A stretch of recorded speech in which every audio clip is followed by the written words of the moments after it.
Adventures by Morse.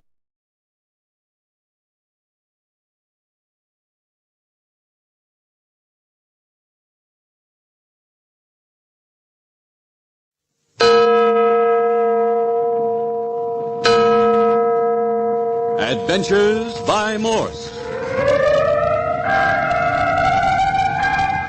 Carlton E. Morse presents Dead Men Prowl, featuring Captain Friday. If you like high adventure, come with me.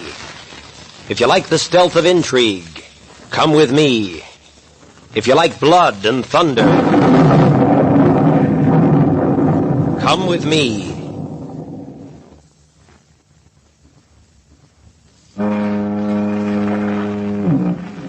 The mystery of violent death is securely cloaked in a great many curious and unpredictable phenomena. Your local police chief, if he would, could sit before you and unravel such harrowing tales as would congeal your blood. Tales of the living dead. Tales of mental and physical baseness that even he does not like to think of. Experiences he speaks of with others of his profession in awe and wonderment. The weird, unhealthy pranks the human body on occasion plays on its owner are facts that every law enforcement officer anticipates with horror. He knows that sometime in his career he will meet with one of those mysterious, unholy circumstances. He knows this and awaits it with inward trepidation. Dead men who live. Living substance that seemingly is dead. All the unpleasantness that a man of the law keeps to himself. With this preface, we come to Captain Bart Friday and a certain Dr. Croft walking on the sands of an isolated beach late at night on a sparsely inhabited portion of the coastline across the bay from San Francisco. Captain Friday has a beach shack in the village of Holman, and he has brought Dr. Croft across for a restful weekend. About a mile to the village, did you say, Captain Friday? Yeah, rotten walking, too, on a foggy night. Can't see your hand in front of you. Beautiful moon out tonight. Harvest moon, eh, Captain? Yeah. Queer there should be a village on the beach so far from communication. 2 miles from a railway. Not even a road in. It's sort of a summer resort. Only a couple of dozen families stick it out the year around. Regular old mossbacks, they never leave. Yes, but no road. They come in from San Francisco by boat. Do they have phone service? Yes, after a fashion. That is, the mayor's got a phone, and the rest of the town folk go over to his place if they have to call outside. So the village of Holman has a mayor, too, eh? Oh, very important personage. He's the village doctor, judge, and coroner, as well as mayor. Bravo. Now, look here, tell me, Captain Friday, how in the world did you ever discover such a place? I have property over here. A detective with property. Well, that's not my fault. It was left to me by a great aunt or something. Can't I carry the bag for a while? Oh, no, it's not heavy, Doctor. Besides, you have enough with your medical kit. So why did you bring that along? Nobody ever gets sick over here. Even if they did, old Doc Sims would probably shoot you if you invaded his territory. Doc Sims? Well, that's the mayor, eh? And doctor and coroner. Got a sign out over his gate. Hello! We don't seem to be the only pebbles on the beach. Villagers? Don't seem to recognize them. Probably a couple from the resort. No. The resort's closed a week ago. Last of the vacation crowd cleared out then. Huh. Girl and a boy. Yes, they caught sight of us. Seems to want to join us. Unless the moonlight's awfully deceptive. That's a mighty pretty girl, Captain. Yes, isn't she? Why, she's just a child. Hey! What are you two doing out here on the beach this time of night? Queer. Act as though they didn't know whether to answer or run away. I smell trouble. Come on. Always the detective. Hey, just a minute, you two. Why don't you answer when you... Uh-oh. Say, Johnny, supposing you point that gun somewhere else. Please, Andres. You think this time I miss again, huh, maybe? Andres, don't. These people are different. I don't know whether you'll miss or not, but I'll tell you this much. I'm covering your heart.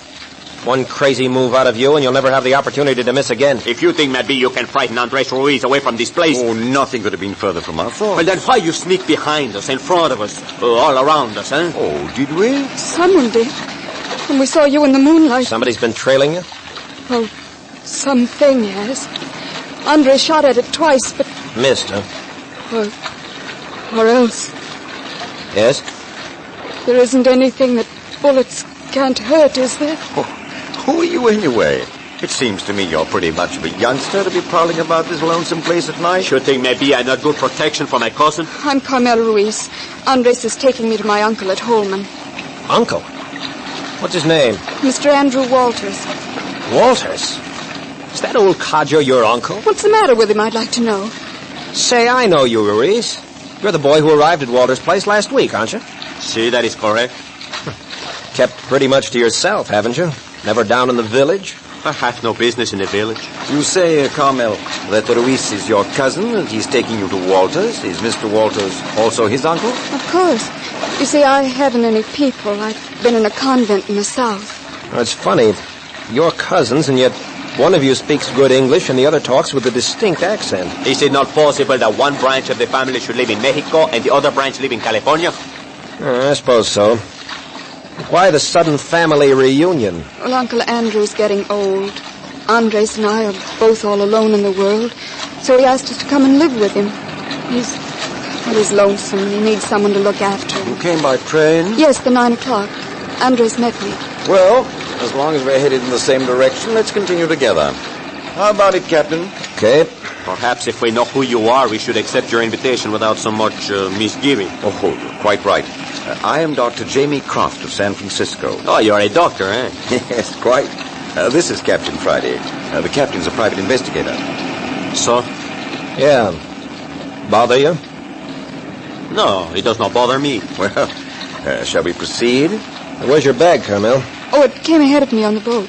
How far are we from Holman now, Captain? About a quarter of a mile, something like that. Look here, Owie. About that fellow was following you. See? If you saw him closely enough to take a shot at him, must have gotten a pretty good look. Oh, yes. What did he look like? How was he dressed? Tall. Did you see his face? No. But he had on a long black robe. Why? That's odd.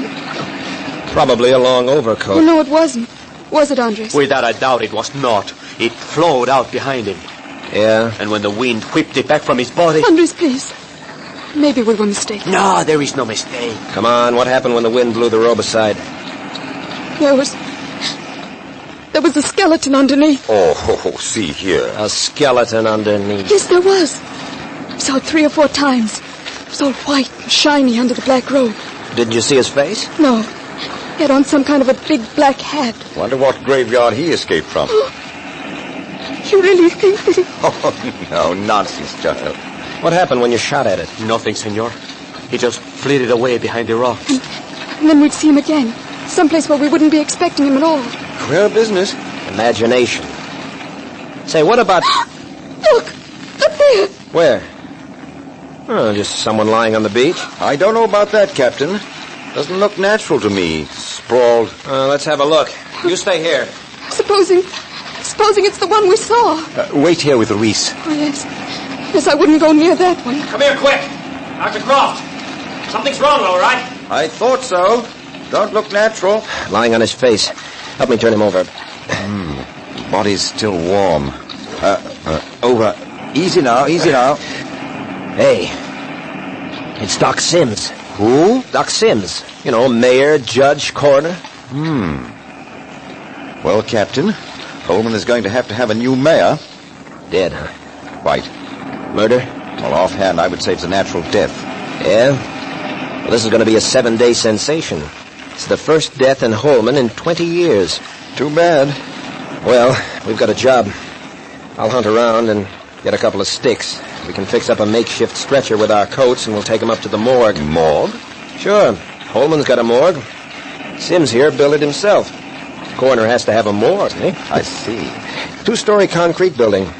White tile, everything. Only modern building in Holman. The man must have been morbid. Goofy. Here's a queer twist, too. Old Sims himself will be the first body to use it. Irony of fate. Captain Friday, what is it? We'll be with you in a moment. Dr. Croft, I'll hunt up some poles for the stretcher. You send this girl on with Ruiz. All right, Captain. I'll join you in a moment. Ruiz, you better take your cousin and go on ahead. Oh, si, senor. The senor is dead. Yes, he's dead. Que lástima. Yes. You go on ahead now, and Captain Friday and I will arrange to see you in the morning. Oh, please come. It isn't far, is it, Andres? Si, it is not far, senor. Nothing is far apart in the village. Good. Now, don't frighten yourselves. Everything will look much happier in tomorrow's sunshine. Good night. I'm sure it will. Good night. Good night, senor. And so it begins. Hi, Dr. Croft. Are you coming? Coming, Captain. You find your poles? A couple of lengths of driftwood. That'll do. Slip your coat off and run a stick through each sleeve. See? The way I'm doing. That's ingenious. Yeah, I guess that'll do. All right, let's lift him on. Over a little. I've got him. All right, down.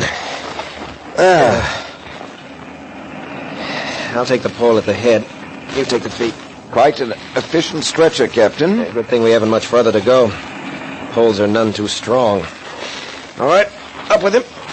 He's not a heavy man, is he? By the way, Captain, is Holman proper right on the waterfront? Yeah, most of the houses front right on the beach. The one street runs back up the hill at right angles to the beach, and a few scattered houses back on the hill. This is a pitiful business. Having to break the news to the relatives? Not in this case. No relatives to notify. Oh, really? Lives alone, eh? Yep. Neighbor woman did his housework, cooked his meals at her place, and carried them over on a tray. Straightened up the place once a week. Recluse? Yeah, mighty near. Want to rest? No. Doing very nicely. Yeah. Doc Sims didn't like folks much. Any enemies? Just old Andy Walters. The uncle of Carmel and Ruiz? Mm-hmm. Same fellow. Nobody likes him, though. Mean old skinflint. Just a general dislike between them? No, something deeper. They hated each other like poison. Some kind of feud. There's a light in Walters' place up ahead right now. What was this trouble between Sims and Walters? Oh, you know how it is. Two biggest frogs in this puddle. Both of them have money. Between them, they own practically all the land in this part of the country. Rivalry, eh? Yeah. Sims here had the edge, though. Just about ran the village. Everyone, that is, except Walters. Is that why you ask if it were murder? Not particularly. Being a detective, I guess I'm naturally suspicious. I see. We're running into Holman's main and only street. See that white building up there? Obviously. That's the morgue. Aren't we liable to have the whole village tagging after us? Hardly. Must be 10:30. Everyone's been asleep an hour. I forgot we'd gone rural. Sidewalks and everything, eh? Yeah, we better stick to the street, though. Boards in the walk are rotten. Liable to go through and break your neck if you don't know where to walk. Rather harsh aspersions to cast on the administration, Captain. Yeah? Well, he won't mind. We're carrying the administration, and he's dead. Oh, who lives in that square box yonder ahead of us? Oh, that's Sims' place. Come on, we'll cut through this lot. Shortest way to the morgue. Good-looking structure. Quite modern. You say it never had a corpse in it? Nope. Oh, by the way, we'll have to go into Sims' pockets for the key to the place. I'll leave that activity to you. Okay. Well, this is it. I'll let your end down. There. Here's the keys. You know which one? Oh, can't miss. This is the only door in town with a Yale lock on it. Wonderful.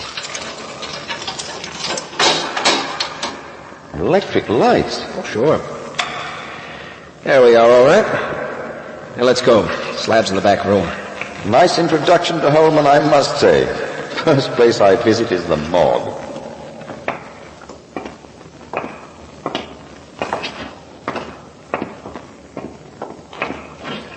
All right. Lower it to the floor while I open the door and snap on the lights. Little light while we... Captain Friday, look. Hey, a body on the slab. I thought you said nobody ever died in Holman. Another body on the slab. Interesting corpse, too. Yeah? Yes, he's been shot through the heart.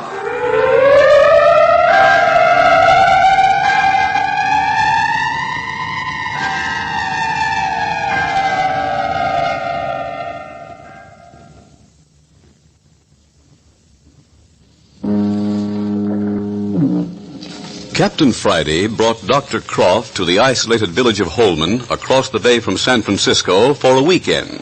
A quiet weekend. But first they find an hysterical girl and boy, Carmel and Andres Ruiz. Then they find a corpse on the beach. They take the body to the village morgue, and on the slab is a second body. A body with a bullet hole through its heart. Shot through the heart. You know who he is, Captain? Here, let me have a look. Yes, sure. That's Rich Hartley's half-wit boy. Village half-wit. Half-wit boy shot through the heart. Now, isn't that interesting? See here, Captain. That's murder, pure and simple. Yeah. Are you still certain old Sims here died a natural death? You think there's a connection? I can't see any reason why Holman should go along deathless for 20 years and... What in blazes? Girl screaming. She's coming this way. Come What on. this place needs is a police department.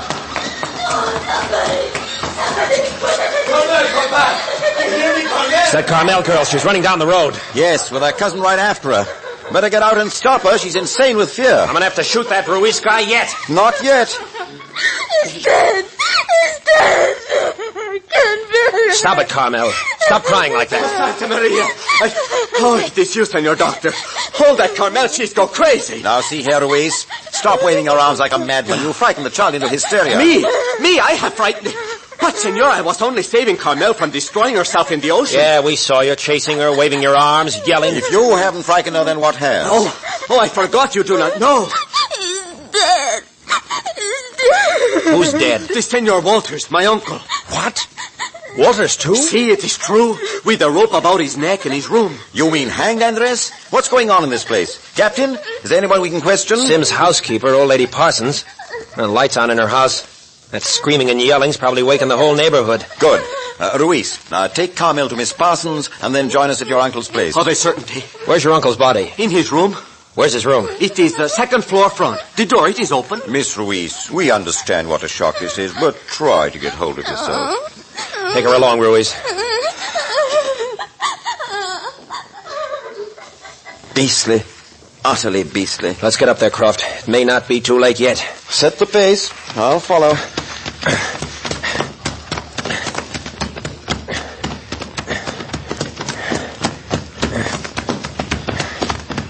This is the place. The door's open in this way.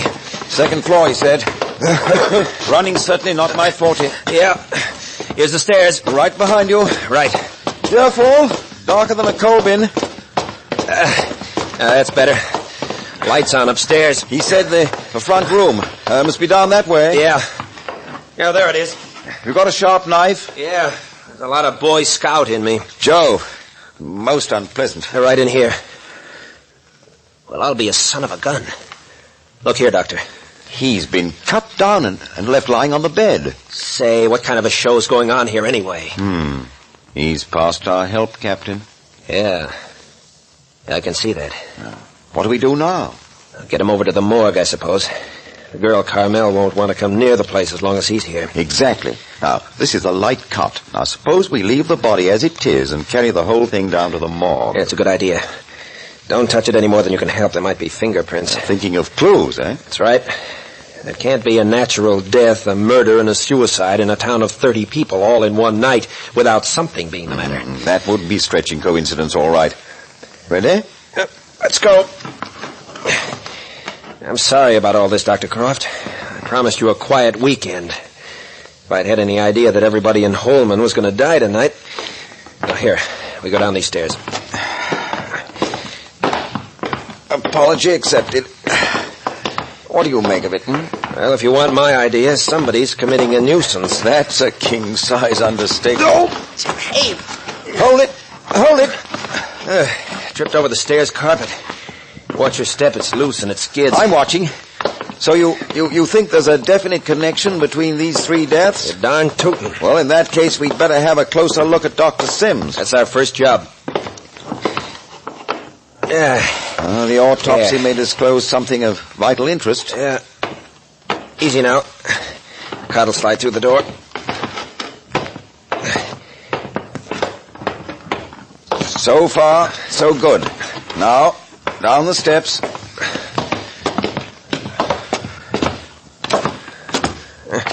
Rickety old house. Glad to get out of it.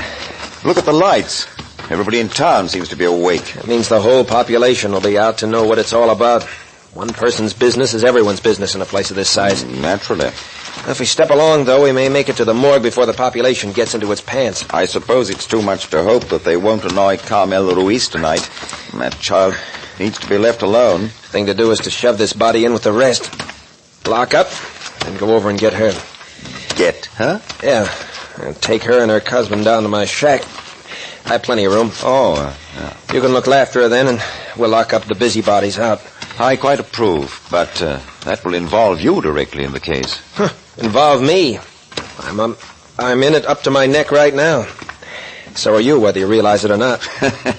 You're keen to get to the bottom of it, hmm? Wouldn't miss it. Well, as a matter of fact, so am I. No end. Now what? You know, they've been trying to elect me constable of Holman ever since I came over here. I've been putting them off. Now I think I'll accept the nomination. Well, it would give you an official standing. That's the idea.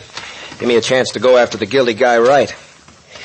Well, here we are back again. We shouldn't have left the door open. Hardly matters, I suppose. Probably not. Right inside. I saw a shelf of fresh sheets. Yes, there they are. We'll cover up all three and call it a night. Hello, Doctor. Look here. Somebody's been visiting our morgue. My word. Must have gone through Doc Sims' pockets. They've turned him on his face. Most peculiar. He's lying crumpled up just as we found him on the sand. Doctor, I don't mind telling you this sort of thing gives me the shivers. Shall we turn him back? Why bother? I'll cover him up. Say, what do you suppose he had in his pockets anyone would want? Money? Nobody carries money over here. Haven't any place to spend it. Keys, then? That's it. Keys. Well, they didn't get him. Good thing I took him off him. Gives Sims' death a decided flavor of murder, doesn't it? Doesn't add up. Doc Sims and the Hartley boy dead. Walter's a suicide. Captain, if someone wanted to rifle Sims' pockets, why didn't they do it out on the beach where we picked him up? Maybe we arrived on the scene too soon. That's an idea. There. Well, that's the best we can do for them tonight. Come on, I'll lock up and go over to old lady's Parsons. Grisly atmosphere, this morgue. Imagine erecting one in your backyard. Go ahead, Doctor, I'll lock up. Good.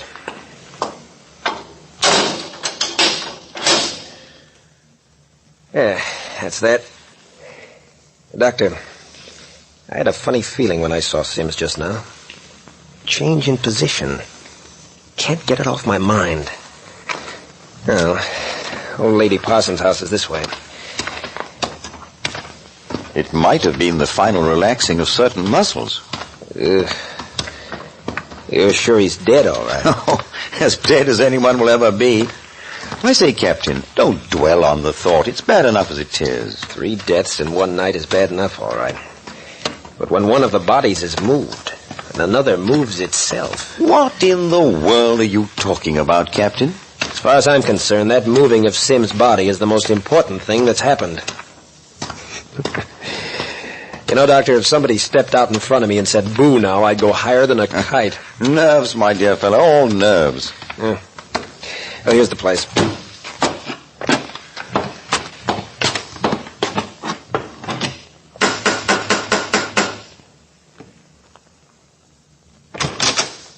Ruiz, I thought I told you to meet us over at your uncle's house. Oh, but it was not possible. My cousin Carmel, she was so much afraid. Where is she now? Upstairs. Has she been put to bed? How is it possible? 5 or 6 women are with her. Scandal mongers at work already. Oh, bad. Andres, shall I go up and see what I can do, Captain? Okay, go ahead. If you need any help, call out. I think I can take care of things. But where can you take her? I'm taking you and your cousin over to my place for the night. Dr. Croft will be able to look after her then. Oh, thank you, senor. It is a great worry off my shoulders. Yeah. Say, Ruiz, have you been outside? I do not understand. Outside, over to the morgue, for instance. But I assure you, senor... I don't want to be assured. Have you or haven't you? But I tell you... That's the girl. Now, you just lean on me. Oh, they're coming down. We'll have you in a place where you can sleep in a jiffy. Got her, huh, Doctor? Oh, please. Easy. Now, Ruiz, supposing you support her from the other side. I'm all right. Of course. Now then, we're ready. If only we didn't have to go by the morgue. Well, now, supposing you just close your eyes. We'll guide you, and you'll never know when we're passing it. It's only a couple of blocks to my place. Oh, this is most distressing. Death all around us. Look! El Diablo! In heaven's name, Captain, what's that? The sheet. He's wearing the sheet around him. Did you see his face, Captain? Did you see it? Yes, Croft. That's our dead man, Doc Sims, going down the road ahead of us.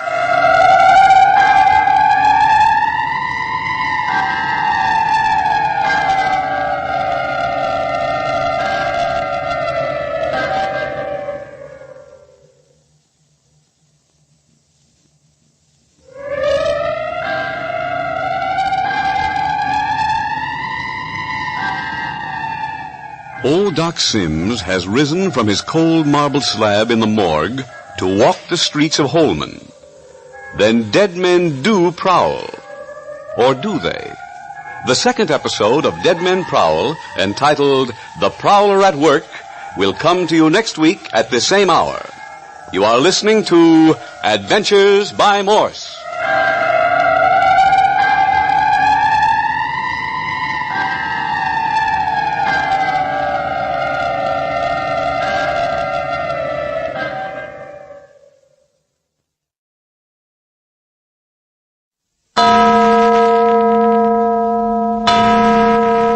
Adventures by Morse. Carlton E. Morse presents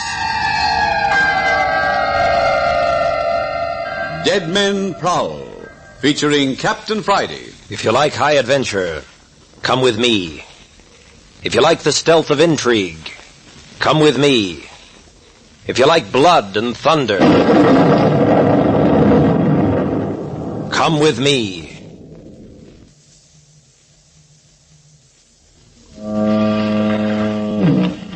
The village of Holman, isolated little beach resort on the Marin County coast, 2 miles from the nearest railway and 5 miles from the only road, has for transportation facilities only commercial tugs and private sailboats, which ply between San Francisco and its one rickety pier at varied intervals.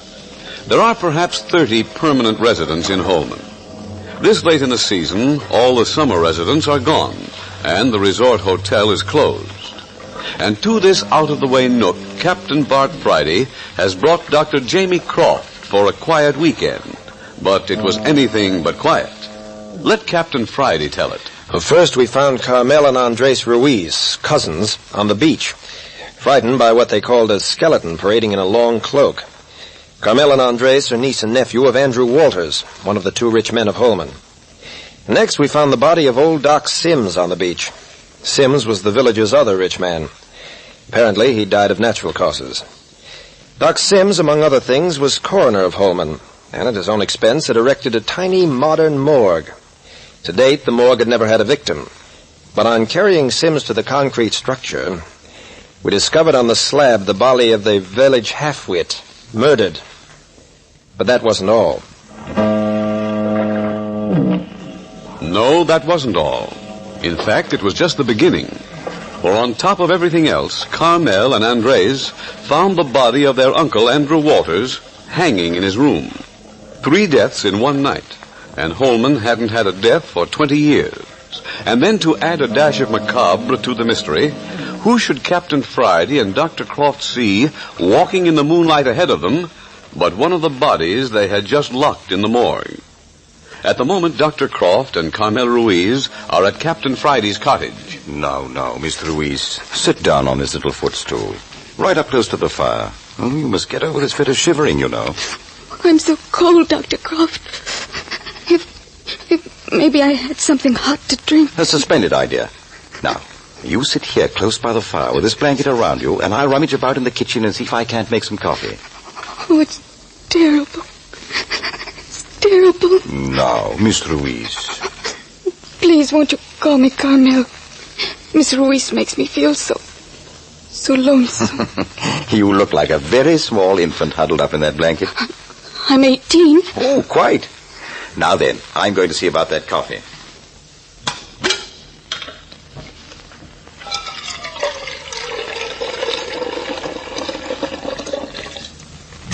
Dr. Croft, Dr. Croft. Hello? What's up?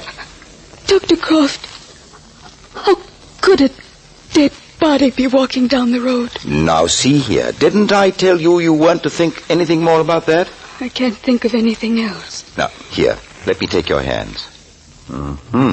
Ice cold. Now, this will never do. The coffee's on.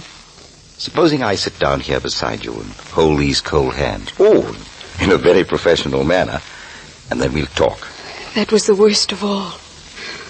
Dead man walking around. Everything else was bad enough. The skeleton that followed us on the beach. My uncle hanging. Oh, why doesn't Andres and the captain come back? They'll be here presently. I don't think they should have followed the Dr. Sims. Tell me, Carmel. Tell me something about yourself, your childhood. There isn't very much. Oh, there must be a great many things. Mostly I've been with other girls in the convent. I was very little when I went there. Hardly 6. You've been under the care of the convent since you were 6? That was when Mother died. I don't remember Father at all. But you've had some very happy years, it would seem to me. Oh, yes. They were so good to me. But I did want someone of my very own. Family, the same as other girls. Quite naturally. And so when Uncle Andrew sent for me... You see, I didn't even know I had an uncle until he sent for me. Queer business. Oh, but I was happy. I came just as quickly as I could. Then when I got off the train on this side of the bay, there was Andres. And you discovered that you had not only an uncle, but likewise a cousin, eh? A real family. Then it all started. All these terrible things. Now, see here, you're not going to tremble anymore. See how warm your hands are getting. Oh. Hello? Here comes Captain Friday and your cousin. Hello, Doctor. Here we are. Oh, please, Carmel, is everything all right? You see, it was necessary I go with Captain Friday, or I would not have gone. Did you catch him? Aye, we have found nothing. Almost we have come to the conclusion that we have made mistake. Make yourself comfortable, Andres. I'm making coffee out in the kitchen. Now, if you'll come along and show me where you keep things, Captain. Yeah, it's a good idea. Any luck at all, Captain Friday? No, not much. Nothing about this thing makes sense. It's beginning to give me the jitters. Fancy that. Well, fancy all you like, but that was Doc Sims that went down the road ahead of us. But Doc Sims is dead. We placed his body in the morgue. Yes, I know that. Oh, how can you be certain? Did you catch him? No. But we went back to the morgue and had another look. I see. Yeah. I didn't care about that either. My word. Don't tell me that the great detective Captain Friday has nerves. We went back and had a look in the morgue. Doc Sims' body was gone. But does that necessarily mean that the body got up and walked off? Well, what else does it mean? We saw it leaving. Still, you might consider the theory that someone hid the body and then dressed to look like Sims. But I saw his face. And I know Doc Sims' face when I see it. Well, what do you think? That the coffee's done. And if you get more cups and spoons, we'll give our guests a hot drink and put them to bed. That was a good idea, bringing Carmel and Andres here. Yeah. Now, somehow I've got a notion they're going to play a pretty important part in this thing before it's finished. Ah? You think it isn't finished? Not by a jugful. Rich Hartley's half-wit son shot to death. Andy Walters hanged. Doc Sims starts walking around after dropping dead. I'll say it's not the end. Doc Sims' body is the only one that has moved? Yeah. Oh, by the way, Captain, what about informing Mr. Hartley about his son's death? I've had enough tonight. The morning will do just as well. Grab the coffee pot, Doctor. Let's go back to the front room. Don't you think it would be a good idea to minimize everything before Carmel? Yeah. Yes, too bad about her. Attractive youngster. She's 18. Yeah? She doesn't look it. Well, you can't always tell, Captain. You can't always tell. Coffee served. Come now, Carmel. You have a cup. And then we're going to tuck you into bed and see that you get a good night's rest. Oh, please. I don't think I could sleep. Oh, of course you will. I guarantee it. Snug as a mess of puppies. And just to make sure, I'm going to give you the bedroom that hangs out over the beach. When the tide's in, the water laps right up under your windowsill. That'll rock you to sleep. It might help. But, Senor Captain, supposing it should lap over the windowsill. I'll never ask so far, fella. But is it not possible? Perhaps, Carmel, to satisfy your cousin Andres, you should wear a bathing suit to bed in place of pajamas. Oh, you're all so friendly. Would have been wonderful to know you all if... Well, for me, I think it is wonderful to find so good friends in this trouble. Yeah, we'll pull you out of it, okay? You just forget about it and let us do the worrying. No, it is my burden, and I shall not forget my part of it. Still, it is very good to know that one has friends. You know, these people in Holman, they have not been very friendly. I do not know why. Perhaps because they do not speak English very well. Yeah, Morse backs don't like anything that's different. Well, 3 deaths in one night aren't going to set very well with them either, I'm afraid. I'll say it won't. They'll be buzzing like a hatful of bees by morning. Coffee make you feel better, Carmel? Queer. I do feel like sleeping. Sleepy, eh? Captain, where is this room? Clear at the back. Right down to the end of the hall. And I'll show you. Ready, Carmel? Well, all right. Good night, Andres. You wait here, Andres. We'll get your cousin settled and be right back. See, I will wait. Good night, Carmel. We brought all your personal effects from your uncle's. You'll find them in the room. You're all so good. This it, Captain? Yeah, that's right. Here you are, Miss Ruiz. Please don't call me Miss Ruiz. I prefer Carmel. All right. Carmel it is. And I think the room's beautiful. Hey, look. Come into the window. See how close the ocean is? Looks friendly, doesn't it? Hello? What's that? What is it, Captain? Tugboats pulling into the wharf. You can see the searchlight. Is that unusual? Yeah. Never heard of it before.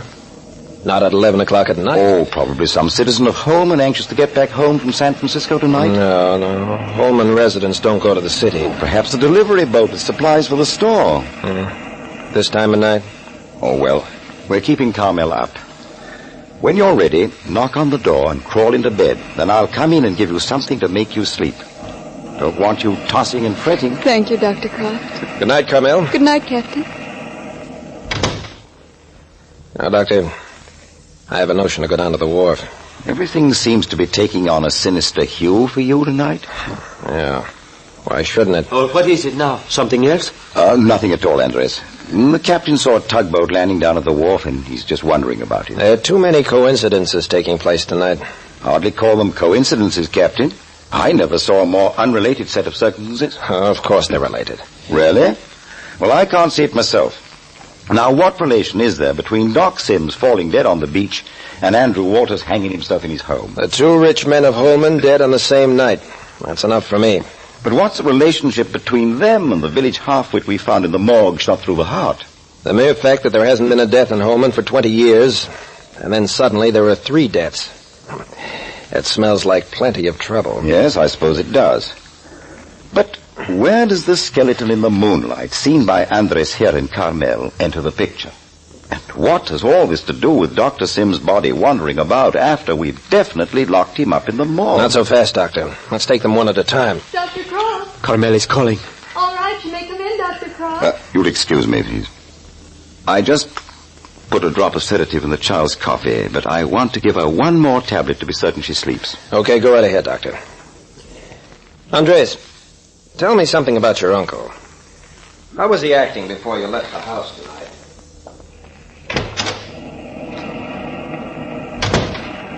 My, what a nice lot of hair. Didn't let you cut it in the convent, I see. No, Doctor. Now, I'm going to open this window. The salt air will make you sleep like a top. The sound of the waves will lull you. Seems to be stuck. There it is. There. Doesn't that sound good? Oh, yeah. Now then, sit up and take this tablet. And here's a glass of water. Just enough to get the tablet down. It's down. Good girl. Now then, lie down. You going to be warm enough? Oh, yes. Well, that's all right then.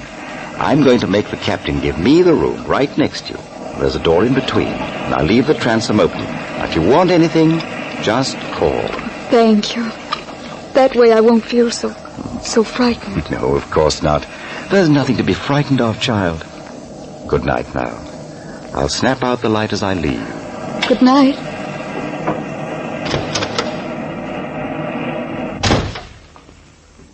Well, that seems to settle that pretty well. I assure you, Captain Friday, it is everything I know about my uncle. Yeah?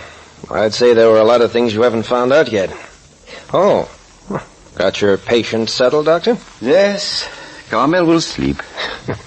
Seems to me I promised you a restful weekend. I intended having you lie down all day Saturday and Sunday just listening to the ocean. Wait. What was that? Oh, I say, Captain, you do have the jumps. Didn't you hear it? Something on the porch. Could it be the walking body? Oh, come now. There. There. Didn't you hear it? Rather. What do you suppose? Quiet. Well, if it's old Doc Sims' body, it hasn't forgot its manners. Manners? Yes, open the door and let the corpse walk in.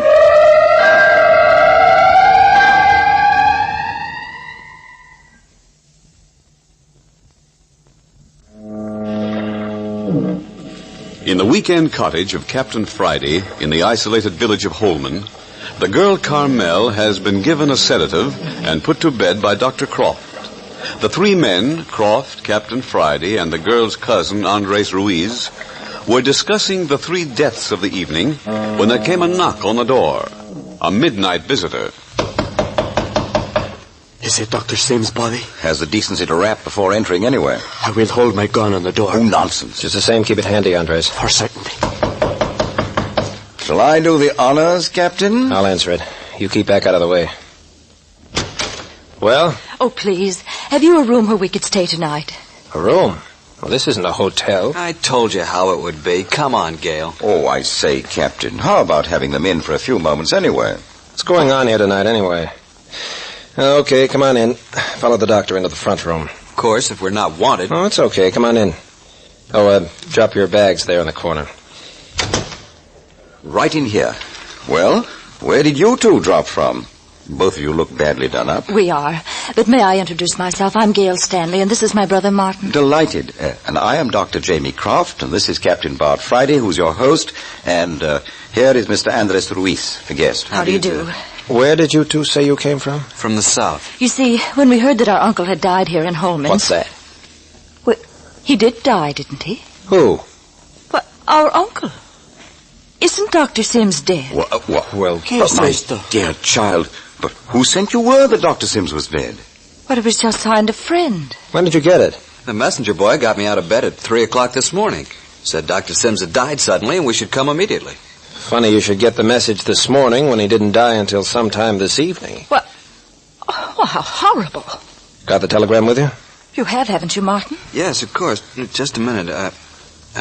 Yeah, here it is. Yeah, it's authentic, all right.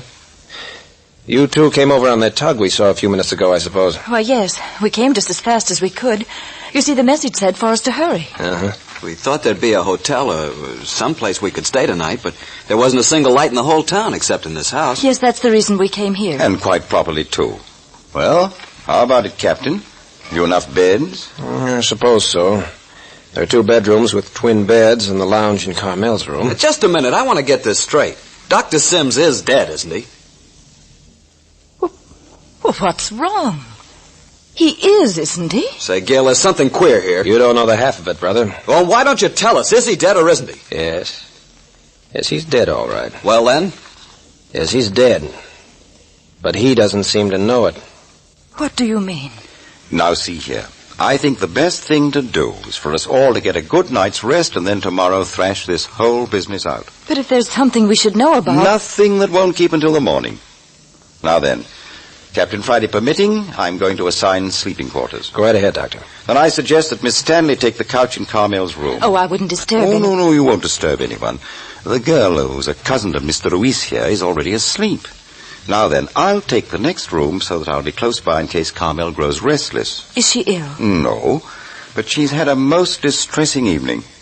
Andres, supposing you occupy the second bed in my room. With pleasure. That will put you, Mr. Stanley, with Captain Friday in the bedroom on the other side of the hall. If it isn't an imposition. Well, how about it, Captain? As good as any. I'll get extra bedding for the couch. Well, please, if you'll just give me the bedding, I'll make it up. Okay, Miss Stanley. I'll leave everything just outside the door. Please, I too have had a hard day. You would excuse me if I should retire? Run along, Andres. Please then, good night. Good night. Second door to the right, you know. Now, how about you, Mr. Stanley? I'm dog-tired, all right, but I would like to know something about this business of my uncle. Please, Mr. Stanley, in the morning. Right. Where's the room I'm to share with Captain Friday? Right down the hallway, son. I'll show you the room. I'll be right back, Miss Stanley. Night, sis. Queer business all around, all this bother. No bother in the least. Right in here. I think you'll find it comfortable. Thank you. Not at all. Good night. Good night. Oh, here you are, Captain. You have Miss Stanley in tow, I see. Oh, we're making so much trouble. Oh, forget it. Wait until you see the sort of hotcakes I turn out for breakfast. Now then, here's plenty of covers. Oh, yes, plenty. Well, I guess that's everything. Will the light bother the other girl? Oh, not in the least. She won't awaken. Then good night. If you need anything, just call out. Well, I'm certain I won't. Good night. Oh, it'll be good to get out of these clothes. One slipper. 2 slippers. Oh, dear, another runner. Quaint old-fashioned room. Perfectly darling. Just imagine sleeping on the edge of the ocean. Hello. Who are you? Oh, I've wakened you. I'm sorry. No, I've been awake. Really? I'm afraid you're just being kind. You're a friend of Captain Friday. No, we're total strangers. I'm Gail Stanley. Captain Friday was good enough to put Martin and me up for the night. Martin? Yes, he's my little brother. Little? Well, he's 22. Oh. I'm Carmel Ruiz. You're sleepy, child. I'll turn out the light. Oh, no, you're not finished undressing. Well, I can easily finish in the dark. I'm glad you're here. I mean, sleeping in here with me. But that's awfully generous. Not really. I feel a lot safer now. Safer? Well, what's there to be afraid of? Then you don't know? There, you're getting yourself wide awake. I'm going to turn out the light and crawl in. I need sleep terribly. Honey, I feel awfully drowsy in spite of everything.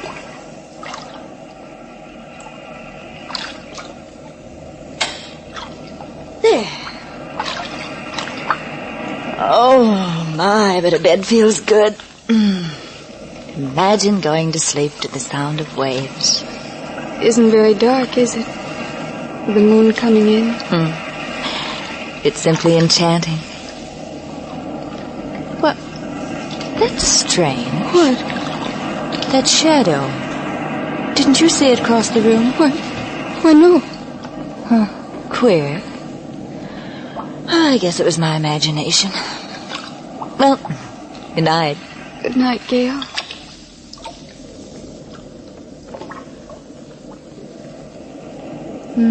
I can just feel myself unwind. Uh-oh. Who's there? What is it? Shh. There's someone at the window. Oh, please. Call Captain Friday. Don't let it get in. Be quiet. Wait. We mustn't. We mustn't, I tell you.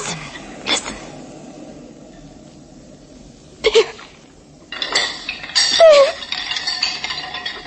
Don't you hear it? Don't you? Yes, of course. What is it? It sounds like bones rattling. It's what it is. Bones rattling. It's a skeleton. It's after me. It's after me. Skeleton? Oh, that's silly. It's probably the wind blowing the shutters. Of course there's some explanation. Oh, no. Carmel, you're just nervous. Look, supposing I come and get in bed with you. Would that help? But you said yourself there was someone. Well, I shouldn't have. It was just that I heard the noise, and I was startled for a minute. Would you come and sleep with me? Of course. That big bed looks absolutely luxurious. I feel kind of lost in it. It's so big.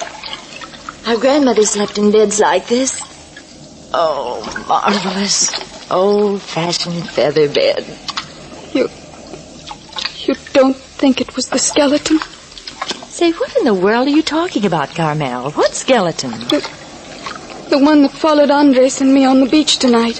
Why, I never heard of such a thing. I never did either until I came to Holman.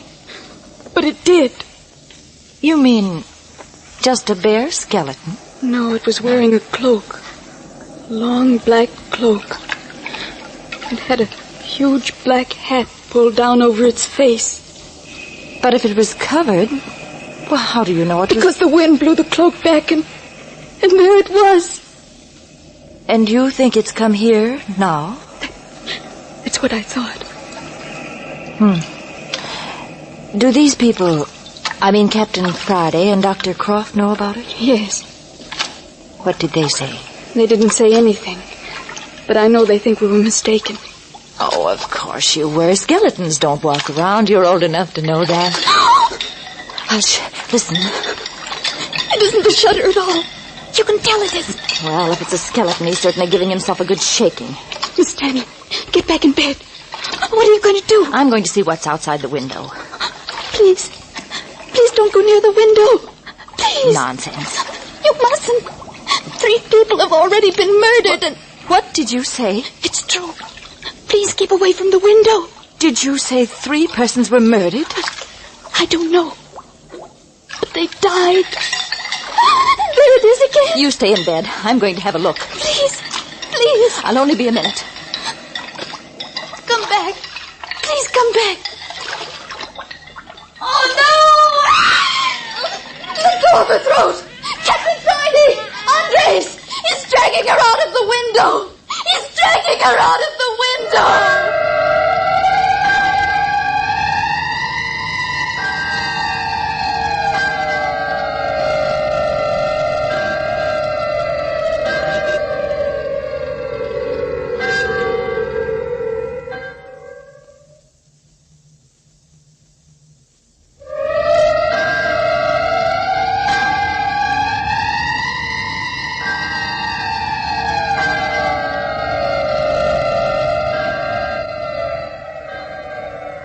So already the new arrivals, Gale and Martin Stanley, have been dragged into the evil which is afoot in Holman. 3 dead. Andrew Walters, rich man, hanged. Doc Sims, mayor, coroner, and second rich man, dead of natural causes. And third, the half-wit boy, shot through the heart. One of the bodies on the prowl, and the skeleton of still another, keeping a close and menacing guard over Captain Friday's cottage. Listen next week to Chapter 3 of Dead Men Prowl, which is entitled The Dead Do Walk at Night. You are listening to Adventures by Morse.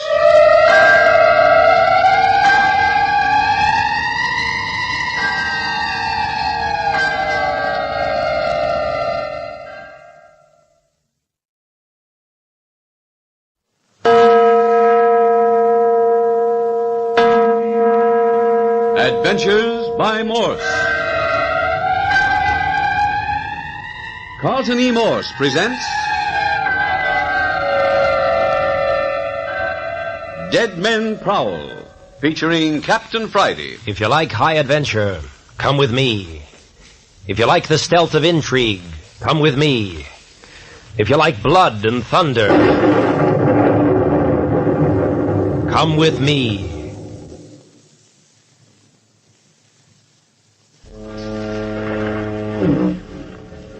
Three men have been killed in the tiny isolated village of Holman, across the bay from San Francisco. 3 killed and a corpse on the prowl. The corpse of one of the dead men. For at least 2 people have seen Doc Sims prowling about the street after his body was carried to the morgue. Dr. Jamie Croft had gone to Holman as a weekend guest of Captain Friday. On the beach, they had found Holman's mayor coroner, Doc Sims, dead. At the morgue, they found the village half-wit, Rich Hartley, on the marble slab, shot through the heart. And finally, Andres and Carmel Ruiz, cousins, had found their uncle, Andrew Walters, hanged in his home. Doc Sims and Walters were the 2 rich men of Holman. Captain Friday, you take up the story here. Holman had not had a death for 20 years, and 3 sudden deaths roused my interest. With Dr. Croft, I took Andres and Carmel to my beach cottage. In the middle of the night, a launch docked at the village, and 2 more people entered the picture. They were Gale Stanley and her brother, Martin, niece and nephew of Doc Sims. They'd been called from their home in Santa Barbara by a telegram announcing Doc Sims' death. But the telegram had been sent while Sims was still alive. There were 3 bedrooms in Captain Friday's cottage. The two girls were put in one, and suddenly, under their open window, came the strange, terrifying rattling of bones. Carmel thought it was the skeleton. Against the younger girl's warning, Gail Stanley went to the window. Please. Oh, please don't go near the window. Please. But Gail refused to heed Carmel. She leaned out. Let go of her throat! Andres! Captain Friday! He's pulling her out of the window!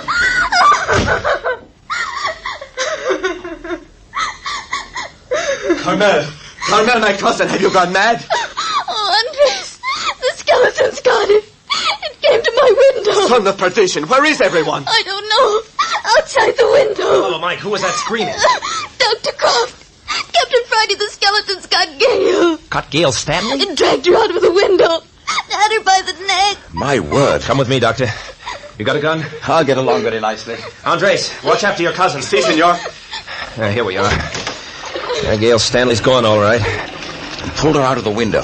Captain, let's go through the window. He or it can't get very far carrying a 110-pound girl. Yeah. The moon's still good. Should be able to follow. Easy now. I'm down, Captain.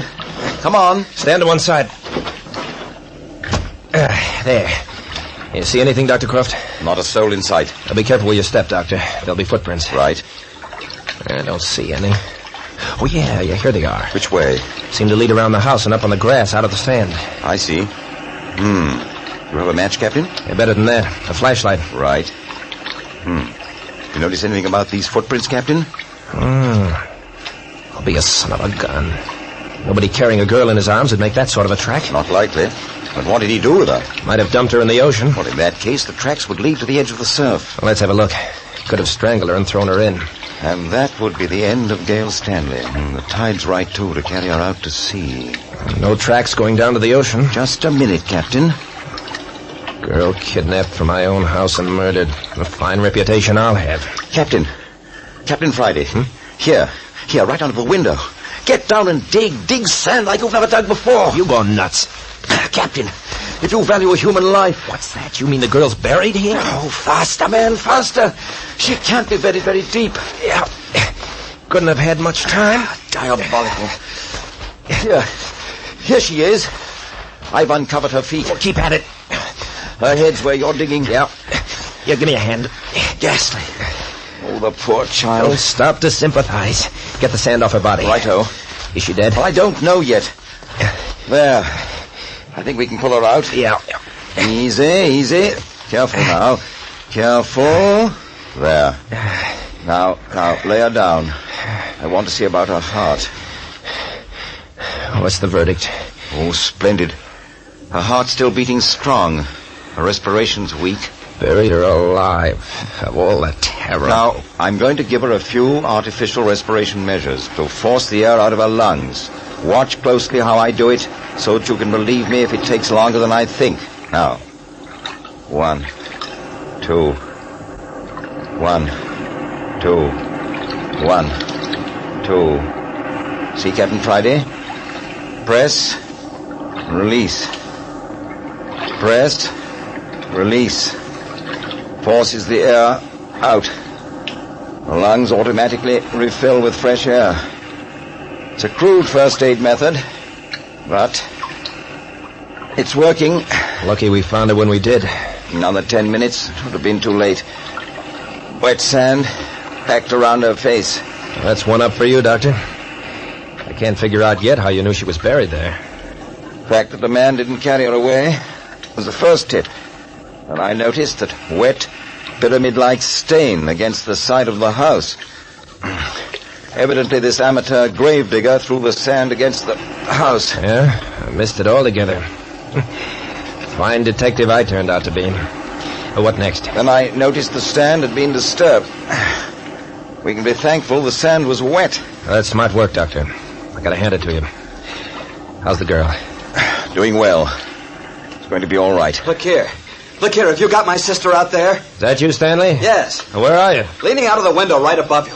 Is that Gail? Yeah, what about it? What's the matter with her? What are you doing to her? Supposing you climb out the window and find out. No. You can do better than that. Go and tell Carmel and Andres to put a pot of coffee on. She'll need something hot. But see here, what's the matter? Do as you're told, fella. But first, toss a blanket out of the window. We're bringing her in now. Here, Stanley, we want a blanket. I heard. And do what you're told, and hurry. Well, you don't need to snap my head off. She's breathing regularly now. It's going to be all right. Here's the blanket. Catch. All right. Now go tell Carmel and Andres. Hadn't I better help? Say, listen here, Stanley. Oh, all right. Kind of a dump this is. Spread the blanket out and help me lift the girl onto it. Okay. How's that? Good. Take her legs. Well, there's plenty of hot water, I suppose. Yeah. Well, we'll want to get hot packs on her. She's thoroughly chilled, poor child. There. That'll do. Now, can we carry her together? I can carry her alone. Up with it. We'll go around and come in the front door. Oh, have it your own way. I'll go ahead with the flash. Okay, you lead the way. Yeah, that poor kid. Well, keep away from those footprints, Doctor. I want to give him a closer look in the morning. Good idea, Captain. Look here. I think we'd better reassign rooms for the rest of the night. Neither of the girls will be willing to go back to their room. Don't blame them. Well, naturally. Supposing, then, you and I take the girls' room. We'll let Andres and young Stanley get along as best they can, and we'll put Carmel and Gail in my room. The windows are high and small. No one likely to get in them unnoticed. We can lock the door into the hallway, and the door opening between the two bedrooms will be an added protection for them in case of emergency. Oh, that's okay. Can you get in the door with her? Yeah. Get in sideways. All right. Easy. There you are. Good. I've got the fire built up. Here. Lay her on the lounge. There. Yeah, everyone must be out in the kitchen. Andres! Carmel! Captain Friday! Come here, quick! What now? Stay with the girl, Doctor. All right. I'll kill you! Here. What's going on? Captain, make them stop fighting! Make them stop! Stop fighting. Here, you two. What's this about? El Diablo, I will kill this person. Oh, you will you? Well, that black eye is just a taste. Take it easy, Stanley. As if we didn't have enough trouble without What's the reason for all this rumpus? There is reason plenty. It's me. Oh, you, huh? Please, Captain Friday, it's not funny. But see here, Carmel. Male attention is meat and drink to most girls. See, but Captain, this Stanley person insult my cousin. Insult, huh? What are you up to, Stanley? Is it an insult to admire a girl? But with the look you give her. Hands off, Stanley. You're admiring from a distance. As a matter of fact, you might be showing a little more concern about your sister. You said she was all right. Go on in the front room. I'll bring the hot water. Dr. Croft is with your sister. Please, Captain Friday, may I wait for you? Well, if you like. Now, you two go on in and give the doctor a hand. Okay, have it your own way. Please, Captain Friday. Well? What did you mean about men being meat and drink to most girls? Out of the convent and into the fire. What? See here, Carmel. You've got to expect a certain amount of attention. You've been shut off from the world. Now you're out in it. One of these days you'll want to marry. Won't you? Why, yes. Of course. Well, you've got to have men around you. Otherwise, how are you to know which man you'll want to marry? Oh. Yeah. And if you're a wise child, you'll be amused by the attention. You'll be very diplomatic. Appease all of them. Keep the friendship of all of them until you discover which is the one you want. But how does the girl tell which one she wants? Don't worry, you'll know. It's automatic. But take my advice and see if you can't keep those two young Romeos from each other's throats. Try it. I've got a hunch you have a knack for diplomacy. Well, I'll try. Now let's go into the other room. Mind now. Run into any trouble, you come to me. Hi, Stanley. Call Captain Friday. Your sister's coming too. Oh, coming too, huh? All right, Doctor, we'll take care of her. It took you a long time to get that hot water, Captain. Had to settle an international dispute. See here, Miss Stanley's pajamas are wet from the sand. She must have something dry. Carmel, get some fresh pajamas out of her bag. Oh, Andres. Si. You go along with her. Hurry now. Assuredly. Come, my cousin. Captain, will you wring out a cloth in this hot water, please? Bathe her face and arms. The pulse is good, and respiration's normal. She gonna be okay, Doctor? Oh, no doubt about it. You see how the color's coming into her face? It's better if we can get her into dry things before she comes to. We found another pair of pajamas and a bathrobe. Will they do? Nicely. Now then, Captain, you and the 2 young men clear out for a few minutes. Carmel, you stay here. Yes, sir. Stanley. Oh, we're going to have Miss Stanley back with us any moment now. Doctor, will she cry? Cry? Oh, I don't think so. But she'll be very ill. She's had a terrible experience. Gail never cries about anything. She was very near the brink of death. Persons returning from so near the edge are apt to be filled with a terrible horror. Oh, Sadie, go away. Look the expression on her face. Oh, she is terribly afraid. What's the matter with her, Doctor? You said my sister'd be all right. You said she'd be all right. What's the matter with her? What have you done to her? Easy, Stanley. What have you done to my sister? What have you done to her?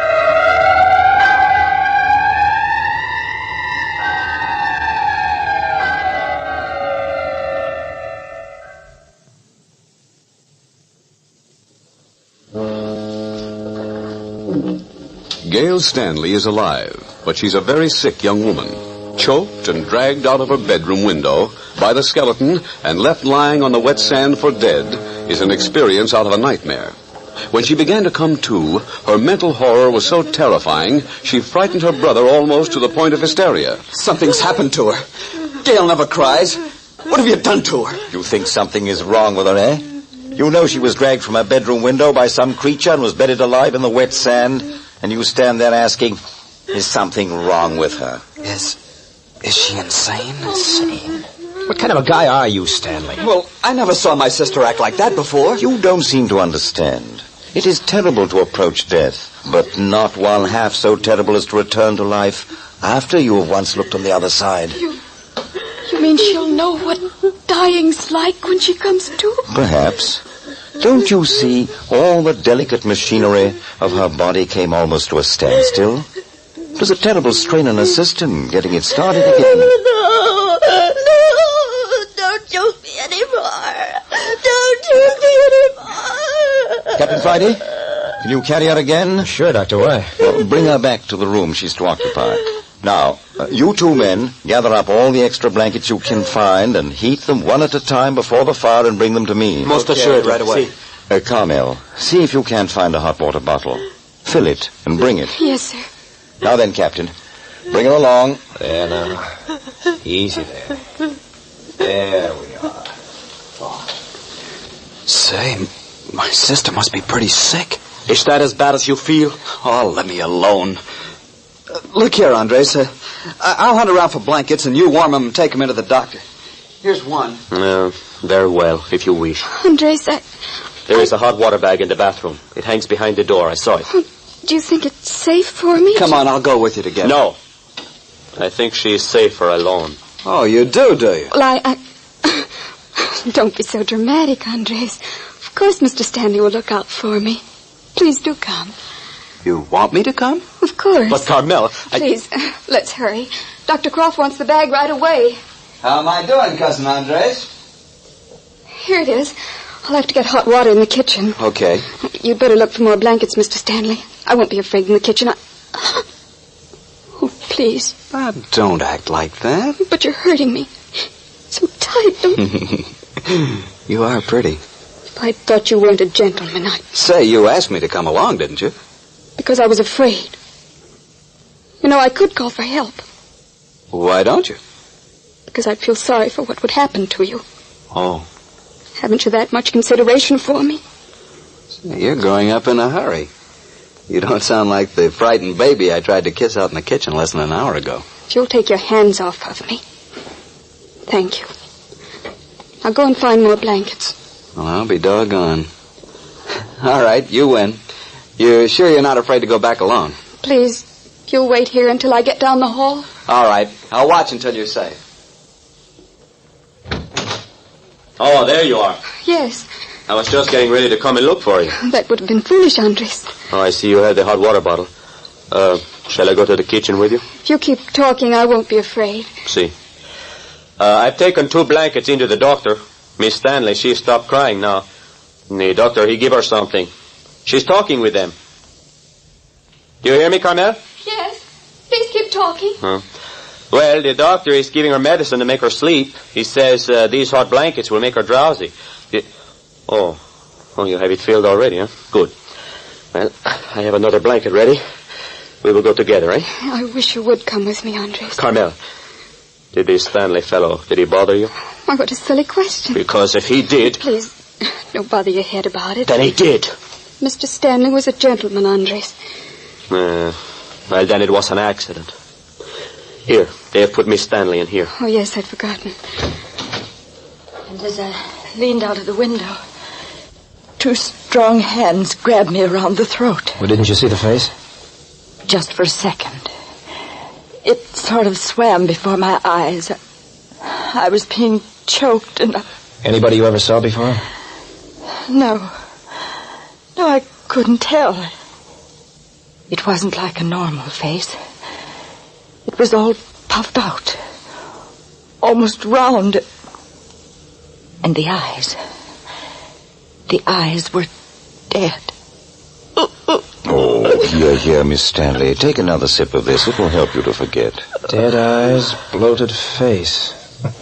Nobody in Holman of that description. No one answering the description of the skeleton Carmel and Andres saw either, is there? Curly. Was there anything else you saw, Miss Stanley? Yes. Something so awful, I can't believe I saw it. Yeah? There was a rope around his neck. It was tied around his neck and hanging down in front of him. My uncle! My uncle! Carmel, don't you dare faint. You slapped me. You're much better off slapped than in a faint. Please, Carmel, you sit down, see? No. You stand up.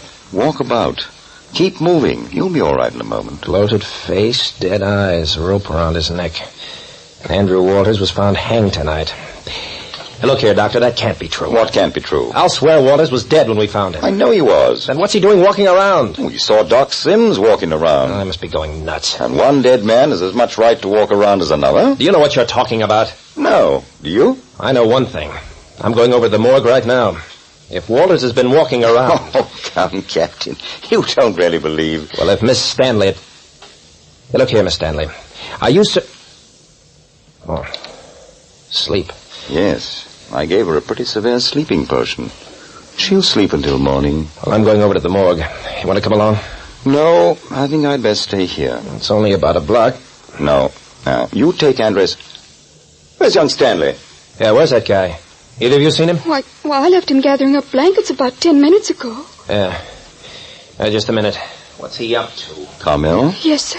Carmel, as soon as the captain is gone, I want you to get into this other bed. Oh, but I couldn't sleep. I couldn't. Yes. You'll sleep all right. I'll see to that.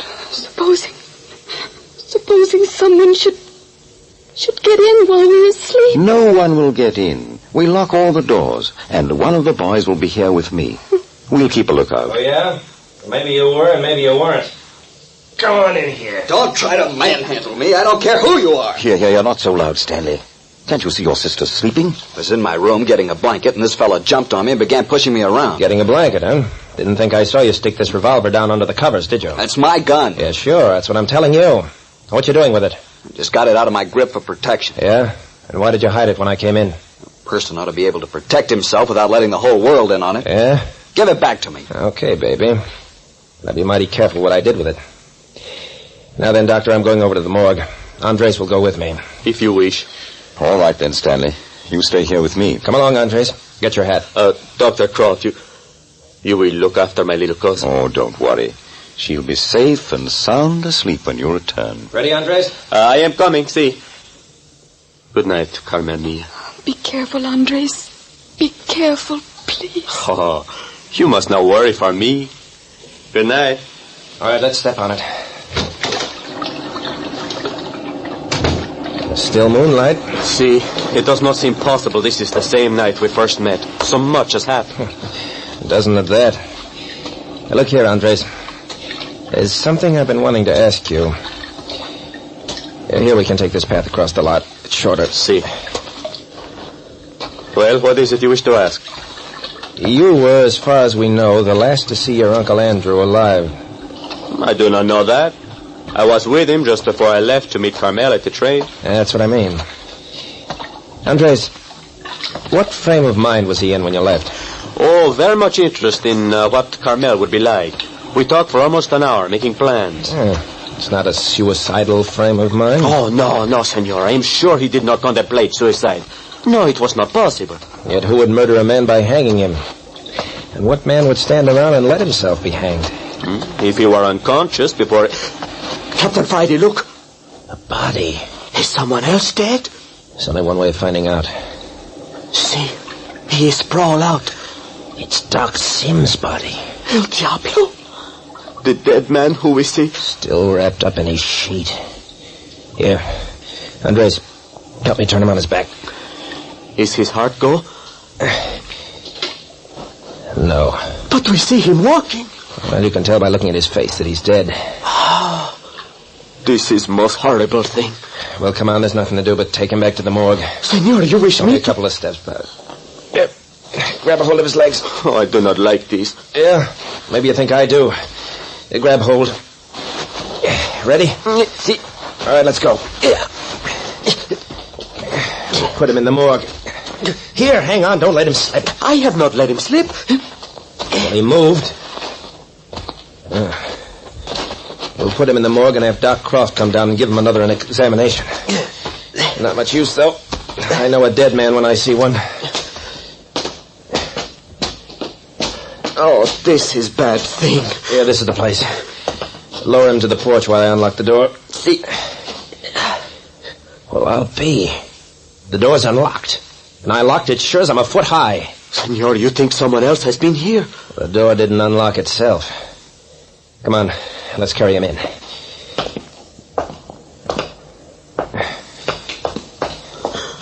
Where will we take him? Right straight through to the inner room where the other bodies are. Oh, please, I would rather not look at him if you do not mind. Okay, look the other way. But you'll have to help me get Doc Sims in. Well, if it is necessary. Yeah. You're right in here. See, careful. And now then, lay him on the floor while I turn on the lights. Oh, before you turn on the lights, I will go out. Wait for me outside the door. For sure, senor.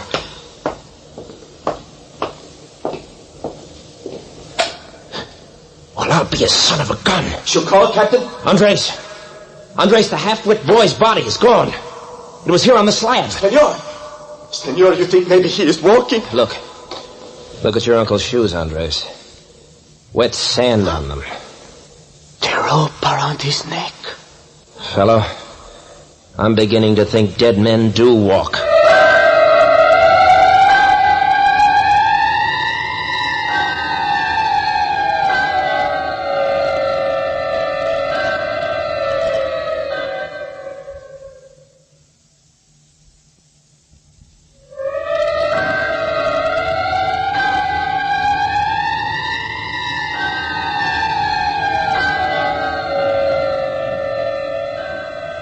The body of the village half-wit boy is gone, and the shoes on the corpse of Andrew Walters covered with wet sand.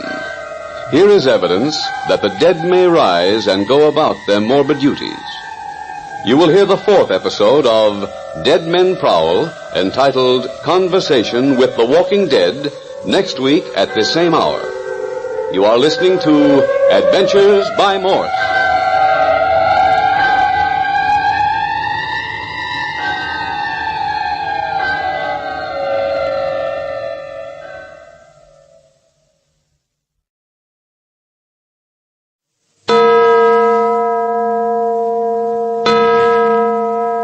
Adventures by Morse.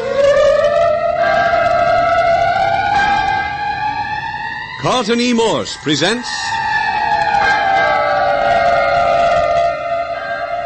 Dead Men Prowl, featuring Captain Friday. If you like high adventure, come with me.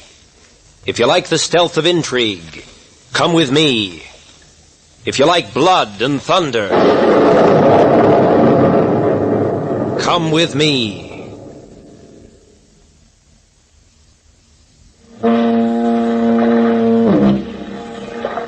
What strange thing is this which has enveloped the seacoast village of Holman?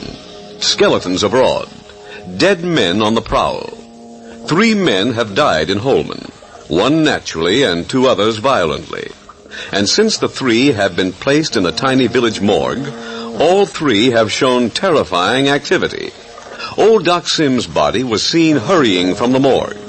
The thing that dragged Gail Stanley from her bedroom window and buried her alive in the sand had the bloated face and staring eyes of a strangled man, and there had been a rope around his neck. This description fitted Andrew Walters, who had been found hanged. Had he risen from his resting place in the morgue and committed the crime? Captain Friday had raced to the morgue to see. Yes, I raced to the morgue. Walter's body was there, but the shoes were damp and covered with wet sand. And now the 3rd body was gone. The body of Rich Hartley's half-wit son, who had been shot through the heart. What mischief would this prowling dead creature bestir? All through the night, Captain Friday and his companion, Andres Ruiz, searched, but in vain. Back in the captain's summer home, Gail Stanley and Carmel Ruiz slept in a barricaded room, while Dr. Jamie Croft and Martin Stanley, Gail's brother, patrolled the house. Morning dawned, and with the light, Captain Friday and Andres returned. Outside the house, the captain paused. Yeah, look here, Andres. These footprints? Uh-huh. These are the footprints left by whoever buried Miss Stanley alive. Santa Maria. Uh-huh. Yeah, these are the ones, all right. What is this you say? I said those are Andrew Walters' footprints, all right. Couldn't miss. Look at the impression of the heel. Measure's right, too. You think that... I'm not thinking anything. I'm just stating a fact. But come on in the house. I need coffee. Oh, senor, I think what I need most is sleep. No sleep for me. I'll knock some of that sand off your feet. See.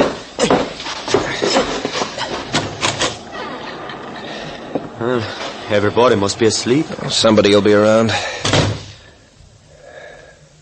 Hello. That you, Captain Friday? Oh, hello, Dr. Croft. You think we were lost? Well, you two must be about dead. I've some hot coffee for you. Come out in the kitchen. Oh, good.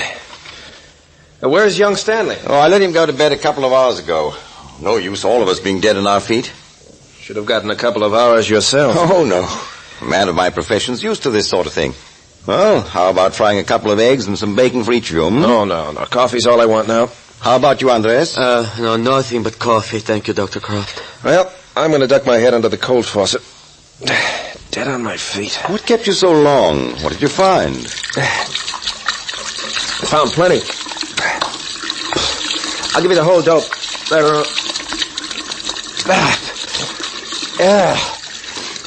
Oh, feels good. Yeah. Want to try it, Andres? Please, I abominate cold water. Yeah. Clear out your head. Here, Captain. I'll pour the coffee. Draw up a chair, Andres. See. Well, in the first place, Doctor, I want to tell you it's a doggone shame that you're not getting the rest you expected. Forget it, Captain. When I asked you over here, As a matter of fact, old chap, you didn't ask me. If I remember correctly, I practically begged you to bring me. I insisted. I wouldn't take no for an answer. Yeah, but I know you wanted to come. You needed the rest. Oh, well, this excitement will probably do me more good than the rest. Come now. What did you find at the morgue?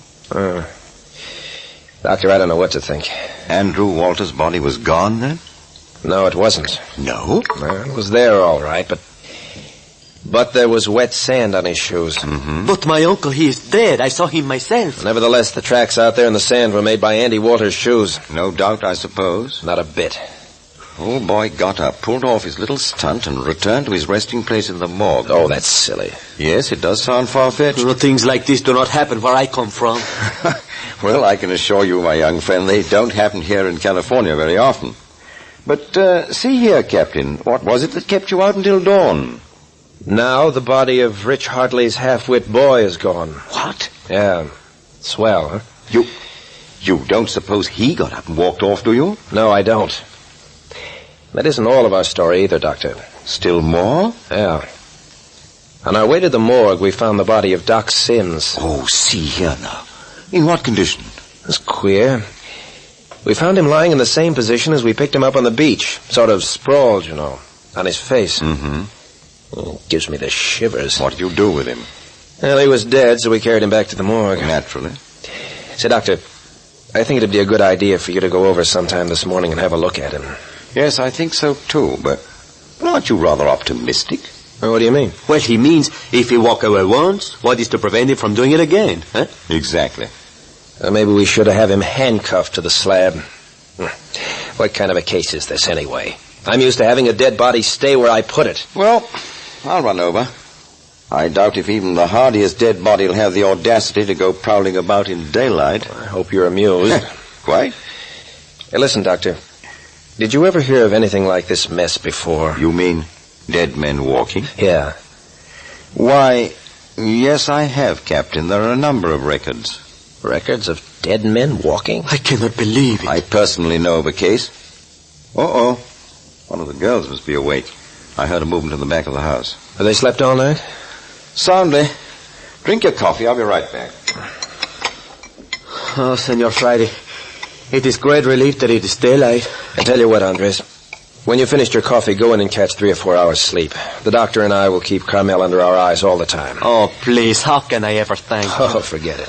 You know, this cousin of mine, she is more dear to me. Both girls are awake. Miss Stanley insisted she's able to get up. That's something. I was afraid we were going to have a sick girl on our hands. Miss Stanley has a marvelous stamina. By the way, I should advise making light of her experience. Okay, Doctor. But see here, you started to tell us of a personal experience. Oh, yes. Well, there was a chap over in San Francisco who was pronounced dead. He was attended through his illness by a reputable physician, and there seemed no doubt at all. The body was sent to an undertaking parlor, and all funeral arrangements were made when he suddenly got up and started wandering around the place. Sacrament. Frightened the attendants. The matter, of course, was hushed up. You mean he went on living? No. He never actually knew what happened. His mind was dazed. He died naturally a few hours later. What you doctors don't get mixed up with. Then there's the hypnotic state, which is practiced in India. You've read of mystics being hypnotized and allowing themselves to be buried alive. When they're in that state, all bodily functions are suspended. No physician in the world could be certain whether they are living or dead. Yeah, I've seen some of that in French Indochina. The human body is a curious instrument and is capable of playing strange and gruesome pranks on its owner. Doctor, what you say makes me wish never to die. Yeah, but look here, Doctor. Natural death is one thing, violent death quite another. You don't mean to say anything like this could happen to a person who'd been hanged or shot? You're quite right, Captain. From a medical standpoint, it's quite impossible for such a thing to happen. And yet? And this skeleton which Carmel and I have seen? I don't understand that at all, Andres. Skeletons, after all, are something used to frighten children. There's no sense in even considering your skeleton. But we have seen it. I don't doubt your word. You say you saw it, and I believe you did. At least you saw something you took for a skeleton. Well, we've got to take it into consideration, Doctor. It fits into this puzzle somewhere. Now, first, Carmel and Andres see the skeleton on the beach. And then we find Doc Sims dead on the beach. Then we find Rich Hartley's boy murdered in the morgue. After that, Andrew Walters hanged. It's unnatural. They're all hooked up together somehow. But see here, Captain. Do you think there's anything to this idea? Doc Sims and Andrew Walters were enemies. They were the 2 rich men in the village. Oh, you mean somebody bumped off the 2 rich men out of spite? Yes, but where does Rich Hartley's half-wit son come in? Maybe there's an excuse for 2 rich men, but why drag in a poor, foolish half-wit? Haven't the slightest idea. And then there's this business of enticing Gail and Martin Stanley here. Summoned to the funeral of their uncle, Doc Sims, before he was dead. Now, who did that? And that's another queer angle, Captain. How does it happen that each of the 2 rich men have 2 heirs on the scene at the time or shortly after their deaths? Uh-huh. Andrew Walters' heirs being Andres here and his cousin Carmel, and Gail and Martin Stanley representing Doc Sims. Here come the girls. Oh. Really, Carmel, I'm perfectly all right. You still must be careful. Oh, well, good morning. Are you feeling tip-top, Miss Stanley? Almost. A little shaky, but otherwise... Here, you better sit down. A strong cup of coffee would put you into shape. And you, Carmel? Oh, I'm just glad it's morning. I had the most horrible dreams. Where's Martin? Oh, your brother is still sleeping, Miss Stanley. Had rather a difficult night. Andres, you'd better run along. You need rest. Haven't you been to bed at all? Please, Carmel, you are all right? Yes, really I am. Why haven't you been to bed? Well, I have been with Captain Friday. We have only just come in. Just come in? Well, where in the world have you been? I'm just looking the situation over. Come. Now, you children sit down and drink your coffee while I fry you some bacon and eggs. How do you like them? Over? Couldn't I do it? I am the doctor. Do as I say. Well, I like mine over. Straight up, please, and not too hard. Go along, Andres. Please, if you will excuse me. Of course, Andres. If you will call me in a couple of hours. We'll route you out and we want you on the job. Very well. Please do not forget now. Oh. Sounds like visitors already this morning. Not surprising after the night we've given this village. You go and see to your visitor, Captain, while I feed the ladies. I have a hunch it's Rich Hartley. Oh, the father of the murdered boy, eh? Yeah. I'm not gonna like this. It sounds like he meant business. What would you be doing if you had a son lying in the morgue this morning?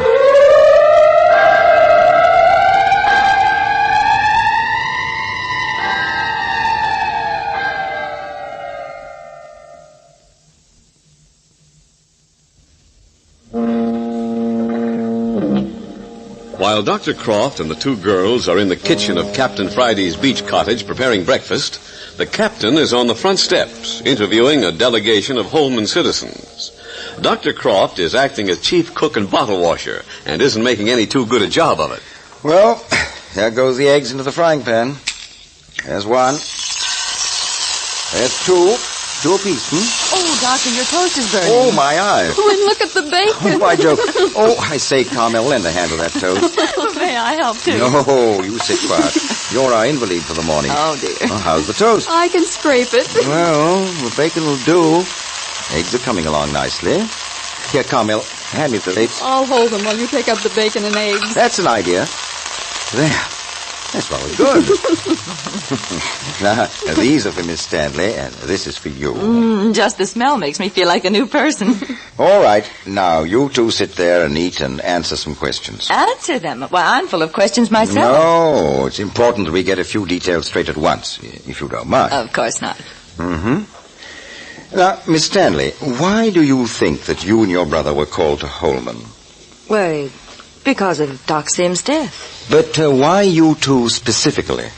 Saying for the moment that everything concerning Doc Sims' death is normal, why should you two young people be the ones called? Well, it's been understood right along that when Doc Sims died, we would be his heirs. But why not your father and mother? Doc Sims' sister and brother-in-law. Well, Mother and Dad are very old. Neither is well. I see. It seemed very certain that our uncle, Doc Sims, would outlive both of them, and so he made his will directly to Martin and me. Yes. No other relatives? No. So, by Doc Sims' death, you and your brother come into valuable property. Have you always had money? For only what we were able to earn, but Mother and Dad have enough laid aside to make them comfortable. That telegram you received notifying you of Doc Sims' death, you have no idea who might have sent it? I don't even know who could have been interested. But what about Doc Sims' attorney? I'd never heard that he had one. Well, anyway, had it been he certainly would have signed it. Yes.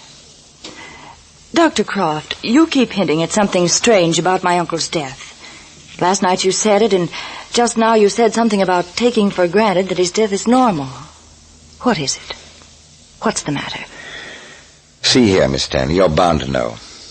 It's like this. When you arrived last night, Dr. Sims was prowling about at large. He what? You see, Captain Friday and I had taken him to the morgue and, well, he got up and left. Oh, how terrible. Yes, it was highly embarrassing. But, well, where is he now? Well, this morning he's back in the morgue. Well, is he dead? So Captain Friday believes. A little later, I'm going to investigate. And Carmel, did you know what about this? Yes. Oh, you poor child. No wonder you didn't want me to go near the window last night. You can see now that there is something very peculiar going on in Holman. Yes. And still more peculiar, Miss Stanley, are certain other facts. For instance, Andrew Walters, the uncle of Carmel and Andres, died a violent death last night. Oh. Yes. Did Carmel tell you that she too only arrived yesterday evening, 2 or 3 hours before you and your brother?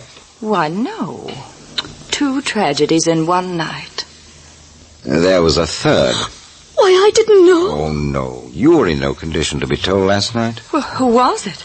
A poor village half-wit who was shot to death. Oh, who did it? We don't know. Was it the same person who tried to kill me? No. I think not, Miss Stanley. Well, here's Captain Friday back. Hello, Coroner. What's that? It's a fact. The town council met out in my front yard, and I gave them an earful. Yes? At my suggestion, they elected me special officer in charge of this case with the official title of constable. Oh, I say, they have more gumption than I suspected. And at my further suggestion, they elected you coroner for this special case. Jove, now. How the honors do fall. Coroner Jamie Croft. Look here, I suppose they'll be wanting an inquest next. Set for tomorrow. But, see here, I've got You better let them do as they like. When they get an idea, there's no changing them. How about the father of the half-wit? Oh, Rich Hartley? Yes, I saw him. He's pretty badly upset. Could he give any explanation? No, not a bit. The boy had a habit of roaming at night. They couldn't keep him in. Didn't try very hard, as there seemed very little danger. Too bad. I suppose the whole village is bursting with excitement. Never anything like it in Holman before. They're holding a town meeting. A what? Town meeting. Couldn't even wait for breakfast. Everybody's there. But see here, what's the object? Oh, blow off a little steam, I guess. They probably send a written protest to the president against the new crime wave. Yeah. Oh, and say, while they're occupied, I think it'd be a swell time for us to take a look through Doc Sims' place. Walter's house, too, if we have time. We'll have a crowd trailing us everywhere if we don't give them the slip. Oh, quite, yes. Well, this will be a good time to look in at the morgue and see about Doc Sims. I don't know about you girls, though. But, don't you think they should stay here? You agree with me, don't you, Captain, that there's no danger? Yeah, not in the daytime. Still, there should be at least one man stay here with the girls. Well, I'm really not the least bit afraid. Please, you won't leave us all alone. Carmel, we'll leave your cousin Andres and Martin here. Oh, no, you won't. Why, Martin. Awake, huh? Yes, and I heard you planning to go through my uncle's house without either Gail or me present. Nothing doing. Yeah? Exactly. Why, Martin, what's gotten into you? You're not yourself. Listen, Gail, there's something darn funny going on here. You and I plump ourselves down into a mess that we don't know anything But about. Martin, dear, we've got to trust someone. Surely you don't disbelieve Captain Friday and Dr. Croft. I don't know what I believe. Just the same, I'm not taking anybody on faith. If they're going over to Doc Sims' house, I'm going along. You're not sticking your neck out, are you, Stanley? I don't care. I know which side my bread's buttered on. Or I'm going to find out. Well, you want to leave your sister here alone? Remember, just a few hours ago, someone tried to bury her alive. Let her come along. Impossible. She isn't strong enough. She must remain quiet. What's the danger in plain daylight, anyway? Probably isn't any. We're simply not taking any chances, that's all. Then one of you stay here, and I'll go with the other. Look, fella, just who do you think is running this show? I'm going if either you or Dr. Croft go, and that's final. Please, isn't it all right if we stay here with Andres? If anything frightens us, we can call him. As a matter of fact, Captain, I'd be glad to remain, except that I feel I should have a look at Sims. Yes, I want you to, Doctor. Under the circumstances, I think I want young Stanley where I can keep an eye on him. Oh, you do? Yes, I do. You're going along right now. I haven't had breakfast yet. Well, you'll have to get it when we come back. We can't wait. The town meeting will be over if we don't hurry. Oh, all right. Well, then, let's get started. You got a key to my uncle's house? And, Carmel, be certain to awaken Andres if there is the least sign of trouble. Oh, yes, I promise. All right, Doctor, let's go. Coming. Remember, both of you, no chances. Don't worry about us, Dr. Croft. I'll be back shortly. Doctor, you want to stop at the morgue before we go to Doc Sims' house? Why not let me drop in at the morgue, and then I'll join you at the house? It's only a step. Okay. Here's the morgue key. Oh, come on, we can cut across the lot, save a lot of time. Place is certainly deserted. Where is the town hall? That white frame building over there. Uh-huh. Which is my uncle's house? The big dark one right up ahead. That other two-story one, about half a block up the street on the other side, is Andrew Walter's place. Who's he? Stanley, haven't you got this straight yet? Andrew Walters is Carmel and Andre's uncle. He was found hanged last night. Oh.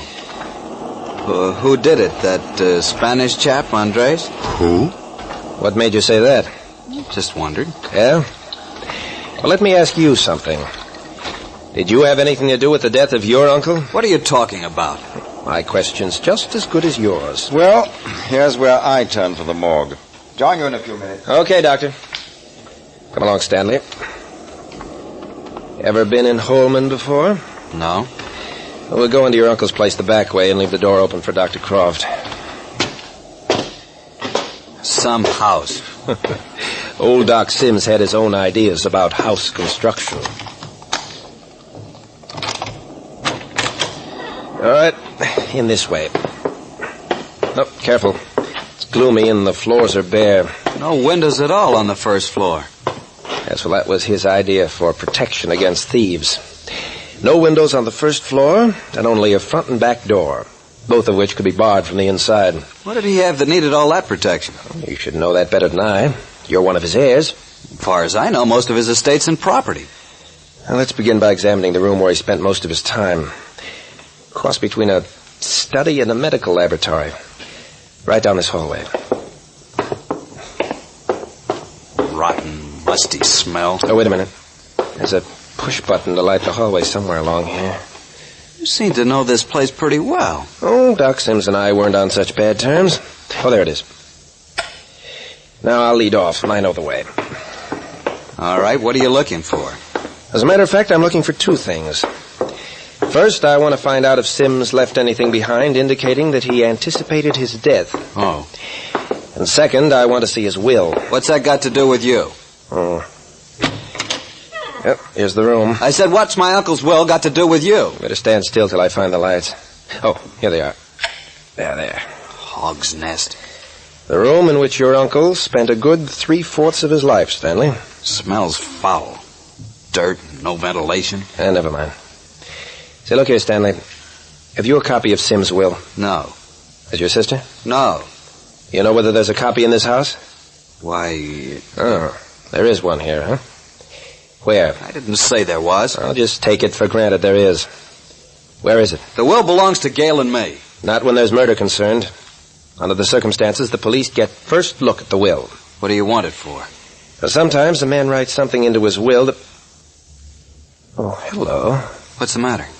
Look there on the floor. Woman's handkerchief. Yeah, a woman's... Why, that belongs... Say, look here, Stanley. We fooled long enough. Someone else has been here ahead of us. What for? Well, what do you think? Looking for your uncle's will, of course. If you know where it is, you'd better tell me. Whoever gets it first. My uncle wrote that there was a small safe behind the third panel on the east wall. Third panel on the... Oh, that's right here. How are we going to get behind that panel? Run your thumbnail down the crease at the left edge of the panel. You know the combination to the safe? Uh-oh. Here they go. Yep. Here's the safe. Now what? Combinations 3, 8, 6, 9. Beginning at 0 and reversing the spin... Oh, look. Look, there he is. There he is. Go away. Hey, who turned out the lights? Stanley. Stanley. Doc Sims. Doc Sims, is that you, Doc? What are you doing here?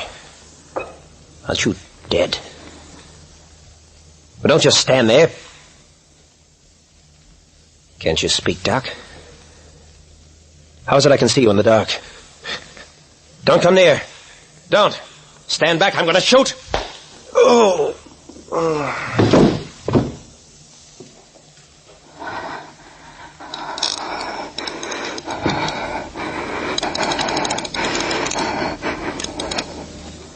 Hi, Captain. Captain Friday, where are you? Captain, Doc Sims' body is gone from the morgue. That's queer. They couldn't have left the house already. Captain. Hello? Oh, here's the door open. Well, there should be a light somewhere. Jove. Both of them out. Captain Friday. What's this? A girl's handkerchief. Why, that belongs to Carmel Ruiz.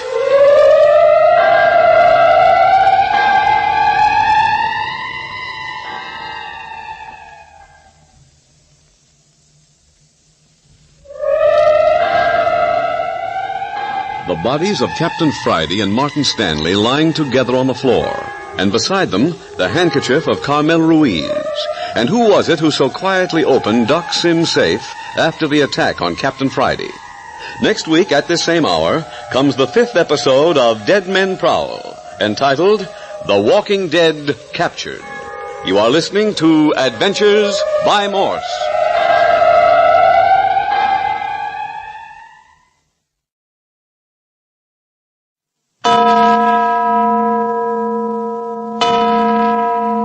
Adventures by Morse.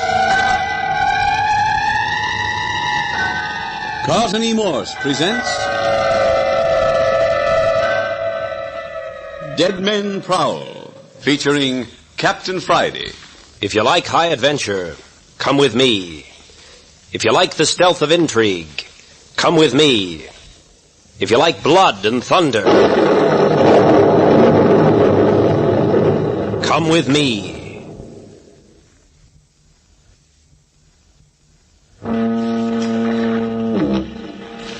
If there is a terror more deadly than fear of the unseen, the unknown, it is that of facing a horror your senses tell cannot exist, and yet which you can very plainly see. And that's what is happening in the coast village of Holman, where twice the dead body of Doc Sims was seen to prowl, and 2 other bodies had risen from their resting places in the little morgue to carry on strange and sinister antics.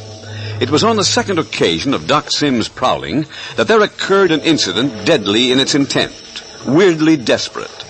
On the morning following the first night of mystery and terror, Captain Friday had taken Martin Stanley and Dr. Jamie Croft with him to Doc Sims' house in search of clues. He left Gail Stanley, Carmel Ruiz, and her cousin Andres at his cottage. Dr. Croft had gone to the morgue to check on the bodies, and the captain and Stanley had proceeded to the Sims house. They went to Doc Sims' study to examine his private papers and look for his will. But instead, they found a handkerchief belonging to the girl Carmel. Evidently, she had been there before them. They discovered a wall safe and were in the act of opening it when, for the 3rd time, the body of Doc Sims appeared. It entered the study, shot Martin Stanley, and attacked Captain Friday. When Dr. Croft arrived from the morgue, he found 2 inert figures huddled on the floor. Captain Friday. Break your neck, Doc Sims. Here, let go my throat. Get hold of yourself, Captain. Come out of it, man. Will bang me over the head. Are you Dr. Croft? Dr. Croft, did you see him? See whom? Doc Sims, at least his body. Why? Why, no. I did. Shot young Stanley and then got me. How's Stanley? Is he dead? Don't worry about Stanley. The bullet just grazed his head. But, see here, Captain. Do you mean to tell me you saw Doc Sims walking again? I did, and there's no argument this time. His body was gone from the morgue, all right. Oh, what a head I've got. Dr. Croft, look at the safe. It's been opened. I see it has. I don't get it. Opening his own safe and stealing his own will. I wish Doc Sims would make up his mind whether he's dead or not.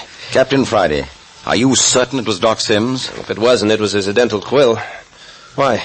I picked up this handkerchief when I came into the room. It belongs to Carmel Ruiz, if I'm not mistaken. Yeah, it was here when we came in. Which indicates that she has been here. That looks bad for Carmel. Oh, nuts. But this is a handkerchief. Well, I can't help it. A kid like her couldn't get mixed up in this. She's just out of a convent. Doesn't know what it's all about. Oh, I know all about that, but it doesn't get rid of the fact that someone dropped Carmel's handkerchief here. Yeah. See here. How about Andres? He's in love with his cousin. Might have been carrying a handkerchief. Uh-oh. Stanley's coming around. Close call, my boy. Better look after him, Doctor. I'm going to have a look at the safe. You better wait. Your knees will buckle if you get to your feet too quickly. Couldn't feel any worse. Here, give me a hand. Oh, my head. I told you. The guy must have swung from the floor. Yeah, there. Head's clearing up a little. Righto. I'll see about Stanley. Doc Sims sure made a mess of his papers. Looks like a whirlwind hit the safe. Queer. A dead man should suddenly desire to rifle his own safe. Yeah. Especially when his rightful heir was about to put his hands on the will. It's a queer business all around.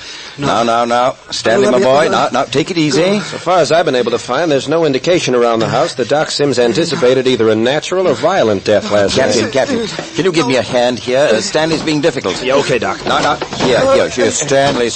Grab his legs, Captain. Putting up a battle, huh? Deucedly belligerent. No, take it easy, fella. If we can hold him down for a few moments, he'll come out of it all right. I've got his leg. Let go of me. You let go of me. I don't care if you are my uncle. Oh, you can hold him long enough for me to get a glass of water. That should bring him out of it. Here, we'll go to it. I've got him. All right, but watch out. Won't take but a moment. No, easy now, Stanley. You're going to be all right. Hi there, Doctor. Step on it. I've got him, but that's about all. All right now. Hold him. I'll give him a dash of cold water in the face. There. That'll take care of him. You can let go now. I don't mind informing you that most of that water went down my neck. I'm sorry. It's a regular tiger. Look at the scratches on my face. Little Ardeen will take care of it. You'll have to handle your patient yourself from now on, Doctor. I'm going to finish looking through these papers in the safe. I doubt if you'll find the will. I don't expect to, but you never can tell, though. Hello, Stanley. Feeling pretty rotten, eh? Rotten. Coming to all right, has he? He'll do. Should be taken back to the cottage. Yeah. Hello. Here's something. Say, look at this, Doctor. A duplicate of a letter from Doc Sims to Andrew Walters. What's that? A letter? And what a letter. Anything to do with this situation? Has it? Just listen. Andrew Walters, this is to inform you that I, Dr. C.N. Sims, have discovered your real identity as well as enough of your background and history to make your presence in this community undesirable. Unless you are willing to come to such terms as I see fit to impose, I shall at once reveal your identity and turn you over to the proper authorities, which of course you realize means nothing less than the gallows. My word. Does that mean that my uncle had something on Andrew Walters? Had something? Looks to me like he had everything.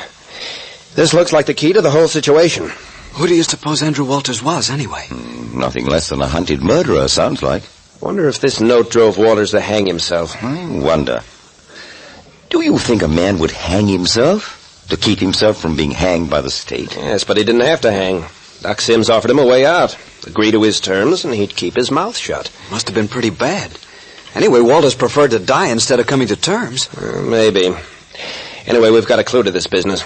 Right now, I want to get Walters' fingerprints and shoot them over to the city for a check with the police criminal files. How will you get them to the city? I'll get the grocery supply boat to take them over. It'll be in at noon. We've got to work fast now. I want to run over the rest of Doc Sims' house, and then I want to go through Walters' place.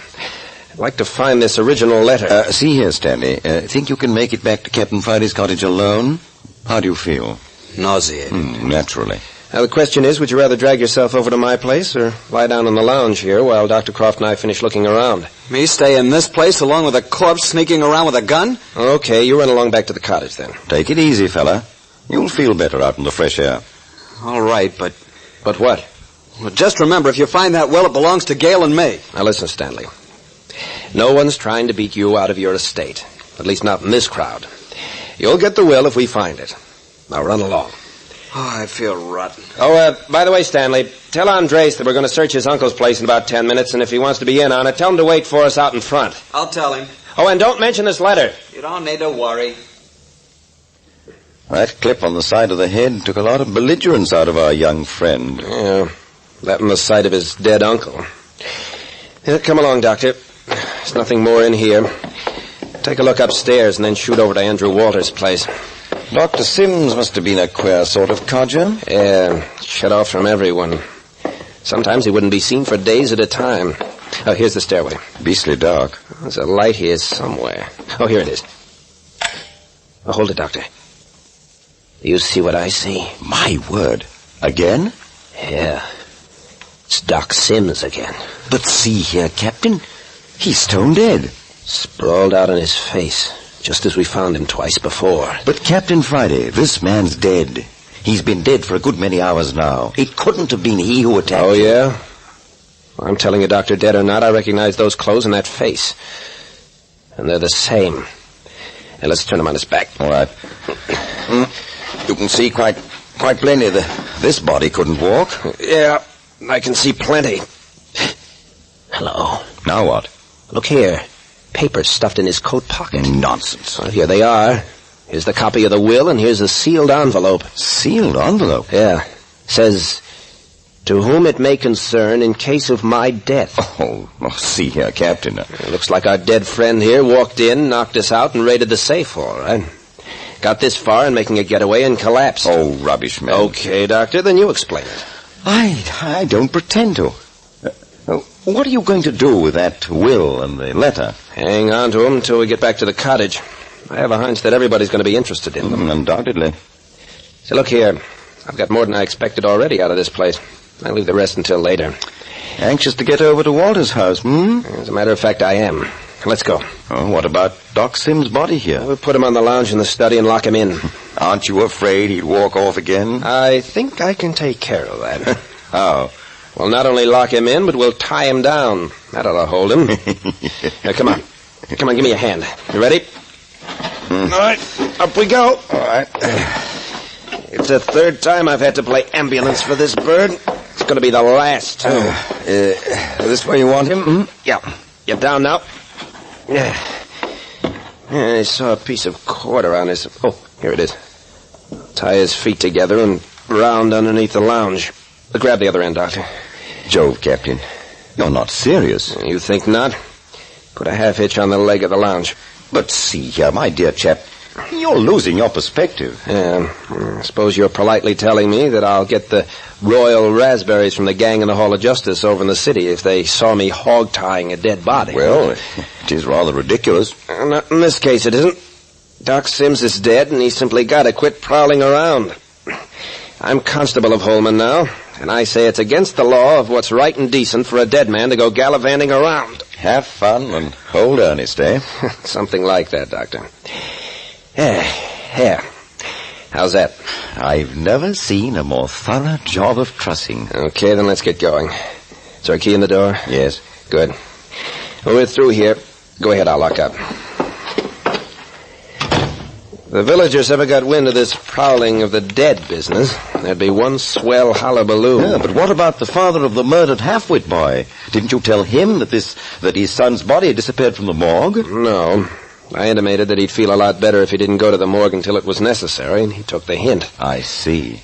There's another thing. If we don't find the Hartley boy's body before the inquest tomorrow morning, it's going to be very embarrassing. Mm-hmm. In that case, it seems to me we'll have to give them the whole story. Yeah, which is what I don't want to do. The less the village knows about what's going on, the easier it's going to be to work. Go ahead, Doctor. Let's get outside. My word, what a musty hole. Didn't realize it until we got out in the fresh air. Just a minute while I lock up. Yeah, there. Now, Andrew Walters' place. It will be interesting. Yeah? Why?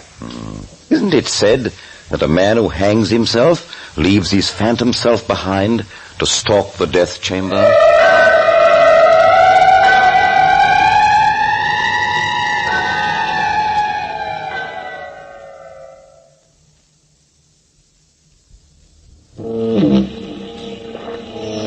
Captain Friday and Dr. Croft have tied the wandering body of Doc Sims to a lounge in the old Sims house, after the dead body apparently had made a murder attempt on both the captain and the boy Stanley. Just now, the two have locked up the house, and with certain private papers from the Sims safe in his pocket, Captain Friday is leading the way to the second murder house, Andrew Walters' house, where last night he had hanged himself.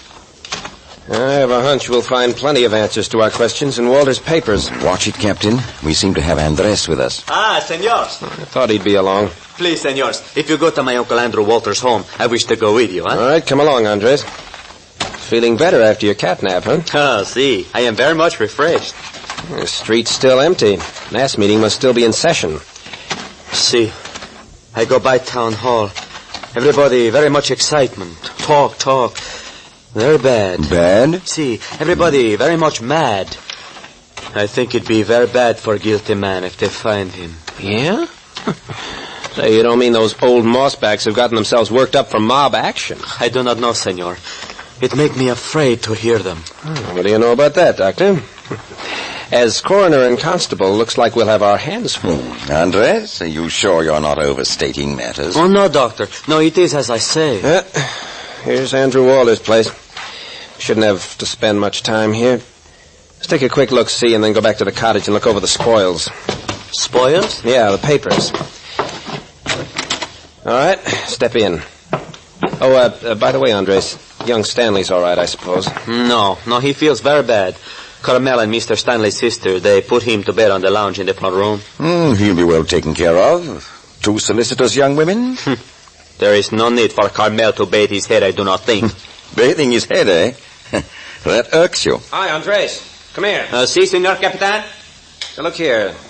You say you held a long conversation with Andrew Walters last night, just before you left to meet Carmel at the train. Si, this is correct. Where were you? Here in this living room? This is it. What did you talk about? Well, he told me how very happy he was to have Carmel and me with him. He said how he had been very lonely in 10 years he had been in this place by himself. Yeah? He's glad, huh? Didn't seem depressed or despondent? Oh, no, senor. Very happy. When I left, he said, well, bless you, my son. He said this, and then he said, if Carmel, she is as agreeable as you, we will be very happy household. Those were his last words to you, huh? Si. And then, when you'd left, he went upstairs and hanged himself. What do you make of that, Dr. Croft? Well, doesn't make sense, Captain. Something's goofy, all right. So look here, Andres. Where does your uncle keep his private papers? In this desk here. He have a small iron-bound box. Yeah? Know all about it, huh? Well, when I come, he show me his will. And then I see him open up this bottom drawer where he keep the box. You've seen his will, then? Oh, for certain, man. What did it say? According to his will, he have give half of everything he had to Carmel, and the other half he have give to me. Did he say how much? Maybe $200,000-$300,000 in the bank. Besides all this property, of which there is maybe 1,000 acres. $200,000 or $300,000 in the bank? You mean cash? Si, Senor Capitan. He tell me he's afraid of investments. Well, we'll see if we can find that will. You say it's the bottom drawer? Si. Yeah, here's the iron box, all right. It will lift right out, you see? Yeah, it's got a combination lock on it. See, there is a little black book in the top drawer. The little drawer there. Oh, yeah.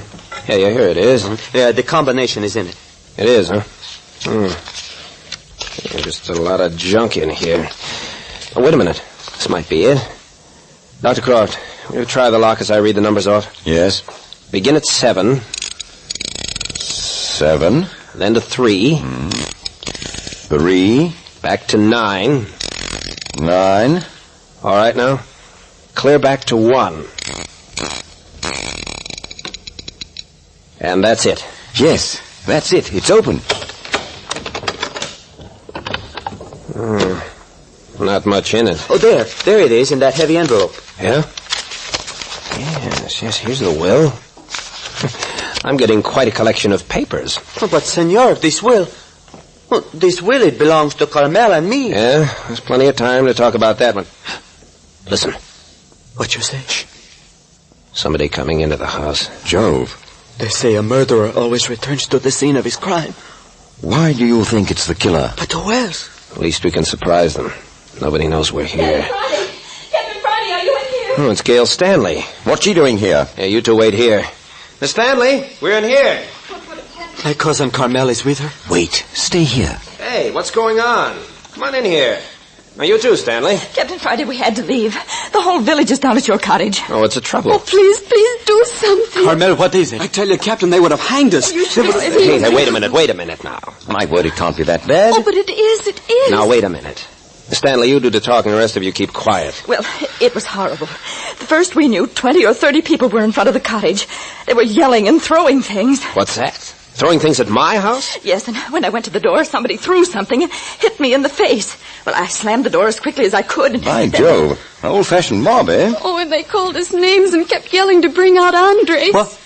They called for me? I'm a son of a gun. Yes, and then we ran to the back of the house and crawled out the bedroom window and got away without them seeing us. Jolly little party. Martin thought you'd be over here, and that's why we came. What did they want Andres for? Maybe Maybe they think I kill all these people. Just like those old mossbacks. They get screwy ideas sometimes. Well, Captain, what are you going to do about it? Remember, you had yourself elected constable this morning. Yeah? Well, I'm going to do plenty. Oh, crazy nitwits. I knew things would be popping, but I didn't expect anything like this. Looks like they got themselves pretty well steamed up at their own town meeting. Yeah, a couple of big mouths probably got up and gave them fire and brimstone. Quite. Oh, see here, what are you up to? Gonna go out and clean them up. Buckle my gun out in plain sight. That'll bring them down to earth. Like company? Okay, if you want to come along. Enjoyed immensely. Now, come on, then. The rest of you stay here till we get back. Please, do you think it's safe? There's nothing to worry about. Now, Stanley, you and Andres take care of the girls. Oh, Andres, everything's so off. Oh, please. Please, you must not be frightened. If there is danger, I will not let it hurt you. Martin, lie down, please. You're so sick. Looks like we came to Holman for our own funerals instead of putting Dr. Sims in the ground. Oh, please, Martin, don't be so morbid. Fine business getting shot at by my own uncle. Dead uncle at that. Oh, it's the most terrible thing I ever heard of. You don't think Captain Friday and Dr. Croft will let anything happen to us, do you? What can they do? Didn't the thing that shot at me knock out Captain Friday? Well, me, I think the Capitan will do plenty. Rod, he's in the same boat with the rest of us. But they have the whole village turned against us. We're not only fighting something we don't know about, but the village, too. But they're so brave. They'll fix everything. Oh, please, my cousin, you do not worry, huh? Personally, I'm going to keep my eyes on those fellas. You know what they're planning to do, Gail? Martin, you shouldn't talk that way about them. Yeah, well, they're looking for Dr. Sims' will. Captain Friday said he was going to hang on to it, too, if he found it. Well, he has my uncle's will, too. I do not think he will do anything bad with it. Well, you got a lot more faith in him than I have. Martin, what in the world are you talking about? Captain Friday's an old-timer here. He's got the lay of the ground. We haven't. But I don't see what... There's a lot of money involved in this thing. What's to keep him from grabbing it off? I tell you, he's slick. Oh, don't be absurd. How could he? And even if there were no wills, the law would see that we got what was ours. Yeah? How do you know what angles he may have? Well, I do not think so. I don't care what you think. Mighty funny the way he and this Croft guy took us in. Keeping us where they have an eye on us. Only telling us what they want us to know. You mustn't say that about Dr. Croft. I like him. Oh, I'd like to know something about him myself. Well, if Captain Friday says he is all right, that is all I care. Bunk. Oh, I don't know what to do. Besides, it seems to me if you wish to not stay at the senor's home, you do not need to. Why you don't go about your own business? Go out and get torn to pieces by that fool mob? Well, then, it seems to me if you accept the Capitan's protection, you should not say this sort of thing about him. Preaching, huh? If you wish to call it that. You make me sick. You stop talking about Andres like that. Pipe down, kid. Martin. This is enough. I do not care if you are hurt. You say one more little thing like this to my cousin. Oh, for the love of Mike. And if you wish to speak with me in future, you please to change the tone in your voice. I think you deserve that, Martin. Oh, please, we mustn't quarrel. Everything will be all right if we just keep... All right, here we are. The war's over. They didn't hurt you? Do I look hurt? But where's Dr. Croft? I sent him over to Doc Sims' house to check on things. What right does he have over there? Uh-oh. What's the matter with you, Stanley? He's always irritable when he isn't feeling well. Oh, cut it out, Gail. I want to know what business Dr. Croft has in my uncle's house alone. Well, if you must know, we found Doc Sims' body sprawled on the stairs over there. Oh, Doc Sims. Oh, no. Yeah. And we locked it in the study. I asked him to drop in and see that it was all right before coming back. The body of my uncle? That's what I said. And was he dead? You never saw a deader body. But I saw him. I saw him. I saw him raise the gun and shoot me. Yeah? Well, you haven't got anything on me. Just the same, we found him stone dead. Please, things like that can happen. In the convent, they taught us that when Yes, I know. But see here. The moment we're in Andrew Walter's house. You're all to come upstairs. We'll take a look at the room where he hanged himself. Please, do I have to go? I'm afraid so, Carmel. Oh, no. Just for a moment. Just to point out the place where you first saw the body. Please, senor. I could do that. It'll be necessary for both of you to go. But not Martin and me. No, if you two would rather wait in here alone. Oh, yes, please. Okay. Dr. Croft will be over any minute now. Found the body of that half-wit Hartley boy yet? Please, why did you have to say that? Just wondered. Oh, cut it out, Stanley. You know Carmel's uneasy about visiting that room upstairs. Well, come on, let's get it over. Please close the door when you go out. The last time I was on these stairs... Oh, please, Colonel, you do not think about it. Just hang on to me, huh? But they're so dark. You coming? Si, senor. We're almost behind you. I'd rather not go in. No, you will be brave for Andres, eh? All right, right in here. Plenty of daylight in this room. Just the stairway and the halls that are dark. Please take me away from here. Now then, the body was lying on the cot, was it, Andres? Si, senor. But where is the cot? Oh, we used it to carry the body to the morgue. Just where was the cot sitting when you saw it? Over there against the wall, just to the left of this window. All right, Carmel? Yes. Yes, let's go away. Look out, Captain! Look out! Andres, you're shot. I've got him, Captain! I've got him! Hang on, Dr. Croft. I'm coming. Where are you, Dr. Croft? At the bottom of the stairs! I'm coming. Rolled all the way down the stairs with him. Get a light, man. Lying still. Must be knocked out. Here's my flash. Look here, Doctor. It's Rich Hartley's half-wit boy. Captain, you mean I rolled down those stairs with a dead man in my arms?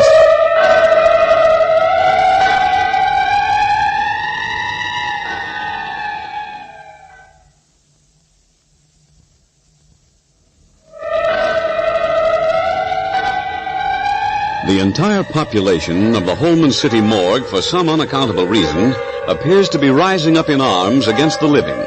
First, old Doc Sims, dead of natural causes.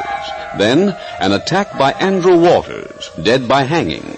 And now, finally, the Hartley boy, shot through the heart, has invaded the haunts of living people, apparently in a direct attempt to commit murder. This is the weird and wonderful story of Dead Men Prowl. Chapter 6, entitled Life History of Prowlers, will come to you next week at this same hour. You are listening to Adventures by Morse.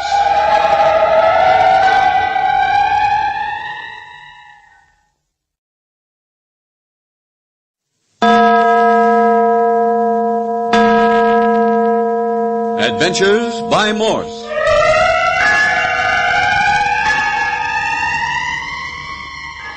Carlton E. Morse presents Dead Men Prowl, featuring Captain Friday. If you like high adventure, come with me. If you like the stealth of intrigue, come with me. If you like blood and thunder, come with me.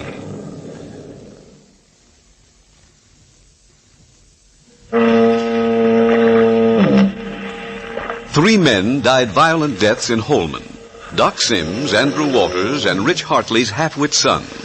These tragedies brought four young people to the village across the bay from San Francisco. First to arrive were Carmel and Andres Ruiz, cousins. They were niece and nephew of Andrew Waters. Then came Gail Stanley and her brother Martin, niece and nephew of Doc Sims. Captain Friday, who had a summer home in Holman, took the four under his wing, and with the aid of his weekend guest, Dr. Jamie Croft, endeavored to untangle the mystery behind the three murders. But let Captain Friday tell it. Each of the three bodies in the village morgue has taken it upon itself to prowl around or disappear altogether from time to time. When Dr. Croft, young Martin Stanley, and I searched Doc Sims' house, two of the bodies were missing, that of Doc Sims and that of the half-wit Hartley boy. Doc Sims' body was found after an attempt was made to murder Stanley. I tied Doc Sims' body on a sleeping cot and locked it in a room. Next, we searched Andy Walters' house. Along with Carmel and Andres Ruiz, I was upstairs in the room where Andrew Walters died. Gail and Martin Stanley were waiting downstairs. Dr. Croft had left the house to examine Doc Sims' body.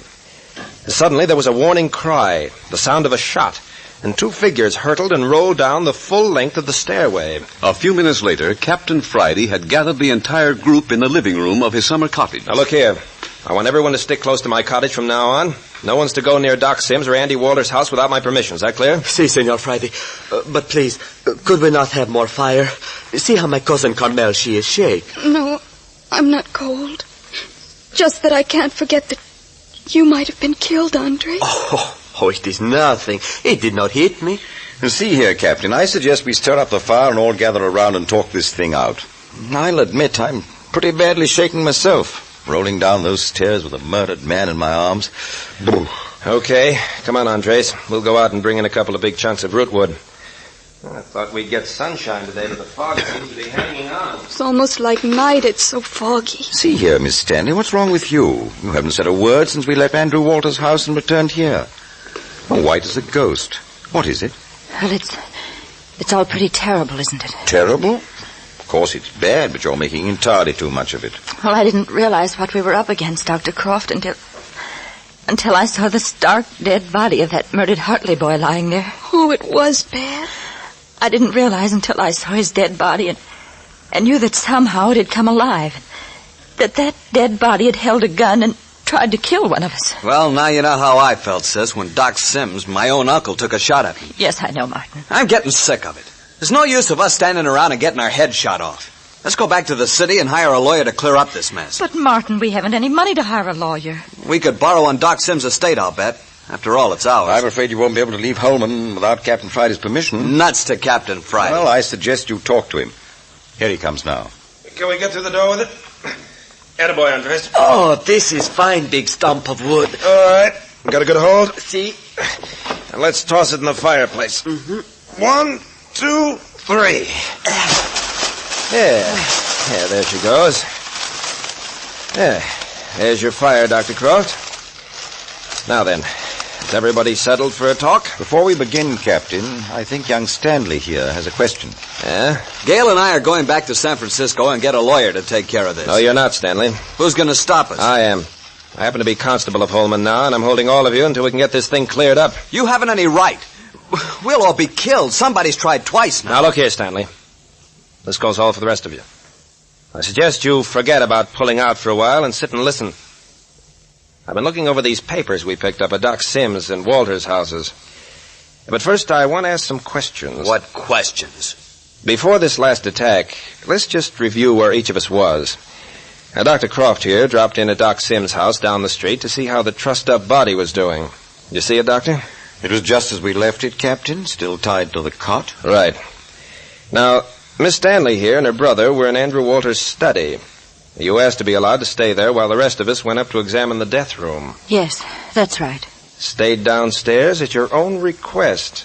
Well, you remember I told you I couldn't bear the sight of the room where a man was hanged. Yes, I remember. Well, you two were in the study on the first floor. Carmel and Andres here and I went up to the second floor. We just started to examine the room when we heard Dr. Croft yell. What was it you yelled, Doctor? I think I said, look out, Captain, look out. Yeah. The next minute there was a shot. See, so close to me I feel the air. It cut my face like sharp knife. Close one, all right, Andres. And then the next thing we knew, Dr. Croft and a second person were rolling down the dark stairway together. I rushed down, and there was the doctor hanging onto the body of the murdered half-wit, the Hartley boy. I'd never go in that house again for anything. But look here, Doctor. How did you happen to take that tumble downstairs? What happened? I don't know. As soon as I'd seen that Doc Sims' body was safe, I locked up and I came right over to join you at the Walters' house. I let myself in.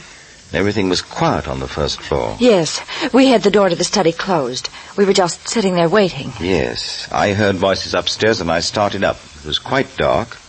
And suddenly I saw a figure between me and the doorway. All I could see was his outline. And I started to speak when it crouched. It was alive? Yeah. And I saw the glitter of a gun. I couldn't see into the room, but he was tense. He was about to fire at someone. That's when I yelled and I rushed up the stairs at him. Yeah. Did he attack you, Doctor? No, I don't think so. He just seemed to give way in my hands. You see, it all happened so quickly. I grabbed him and we tumbled downstairs together. And when I opened the study door and saw what was lying at the foot of the stairs... Yes, I know. Any opinions, Doctor? Well, frankly, Captain, I never had such a shock in my life. I don't understand it. There he was in the doorway, apparently alive. And by the time we reached the bottom of the steps, it was the stiff, cold corpse of the murdered Hartley boy. Dr. Croft, if you and I hadn't been friends for the last couple of years... Yes, I know, Captain. I'd say the same. There's something strange in that house. Well, stranger than what happened in Doc Sims' house. The corpse walks in, takes a shot at Stanley here, and clubs me over the head, walks out under his own power, and then once out of our sight, he collapses into nothing more than a corpse. Did you find Doc Sims' will? Yes, I have it here. Where was it? In the coat pocket of the corpse. But how He'd evidently come alive long enough to take it away from us, and then he fell dead on his way to hide it. I don't believe it. Well, I don't either.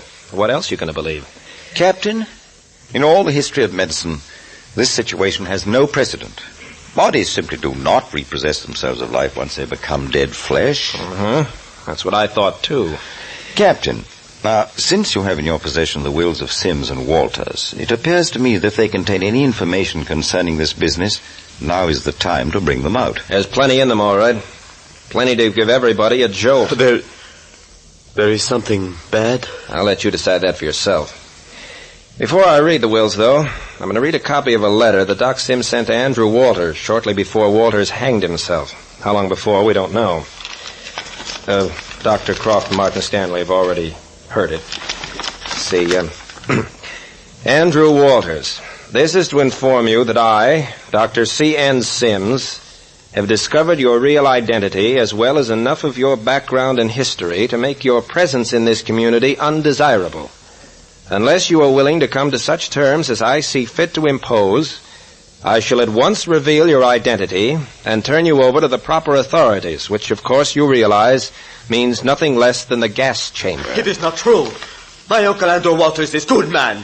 This letter is big lie. Now, hang on to yourself, Andres. If this Doc Sims man was alive, I would make him eat these words. Yeah, well, maybe you would, but sit down and hear the rest. Oh, why would they want to execute our uncle? Sounds like murder. Oh, he wouldn't. He didn't. Well, I didn't know that Doc Sims and Mr. Walters were enemies. So, looks like we inherit some kind of a fight. You would be borrowing trouble, Stanley. Please. We aren't going to be enemies. Oh, of course not, Carmel. The fight ended with our uncle's death. Maybe it did and maybe it didn't. Let's wait until we hear the whole story. First, I'm going to read Doc Sims' will. It's short. All it says is, believing that I shall outlive my only sister, Gail Sims Stanley, I hereby do on this day bequeath all my personal and business property in equal parts to my niece, Gail Stanley, and my nephew, Martin Stanley. That's all except for the date. Well, that's something like it. Nothing hard to understand about that. Yeah, that's not the whole story. Wait until you hear what Andrew Walters has to say in his will. Okay, but what's that got to do with Gail and me? Plenty. See here, Captain. Is all that his will? That's right. Thought he was writing a book. It's his personal history. You've read it? Mm-hmm. Then why not tell us the gist of it? We can each read the details at our leisure. That's a good idea. That suit you, Carmel? Oh, yes, of course. How about it, Andres? Please, you do what you wish. Okay. Well, this is how it is. Andy Walters and Doc Sims were brothers. Legs. Then you mean to say we four are cousins? That's right. But I do not see how it is Say, possible. how do you get that way? How could a guy named Sims and one named Walters be brothers? Because Andrew Walters is an assumed name. I don't believe it. You will when I finish. Sounds like a most engaging tale. Yeah. You see, according to Walter's story, there was quite a big family of Sims originally. There were 3 sisters. First, Bonnie Sims. See, my mother. That was her maiden name. Yes. And then came Gail, for whom you were named as Stanley, and Joyce, Carmel's mother. But what about the brothers, Captain? Well, here's the angle. Doc Sims was the eldest. Then came his brother, Andy Walters. His right name was Vance Sims. But see here, Captain, why did Vance Sims change his name to Andrew Walters? Just a moment, Doctor. That concerns another member of the family. Another, eh? Mm-hmm. Another boy. Franklin Sims. Oh, 3 boys and 3 girls. Well, what happened to him? He was murdered 20 years ago. Another murder in the family? Santa Maria! Is the whole family to be wiped out?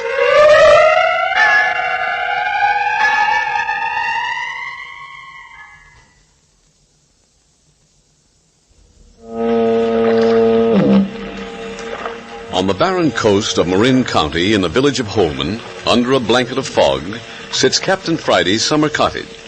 In the cottage is being unfolded the story of the Sims family. A story beginning generations ago, and today having its tragic effect on the living members. Captain Friday has just revealed that the two rich men of Holman, Doc Sims and Andrew Walters, were brothers, and therefore Gale and Martin Stanley and Andres and Carmel Ruiz are cousins. Yes, there was still another member of the family, another brother named Franklin Sims. 3 brothers and 3 sisters. Oh, what happened to him? He was murdered 20 years ago. Well, who did it? Remember that letter I read to you at the beginning from Doc Sims to Walters? Something about, I shall reveal your true identity and turn you over to the proper authorities. Andrew, oh, please.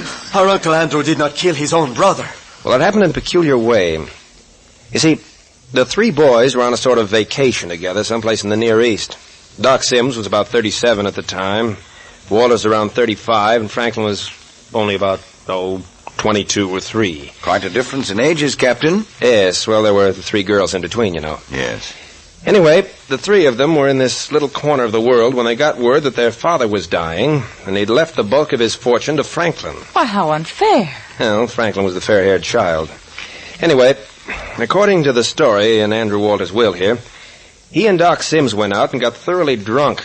And when he came to the next morning, he was in a filthy jail charged with the murder of his brother, Franklin Sims. Oh, but this is the most horrible thing to happen. The next day, the father died. Sort of left things pretty neat for Doc Sims. One brother dead, the other, Andrew Walters, held for murder. But didn't Doc Sims help his brother? No, he turned against him. Left him to his fate. He came back to the United States and got himself appointed administrator for the entire estate. A charming fellow. Well, I don't blame him. A fellow that would murder his own brother. But what became of Mr. Walters? He broke jail and became a fugitive. Oh, Andres, I guess we haven't a very nice family after all. You know what I think? I think these Doc Sims' hands are not very clean. What do you mean by that? Well, I think maybe he knows more about Franklin's death. You would think of that. But how did he happen to come back here? Didn't Doc Sims recognize him? Well, remember, that was 20 years ago. Walters says in his will that he made his way to Australia and under his assumed name went into the mining country. He made several rich strikes and finally, after about 10 years, came out a rich man. A rich man, eh? Mm-hmm. Plenty of money, but old and broken down. Nobody'd have recognized him for the fugitive, Vance Sims. Well, then he came back unrecognized. Yes. He worked a slick trick. The slickest I've heard in a long time. He wrote a deathbed testimonial under his own name of Vance Sims. He declared that during the 10 years he'd spent in the mines, he and his own alias, Andrew Walters, had been partners. And now that he was about to die, he desired that Walters should inherit everything that had been his. You see, this included his portion of the original Sims estate, which, through his office as administrator, Doc Sims was milking for himself. In other words, Vance Sims left everything to himself as Andrew Walters. Oh, now I begin to understand why Doc Sims was so unfriendly to us. He was cheating Mother out of her third of the estate. She was supposed to have a third after Franklin was killed, wasn't she? Yes, she was. Doc Sims tricked her out of it. Why, the You low-down... don't think much of him now, do you, Stanley? Leave me alone. But see here, Captain. What did Vance Sims do then, after he willed his property to Andrew Walters, his other self? He grabbed a ship for San Francisco and came over here to Holman with the documents and stuck them in Doc Sims' face. Beautiful. Yes. Doc Sims almost frothed. He was mad and scared. His conscience was bothering him about the way he'd been administrating the estate. Besides, he couldn't forget that he'd beaten his sister out of her third. He was in a bad spot, wasn't he? Walters had him, and there wasn't anything for him to do but turn over Vance Sims' portion without a squawk. But no wonder they were enemies. Yeah. Wonder they lived in the same neighborhood 10 years without the lid blowing off. Well, still, I don't understand. What made Doc Sims write that note threatening to turn Mr. Walters over to the police? And after all these years. Oh, that's easy. Doc Sims was burned up about the whole business. He suspected there was something smelly about the affair, so he kept nosing around, writing letters to Australia, keeping his eyes and ears open. And finally, he got the straight dope on Walters. Discovered he was really his brother, eh? Mm-hmm. And wanted for murder. And then Doc Sims wrote that note threatening Andrew Walters, the one you read to us. That's right. You think then, Captain, that upon receiving the note from Doc Sims, Walters went to his room and hanged himself? That's what it looks like. Trapped after all these years of safety, you know how you'd feel. Settle down to spend the rest of your life in peace and quiet, and then suddenly find yourself facing the gas chamber. Please, I can't bear to think of it. Oh, it is deplorable. The thing I can't figure out is, if Walters hanged himself, who cut him down? Well, somebody else was in on this thing. You don't suppose Doc Sims cut him down before going out on the beach to die, do you? Could have done it, but why? Please, I have a confession. Andres, you didn't... Conscience bothering you? All right, Andres, out with it. Please, you will try to understand why I have not told this before. Well, what's on your mind? Did you kill Andy Walters? No, I did not do that. Well, you've got something on your conscience. No, I will explain. When Carmela and I left you on the beach, we come to the house. My uncle was not in the study, so I leave Carmela alone, and I go upstairs to find him. Yeah, and then what?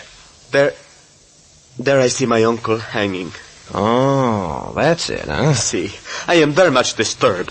I think maybe I can save him. I cut him down quick, and then I see he is dead. And then what'd you do? Well, then I remembered that I am his heir, and maybe somebody will think maybe I... Yeah, afraid of being held for murder, so you kept your mouth shut.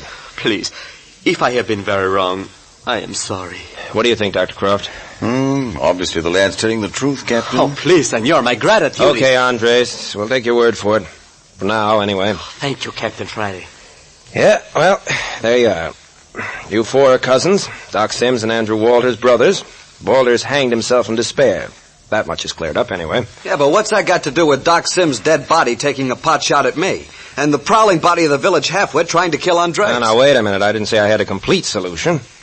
Well, we don't even know who killed the halfwit, nor why the body of Andrew Walters, alias Vance Sims, came over here and tried to bury Gale alive. Oh, please. All I can see right now is that it looks like all the dead bodies in the neighborhood have conspired to get rid of you four. Oh, please don't talk like that. At the convent, they always told us there was something sacred about being dead. You're quite right, Carmel. You mustn't judge normal living and dying by what is taking place here in Holman. But, senor, you have told us only the history of Andrew Walters. Now, does he not will his property to anyone? Yeah, I'll read that part. It's short. Let's see. Here it is. Appreciating the fact that my two sisters were unjustly cut off from the family by their marriages, I should like to recompense them if they are still alive, or their heirs if they are not, by equally dividing my entire estate between them. Oh, my cousins, you hear? Carmel, you are rich. Lands, money. Oh, you will have everything you wish. Wait a minute, Andres. There's a little more. Now, listen. I wittingly leave the Stanley branch of the family out of my will, not from any antagonism, but because I know that Doc Sims is leaving everything to them to soothe his conscience for having robbed Gale of her third of the original estate. Fine bunch of dog robbers in our family. Oh, if it'd only end here. Dr. Croft, you realize we don't know yet whether Doc Sims died naturally or whether he was murdered? True. The body... Yes, I know. Body hasn't stayed in one place long enough for us to perform an autopsy. Well, the fact is, I'm not certain I'd be justified in performing an autopsy on anything as much alive. Now, look here, it's after 1 o'clock. Aren't you folks ready for lunch? Well, I'm afraid I'm not. Well, I am. Sure, everybody will be when they smell food. And Miss Stanley, how about you and Carmel poking around the groceries and knocking together a hot lunch? Feel up to it? Oh, yes, let's do something. It'll help us forget the bad thing. That's the idea. Well, all right. Where will we find things? Everything's in the cooler or on the shelves. Just help yourselves. But, Captain Friday, are you going out? Oh, the doctor and I have a little job to attend to. Andres, you and Stanley stick by the house. Don't leave, you understand? See, I know.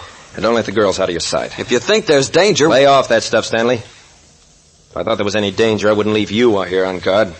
It's daylight, isn't it? But it's so foggy, it's almost like evening. Are you afraid? No. Not if you say it's all right. Oh, sure, it's all right. Anybody else afraid? Well, how long will you be gone? Oh, we'll be back by the time you get lunch ready. You're mighty mysterious. Never mind, Stanley. Come on, Doctor. Mind now. None of you leave the cottage. I say, Captain, I was as much mystified as the rest. Yeah? Well, we're going over and get Doc Sims' body and have an examination. Makes a lot of difference whether he died a natural death or was murdered. If he was murdered, it was by poison. I can tell you that much. I want to be certain, Doctor. Besides that, I want to get all these bodies back in the morgue. We've got an inquest tomorrow morning, and I don't intend to chase the coroner's jury all over the country looking for bodies. Oh, quite. We'll take Doc Sims to the morgue first. He's closest. You know, there's a refrigeration chamber in the cellar below ground. Is there really? Yeah. Well, I'm going to bind all 3 bodies and stick them down there for tonight. There's no windows, and you can bar the one door from the outside. If that doesn't hold him, nothing will. Refrigeration, eh? They'll put in a pretty cold night, don't you think, Captain? Oh, hold it. Well, here's Doc Sims' place. Why, so it is. The fog's so thick, it's changed the whole appearance of the vicinity. Come on in, Doctor. Oh, you've still got the key to the study, haven't you? Yes. Blasted dark in this hallway. Wait until I switch on the lights. Yeah, there. Now we'll just... Dr. Croft, look at this. What's happened? Look, door's busted open, splintered to pieces. Door smashed? Yeah, from the inside. Door smashed open from the inside? What about Doc Sims' body? Wait till I get the light. Look at that. See here, Captain. This thing's superhuman. It's not possible. Body's gone. Look at those ropes. Broken, snapped in two. No human thing could have broken those ropes, Captain. Yeah, but they're broken just the same. Look at those frazzled ends. The corpse appears to have broken them with his hands as though they'd been twine. Notice? Not a knot untied. A fat chance of us finding Rich Hartley's half-wit boy where we left him if this sort of thing is happening. Shall we go over to the Walters place and see? I suppose so. Nothing we can do here. Are you taking those ropes with you? I want to examine them. Come on. Captain, you know there was a time when people believed that devils could enter a dead body at will. And of course you know that these unearthly beings were endowed with unlimited strength. I guess I better lock up. Although locks don't seem to mean much around here. You're interested in this devil theory? I'm not, Doctor. I'll bet money that when we get to the bottom of this, there'll be some doggone simple explanation that'll make me blush to think I overlooked it. Undoubtedly you're right. Say, Captain, Doc Sims' house was locked up just as I left it. Well? Do you suppose we should have searched for the body? You know it may still be there. Well, it hasn't escaped before now. It's because it hasn't wanted to. Yes, I suppose so. We'll take a look when we go back. Well, Andrew Walter's front door is still intact. The half-wit's broken out of this house. It wasn't by this door. Yeah, go ahead, Doctor. Oh, we should have stopped in at the morgue and bought a stretcher. Snap on the light, will you? Nothing's disturbed. Closet door's still locked, all right. Just a minute till I get the right key here. If I remember rightly, you used that long, plain one. Yeah, that's right. Well, I'll be a son of a gun. There's a body just as we left him. Getting to be that ordinary events are more surprising. Captain, the body moved. It moved, didn't you see it? What's that? Careful. Don't bend over it like that. Yes, I'm watching. Captain, behind you. Hey, what's going on here?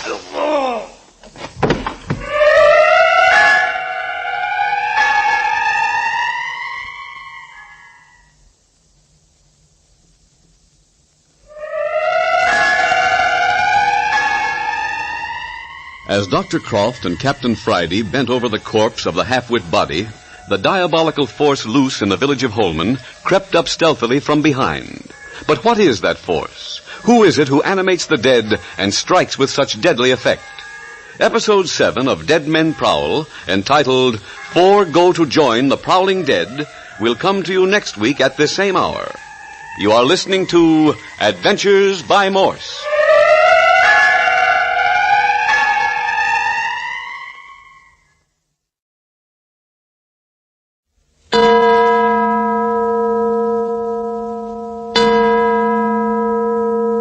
Adventures by Morse.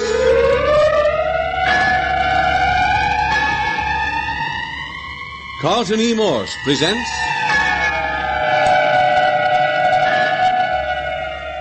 Dead Men Prowl, featuring Captain Friday. If you like high adventure, come with me. If you like the stealth of intrigue, come with me. If you like blood and thunder, come with me.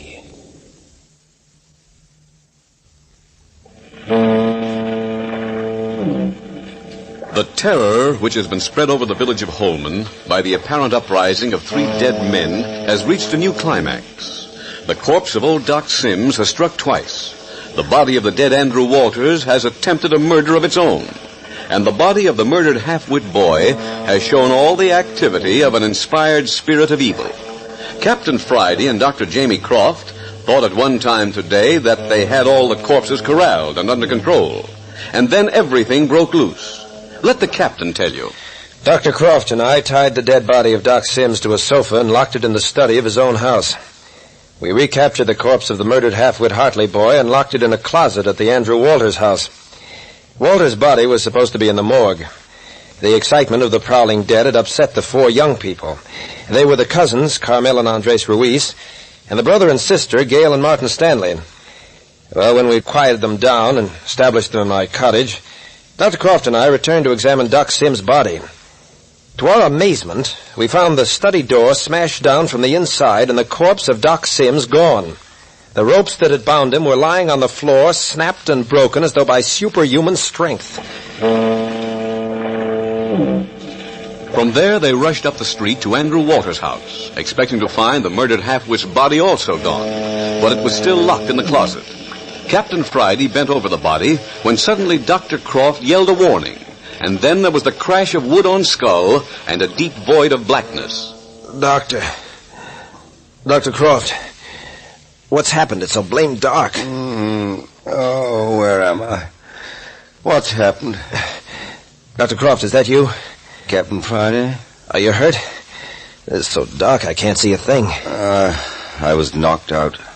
What makes it so dark? We're locked in some kind of a closet. Locked in? Are you badly hurt? No, it's just my head. Oh, it feels like it's bursting. Yeah, same here. Captain, what happened to us? Don't know any more than you do.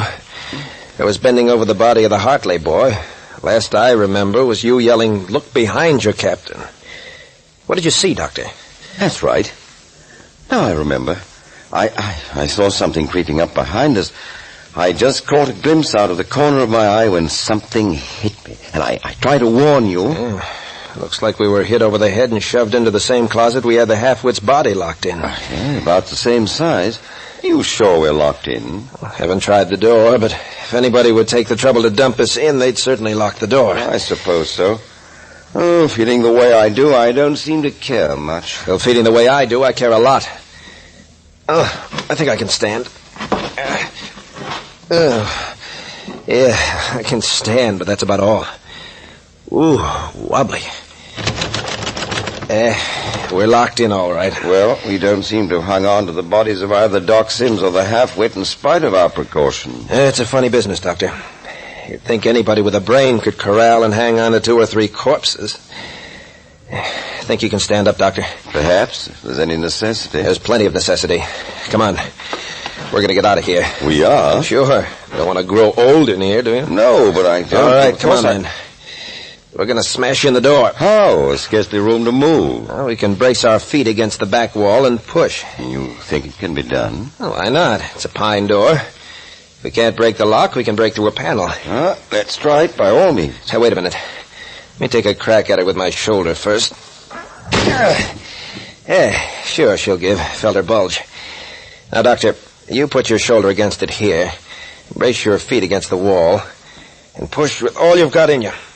I'm going to lay into it with my shoulder. You know where I'm going to light when it does give, don't you? Yeah, that's all right. You've got good padding there. Ready? All ready. Now. I felt it give, Captain. We'll get it. Yeah. It's giving, Captain. It's giving. Now, once more. Yeah. Look out, Doctor!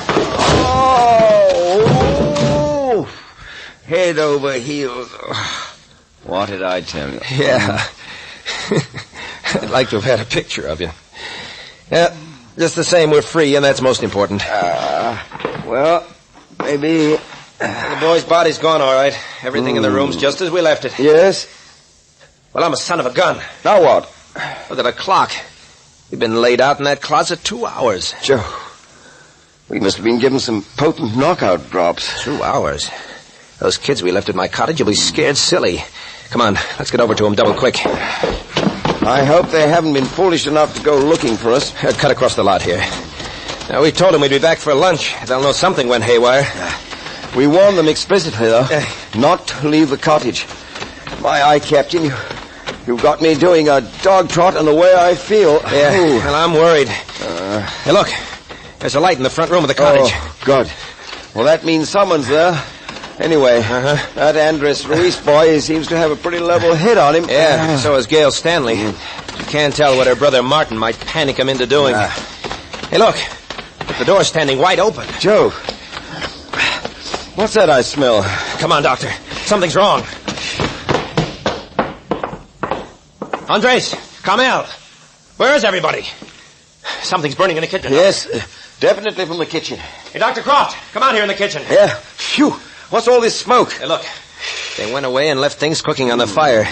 Everything's burned to the pans. You turned off the gas? Yeah. Another half hour and the whole house would have been on fire. And with 3 supposedly dead men prowling around, I don't like it. Great heavens, Captain. You're not suggesting the corpse of one of our 3 dead men has harmed them? I don't know what to think, but I know one thing. If they went out of their own accord, they'd have slipped on their coats. Come on, let's have a look. You're quite right. That should give us a clue. We'll give their baggage the once over. Hey, Doctor, look in the bathroom. My medicine case. Someone must have been hurt. Gauze, cotton, bandages scattered about. Someone rushed in here and grabbed things in a hurry. Doctor, where did you have your medical bag? By the bed in my room. Why? Go and see if it's still there. I don't see what you're getting at, but I'll soon tell you. Might as well have a look for their coats. I don't get it. Even if they were worried, they wouldn't go searching for us with medicine and bandages. They wouldn't do that unless... Hey, I wonder. Captain, where are you? In the bedroom, Doctor. I say, Captain, you're right. My medical bag gone with the rest. Is, huh? Well, the girls' coats are gone, too. What does it mean? I'd say it means that they left of their own accord. But my medicine case and the emergency supplies from your cabinet. It doesn't add up. Do you suppose someone of the 4 was hurt? They may have rushed him to a doctor. The nearest doctor's in Sausalito. Besides, they know you're a medical man. They'd have come hunting us. Yeah, that's quite likely. Besides, they wouldn't take your medical case along. True. Looks to me like they had some inkling of some accident and rushed out to give first aid. That's it, of course. But see here. They wouldn't have dashed off like they did, all 4, I mean. One of the boys might have gone, but... everything here indicates that they were terribly upset. Exactly how they'd act, Doctor, If what? If the accident had occurred to one or both of us. Shove, yes. Well, that doesn't make sense either. They couldn't have known we were hit over the head and locked in a closet. Anyway, we didn't need bandages. It doesn't hold together. See here, Doctor. We've got to get looking for those kids. Yes, of course, but before we can start looking, we've got to figure this thing out as nearly as we can. We've got to work on some sort of a theory. I haven't the faintest idea of one, though. I have. Supposing someone came to the house and said we were badly hurt. Oh, see here, but... Just suppose it, Doctor. And supposing they told them we were about to pass out and to grab medical supplies and follow him to a certain place. Jove. But with what object? Why, to lure him away from the cottage. Captain, I believe you've hit it. Now, this is only a theory. Oh, it's good enough for me. Where do you think we should begin looking? This business is centering around Doc Sims and Andrew Walters' houses. They're both empty. Only ones in the village not lived in. But we just came from Walters' house. Yeah, I know. Come on. We'll go to Sims' place first. Are you armed, Doctor? No. Well, here, take this gun. It's small but effective. But you? Oh, I've got my regular. Come on, Doctor. We haven't had any opportunity to shoot so far, but if my theory's any good, it won't be long. I've never shot a man, Captain. Yeah? It's not so different from sticking a knife in him. Being a surgeon, you've had plenty of that sort of experience. Oh, look here. That's a bit offensive. Confound this fog. It's getting worse and worse. Gonna last all day. You know, Doctor, another reason why Doc Sims' place is a good spot to start the hunt is that the kids knew we were going over there. They'd go there without giving it a second thought. Shall we take the path through the vacant lot? Yeah. How's your head now? So much excitement, I've forgotten all about it. Yeah, looks like it's going to be pretty skinny pickings for the coroner's jury tomorrow. We only got one of our 3 corpses to put on exhibition. Going to be rather an unhappy affair, I'm afraid. Yeah, bad. For the village and its temper, no telling what'll happen. No more mob scenes, I hope. Not while I'm constable. Say, what's the meaning of that light in the morgue? Light? Yeah.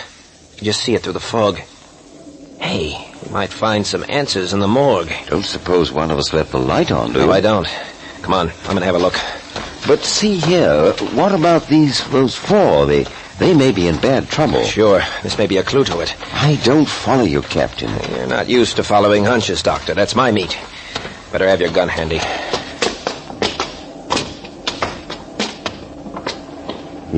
Is the door locked? Yeah.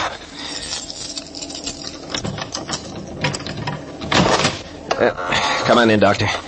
The light's on in the back where the slab is. That door's closed.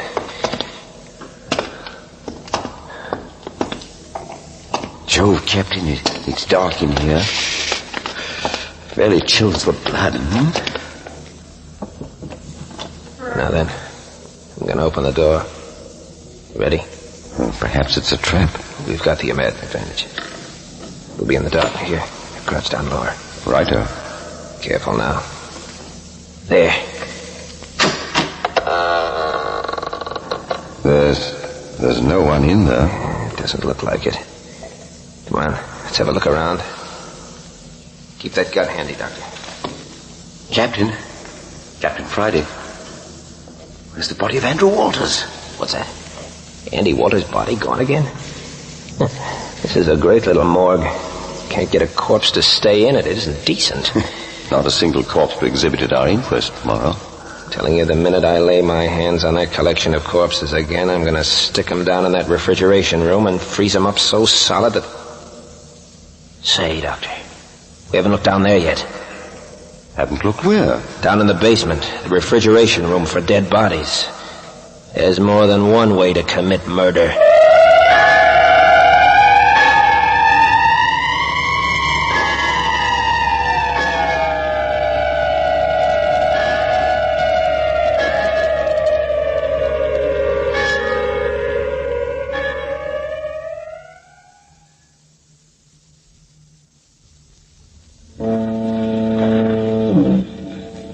There's a refrigeration room in the basement of the miniature morgue in the village of Holman. It's the one place Captain Friday has not thought to look for the missing young people. After all, there are less than 30 houses in the whole village, and that allows little room for making 4 grown people vanish as completely as have Carmel, Andres, and Martin and Gale. But the basement of the morgue could also be a booby trap. That's the door leading downstairs, Doctor. Ah. Are you going down, Captain? Sure. Come on. Be on your guard. There's a light down there, I suppose. Yeah. Switch at the head of the stairs lights the stairway. Another switch at the foot lights the anteroom leading to the refrigeration room. Why? I'm just wondering if we could be trapped in the dark. No, not a chance. Be careful, though. Stand away from the door. Yes? Well, here goes. Holy mackerel, somebody took a shot. Listen. Someone falling downstairs. Yeah.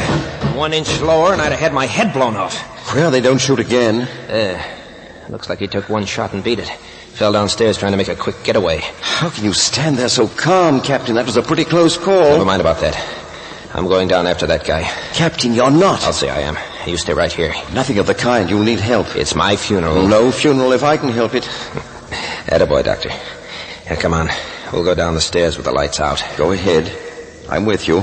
Don't follow me too close. We don't want to collide and give ourselves away. I'll watch. Come on.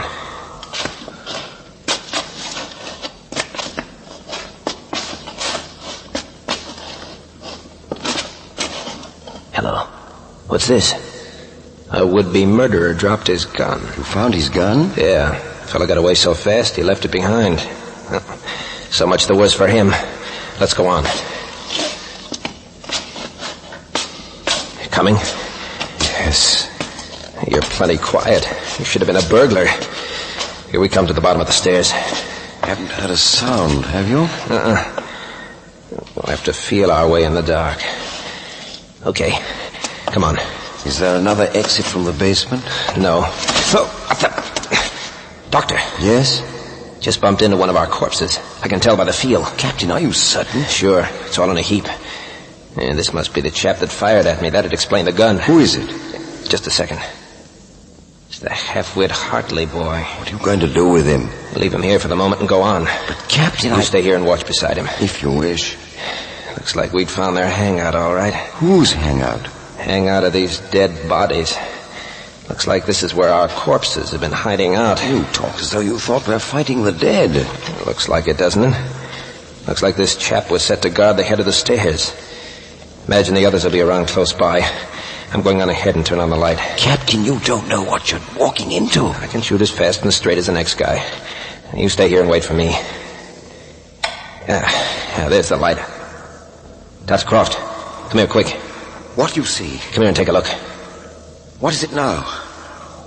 Oh, my eye, what an exhibition. Can you imagine it? Look at Andrew Walters stretched out there on the floor on his stomach. What's that, a rifle in his hand? Yeah, 30-30, pointed right at the foot of the stairs. But he's dead. You can tell by the way he holds the weapon. Yes. He's dead or he'd have taken a pop at us. Look at old Doc Sims slumped down over there against the door to the refrigeration room. Talk about the army of the dead on guard. Ugh, give you the shivers. There never was anything like it in the world, Captain. It's just as though they had set themselves to die fighting to protect that room and then... Protect that room? Doctor, you don't suppose they've got those 4 kids in that refrigeration room? Those 4 children? Frozen. Get that body out of the way. Door's locked. We've got to get in there. Do you suppose Doc Sims has a key on him? Yeah, maybe. Here, let's see. Hurry, Captain, hurry. The first time I ever rolled a dead man. Find anything? Nothing here. Hey, maybe it's on the key ring I took from him yesterday. Good. Hurry. Hurry. It seems like a million keys on this thing. Can I help you? No, stand out of the way. Here. This looks like it fit. No, doesn't fit. Here. Try No, that. No, that's too big. Here it is. Here. Ooh, holy mackerel, it's freezing in here. Captain Friday. Captain, please. Andres, is that you? Captain, is there a light? Yeah, on the outside of the door. Here. In heaven's name, Captain, look at them. Frozen to death. Please help us. Grab him, Doctor. Drag him out. Gotta get him out quick. Gail Stanley's still conscious, I think. Here, child. Don't move. I'll carry you. There. I've got Andres. Save Carmel. Please, I am all right. Save my little cousin. Yeah, we'll get her. Come on. Get young Stanley, Doctor. I'm after him now. Poor little tyke. Carmel's hardly breathing. We've got to get them into bed immediately or we lose them all. What a way to die. Somebody's going to pay for this. See here. There's one of these ambulance tables. A what? A double-deck table on wheels. I saw one on the main floor. We've got to get these 4 upstairs and onto it. We can wheel them all over to the cottage at once then. Let's go. Take off your coat, wrap Carmel up the best you can, and carry her upstairs. Yes, I've got her. Please, you do not need to carry me. You'd better wait, Andres. I'll be right back to give you a hand. If I could stand and walk about to get my circulation to go again. You stand where you are, Andres. As soon as I get Miss Stanley upstairs, we'll attend to you boys. I left Carmel on the table, Doctor. Is there room for Miss Stanley on top alongside her? Yeah, I think so. Here, Andres, let me give you a hand. Please, no. You take Stanley first.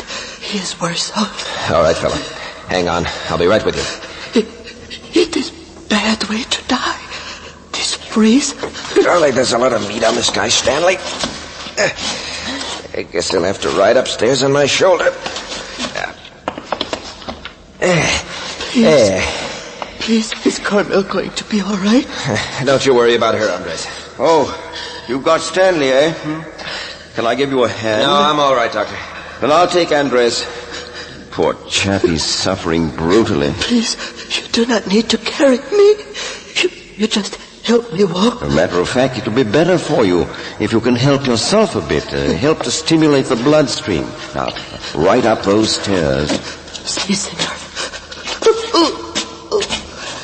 Please, I am sorry. Oh, now, Andres. Take it easy, lad. But this most horrible thing. Who would do this? Then don't think about it. Save your breath to get up these stairs.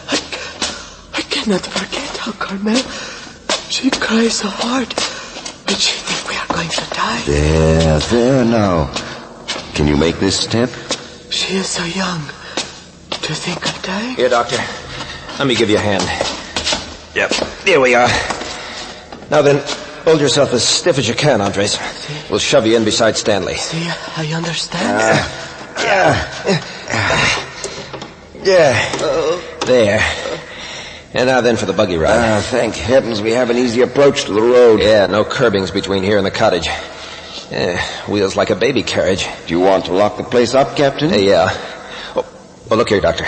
Can you get along without me for a few minutes? What? Why, I suppose so. Well, you go ahead.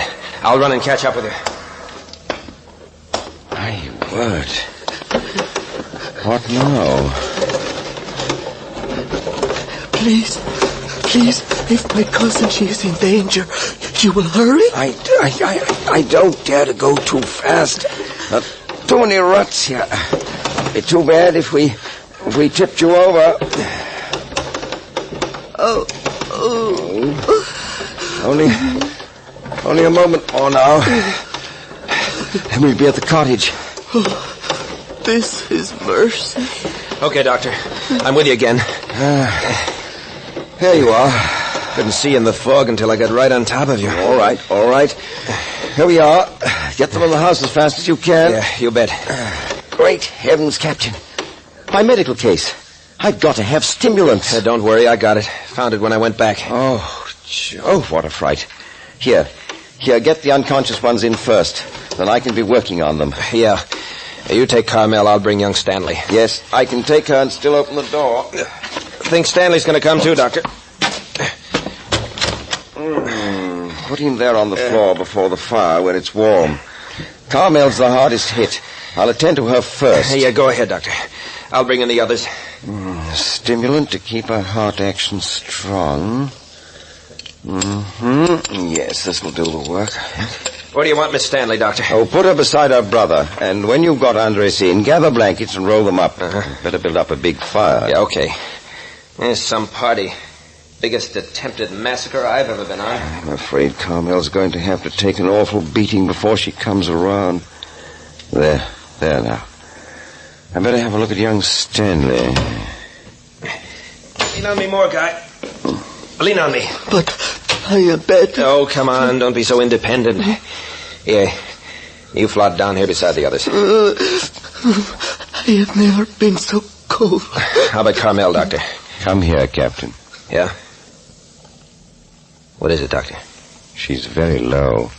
I've given her an injection, but I don't know. Hey, you're not giving up hope. Shh. Please, what is it? Now you've done it. Doctor, do not tell me she... No, Andres.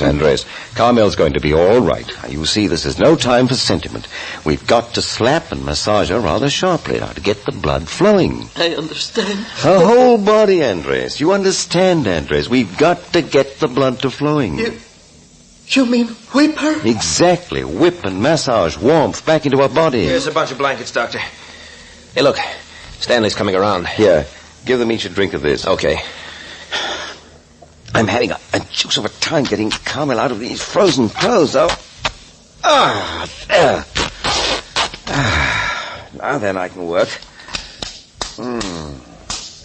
Oh, in heaven's name, Doctor, not so hard. Oh, keep Andres quiet, Captain. Yeah, what's the matter, fella? It's for her own good. My poor little cousin. I say, Captain, why did you go back into the morgue? Why did you stay behind? I dragged our 3 corpses into the refrigeration room and locked the door on them. But, Captain, what if they're still alive? You can't freeze them like butcher's meat.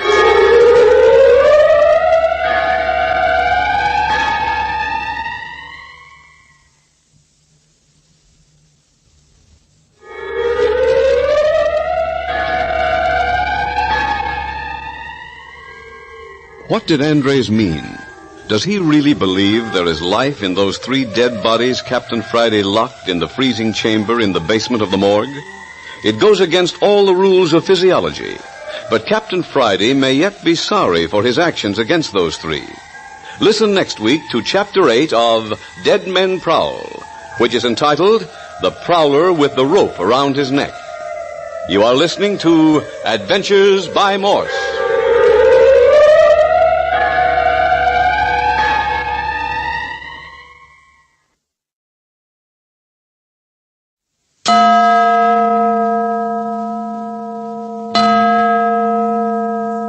Adventures by Morse.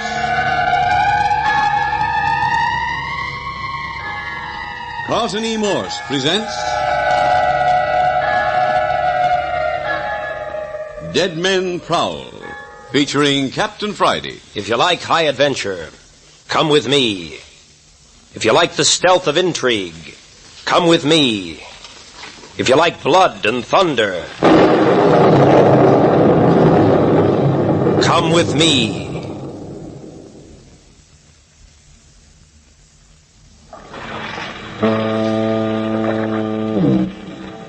Probably no village of 30 houses in the world, besides Holman on the Marin County coast of California, had the morbid luxury of its own morgue. Certainly not with a morgue so modernly equipped, with slabs and ice niches and refrigeration rooms. You will remember that earlier this afternoon, Captain Friday and Dr. Croft were knocked unconscious and locked in a closet in Andrew Walters' home. When they broke out, they found that Carmel and Andres Ruiz and Gail and Martin Stanley had disappeared from Captain Friday's cottage.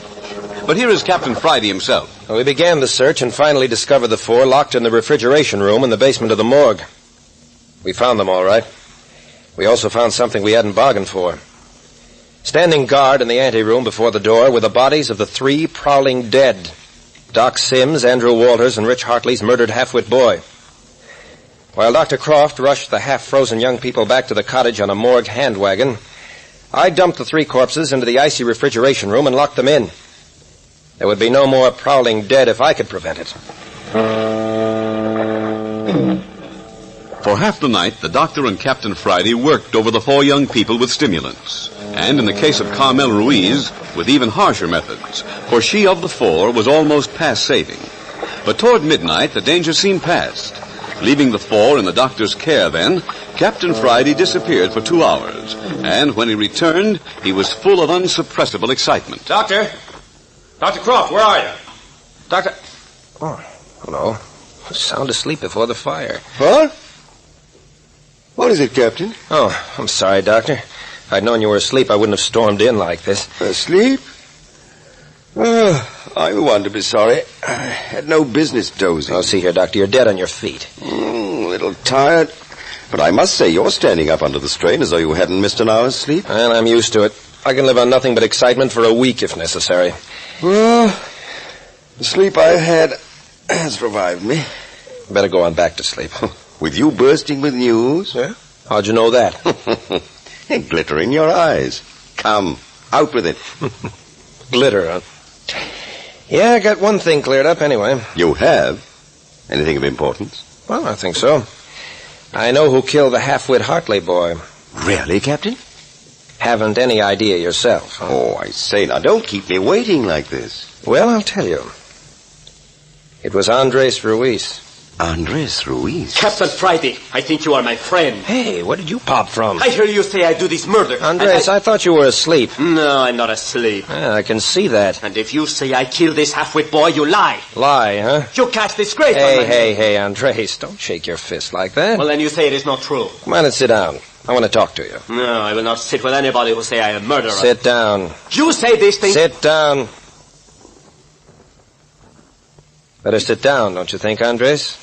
Doctor, you do not think I have killed anyone? You better sit down and hear what Captain Friday has to say. Well, very well. But I tell you... Now then, Andres, I've been out poking around the beach. I found this not very far from where we first met you and Carmel last night. The cloak. The cloak which the skeleton wear. Uh-huh. I thought you'd recognize it. You find this on the beach? Uh-huh. And a little further on, I found this. By George, Captain, you seem to have had a very profitable evening. This is the hat we see him wear. There is no doubt. Yeah, there's no doubt, all right. And did you find the skeleton? Sure. You did? Andres, I found tracks and blood on the sand. Blood, eh? Yeah. And even you, Andres, would hardly expect to get blood out of a skeleton. Now, would you? But no. What is this you are saying? If you shot at a skeleton and... You admit you did shoot at the skeleton, don't you? Yes. If you shot at the skeleton and drew blood, you'd be willing to admit that there was something mighty queer, wouldn't you? Please, senor, what is it you wish to say? We'll get at that in a moment. I followed the footprints for a bit, and then pretty soon the footprints got wobbly, and they stopped altogether. After that, there was only a sort of blurred trail, so somebody was dragging himself along on his hands and knees. Plenty of blood, though. Oh, what have I done? Oh, it is not possible. Just a minute, Andres. Where do you think the trail led? To the morgue? Right, to the back entrance. The door was unlocked. There were bloodstains on the steps and a smear here and there on the floor. Oh, this is most terrible thing ever happened to me. I even found stains on the edge of the slab where his soaked shirt had rubbed as he pulled himself up onto the barmel piece. Oh, see here, Captain, that's a bit far-fetched. Supposing Andres here did mistake the Hartley boy for a skeleton and shoot him. You can't expect us to believe that the fellow raced to the morgue and climbed up on the slab to die. Everything indicates that he went there by himself. But if it was the half-wit boy, well, what make him look like skeleton? I found out that, too. That was done with phosphorescent paint. See here, Captain, you're making this village more on a most unusual character. No, Doctor, not when you get to the bottom of the thing. As soon as I got all this material together, I beat it over to his father's house and routed him out. Will he send me to jail? We'll talk about that later, Andres. I told Rich Hartley the whole story, and he saw right away what had happened to his son. To amuse the boy last Halloween, he'd given him several rubber masks and a can of phosphorescent paint and showed him how to fix himself up like a skeleton. Oh-ho! And the poor lad was simply carrying his Halloween celebration over several months. I was just out for a little fun, and Andres here, not understanding, took a shot at him. Oh, never as long as I live will I shoot another gun. As for him going to the morgue when he was shot, his father explained that in spite of everything that Doc Sims had ever been able to do, the boy had insisted on making the place his playhouse. Jove. And you think in his death agonies, he crawled to his beloved playhouse to die? That's right. But still, Captain, that doesn't explain how his body came to join in the antics of the prowling dead. No, but it takes an awful burden off my mind. Now we can concentrate on Doc Sims and Andrew Walters. There's where the sinister business is concerned. But what is to become of me? Please, senors, if I have killed a boy... See here, Andres. Rich Hartley's a decent sort of fellow. Old moss back, but a just man all the same. I'd advise you go over and have a heart-to-heart talk with him tomorrow. Oh, please, senor, if this will do any good... Better still, he'll probably be at the inquest. We'll take you along. Oh, I will do anything. I think if we can convince him that the shooting was a mistake, that it was accidental, and that the whole thing is as horrible to you... Yes, see. Oh, I will make him understand. I don't think you'll have any trouble with him, Andres. Oh, never in my life have I killed a man before. No, Andres, you mustn't brood like this. Get the thing out of your mind and go back to bed. Bed? Oh, no, I will never sleep again. Always I will see the face of this poor little half-wit boy. Oh, please, you will not mind if I go outside? My head hurt like it has never hurt before. All right, go along out and get some fresh air then. You think he's recovered enough from the chill he got, Doctor? Oh, quite. But Andres, wrap up a bit. Oh, yes, I will. Oh, never have I known anything like this before. Poor chap. He's utterly distracted. How's his cousin Carmel, Doctor? Is she going to be all right? Oh, right as rain.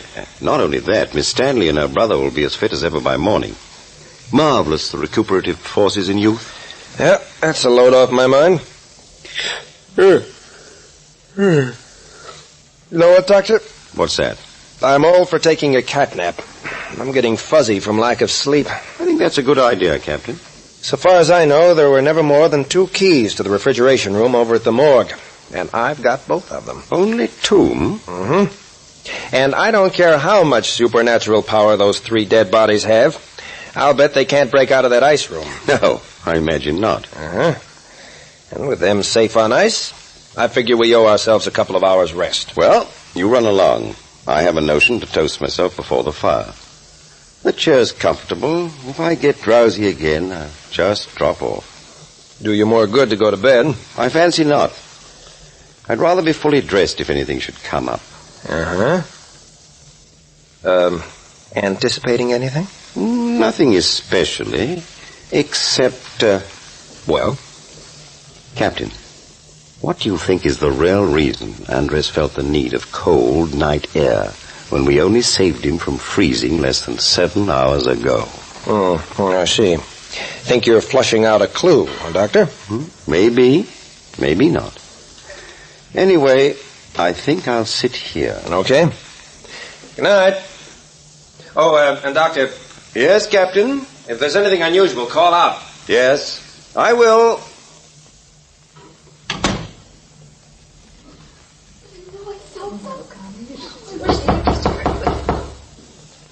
Who is it? Captain Friday. What are you two girls doing awake? Oh, please. Please, Captain Friday, come in here. Say, what are you two girls doing sitting up in bed jabbering like magpies? You're supposed to be asleep. Captain, there's somebody prowling around outside our window. Uh-oh. You sure? Yes, there really is, Captain Friday. We were afraid to get up to call anybody. Prowling outside, huh? But nobody could get in. Window in here's too small. Besides, it's way up high. Oh, I know, but, well, nothing seems to make any difference to these dead creatures. You wait here a minute. I'll go take a peek out of the window in my room. Please be careful. I'll be all right. Gail, he's going to do just what you did when that awful thing pulled you out of the window. Oh, Captain, please wait. Oh, nothing in sight. Uh-oh. I'll be back in just a minute. I'm going out the window. Gail, you seen something? Well, don't be a silly, Carmel. Captain Friday can take care of himself. I wouldn't feel so frightened if what, Carmel? If I could only forget about that awful cold room in the morgue. I can't seem to get that terrible cold feeling out of me. Well, you mustn't think about it. Just be glad that... Why, Martin, are you awake too? Thought I heard voices. Oh, I'm glad you girls are all right. Well, Martin, what is that? You're as white as a ghost. I was having a horrible nightmare. Finally woke me up. Carmel, are you all right? I think so. Yes, of course. What's the door doing open between your room and Captain Friday's? Well, the captain just went out the window. Out the window? You mean that... Somebody's been prowling outside the window again. Was it another dead body? Did you see who it was? No, we just heard footsteps. Oh, there's someone at the captain's window now. Listen. Come on, fella. It's all right. I brought the prowler along with me.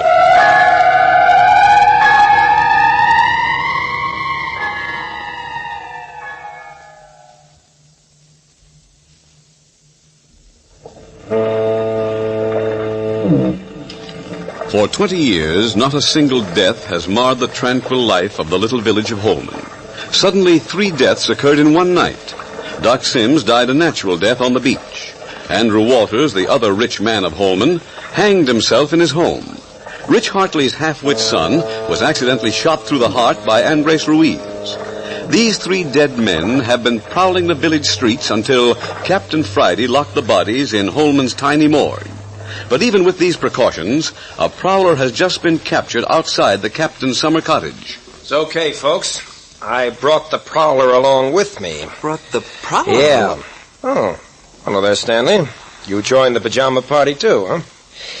Well, here's your prowler. Andres. Oh, please, Carmel. Please, everybody. I did not mean to frighten anyone. I could not sleep, and I wished to do something, and so I walk up and down the beach, so I would know everything would be all right with you, Miss Stanley, and Carmel. Oh, that's it. Well, you did give us an awfully bad half hour, Andres. Oh, I am too sorry. Mighty decent thought, just the same, Andres. What do you say, Stanley? You just said I thought it was mighty decent of you. Why? Oh. Nothing. Nothing. See here now. Aren't any of you going back to sleep? Well, I'm not the least bit sleepy. Oh, no. I want to stay awake. Well, as long as you're all staying awake, I'm going to round up Dr. Croft, and then I want to get the straight of this morgue business. Oh, you got yourself locked in the refrigeration room with the doctor's medical kit. That won't take long. Yeah, you girls stay in bed and keep warm. You two fellas make yourself comfortable. I'll get Dr. Croft. Martin, are you sure you're all right? You look awfully sick. No, honest, Gail, don't worry about me. I'm all right, please. Carmel, please, you will keep warm.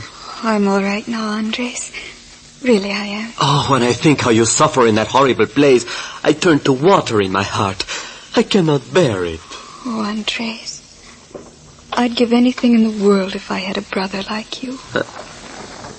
Brother? Brother? You wish me for a brother? Why, Andres, you look so hurt. I thought you'd like to know how much I like you. Huh? Oh, but of course, Carmel Mia. It is beautiful compliment you give me. The doctor's fallen asleep, all worn out. I'm not going to bother him. We'll get along without him. Of course, the poor man. I'd like to have had him here to see if all you folks are okay. If anybody gets tired, we can stop, eh? Yeah. Hey, mind if I perch on the foot of your bed, Miss Stanley? Of course not. No, thanks.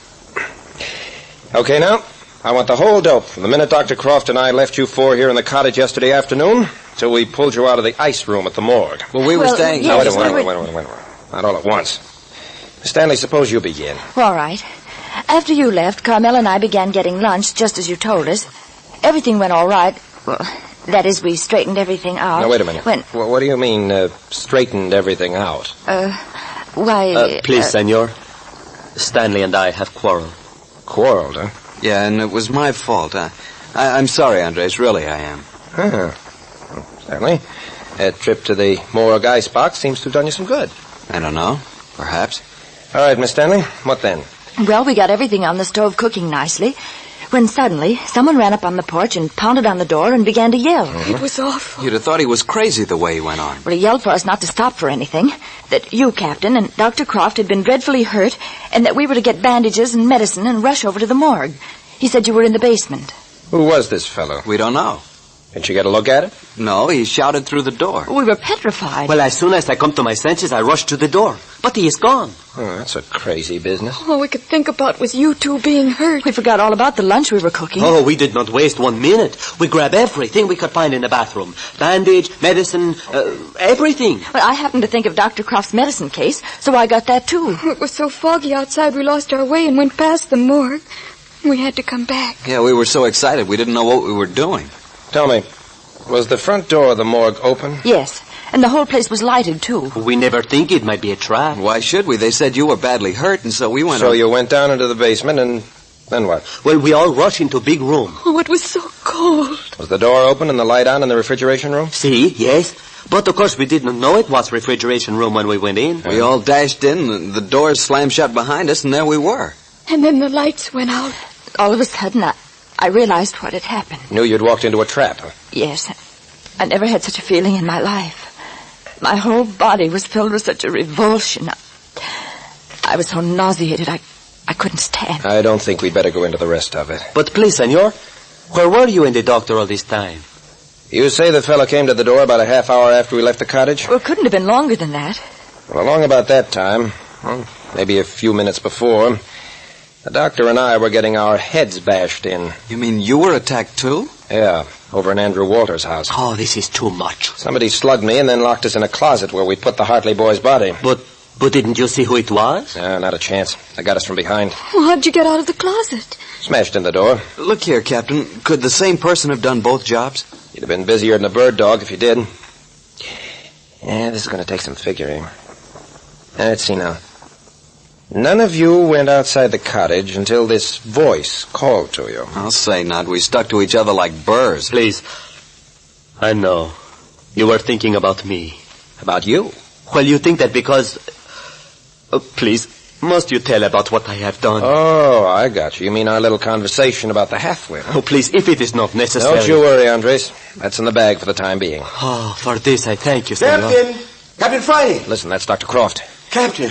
Quick! Something's gone wrong. What's the matter? Well, I was awakened by a woman screaming. I had dropped off to sleep. Woman screaming?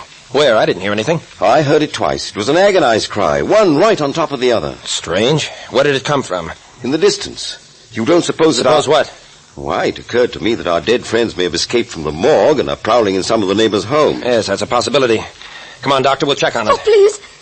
Please, you're not going to leave us alone again? See here, Captain, this is pretty serious. These young people shouldn't have been awakened this way after the harrowing experiences they've been through. Well, the captain didn't awaken us, Doctor. We were awake. I'm perfectly all right. Oh, Carmel isn't. Look at her bright eyes and her flushed cheeks. Oh, really, I am. Please don't leave us. Oh, Doctor, don't go away. See here, Doctor. Maybe you'd better stay here. Stanley, will you stay here with Dr. Croft? Well, anything you say, Captain.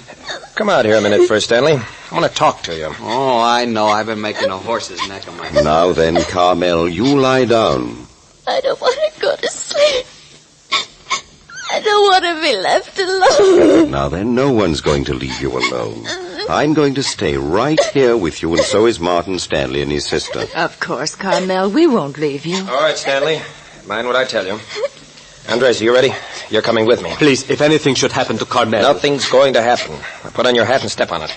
Carmel, you will do what the good doctors say. Everything will be all right. Andres, let's go away from here. Oh, please. Please, you get well and we will go away. Let her alone, Andres. You're simply upsetting her. I will kiss you on the forehead. See? I am your big brother. I will be back. All right, Andres, let's get out of here. We've wasted too much time already. Cut across the lawn to the sidewalk. Oh, the doctor was angry because we upset Carmel. I suppose we did go too far. I had to get that information, though. Maybe I should have called him after all. Please, where are we going? I don't know. The doctor said he heard a woman scream. If somebody in the village has been yelling, there'll be a crowd around. Oh, if it was not for this thick fog. It's beastly. Here's the sidewalk. We'll have to patrol up one side of the street and down the other. Nothing will get by us that way. It is good there is only one street. Yeah, a short one at that. If you see anything, Andres, that's out of the ordinary, sing out. Please, if I may ask it, have you no idea who is caused all this? Idea, huh? I've been collecting a lot of ideas lately, Andres. A lot of them. Well, then you perhaps know who is do this thing, eh? You'd be surprised what I know, Andres. Well, then why you do not arrest somebody, if you know? Listen, fella. All I'm waiting for now is a break. Things are piling up, and when the right time comes... Now, but see here, Andres. Keep mum. Oh, with all my heart, I will not say a thing. But please, if I can give any little help, What is that? It's the morgue. Come on, it's the morgue. Please, I am losing you in this dark. Come on, Andres. They're blowing up the morgue. Oh, this is awful. Here I am, Andres. Look out you don't trip and break your neck on that rotten sidewalk. How can I watch out when I cannot see one little thing? Yeah, watch yourself. Here, over this way through the lot. Imagine that, blowing up the morgue. Maybe these bodies which had give us so much trouble are no blown more. up, huh? I hope they are. Oh, it is terrible thought. Yeah, I don't see why. They better run for their money. Only madmen would run around in fog like this. Yeah, I've got to take a chance on breaking your neck once in a while in this game. I do not think I wish to be detective. Here we are. Look there. Door's busted open.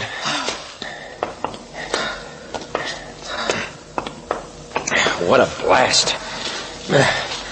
Wonder if the lights will turn on. Are you not afraid of what you will find? There won't be anybody inside. If there is, he got blown up plenty with that blast. Well, where is the lights? Here along the wall somewhere. Yeah, here they are. Yeah. That's a break. Wonder it didn't tear out the wiring. But I do not see any explosion. I have an idea where to look. Come on down into the basement. You mean this refrigeration room? Yeah, come on. Here. Wait till I find the stair lights. Yeah, there she is. Look, there are the stairs. I'm a son of a gun if it isn't our old friend, the Hartley boy. Oh, he was come upstairs and he could not go any further. Look how he is fall on his face. Yeah, looks like a jailbreak, all right. Come on, let's go on down. Oh, if I never see this place again, I will be just as happy. Careful you don't step on him. Oh, I would never do that. Frozen stiff. Yep, here's Doc Sims. Is he freeze too? Yep, even freezing him won't keep him in their place. Old Watercorp Sims. Oh, it is no job for me, I can tell you. Hey, look. Look there at the door of the refrigeration room. Why, it is blown clear across the room. Yeah, that's peculiar. That door was blown open from the inside. But how is it possible? 3 dead men frozen in ice room. And they did not have any powder. Yeah. Remember Doc Sims busted out of his ropes and bashed down the door of his study even after I tied him down? You think they have some ghostly power? Hey, look. There's Andrew Walters. He didn't get very far. Uh-oh, here's something. Huh? What is it? I do not see anything. Yeah, never mind. It doesn't amount to much. Look, Captain, I had not noticed this before. This string under Doc Sims' hand. A string, huh? What does it lead to? Well, I do not know. I will find out. Perhaps it is nothing. Look out, Andres! You've set off a bomb! Look out! The walls are falling in! Senor, we will be killed!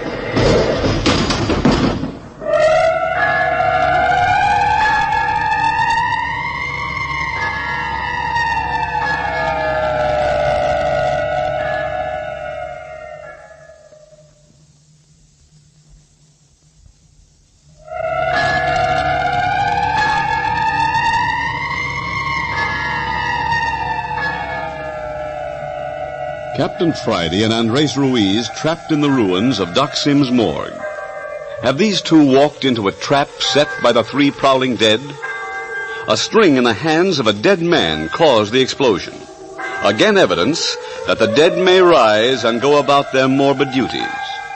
Listen next week to the 9th episode of Dead Men Prowl, entitled The Prowler Dead Walk Again. Next week at this same hour. You are listening to Adventures by Morse.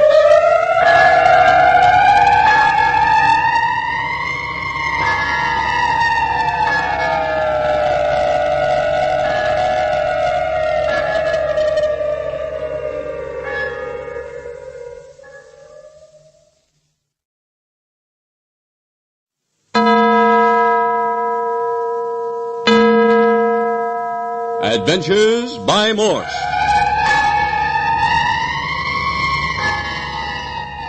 Carlton E. Morse presents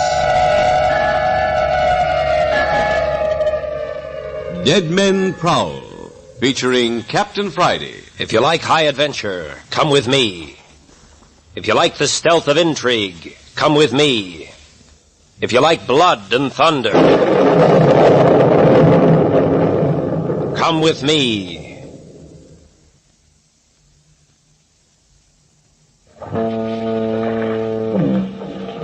In the tiny coast village of Holman, death stalked everywhere, with grinning lipless gums and outstretched claws. Dr. Jamie Croft had prevailed upon Captain Friday to permit him to spend a weekend at the captain's summer cottage in Holman. They had no more than arrived on the scene when the heavy hand of death struck 3 times. 3 deaths in the little seaside resort where death had been unknown for 20 years. Doc Sims had been found on the beach dead, apparently of natural causes. His rival for control of the village, Andrew Walters, was found hanged in his home. The village half-wit, young Rich Hartley, was found with a bullet through his heart. Even in death, these 3 have apparently become the most active citizens in Holman. They have been handcuffed, tied, and locked in the village morgue, but to no avail. Captain Friday has been appointed village constable by the people of Holman. Yes, I've been made constable, all right. But the 3 dead men still prowl the streets of the town. There's some angles to the case that just don't seem to add up. Carmel and Andres Ruiz, cousins, came here to visit their uncle, Andrew Walters. A few hours after they talked with him, he was found hanged. Gail and Martin Stanley came to Holman to investigate the death of their uncle, Doc Sims. There's a funny thing about that. They were notified of his death before he died. About the only thing I've uncovered so far is that Andy Walters was masquerading under an assumed name. He and Doc Sims are, or were, brothers. The 2 rich men of Holman were feuding. Now they're both dead. It wouldn't be so bad if I could keep track of their bodies. I've tried everything. A few hours ago, I locked all 3 in the refrigeration room of the morgue. Seems to me a frozen corpse should stay put, but even that didn't hold them. Captain Friday had very definitely locked the 3 prowling dead in the refrigeration room of the morgue. Several hours later, Dr. Croft heard a woman screaming in the night. So, leaving the doctor and Martin Stanley with the 2 girls in his cottage, the captain set out with Andres to discover the trouble. Nothing was uncovered in the heavy black fog until suddenly there came a terrific explosion from the morgue. Quickly, the 2 men dashed to the death house to discover that the door to the refrigeration room had been burst or blown open from the inside. Furthermore, the bodies of the 3 prowling dead were found outside the refrigeration room in positions indicating that they had made an attempt to escape, but had become suddenly inactive. Andre suddenly came upon a cord under the dead hand of Doc Sims, which ran along the floor to a far wall. He picked it up and jerked.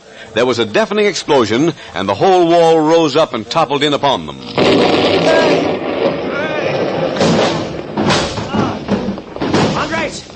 Andres, where are you? Are you hurt? Oh, Captain Friday. What's the matter, fella? We are not dead then, senor? I'll say we're not. Came mighty near joining the prowling dead, though. Speaking of our dead, I guess they've done their last prowling, buried underneath all that rock and cement. Look here, Andres, how are you feeling? Well, now I have got that big stone off my leg, I am all right. Nothing broken, huh? Well, if there is, I do not feel it.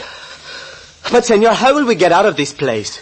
We are in the cellar, and all the morgue has tumbled down on top of us. Yeah, I know. Just the same, there's a lot of fresh air coming in down here. We'll just have to scramble around and see if we can't find a hole to crawl out of. But are we not liable to bring more rock down on top of us? I guess we'll have to take that chance. Oh, I do not like this business. We'll go slow and feel our way. If we're careful, perhaps we won't dislodge anything. Well, I will follow close behind you, senor. Here. Here's what I've been looking for. Right over my head. A hole big enough to get my body through. Come on, Andres. Give me a boost. Well, is the edges solid? Yeah, part of the foundation. Ready? All right. Let me put my foot in your hand. All right. Now then, I am ready. Okay. Yeah. Up we go. That's good. That's good. I'm all set. Now then, I'll reach down and give you a hand. Oh, please, I will pull you back down in this hole with me. No, you won't. I can brace myself. Well, very well, if you think so. Now then, here's my hand. Well, I cannot find it in the dark. Just swing your arms around. Oh, there, I find it. Okay, now. Now then, up you come. See. Ooh. Grab something, Andres. I'm slipping. I have it. There. Ready to go on? See. Oh, this is most terrible. All the time I think we start new landslide down on us. All right, come on now. But be careful. Oh, I feel the fog. We must be very near out, eh? Yeah. There's a broken wall alongside of us. Is there a roof over us? I can't reach the top of the wall to tell. Here, give me another boost up the side of the wall. Very well. Let me step in your hand. No. Now put your back against the wall. Well, like this? Uh-huh. Now then, link your hands together. And don't boost me too fast, you'll throw me over backwards. Well, I will try. Okay, let's go. Up you go. Higher. No, higher. There, I got my fingers on the top. It is high as I can lift. Come on. Come on. I can help you a little. If I have the strength. Yeah, it's swell. I'm up. We'll get over this, and we'll be out of it, I think. Oh, but how am I going to get over? Now, that's easy.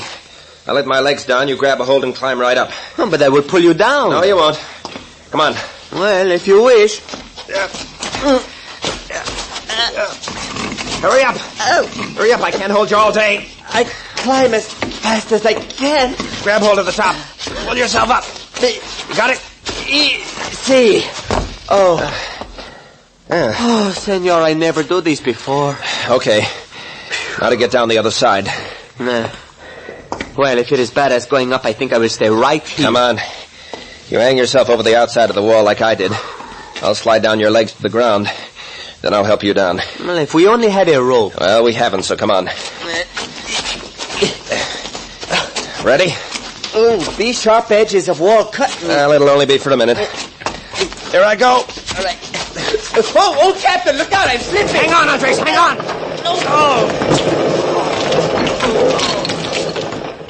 Yeah, that was a swell thing to do. But Captain, I could not help it. Well, we made it anyway.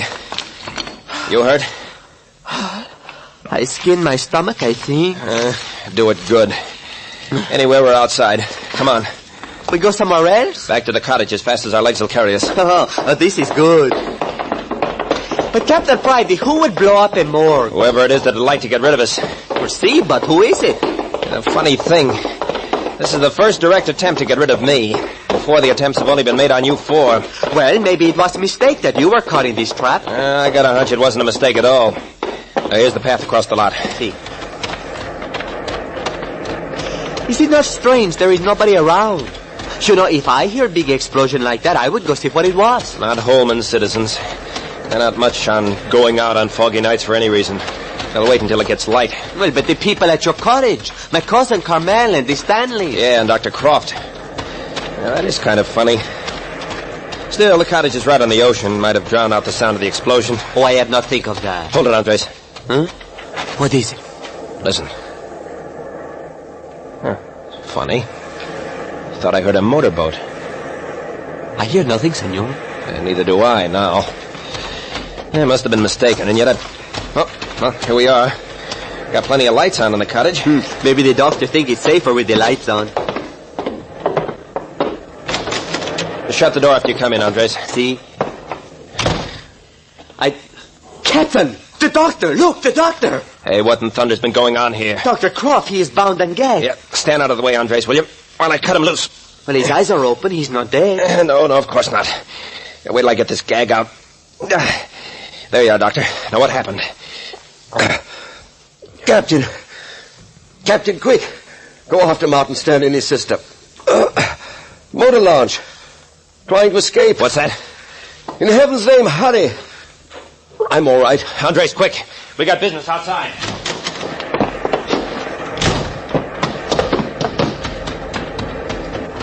Senor, what is it this time? Stanley's gotten hold of a launch somewhere. I knew I heard a motorboat. But where is he go? Don't ask so many questions. Run faster. But where, senor, where? Down to the wharf, of course.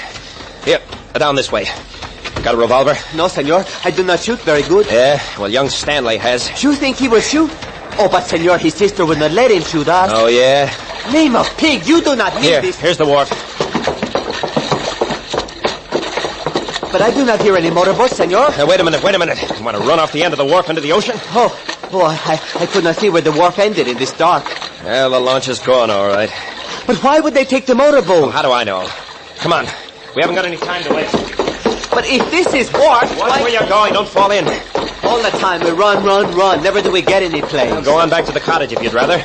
No, senor. I stay by you. But my breath, it's not very good. Now, we got to make speed. See that old shed down the beach on the water's edge? See? That's the swellest little police motorboat launch you ever saw in there. Careful now. But you have said there is not launch here. Yeah, I don't tell everything I know. Here now, through this little doorway. Stoop down or you'll bump your head. See? I am all right. Now you stand still till I get her lights turned on. If I can help. Stand still or you'll break your neck. There. Oh, it is beautiful boat. Now see that chain hanging by the outer wall? Si, senor. Go over there and haul away. It lifts the outer door. Very glad to do anything to help. I'll get the motor started. We'll be off in a jiffy. Oh, it is coming, senor. Yeah? What did you expect?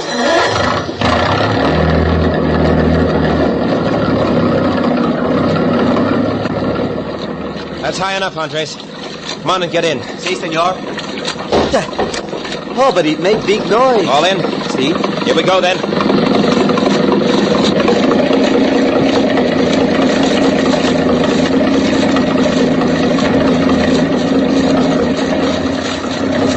Oh, but this is big ocean. Where is it we will look for this other boat? That's easy. Neither Stanley nor his sister knows the Bay region. They're bound to head straight for San Francisco. They came over to Holman by boat and have a general idea of the direction of the city. Otherwise, they'll be lost, especially in this fog. But perhaps we will not be able to catch up with them. This little craft can run circles around anything Stanley will be able to lay his hands on. Oh, well, I do not know very much about boats. You just hang on and I'll do the work. But I do not understand any of this business. Why should these two wish to escape from Horman? I can think of plenty of reasons. Could you please tell me one, maybe? Yeah. Bad consciences.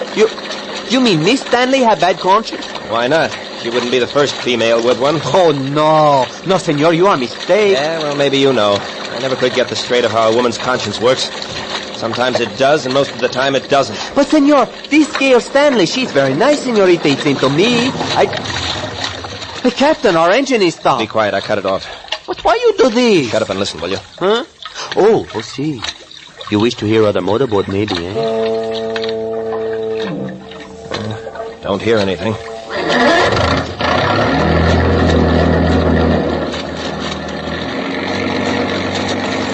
I heard whistle of big ship. No, you didn't. That was just a foghorn. Oh, I did not know.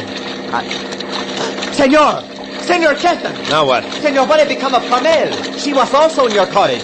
Huh? What did they do with Carmel? If they tie up Dr. Croft, what did they do with my little cousin? Oh, probably left her asleep in her room. Oh, no, I do not think so. Well, we can't worry about everything at once. We'll catch this pair of runaways but suppose they have harmed Carmel. Suppose they have done terrible things to her. Suppose... Cutting out, Andres. But, senor... Cut it out, I say. Just letting your imagination run away with you. Oh, if they have so much as lay hands on Carmel, I will kill this pig, Stanley. Andres, get a hold of yourself. I do not care if Stanley is my own cousin. I will kill him.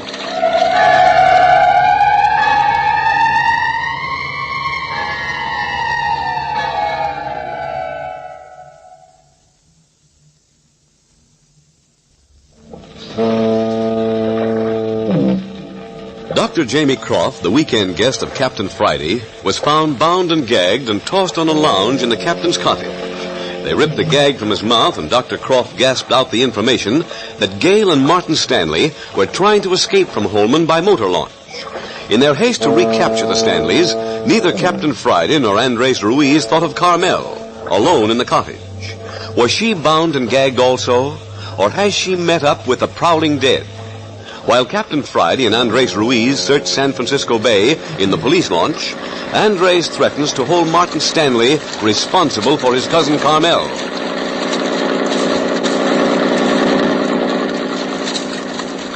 I tell you, Captain Friday, I will kill this Stanley if anything has happened to Carmel. Take it easy, Andres. Wait till we find Stanley. Oh, please, could you not make this boat go faster? The quicker I get my hands on this Pipe down, Andres. I'm going to turn off the motor again. See, and I will listen with every bit of it.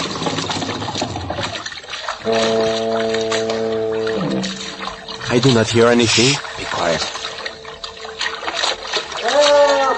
Hey, did you hear it? Yeah, over in that direction. They call for help. Recognize the voices? Si, senor, it is them. You're darn tootin' it's them.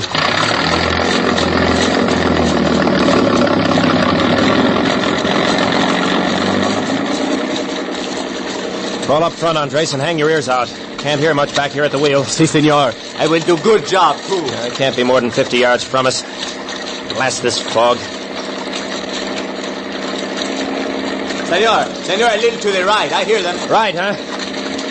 How's that? Si. Not so fast, senor. Okay.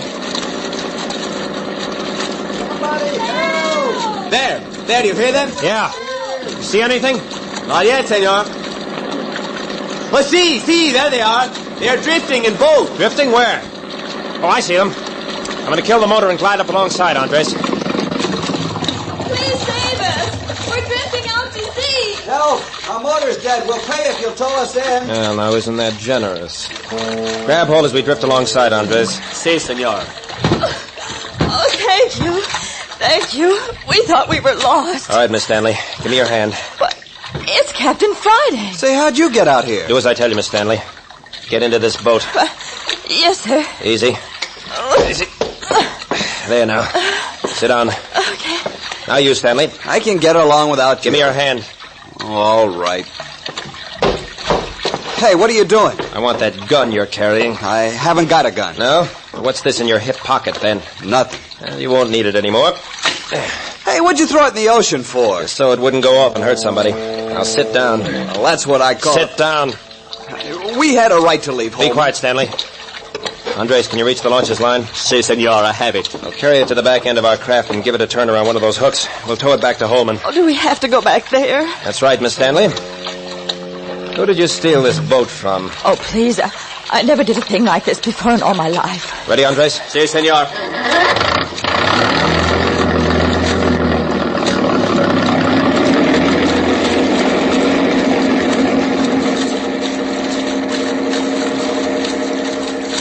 So you admit stealing the boat, huh? We don't admit anything. Oh, Martin, please. Let's not try to carry this thing out.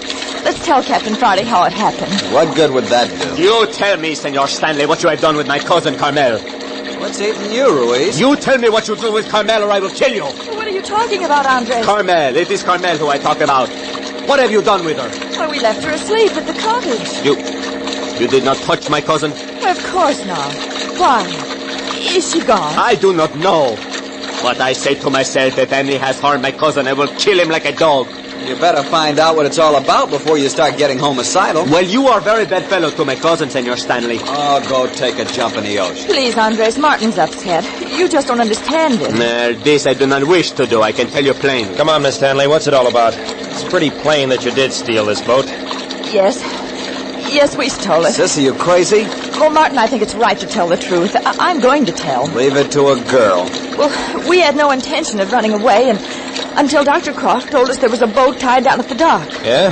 How did he know? Well, after he'd gotten Carmel asleep, he went out to get some fresh air. And when he came back, he just remarked that there was a boat tied up at the dock, and... Yes, then what? Well, that gave us the idea of trying to get back to the city. Wasn't Gail's idea at all. It was all my doing. Oh, please, Martin. Well, it was my idea.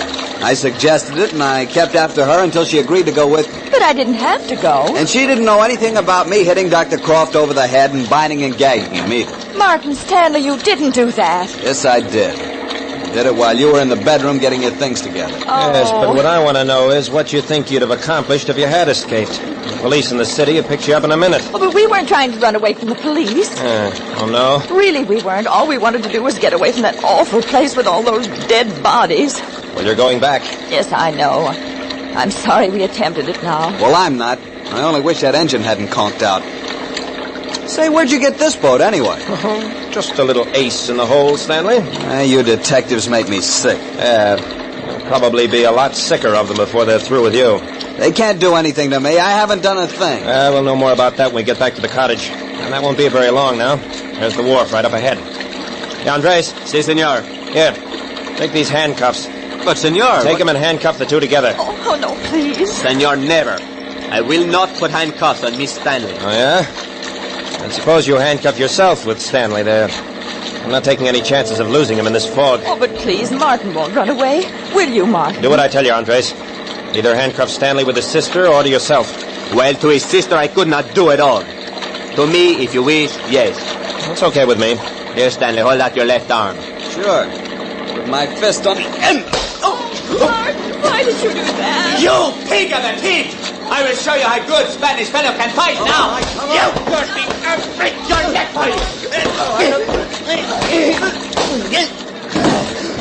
There.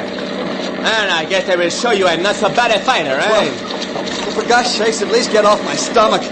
You're breaking my back. Well, then, hold out your left arm for the handcuffs. There. That is good. Good boy, Andres. That sounded like a swell fight. Too bad it was dark. Got him all right, Andres? Si, senor Capitan. Great. Well, here we are. Now, stop crying, Miss Stanley. Your brother had it coming. As soon as I pull up alongside, climb up that little ladder to the wharf. Oh, but it was all so unnecessary. There, now. Climb up. Here, you give me your hand, Miss Stanley. Now walk around after you get up. You're liable to fall in the ocean. No, but how are Stanley and I to climb up the ladder together? You go first, Andres. You can make it if you keep close enough together. Up you go. Oh, this is not kind of business I like. I'll just tie the launch to the dock here for the present. That'll hold her. She'll ride there till morning. You are coming, senor? Yeah, you bet. Andres, I'm going to make you Deputy Constable of Holman. No, senor. I do not wish it. What? Turn down a job with a title like that? Well, I think this is most deplorable business. It make everybody feel bad. All right, come along. I'll take your arm, Miss Stanley. You might stumble in the dark. If you wish. You better take Stanley's arm, too, Andres. Keep you from stepping on each other in the dark. Leave my arm alone. See? I was only trying to be helpful. Oh, if you'd only understand, Captain Friday, that Martin and I really haven't done anything. I think you've done plenty. Well, you'll be plenty sorry for putting handcuffs on me, I can tell you that much. 10 to 1, you were thinking about making a break for it as soon as we landed. Supposing I was... Martin, you weren't. No, of course I wasn't. One good thing about Holman. It doesn't take any time to get from one place to another. There's the cottage. Oh, please, I hope we find everything all right with Carmel. Oh, sure we will. Now, look. The doctor must have worked himself free. He's turned on more lights. Oh, I hope this is good sign. Well, won't be long now before we know all about it. You've been saying that ever since we arrived, and we don't know anything about anything. You're some detective. Just enough of a detective to pick you up in the middle of San Francisco Bay, Stanley. Come on. Here we are. Andres, you and Stanley go in first. I'll follow with Miss Stanley.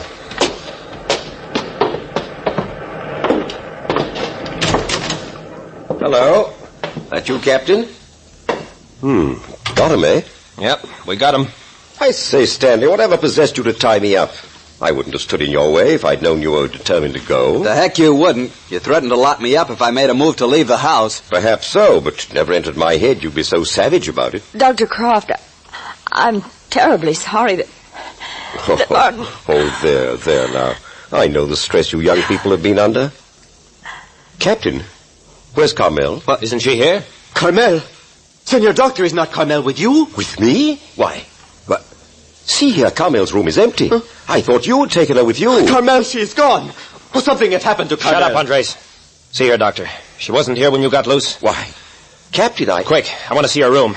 You haven't touched anything, have you? I haven't laid my hands on a thing, Captain. Oh, Carmel. Here now. You folks stand back. Keep out of the room until I've made an examination. Clear back out into the hall. Stanley, if you have done anything with my cousin, you'd better tell me. Honestly, I haven't got your cousin, Andres. Gemini, I'm not that kind of a guy. Well, somebody has. Hi. Hi, Doctor. Come here. What is it? What have you found? Look at these tracks. Somebody tramped across the wet sand, climbed into the window, and came in here beside the sleeping girl's bed. Oh, no! Do you recognize those tracks, Doctor? For heaven's sake, Captain, no. Do you? Yes. Those are the same tracks made by Andrew Walters the night he buried Miss Stanley in the sand. No! No! My Carmel buried in the sand! Oh, no! No!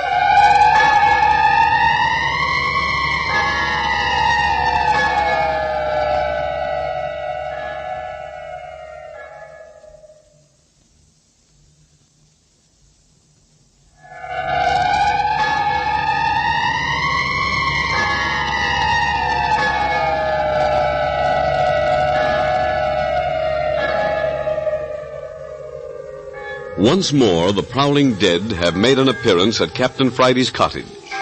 The last time these sinister figures appeared, Gail Stanley was buried alive in the sand. Is that the fate of Carmel?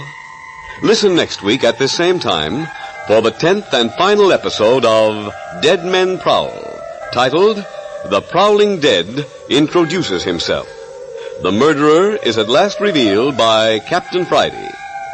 You are listening to Adventures by Morse.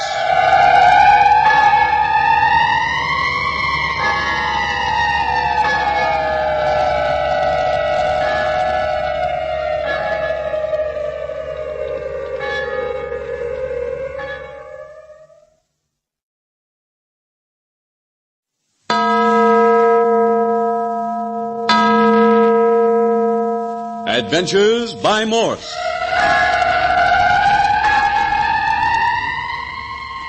Carlton E. Morse presents Dead Men Prowl, featuring Captain Friday. If you like high adventure, come with me. If you like the stealth of intrigue, come with me. If you like blood and thunder, come with me.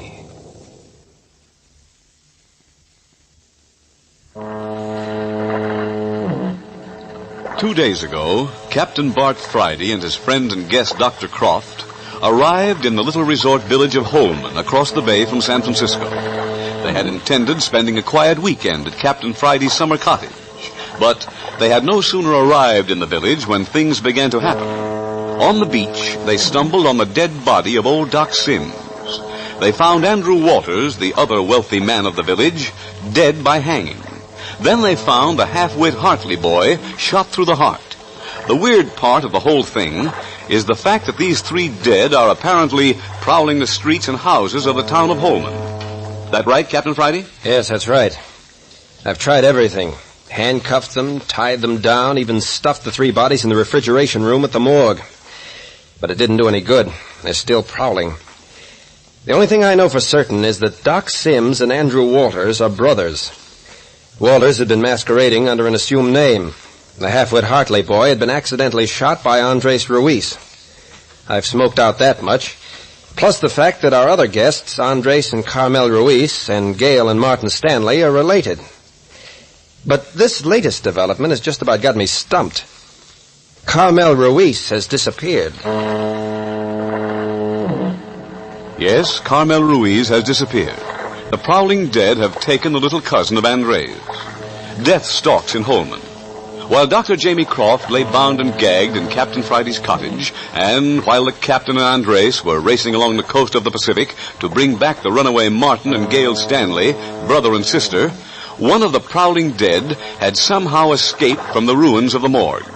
He escaped from the ruins to stalk into the rear window of the cottage and kidnap the sleeping Carmel. And the dead thing who did this was the strangled body of our own uncle, Andrew Walters, the prowler who earlier had buried Gail Stanley alive in the sand. And the reason Captain Friday knew it was Walters was that the prowler had left damp footsteps on the bedroom floor and on the wet sand outside the window. And those footprints were Andrew Walters. And the thing with the swollen face, dead eyes, and a rope around its neck had Carmel Ruiz in his possession. Andres Ruiz, cousin of Carmel, is beside himself over the disappearance of Carmel. He is pacing the floor in Captain Friday's summer cottage. But I will go crazy. I will kill myself if anything have happened to my Carmel. If you do not find her, Senor Captain, I will go mad. Now, take it easy, Andres. Sit down, will you? You get on my nerves pacing up and down like that. But Captain Friday... Now, look here, Andres, be reasonable. There's no use running around the country. We'd never find her that way. If you'll just hang on to yourself for a minute. You have idea? I might have if you'd be quiet for just 2 minutes. Oh, in 2 minutes I will be mad. I do not know what I do now. Look here, Andres. I can't tell you how sorry I am. I haven't the faintest idea of what happened to Carmel. Well, you have shown very bad nature, Senor Stanley. I do not know what to believe about you. I don't blame you for saying that. It's true, and I know it, and I'm sorry. Well, for why have you done all these things? Say bad things. Try to run away. I don't know. I'm always pulling something I'm sorry for afterwards, but look here, Andres, if there's anything I can do to help save Carmel, I'll go the limit to do it. And he means it too, Andres. Yes, I think he does. Hey, look, everyone. I've got a hunch. I'm going out for 3 or 4 minutes, and you 4 stay here. Don't one of you dare move out of this room. Not out of the room? Not a move. Like company, Captain? Well, not this time, Dr. Croft. I've got to travel fast. Anyway, I'd like you to stay here with the others. You'll all be safer. But what about your own safety, Captain? Don't worry, I'll be okay. Now, mind now. Don't even leave the room. Where do you suppose he's going? Oh, if he will only bring back Carmel. Oh, I hope he does. I feel we should be doing something. Oh, see, but Captain Friday said to wait here. It's all nonsense sitting around in one room when we might be out searching. You are nervous too, Senor Doctor. Oh, it is enough to make everybody crazy. But still, Captain Friday said he had an idea. Yes, but supposing it is wrong, Miss Stanley. You're right there, Andres. Theories are very dangerous things to work with. They're as apt to be wrong as right. And still, I have very great faith in this captain. Oh, yes, we must believe in him. We'd be lost if we didn't. Oh, who else have we to turn to? Well, there's Dr. Croft here. I'm afraid I'm not much of a detective, Stanley. I tell you, it is not possible that my Uncle Andrew Walters took Carmel. It is not possible. He's dead. The dead have done a number of impossible things lately, I'm afraid, Andres. Oh, I know, but I see with my own eyes the walls of the morgue fall down on all 3 bodies. They are pinned under hundreds of tons of stone and mortar. It's a wonder you and the captain weren't killed. Well, we would have been if we had not seen the walls falling and run into the ice-cold room, which protected us a little from the falling stones. A remarkable escape, Andres. Oh, but what I am interested in is about these bodies. They are buried deep under the walls, and yet one of the dead men have carried off Carmel. Open the door. Somebody open the door, quick. Oh, it is the captain. I will open it. Carmel! Carmel! We have found Carmel! Hi, get out of the way, Andres. Can't you see she's tied hand and foot? Is she hurt, Captain? Is she hurt? Oh, no. Here, let me put her on the lounge. Here is knife, senor. Cut her loose. Here. For the love of Mike, Andres, get out from underfoot. She is not hurt. Tell me she's not hurt. Oh, Carmel, please. You mustn't cry like that. You mustn't. There. Here, Andres. Take the knife and cut her legs free. Si, senor. I will do anything. Oh, Carmel, but it is good you are safe. Poor kid. Get back, you folks. Don't crowd in so close around her. Here, Captain. Let me give her a couple of these tablets. She mustn't go on like that. Will they quiet her? I think they will. Here, child. Swallow these and then take a sip of water. Is there anything I can do, Dr. Croft? No, I think not. She's just highly wrought up. She'll grow quieter in a few minutes. Here, Andres. You sit here beside her. She was calling for you when I found her. She was calling for me? Oh, senor. She was calling for me.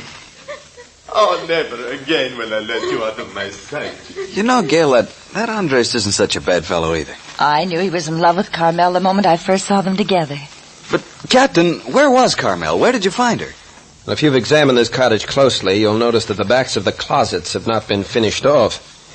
You can go through the back in among the floor studdings and rafters. Oh, yes. Yes, I noticed that. Well, my old aunt used to put junk that she didn't want to throw away back in them. I found Carmel stuffed back among the joists and studdings of her own closet. But what made you look there? Well, then you must have carried her through the back window and around to the front door. Yes, I did, all right. But what for? Did it to throw our would-be murderer off the trail. Off the trail? You mean he's around here? Maybe, maybe not. But why didn't we hear her crying? She was gagged. Captain, what made you think of looking in the house for her? It would have been too dangerous to take her out. He might have been spotted. Besides, the tracks he left when he went away showed he wasn't carrying anything. No, I remember it, Captain. That was the same clue you got when we were hunting Miss Stanley here, when she was buried in the sand. Yeah, you'd think even a dead body'd learn not to make the same mistake twice in a row. And so you figured out the body must be in the house. How did you happen to think of looking in the girl's own wardrobe? I figure he'd probably be working fast, not knowing how long I'd be gone. Besides, Dr. Croft, you were tied up in the other room. Might get free at any minute. Yes. Quite natural when you stop to think of it. And so, from force of necessity, you figured he'd hide her in the handiest place. Mm-hmm. Force of necessity and craftiness. He'd hardly expect us to look so near the scene of the crime for her. Oh, Andre seems to have Carmel quieted. Perhaps we can talk to her now. We'll have a try, anyhow. And Carmel, you're not going to cry anymore, eh? Oh, we're going to be very happy, you and I. And Chiquita.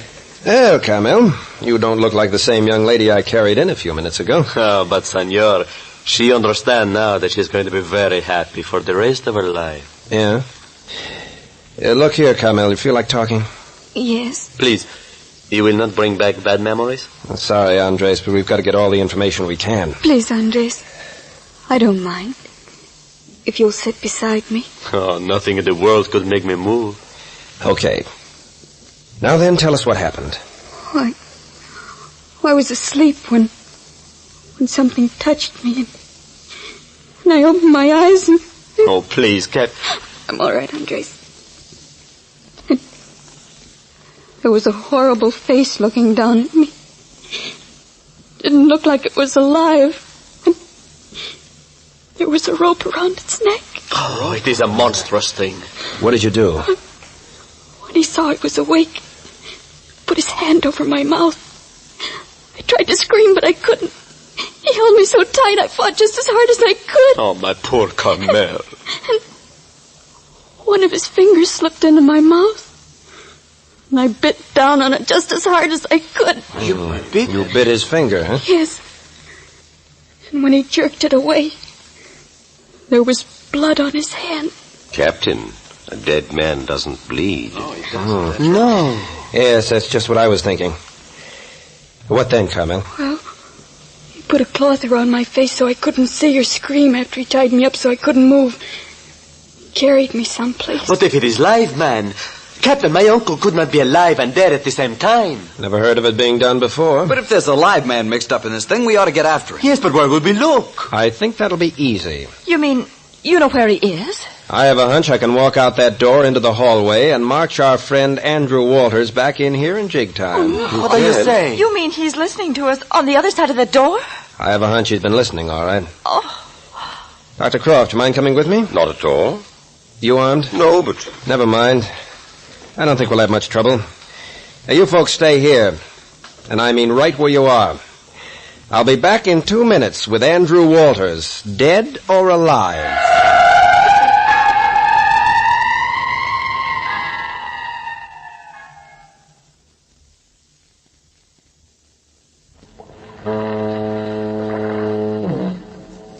Captain Friday has promised the 4 young people, Andres and Carmel Ruiz and Gail and Martin Stanley, that he would return in 2 minutes with Andrew Walters, the man who was found hanged in his home. The eyes of the 4 are fixed on the doorway as it opens slowly and cautiously. That's him. That's Andrew Walters. Oh, he's the one that choked me. The rope around his neck. Oh no. All right, go on in. I've got a gat in your back and I won't Take hesitate him to use away. Take him away. It's all right. I have his hands cuffed together behind him. He can't hurt you. But who is it? Hey, don't you see? Don't you see? He's got on one of those rubber face masks. Oh, no. What is this? Captain Friday, where's Dr. Croft? Don't you know? But... Captain, it is Dr. Croft behind that mask. Sure. Have a look. Captain Friday, would you mind removing that rope from around my neck? It has an ugly feeling. Now, see here, Doctor, I'm giving you your choice. Do you tell him or do I? Why, it will make a very pleasant story. I think I should like to tell it. All right, go ahead. My dear nieces and nephews. What's that? What did you say? For why you call us nieces and nephews? Because it happens due to certain biologic and sociological phenomena to be true. Oh, cut that stuff out. Who are you anyway? How very like Doc Sims you are in temperament, boy. Nuts. As to who I am, do you recall the autobiography left by Andrew Walters, alias Vance Sims? Do you recall that there was a third brother, Franklin Sims, who was murdered in the Near East? I am Franklin Sims. Right, Captain? That's right. Get along with the story, Doctor. Oh, yeah, quite right. You see, that night 20 years ago, we got news that our father was dying. The night Doc Sims took Vance out and got him thoroughly intoxicated, and then hit me over the head and dumped me in a nasty-smelling river. Then Doc Sims, not Andrew Walters, was the murderer. Oh, no, there was no murderer. For I crawled out of the river, and foul and smelly as I was from the thick river water, I continued to live. But if you are who you say you are, why didn't you come back to the United States at once and claim your part of the estate? Because, my dear, for almost 3 years I was so horribly ill I spent most of my time balancing on the brink between life and death. Later, I went to Germany, and I became a medical student. And still you didn't try to get your share of the money? My life had become a thing apart from my family and my rightful estate. I intended never to return to America. And then about 12 years ago, everything became changed again. I became interested in certain biological experimentations. I spent every cent I had saved, could earn and borrow, and still I needed more. And then I remembered the great fortune which had been taken from me in America. I determined to get it back by fair means or foul. It was mine, and I determined to have it. But, senor, it was not us who had hurt Wait a minute, Andres. I returned to San Francisco under the assumed name of Dr. Jamie Croft and set up office while I got the lay of the land. When I first arrived, my brother Doc Sims held the entire estate, and it seemed an easy matter to put him out of their way. Enter my claim. And then I discovered that he had a niece and a nephew to whom the property would go in the case of his death. That's you, Miss Stanley, and your brother Martin. And while I was trying to find some means of overcoming this difficulty, who should come on the scene but Andrew Walters? And without any fuss, he took over half the Sims estate. It took me 3 years to discover that he was my other brother, Vance. And then, by a bit of housebreaking and prowling, I discovered that he too had a niece and nephew whom he favored in case of his death. They were you, Carmel, and you, Andres. Yes, go on. Well, in the meantime, I was working out a little scheme which worked rather nicely when the time came. About 8 years ago, my brother, Doc Sims, died. Hey, what's that? Our uncle died 8 years ago? Yes, all of 8 years ago. And being on the ground at the time, I quietly buried the body and stepped into his shoes. Now, wait a minute, Doctor. I've known both you and Doc Sims for more than 2 years. Which says a great deal for my ability as an impersonator. Do you mean to say that you've been acting the part of 2 doctors for 8 years? I have sufficient proof for even you, Captain Friday. But the body... We saw the body of Doc Sims. That, my dear, was also a plant. For the last year, I have been taking care of an old chap over in my San Francisco office. He was a nondescript without any family. But he looked remarkably like me in my role of Doc Sims. For 6 months, I practically made him live with narcotics and drugs, waiting for the proper time to inject him into the picture. And when Andrew Walters mellowed and sent for Andres and Carmel to come and live with him, I knew the time was at hand. Yeah? Well, you'll have to explain that a little. Easily. My whole trouble lay in the 4 cousins who were to inherit the 2 estates. They must be gotten rid of. With all 4 in Holman, I believed that might be attended to. You were going to kill us all. And so when my brother Vance, or Andrew Walters as you know him, called you 2, I sent for Gale and Martin Stanley. What about this old fellow you passed off for Doc Sims? Now, Captain, I assure you I didn't kill him. The poor chap died a natural death. Dig his body out of the morgue ruins, show it to any coroner. Worn-out body will be the verdict. Died mighty handy for you. Quite, but the point is he did die, and naturally. Which, by the way, gave me the idea for the rest of this amusing little drama which has occurred since. And you admit that you're responsible for the movement of these bodies from the morgue? Naturally. And you admit burying Gail Stanley alive. My apology, Miss Stanley, but it was necessary to my plan. Oh, you must be mad. Quite sane, thank you, quite sane. And, by the way, Captain, I had to rush like the deuce to get Andrew Walter's shoes back on him before you and Martin got to the morgue. But I made it all right. Yes, so I notice. And you're the guy that took a shot at me in Doc Sim's study and clubbed Captain Friday over the head. Again, my apologies. I always was a bad shot. You put us out and then took the papers out of the safe and stuck them in the pocket of your substitute, Doc Sims, and left his body where we'd find it. Exactly. Well, what for? To impress you all with the fact that dead bodies actually were on the prowl. And you leave Carmel's handkerchief in Dr. Sim's house. Why you do that? Oh, that was simply a little touch to implicate you, Andres, and to cause dissension between you and Stanley here. Nice fellow. And it was you who shot at me from the hall when we were upstairs examining Andrew Walter's room? You know, Captain, I think that was my masterpiece. Now, how did you do it? Why, I simply had the Hartley boy's body handy. When you, Carmel, and Andres were in the room, I crept upstairs. I got the body, I took a crack at Andres, I shouted, and I rolled down the stairs with a half-wit's body. Oh, sacrament. Startling bit of realism. Eh, Captain? Dr. Croft, were you the one that got us to go to the refrigeration room of the morgue? I thought I had all of you that time. After knocking the captain out, I ran to the cottage and, changing my voice as much as possible, told you to go to the basement of the morgue. When you rushed in, I swung the door shut and there you were. Please, when we liked you so much, how could you do that to us? Oh, let's not go into that, please. Well, then I set the 3 bodies on guard. Startling effect, eh, Captain? Then you came back and dragged me in the closet with you and locked the door. And all the time we were breaking down the door, I had the key in my pocket. Seems to me I'm the guy that told you once that the solution to this business, once I got my hands on it, would be so simple I'd blush to think I didn't get wise to it sooner. Well, get an eyeful of me blushing. Oh, see here, Captain, you're not giving me enough credit. I admit, however, I made a couple of mistakes. One of them was forgetting to turn off the light in the morgue. If I hadn't been in such a hurry that time, you'd never have thought of searching the morgue until it was too late. See here, Doctor. How did you fix it so that the half-wit took a shot at me and then fell down the stairs? Simple. I braced the body against the handrail and hooked the gun in his coat. Fastened the trigger to the door with a piece of wire. Presto! When the door opened, the gun exploded, the body lunged down the stairs. Good thing for me you didn't allow for the up-jerk of the muzzle of the revolver when it went off. I told you I didn't know much about guns, Captain. After all, I'm a medical man, not a gangster. But why did you kill the half-wit boy? Surely he didn't... Oh, that I know nothing about. You didn't kill the boy? Please, he did not. I did not know it until the Senor Captain told me, but it was I who did this thing. Andres! Andres, you didn't! Oh, please, Carmel, it was most horrible mistake. It's like this. Remember the night you kids saw the skeleton on the beach and Andres shot at it? Well, the skeleton was the half-wit boy, and Andres killed him.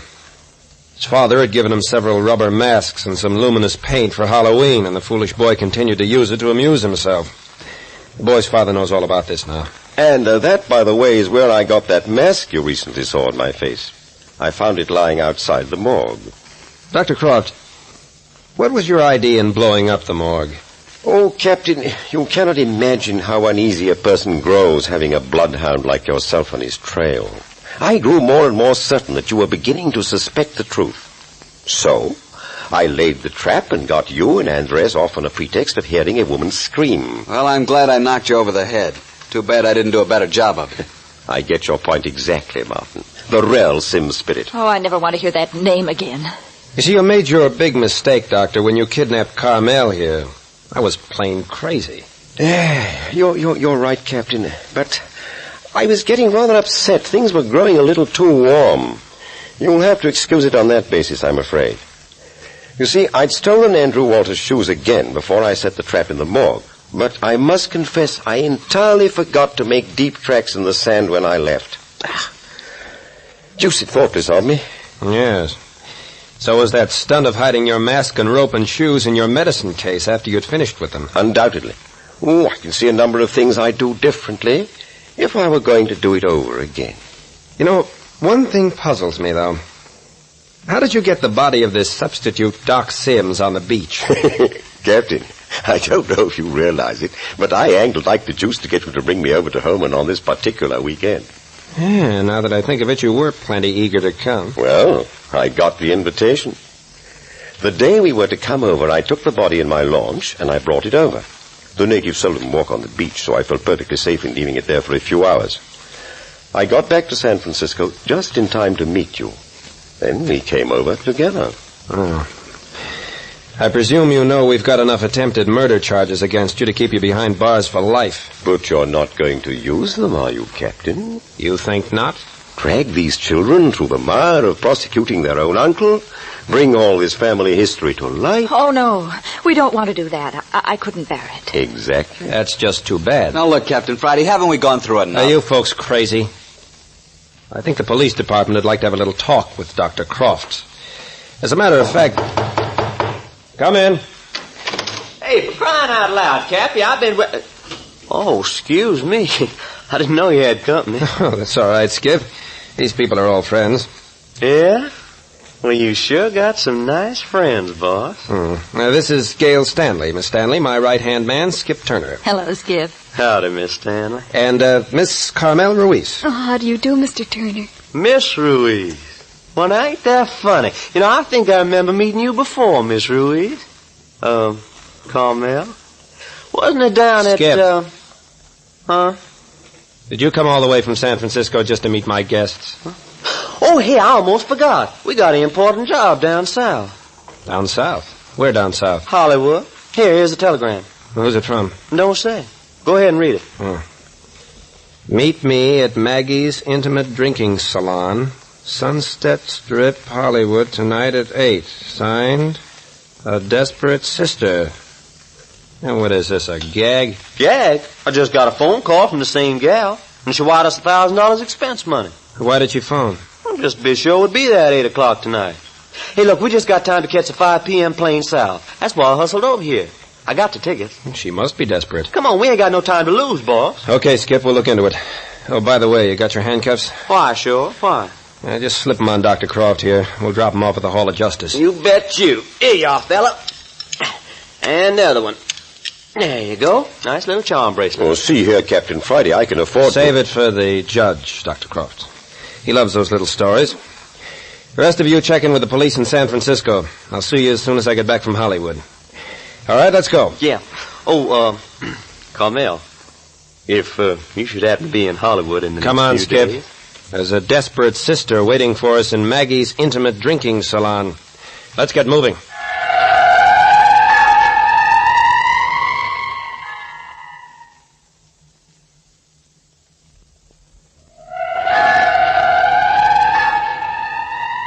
So Captain Friday and his operative Skip Turner are headed for Maggie's Intimate Drinking Salon on the Sunset Strip in Hollywood. The telegram said to be there at 8 o'clock tonight and was sent by one who signed herself A Desperate Sister. Tune in next week at the same time for this newest adventure thriller by Carlton E. Morse titled You'll Be Dead in a Week. You are listening to Adventures by Morse.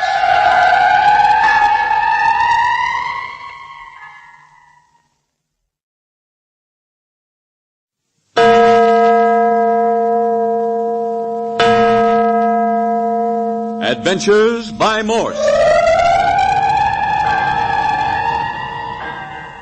Carlton E. Morse presents The Land of the Living Dead, featuring Captain Friday. If you like high adventure, come with me. If you like the stealth of intrigue, come with me. If you like blood and thunder, come with me.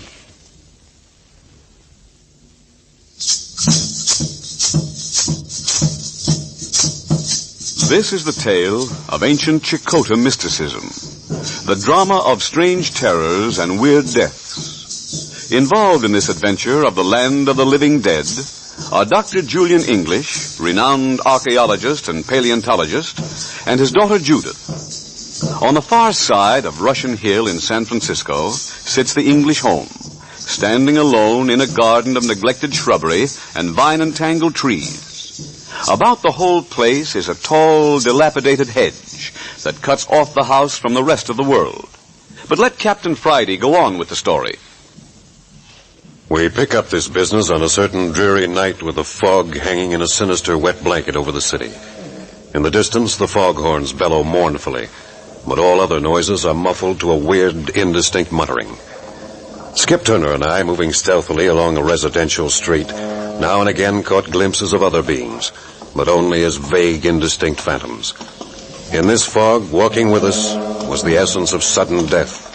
Danger breathed on the backs of our necks, and every step we came nearer to Dr. English's home, the more pronounced it became. Creepy, huh, Captain? Yeah, we're almost there. Don't get separated from me in this fog. Yeah. Hey, Captain, why didn't we take a taxi? Why sneak up on Dr. English's place like a couple of footpads? Like I told you, Skip, Dr. English's son, Robert, just got back from Chile. Apparently with some information that scared the doctor silly. He says it's dynamite. Well, I still don't see what that's got to do with us sneaking in at midnight. For one thing, he wanted to be sure we weren't trailed. Hey, you think somebody's tailing us? Yeah, we've doubled back on a track twice. That should stop him. Yeah, and this fog's thick as pea soup. Hey, what you think this dangerous information is that Robert brought back? Maybe I found a pot of gold at the end of the rainbow? You may not be far off, Skip. Why, what you mean? I got an idea that Dr. English and Robert have been playing a pretty dangerous game. Before Robert left, the doctor told me he was going on a mission into the jungle country of Chile to look for a tremendous fortune, supposedly buried in some lost city. Well, he's an archaeologist, ain't he? What's so dangerous about looking for a lost city? And there's something in the wind, something apparently pretty big. Oh, I know, but... Hey, what's that? Well, it may be a dog howl. And again, it may not. Well, then somebody is tailing us. And there's no telling. The English house is behind this hedge. Gate's just ahead. Should we double back again? No use. Too close now. Come on. Okay.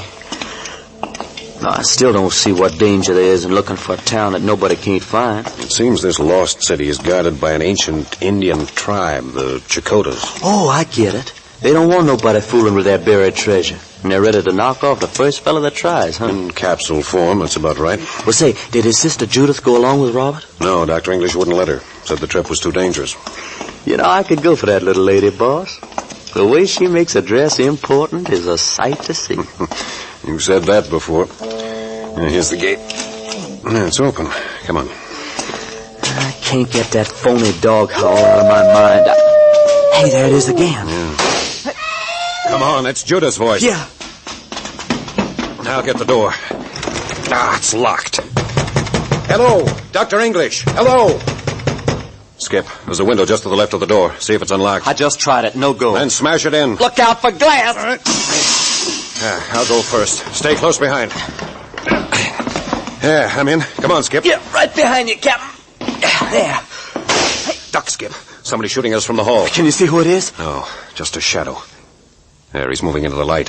Hey, it's Dr. English. Hi there, Dr. English. Don't shoot. It's Captain Friday and Skip Turner. Step out in the hall where I can see you. If you make one false move, I'll shoot. It's really us, Doctor. What's going on here? Captain Friday. Thank heaven it's you. We heard a shot, and then we crashed in the window. Was that you shooting, Dr. English? No, I don't know who it was. Robert's been murdered. What's that? Murdered? Here, I better take a look. No, it's no use, Captain. He's dead. Shot through the heart. Judith was with him. Where is she now? She fainted. She's with the housekeeper. Skip, see if Judith's all right. Okay. And Skip. Yeah? When she feels up to it, bring her in here. Okay. Now, Doctor, I'll call the police. No, Captain Friday. We can't call the police. Why not? I'm involved with forces that go beyond the help of the police. Let's see here, Doctor. It's no use, Captain. I've lost Robert. I'm not going to take a chance on losing Judith. Oh, come now, Doctor, you're wrought up. You can't let someone walk into your home and commit murder without going to the police. We've got to take some action. I haven't the heart for it, Captain. That my rapping at the door of the unknown should have brought this tragedy on us. What do you mean, rapping at the door of the unknown? Oh, it's a long, involved story, Captain. And as it turns out, a tragic one. Oh? Well, perhaps you better begin by telling me just what happened here tonight. Well, it isn't all clear to me yet. That is, Judith and Robert and I finished dinner about half an hour ago. Yeah? After dinner, I left Judith and Robert in the library talking. Suddenly, I heard a shot. Judith screamed. Yes, we heard that from the street. I rushed down to find both my children on the floor. Robert shot through the heart, Judith unconscious. I left Judith with the housekeeper, grabbed my revolver, and rushed out into the hall just as the window crashed in. Did you hear anything just before Judith screamed? No. I don't believe I did. Why? Just as we reached your house, we heard a blood-curdling howl of a dog. Now, listen. There it is again. Captain, what sort of a dog would howl like that? Sounds like a werewolf's cry. I don't think it was a dog, Doctor. The moment the howl had died out, there came the shot and Judith's scream. A signal. A signal, the cry of the pack. You mean that a gang is responsible for Robert's death? Gang? Roll all the gangs in the underworld of San Francisco, Chicago, and New York together, and you wouldn't have an organization 1/10 so vicious, so dangerous as the Brothers to the Living Dead. Brothers to the Living Dead? That's an odd name. It's an ancient Chakotah priest clan which still exists in Sacred City. A sacred city hidden somewhere in the jungles of Chile. So that was Robert's mission. Yes. If the mission had been satisfactory, Robert and I had planned to invite you and Skip to join us with Judith and search for the sacred city. I think our job right now is to run down a murderer. No, here's Judith now. Father, they murdered Robert. Here I am, dear. They murdered Robert. Now, Judith, now. But Bob is gone. Yes, Judith, Bob's gone. But I'm afraid it isn't going to end there. You mean we may be next? There is danger. Especially when the Brothers to the Living Dead discover they didn't accomplish their purpose when they murdered Robert. The Chakotah priest? Father! Judith, I thought you understood. Understand? Yes, I understand. Look what I found inside the neck of my blouse when I came to. Judith! What in heaven's name is that? A sacred jade, Captain Friday. A small Gila monster carved in green jade. The Gila monster. Symbol of the ancient brotherhood. Don't you see what it means? They've got every member of this household marked for death. Oh, that howl. Father, I heard it just before the girl stepped into the library and leveled her gun at Robert. Hey, a girl? Did you say the killer was a girl? I saw her as plainly as I see you three men. A beautiful girl. Beautiful except for her hateful, blazing green eyes. You want me to go, Captain? No, it might be... Nonsense. We're making ourselves hysterical. I'll answer the door. Here, Doctor. Better let me go. Skip, duck out through the broken window and keep an eye peeled. Yeah. Coming. Good evening. Why do you keep me waiting outside your door like this? And who are you? I will tell you nothing. I must see Robert English. I think you'd better come in. I wondered when you were going to find your manners. I think you should explain your mission to Robert's father, Dr. English. But is not Robert English here? Doctor, this woman came to see Robert. I am from La Jolla, Chile, if you please. La Jolla? Why, that's where... Did you know Robert? Did I know him? What do you mean, Miss English? Did I know him? My son was murdered half an hour ago. Murdered? Robert murdered? They got him too. Oh, Dr. English, I am sorry. What do you mean, they got him too, Mrs. Santos. Mrs. Roberto Santos. Mrs. Santos? What did you mean? Dr. English, how much do you know of your son's activities in Chile? Enough to recognize the significance of this jade. Look. The symbol. The jade Gila monster. Exactly. The girl who shot Robert to death left this little token. Girl? Tell me, was she light and dark? And did she have wild green eyes? Did she? Yes, savage green eyes. Tula again. It is Tula. Look here, Mrs. Santos. Before we exchange any more confidences, supposing we exchange credentials. Yes, Mrs. Santos. Just where do you fit into the picture? I do not like your attitude, gentlemen. I have come here as Robert's friend. All the way from La Jolla I came to protect him from the Brothers to the Living Dead. Don't misunderstand, Miss Santos. But my son was murdered tonight. I've reason to be on my guard. I do understand, Doctor. I, too, have lost much. My own husband, as did your son, walked too near the terrible secret of the La Jolla jungle. Your husband? Mrs. Santos, how did he know what lay in the jungle of La Jolla? Like you, he was an archaeologist. Not Roberto Santos, the archaeologist. Not the Santos. Si, of course. Mrs. Santos, you are indeed a friend. I understand. Captain Friday, Dr. Roberto Santos actually saw the hidden storehouse where the vanished treasure has lain hidden since the white man first invaded Chile. Hmm? But the sight cost him his life. I can very well see why you want to drop the whole matter, Doctor. No use putting more lives in jeopardy. And that's exactly what would happen if we went to Chile. If you go to Chile, of course you are going to Chile. No, I'm finished. Robert's death has been too much. I'm going to drop the whole matter. Well, that will not do, Doctor. The priests know exactly how much you know. You will all die one by one. I know. I have been fighting them all these years since my husband's death. You think they intend to murder us all? I know it. Doctor, under the circumstances, we've got to call in the police. Yes, the police.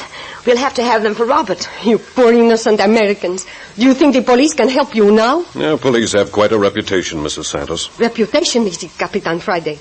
What do your police know about the mystic rites of the sacred little monster?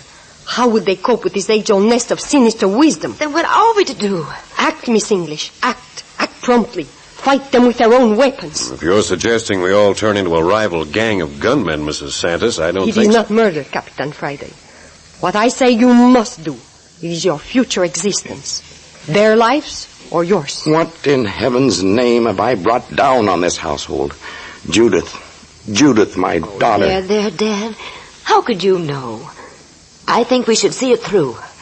If we've got to die, at least we can die fighting. It is tragic that you should be caught in this net, Miss English. But your fate from now on is with mine. But why go to La Jolla if that's where the danger lies? Why not stay with civilization where there's some organized force for protection? You do not understand, Capitan Friday. In La Jolla, there is a very strong group of people who are beginning to understand a little of the mystery of the La Jolla jungle. We are learning to fight the Brotherhood with its own weapon. We battle mysticism with mysticism. In La Jolla, you will find protection such as you will not find anywhere else in the world. I think I'd be satisfied to live and die in La Jolla. What a wealth of archaeological material. Why, La Jolla holds a solution to the ancient mysteries of the world. I'd gladly spend the last years of my life there. Father, Mrs. Santos, we can't simply ignore Robert's murder. The police must be informed. I understand that, Miss English. But need we mention the true cause of his death? Well, then what will we say? Well, we've got to call the police, of course. But, Dr. English, if you feel we will endanger the lives of others by reporting it as murder, we can say Robert was shot by a burglar who escaped. You think it necessary to hide the truth, Mrs. Santos? The only course. Otherwise, it would prevent us from moving secretly. Moving secretly? Just that. When we leave San Francisco for La Jolla, we do not want all our enemies aboard the ship that carries us south. And, Doctor, if you leave the disposal of Robert's body to me, I think I can give the police an acceptable story. Thank you, Captain Friday. And if you don't mind, I'd like you and Skip to stay the rest of the night with us. That is very wise, Dr. English. The Brotherhood does not rest. It may strike again, even tonight.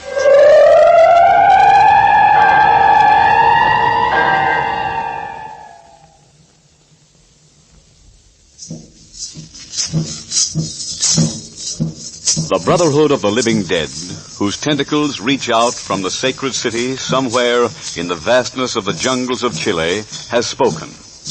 Their language was the language of violence, sudden death, and young Robert English, just home from an archaeological mission in the South American jungle, was the victim. Because of this hovering menace, Captain Friday and Skip Turner have taken up residence to protect the father, Dr. English, expert in the ways of ancient mysticism, and his daughter Judith. It's 3 o'clock in the dead of morning. 3 o'clock. Chimes at night remind me of dead things. Getting edgy, Skip? Well, ain't you? Sitting here in the dark, screaming women, werewolf howls in the fog, the Gila monsters and sudden death. Forget it. Yeah, I'm glad Dr. English asked us to stay here tonight. The closer we stick together, the better it pleases me. Hey, we're going to see this through, ain't we? What do you think? Hold it. What's the matter? I heard someone bump a chair down the hall. Yeah, footsteps. Hide behind these curtains. Here, take this cane. I'll slip down the hall and try to scare him up, whoever he is. If he comes in here, let him have it. Ask questions afterward. Maybe I better go with you. Don't argue. Stay here.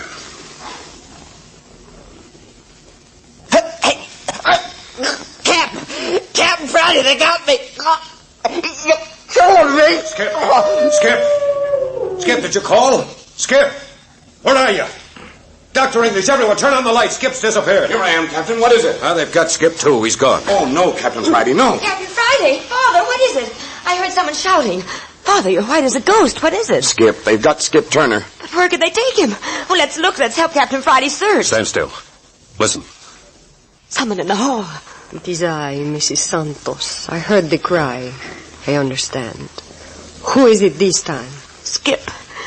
They've carried him away. My poor friend. But what happened, Captain? What happened? We heard noises in the hall. I posted Skip behind the curtains there by the door. I slipped down the hall expecting to see who it was. My son, you are courageous. No, I did exactly what they wanted. Left Skip alone. There was a struggle. There is the cane. The carpet is dragged and rumpled. Hush. There's someone else in this room. I heard a noise. Yes. Yes, listen. There it is again. There is someone behind the davenport. Yeah. Doc. Yeah. It's Skip. Here, give me a hand. Yeah. All right. There, that's it. Now, lower him on the lounge. Yeah. Skip, speak to me. He can't speak. He's bleeding internally. Cannot speak, eh? Here, let me look at him. Oh, I have seen his work before. Come, Capitan Friday, hold his shoulders perfectly still. You, Dr. English, lift his head a trifle. Hold it firm. Yes, that way. Now, Judith, help me pry open his jaws. You know what you're doing? I assure you I do. There we are. Oh, how terrible. A stick of polished bamboo thrust down his throat. My friends, our foes are old in wickedness. He would have been dead in another half hour. We must have a doctor. There is no longer any danger. He will be all right in a few moments. See? He's already beginning to rally. Mrs. Santos, we can't go on like this. We can't spend the rest of the night without protection. Quite right, Doctor. I'm going to try to reach Captain O'Leary. We'll have a guard thrown about this place and a couple of good old Irish cops parked right here in this room. Please, you must listen to me. My friends, I am going to show you why we must not bring outsiders into this affair. This great globe on the pedestal in the corner. It is crystal, eh, Doctor? Why, yes. A crystal ball from the Kang-Ho Monastery. Good. Capitan Friday, please turn off the lights. Right. Now, gather around the crystal. Now watch. Watch closely. Why, it's dark, and yet the crystal is aglow with light. For one moment now we will peer behind the curtain. The curtain that separates the now from that which has been and that which is to be. You will not believe me. See for yourselves. Figures in the glass. It's Robert. Robert. And he stands over a bearded man lying in a pool of blood. Look. He points to us and to the figure on the ground. His lips are moving. He's alive. Robert's alive. Robert is not alive. From another world he sends this message. Father, you must carry on for us. The power which lit the world in ancient days is being desecrated in the hands of the high priest of the temple of the sun. The fate of mankind is in the balance. He bids me say the monster is seen to ride again with the sun. Move with utmost caution. That is all. The crystal's dark. Now, my friends, do you understand why we must carry on? Mrs. Santos, I don't get it. How did you do that? Do not ask how, my son. Be content that you have seen. We understand only a very little of such things, and that little is infinitely more dangerous than you may suppose. Well, tell me, what did he mean, the monster is to ride with the sun? Robert said that to me once when he was alive. There's an old Chakotay legend, Captain, which declares that preceding every great world catastrophe, a figure in the shape of a giant Gila monster is seen riding across the heavens on the face of the sun. And my friend, the monster is forecast to ride again. Then a great catastrophe is near at hand? That is so. We know not what. All we know is what we have told. Is there no appeasing the wrath of these people? Never, Doctor. So long as the secret of their ancient city is endangered, men shall die. Already thousands have died to preserve the sinister secret. Who can say how many are yet to lay down their lives? Here, I got an idea. No, we forgot about you, Skip. How do you feel? Throat's a little raw, otherwise okay. Yeah, but I've been thinking. Look, if Miss Santos can use that crystal to show us people who are no longer with us, why can't we use it to unveil the activities of the enemy? You don't understand, Skip. Our knowledge of this phenomenon is imperfect. We've not yet sufficient mastery of it to command its use. We believe we understand a few fundamental laws of mysticism, but so very few it's pitiful. Dr. English, do you not agree with me that it is time to take Capitan Friday and Senor Turner into our confidence? Tell them all that we know. They have thrown their lot with us. It is only fair. I don't wish to draw my friends into this net. We're already in. That right, Skip? After what I've been through?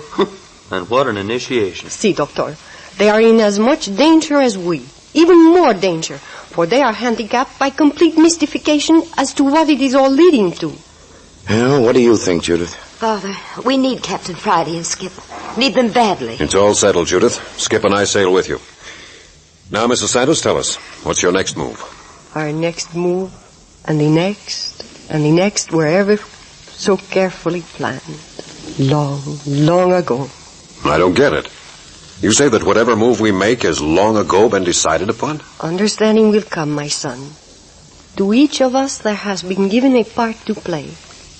Dr. English, you tell the story. Something more than a year ago, we came upon our first clue to the mysterious city. We were returning from Mongolia. On an inspiration from Robert, we detoured to the monastery of Kang Ho in Tibet. Our audience with the Lama was brief. We were led to a cell near the roof of the massive monastery, and the Lama was seated on the floor in a patch of sunlight spinning a prayer wheel. He thrust into Robert's hands a package secured with many seals and sighed as if with relief. Then he said, "My children, you have come in time. Carry this package to your own country. Guard it with your lives. It holds your destinies, perhaps the destiny of all mankind. Go at once. The dread menace of the sacred city of the living dead reaches even here. Beware. The monster rides with the sun again." Later, we learned that the very day that we received the package, the Dalai Lama was murdered. Well, for jumping up and down, what was in the package anyway? A piece of tanned human skin on which had been painted a crude map.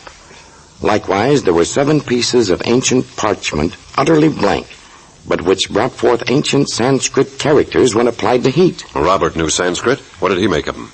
No man will ever know, Captain. We read the documents twice, then Robert burned them and destroyed the ashes with acid. After that, we both said prayers to erase from our minds the memory of what we'd read. Man, it must have told some story. And the map? Is the one and only way to the sacred city in the Chilean jungle. The city of the sun. The dwelling place of the ancient Chakotay Brotherhood. There is little more to tell that is not legendary, and these legends are dangerous, for they deny all the accepted theories of the rise of mankind. You really have got hold of something. Well, I'm way over my head already. Today, man vaguely realizes that there are forces and powers in the world just outside his grasp. Mysticism is the general name given these powers. That's where the ancient Chakotay priests come in. See, in the beginning, man had the use of these powers without reservation. But man, with his pig-headedness, used them to his own advantage and the detriment of civilization. Result? Chaos and red death. The legend says that the gods, to restore peace and happiness, wiped out men's memories of these great gifts. But they did not steal our heritage of mysticism. No.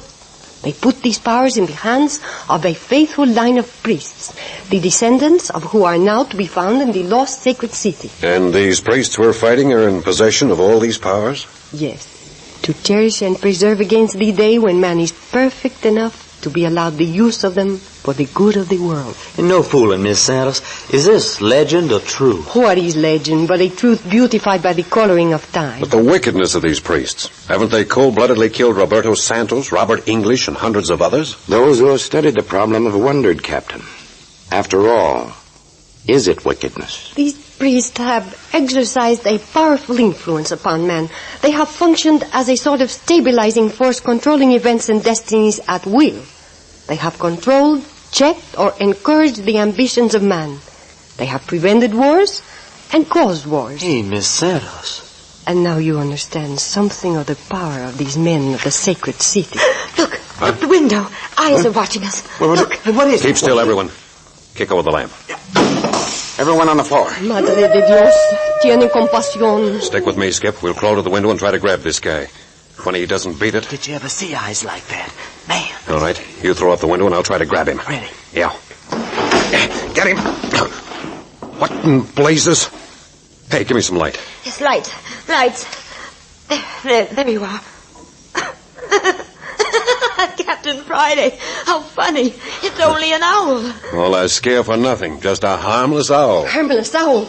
My son, among the Chicotas, the owl is a symbol of death. Hey. For each one of us, death.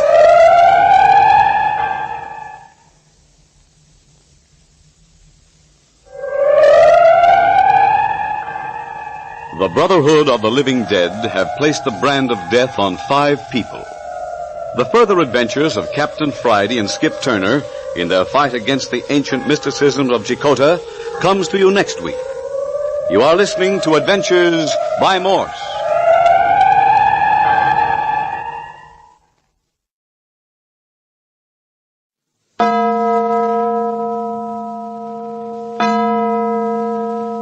Adventures by Morse.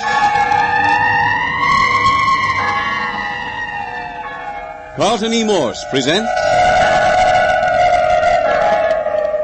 The Land of the Living Dead, featuring Captain Friday. If you like high adventure, come with me.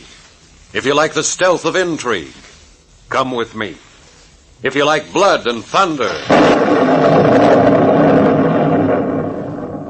come with me.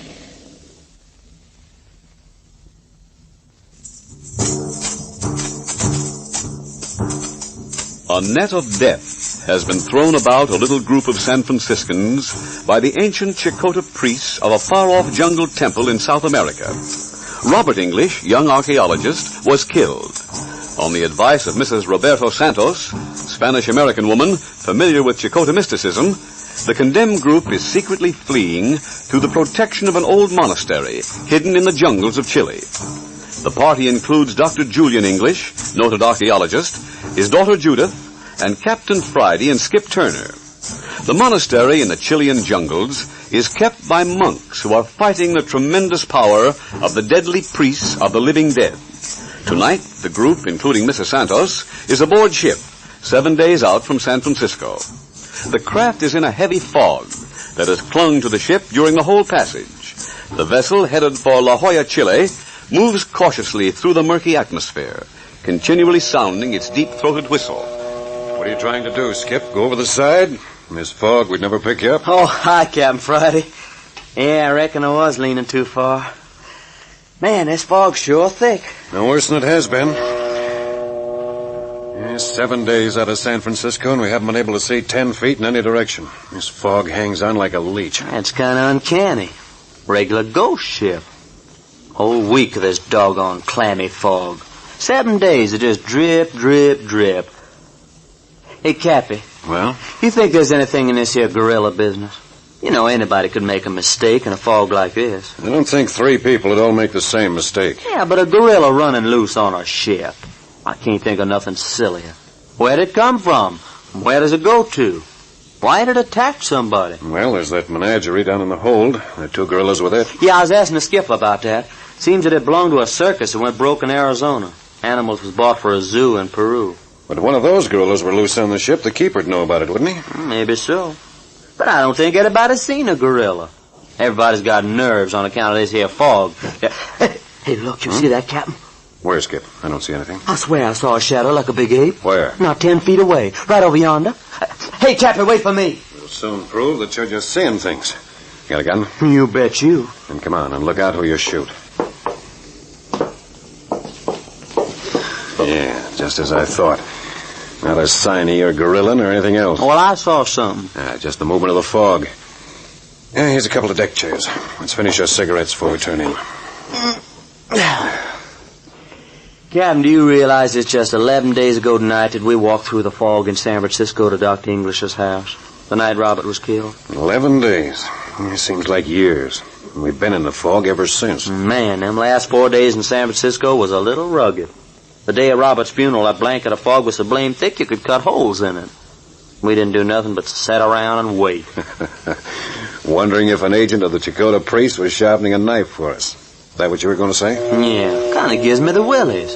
Now that same fog's following us to sea. You, suppose them Chakotah priests has followed us to sea, too? Yeah, I've wondered that myself. Hey, how you explain that brotherhood of the living dead stuff? Quiet, Skip. The deck of a steamer's no place for that kind of talk. This fog may have ears as big as cartwheels. Yeah, but we checked the passenger list. Just the same. Let's not stick our necks out. Okay, boss. Hey, if you're finished with your cigarette, let's go down to the doctor's cabin, huh? If we stick out here on deck with this fog rolling around, I'll be seeing worse things than gorillas. Footsteps. Don't move. Can you see who it is? No. They sound human. Oh, well, hello, Dr. English. Didn't expect to see you up on deck. Oh, Captain Friday, I've been looking all over for you. Anything going wrong, Doctor? Not so loud, Captain. The thing I've been most afraid of has happened. Come to my stateroom and walk slowly. Talk. Talk of anything.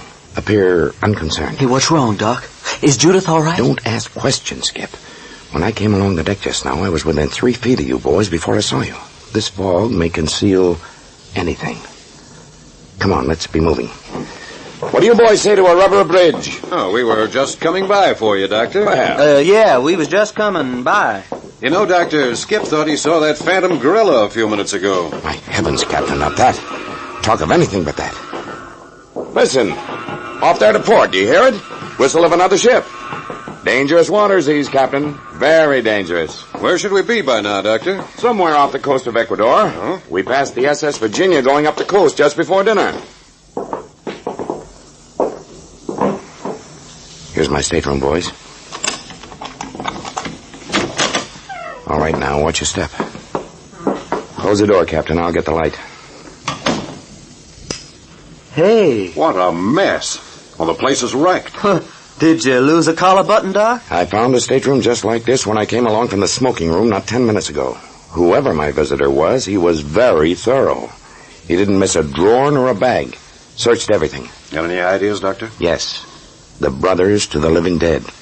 No doubt of it. Then we haven't thrown those priests off the trail. They followed us to sea. Exactly. It's a little puzzling. Check the passenger list. Hey, what about Judith and Mrs. Santos? They ought to be warned. They're safe enough for the present. I left them with the ship's captain for the evening. You think they're after that map? The map the Lama of the Kayang Home Ministry of Tibet gave to Robert? There's no doubt about it. Yeah, I can't imagine anyone being so stupid as to believe we'd carry it around with us. What the heck does it all mean? This means, Skip, that the fight is on. In spite of the fact that we checked the passenger list in the steamship company's report and the members of the crew, someone vitally interested in our movements is succeeding in boarding this ship.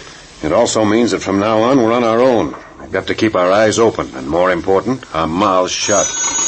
You want me to get it, Doc? Yes, Skip, please. Yeah. Oh, hello, Judith. Yeah, it's Skip talking. Oh, just a minute, Judith. Hey, Judith and Mrs. Santos have left the skipper's cabin and are coming here, Doc. Hadn't we better meet them and bring them over? They'll have to know about our visitors. It's probably best that we tell them here. Skip, tell Judith we'll call for them. Okay. All right, Judith, I'll be along for you in a jiffy.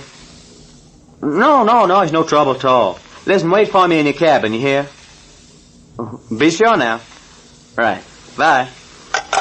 I'll go along with you, Skip. From now on, we travel in pairs. Oh, looky, boss, it's only a step. Captain Friday's right, Skip. We mustn't take any more chances. I'll try to have the room in some semblance of order by the time you're back.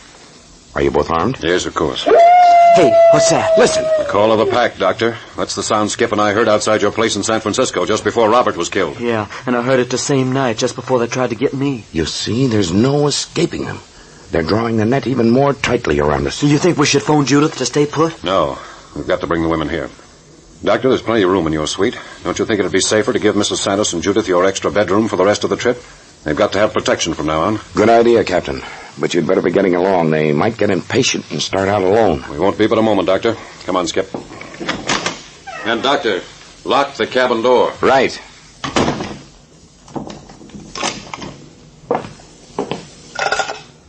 Hello? Hello, radio room, please. This is Julian English speaking, Suite 32.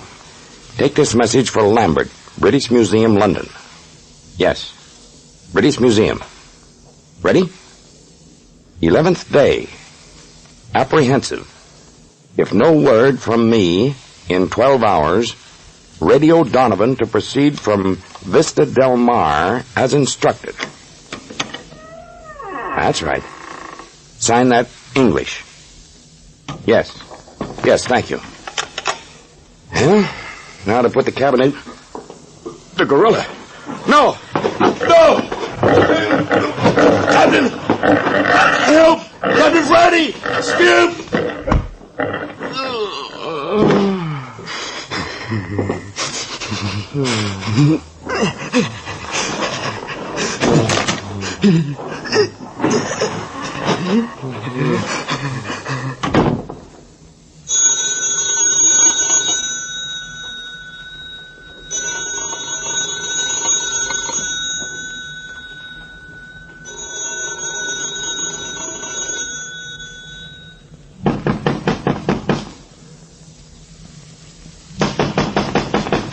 Doctor. Dr. English. The door's unlocked, Captain. Dr. English must have gone out for a minute. I told him to stay here. What's happened? Look at this room. The work of the ancient priesthood. We're afraid so, Mrs. Santos. Dr. English found the cabin had been searched just a few moments ago. Well, where is Dr. English? Yes, I know that he wouldn't have gone out and left his cabin unlocked. Well, he can't be far off, Judith.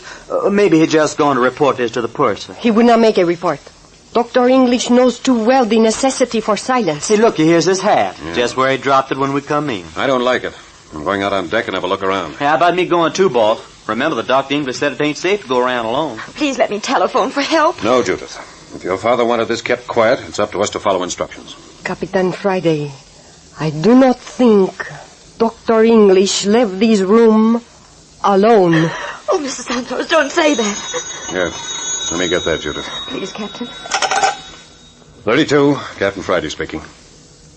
No, Dr. English is not here. Yes? No, just a moment, please.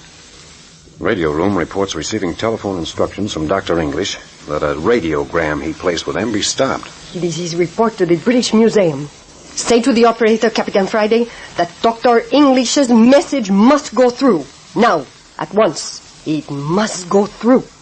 Hello, radio room. No, there's some mistake. I'm sure Dr. English doesn't want the message canceled. Please see that it's sent immediately. I'll be responsible. Yes. Thank you. The brothers to the living dead. We must move quickly now, Captain Friday. Captain Friday, look.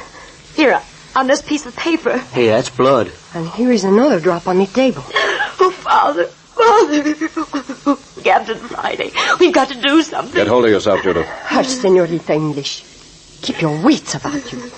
There are secret agents of the Mayan Nahib aboard this ship, and your father has fallen in their hands. You must help us fight them.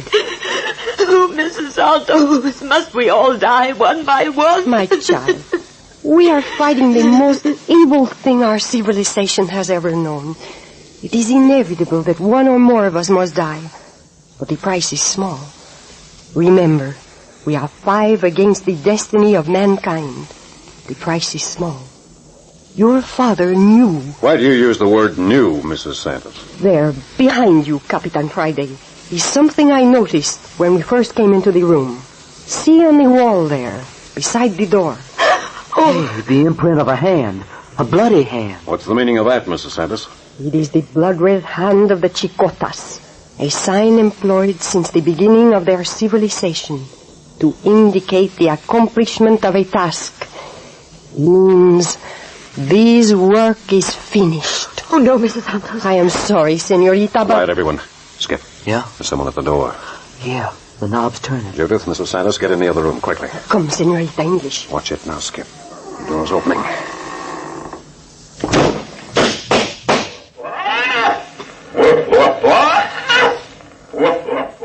It's the laugh of a madman. The laugh of a madman.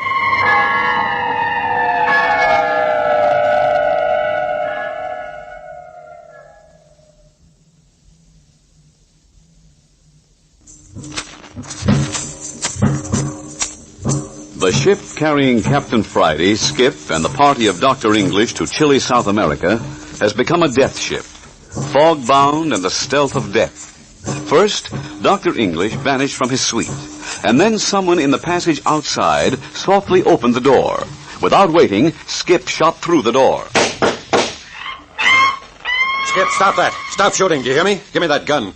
It'll have the whole ship down on us. Yeah, but Captain, do you want him to get away? What was it? What was it, Captain? I couldn't tell. Whatever it was partly opened the door, then suddenly slammed it shut and ran as Skip opened fire. I reckon I made a fool of myself. But that terrible laugh sounded to me like the laugh of one of the Chicota neophytes. I have heard that laugh before in the La Jolla jungles. Well, I'm going out after him. Skip, you stay here with Judith and Mrs. Santos. Hey, Captain, wait. Don't go out there alone. Oh, he shouldn't have gone alone. My son, take heart. At such moments, we are not ourselves. You are being trained for the great crisis in your life. Your senses are being ground to a finer edge. Look here, Mrs. Santos, we're fighting in the dark now. I'm going to call the ship's captain. Wait. Well, we ain't done nothing but wait. They killed Robert. We sat around and waited, and then they almost got me. We waited again, and Dr. English disappeared. Now Captain Friday's out there on deck in that fog. I'm all through with waiting. Wait. What do you say, Judith? Well, I don't know, Skip. I don't know. What? You don't know? Have you then so soon forgotten your father's word, senorita? Yes, Skip. Of course I know. If it's Dad's wish that we work undercover and alone, even if it costs the lives of all of us. Yeah, but Judith, can't you see we're fighting in the dark against big odds? We can't just sit and wait for the end. It's Captain Friday. Let me in. Did you find Dad, Captain Friday? Not a trace of him. Did anybody hear my shots, Captain? Apparently not, Skip. The deck's deserted. Mrs. Santos? Yes? Would you and Judith feel safe locked in here if I should take Skip with me for another look around the deck? Captain Friday, then you have found something. No, Judith. But I do want to push the search a little further. If you'd rather, we'll take you to the salon first. We will remain here, Capitan Friday. Good. Now, Skip, we need a couple of flashlights. Dr. English had several of them. Do you see any in this mess? Here's one. Oh, and here's another one. Right. Now, Mr. Sanders, above all things, don't open this door to anyone. If either Skip or I rap, we'll call out. Identify ourselves. Understand? Oh, do be careful, won't you? We'll watch it, Judith. Come on, Skip. Hey, what's up, Captain? If you have found something, I could tell it the minute you come back. Yes, I have, Skip. I didn't want to upset Judith until we had a chance to investigate. I discovered it by accident when I returned to the stateroom. Look. See how the light of that deck lamp falls on the wet deck there by the door? That dark spot? Hey, that's a blood stain. Fresh, too. Yes, blood. And I think we'll find others. I get you, Captain. The enemy, whoever he or it is, left a trail for us to follow. Yes, that's why I wanted the flashlights. Ah, it's nice work, boss. I only hope the trail don't lead us over the rail. I don't think so, Skip. Dr. English is more valuable alive than dead. Hey, look. Look, here's another spot. And another. Quiet, Skip. What's so loud? Let's go slow. We don't want to rush it. There's that thing again. Hey, what's the matter, Captain? Turn out the light, Skip. Listen. Looks like somebody's setting the stage for another murder, if it hasn't already happened. Keep still. Listen. I don't hear nothing. All right. Let's go on. Yeah, see? Here's another spot. Careful now. We don't want to run into any trap. Hey, what do you make out of that howl, Captain? You really think there's any such thing as a werewolf? I could introduce you to a half a dozen reputable men who would swear to it. Besides that, Hello. Our trail's come to an end. Right in front of a stateroom. Hey, you want me to... Wait a minute, Skip. Let's scout around. We don't want to go making any mistakes. Hey, listen, Captain, you hear that? Someone groaning. Did it come from the stateroom? Well, I ain't sure, Hold but... it. It's Dr. English. They've got him in this stateroom. The door's locked. I tried it. That won't stop us. You gonna break in? Of course. Come on. Now, together. Yeah. Right. Once more, Skip.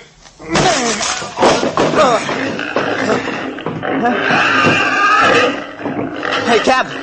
Captain, look out. It's a gorilla. Shoot, Skip. Shoot. Duck, Captain. Duck down. You're in my line of fire. Let him have it. Quick, Skip. You got him, Skip. He's down. Hey, look out, Captain. He's up again. Hey, look. He's tearing at his head. Look at those hands, Skip. They're human. That's no gorilla. It's a man. He's torn the skin away. There's his head. Look out. He's getting out the other door. He's heading for the rail. Stop him. Stop him. Look out for him. He's got a knife. Hey, listen. He's saying something. Hear me. Thy servant is thy servant no more. Look, there he goes over the side. Well, good for him. Good riddance. Hey, did you hear what he said, Captain? Well, I heard him mention brothers to the living dead. He was an agent of the Brotherhood, all right. Come on. Let's go have a look at Dr. English. Yeah. I got just one glimpse into that gorilla fella's stateroom before he made a jump at me. Yeah, the doctor was tied to the bed. Hey, if he's dead, what are we going to tell Judith? He's not dead. Now, right in here. Dr. English, you all right? Oh, he's not dead. He's... Oh, Captain. Captain, look at his arm. Yeah, it's horrible. We're fighting a gang of fiends. Here, help me carry him back to his own suite. Yeah. Now, you take his knees. I'll take his shoulder. Yeah, I got him. Let's get him out of this before he comes to. No wonder he fainted. Oh, no wonder he screamed. You set? Yeah. All right, and let's go.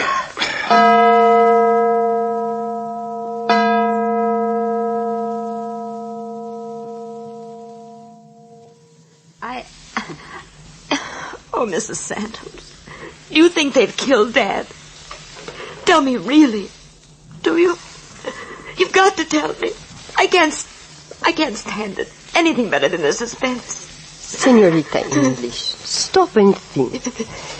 Is not there something these agents of the priesthood want more than they desire the life of your father? The map, Mrs. Santos. The map from the Kyang-ho Monastery. Of course, senorita. The map. They may succeed in killing each one of us. But if they do not recover the map of the secret passage to the sacred city... Yes, I see it now. I thought you would. They know that your father is custodian of the map. If they kill him before they lay hands on the map, then they may never find it.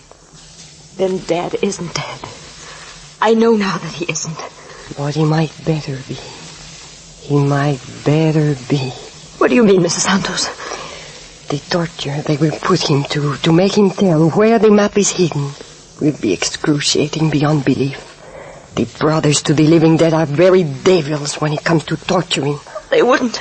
They couldn't. Wait. I hear footsteps. Mrs. Santos, Judith, it's Captain Friday and Skip.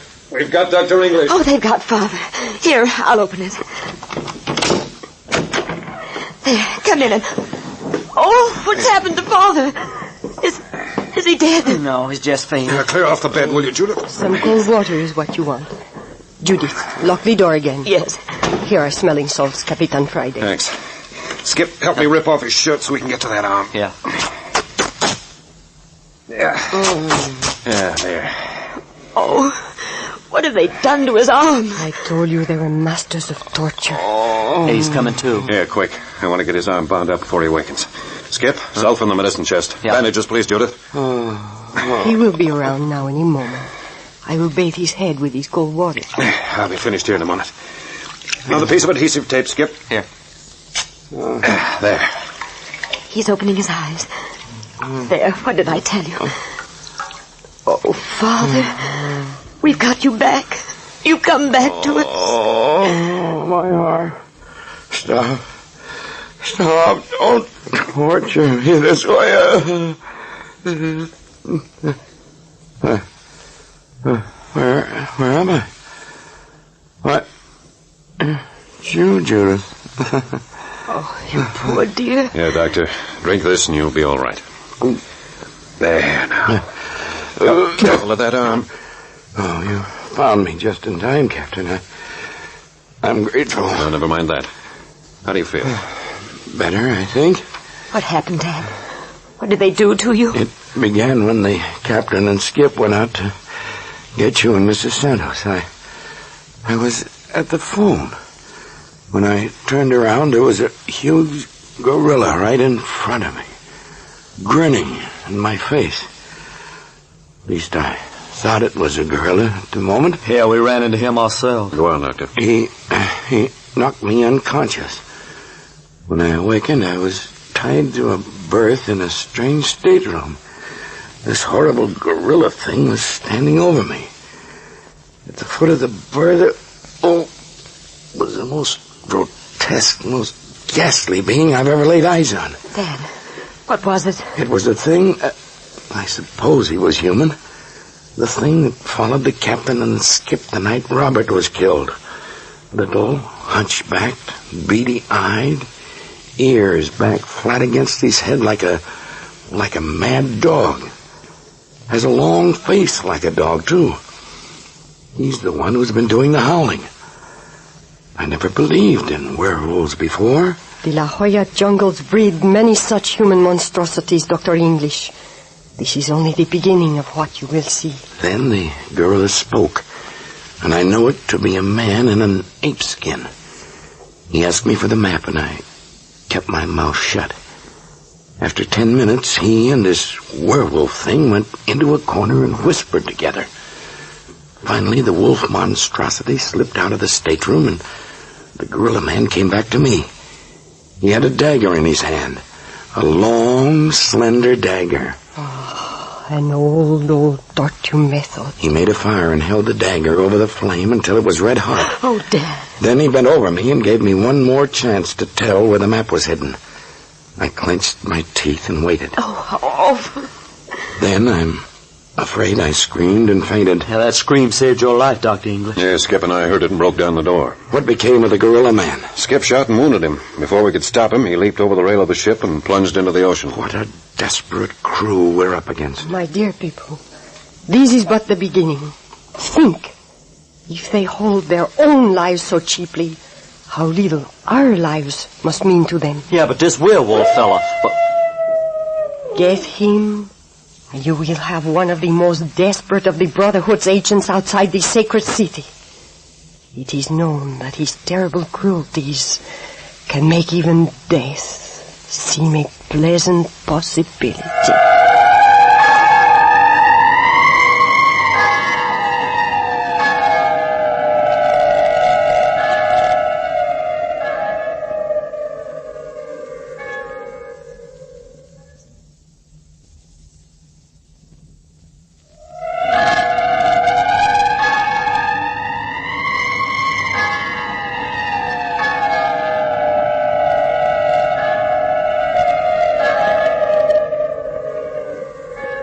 The desperate deeds of a desperate brotherhood continues next week, when you will hear Chapter 3 of The Land of the Living Dead, entitled The Green-Eyed Murderess Again. There will be violence and mystery and breathtaking action in the jungle village of La Jolla on the secret passage of the living dead.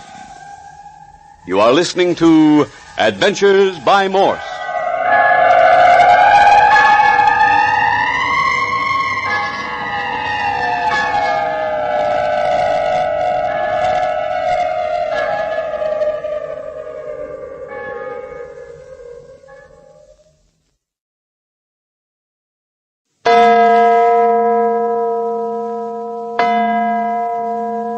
Adventures by Morse.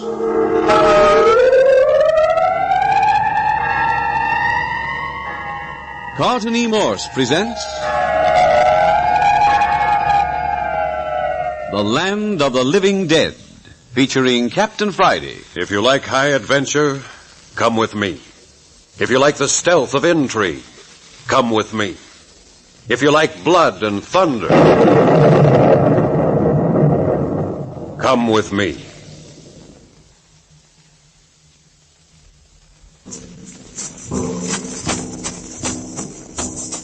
Death comes to La Jolla. Tonight's episode opens with the Dr. Julian English expedition at the seaport of La Jolla on the coast of Chile, following the deadly adventure on shipboard with the gorilla man and the werewolf. Two barriers placed by the ancient priests of the hidden sacred city have now been overcome by Captain Friday and Skip Turner. Agents of the ancient priesthood of the living dead had attempted to prevent the English party ever leaving San Francisco, and then had attempted to annihilate the whole party at sea. But the little group has won through to this abject little Chilean seaport of La Jolla on the edge of the fever jungles. But here's Captain Friday. Yes, the seaport itself has perhaps 500 inhabitants, not counting the superstitious, half-savage Indians of the surrounding jungles who enter and leave the seaport at will. Shacks make up the town's edifices, with the exception of the single two-story hotel. At the moment, Dr. English, who heads our expedition, and we four, who are his companions, stand gazing with interest on the Indians who pass us by with ill-natured stares. Dr. English's injured left arm is still in a sling, but Judith, his daughter, and Skip Turner are in high spirits and eager to push on toward the peaks of Zambala, behind which the sacred city is said to lie. Even the pessimism of our Spanish guide, Mrs. Santos, has somewhat fallen away as a result of again setting foot on her native soil. How about that arm, Dr. English? Think you can travel? Without the least discomfort, Captain Friday. In any event, we start for the ancient monastery immediately. Hey, you say you got the man who can guide us through this secret passage, Miss Santos? See, I have found Juan Mendoza. Well, then we can get going today, huh? Patience, Senor Turner. The path we take is a long one. A path of many traps and creeping horrors. A path encompassed about grotesque tortures and pitiless death. Do not be too impatient to thrust yourself into it. Oh, must we always harp on the gruesome, Mrs. Santos? Father, quick. Huh? Did you see her? Did you see that girl? What do you mean, Judith? What girl? It's the girl who shot Robert. The girl with the green eyes. Tula. Tula here? Are you certain, senorita? Do you think I'll ever forget that face? I tell you it was she. Which way did she go? Quickly, Judith, which way? She plunged into that crowd of Indians down at the end of the street. A girl with green eyes. You can't miss her. Come on, Skip, let's find her. Yeah, man. I always did want to get my hands on a green-eyed gal. Save the jokes. This may not be a laughing matter. We'll catch up with you later, Doctor. So Tula is back in La Jolla. But how could she get here before us? We took the first boat out of San Francisco. Most certainly by aeroplane. She is cosmopolitan, that senorita. That seems a little out of character, Mrs. Santos. The ancient jungle priests resorting to airplanes. Nothing is out of character for the priests of the La Jolla jungle, Senorita English. Why, some of the most cultured diplomats of Europe are their ancients. Just as surely as are such obscene monstrosities as this vicious werewolf being. Oh, I hope Captain Friday and Skip catch that girl. I'd like to see her suffer as she's made us suffer. They will not overtake her, Senorita. Why do you say that, Mrs. Santos? Yes, she's had but a moment's start. Senorita English, Tula is the mystery woman of 3 continents. Always it is the same with Tula. One moment she's here, the next she is not. Do you mean you believe the woman has the powers of black magic, Mrs. Santos? Who am I to say? All that we know is that she is the darling of the ancient priests. The priests at work again, eh? Building another formidable barrier between us and their precious secrets. Be very sure of it, Doctor. Tula's presence in this place means something ominous. Something very bad for us. And the quicker we get out of here and into the protection of the secret passage, the better. Come. We'll wait for Captain Friday and Skip at the hotel.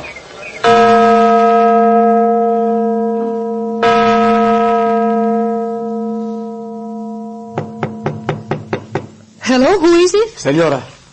Ah, it is Juan Mendoza. One moment, Juan. They're coming. Senora, I have come to report that all is in readiness. The pack train stands at the beginning of the secret passage. Behind the church of Santa Maria? Oh, I beg of you, Senora, be discreet. The walls have ears. You have heard something, Juan?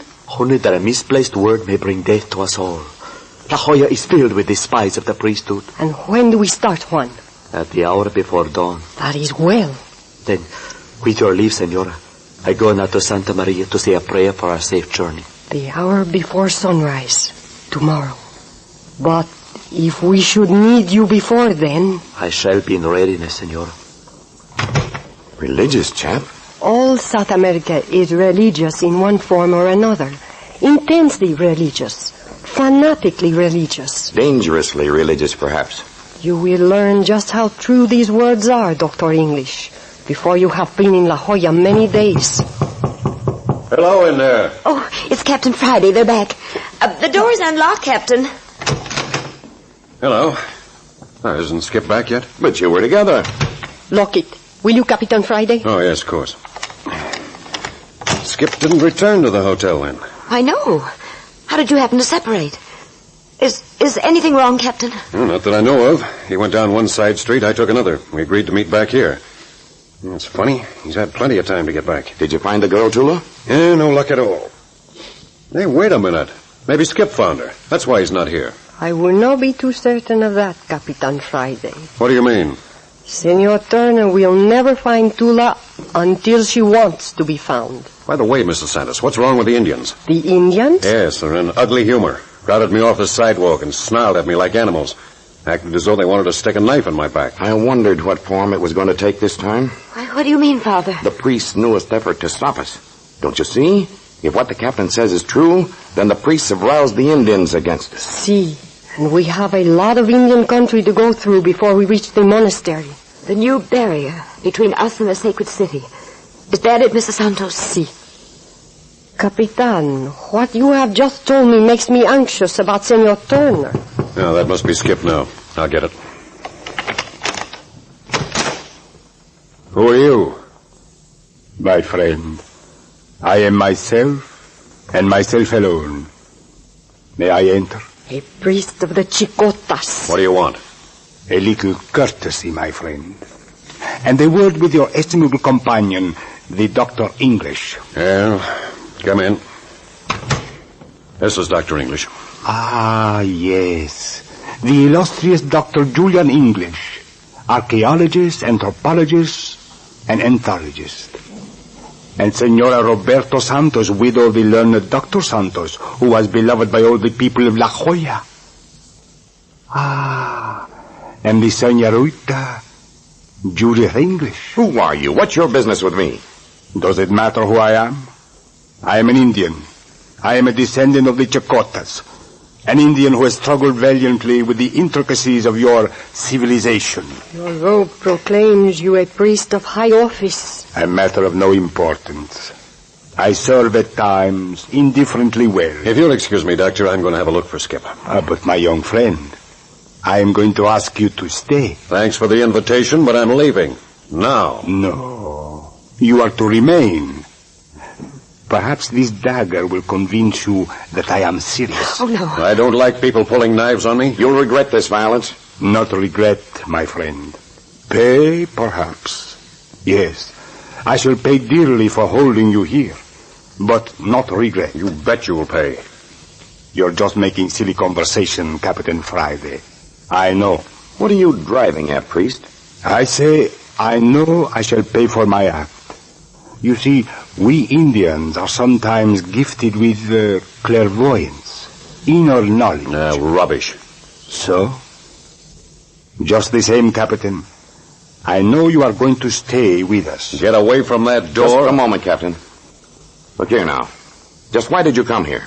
What do you want? I am here to reason with you.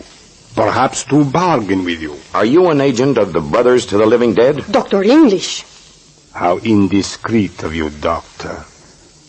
Senor, let your mind go back to high noon of a day of last year. To high noon of the 28th of January. Picture a cell near the roof of a monastery in Tibet. Oh, no. A patch of sunlight on the cell floor. A Dalai Lama seated in that patch of sunlight spinning a prayer wheel. So that's it. That is it. A package. A package that was given into the hands of Robert English, your son.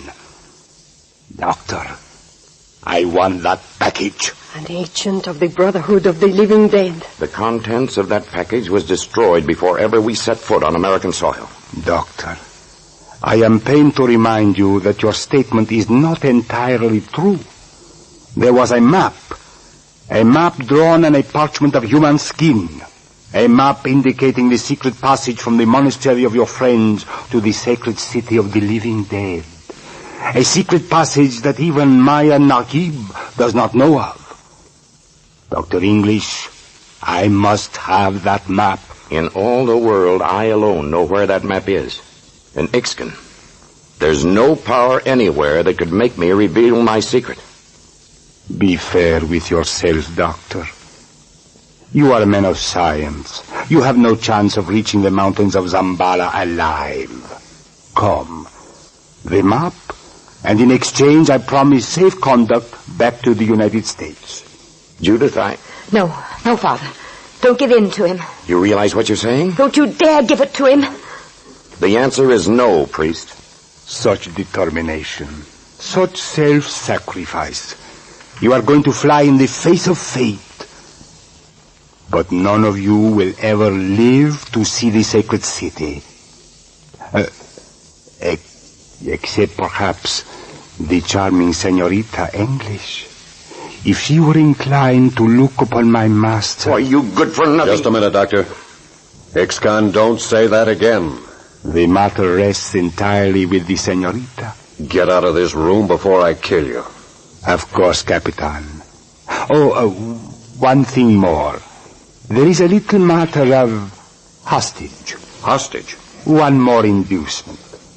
Should you have a change of heart, should you decide to part with the map, your personal aide, Senor Skip Turner, quaint name, will be delivered safely into your hand. You've got Skip? Adieu, ladies, gentlemen. Move a step and I'll drop you in your tracks.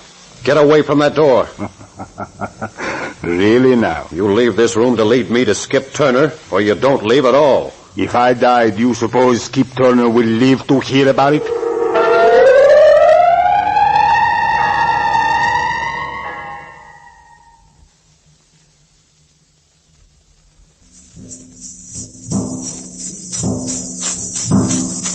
The priest of the living dead, Ix-Con, stands in the hotel room of Dr. English with drawn knife. Captain Friday has him covered with his gun, as Judith and Senora Santos watch in white-lipped suspense. Captain Friday has issued an ultimatum. Ix-Con, unless you agree to take me to where Skip Turner's held captive, you'll never leave this room alive. There are certain people whose one object in life is to prevent you reaching your destination. I am expected to join them in 5 minutes. Should I not appear, it is understood that I have failed to accomplish my purpose. Undoubtedly, others will come with more persuasive arguments than I have put forth. A bluff. It won't get you any place. You are going to be annoying, aren't you? My young friend, I am ready to go, and I will wager 1 gold piece. Here, Dr. English. I'll wager that 1 gold piece that I leave this room unmolested. Unmolested, and though it is unkind, I shall laugh as I go. Ixcan, upon your word as a priest, tell me, what is Tula doing here? Tula, the blazing one. The torch that has lighted 10,000 hearts to the cause of Maya Nahib throughout the world. Ixcan, what brings Tula here? Senor Santos, the forces of Maya Nahib are gathering. From all over the world they are gathering. Have you forgotten that the Gila monster is soon again to ride with the sun? Then Maya Nahib is preparing for some great catastrophe? The whole world is preparing for the catastrophe, but it knows it not. Only Maya Nahib knows. But Tula. Enough. Now I go. Take 1 step and I'll drop you. So, my young friend, you give me a choice. Either a bullet in the back or jail. Or lead us to Skip. That is not possible. You force me then to leave as I said I would. 1,000 pardons, Senorita English. Senora Santos. The knife! No, don't! Look out, he stabbed himself. Madre de Dios, Ixcan. Was this necessary? The only way. I have failed. Maya Nahib countenances no failure. A nuisance, my friends. Senora Santos, for your ear alone. Si. Strike quickly, Mrs. Santos, or Tula is forever lost. No, don't say that. Hush. Someone will hear. Dr. English, it is useless to examine me. I know where to strike to make a wound fatal. I am slowly bleeding to death. A gold piece. I stake the piece of gold that I would leave this room unmolested. I am going now. Going. Do not cry, señorita. Life is not worth it. Life is very cheap in La Jolla. The monster rides with the sun again. Your pardon, please. Ixcan is gone. A strange, perverted spirit. Do not weep, Senorita English. He did not want it. Another pawn removed from Maya Nahib's side of the chessboard. Well, we've got to call in the constabulary and hope to heaven they'll believe we didn't kill this fella. No, Capitan. That we cannot do. You do not know La Jolla as I do. We would be arrested, held in the horrible jail for months, perhaps even convicted and shot. But we haven't done anything. We would have a hard time proving it to unfriendly officials. No, we cannot bring in the police. We certainly got to take some action. Leave the body here. Get into the secret passage to the monastery as fast as possible. Quiet. Listen. The werewolf man is outside in the hall. The cry of the pack. The promise of death. I'll get that thing this time. Don't go out there, Captain. He won't follow anyone again. Yeah, there's nothing here. The devils, why don't they fight in the open? This black magic stuff's getting on my nerves. We've been fighting in the dark for years. This is just the beginning for you. But Skip, Father, we've got to help Skip. And this body. Do we have to stay in here with this body? That howl again. Look out, I'm going to shoot through the door. No. Oh! Open that door, Doctor, and stand out of the way. Juan Mendoza. You. They got you, too. Stabbed in the back. Murdered. Come out here, Doctor, quick. Take care of this man. Well, the hall's empty. I'll bring him in our room. I'm going out and get Skip. No, don't go. Please don't go, Captain. Come, Capitan. You are needed here. Juan is not dead. Help me. Give me a hand, Captain. All right. Easy. Easy with him. I came almost too late, Senora. With work. Easy through the door. Yeah. There. That's it. Judith, close the door. Now then, gently. Turn him over. Oh, Father. Murder. Every way we turn, we find death. Senora? See, Juan? Senora, I have heard that the Senor Skip Turner has been captured by... Yes, tell us by whom. Hush. By whom, Juan? By the Indians from down the river of broken waters. They are carrying him toward Zambala. The work of the Brotherhood. Senora. Juan. Pray for me. Senora. See, Juan. I will pray. He's dead, Mrs. Santos. Juan is dead. Take me away, Father. Take me to my room. I can't stand anymore. Catch her, Capitan Friday. I've got her. Yeah, just a faint. Here, we'll take her across the hall. You stay with her, Mrs. Santos, until she's recovered.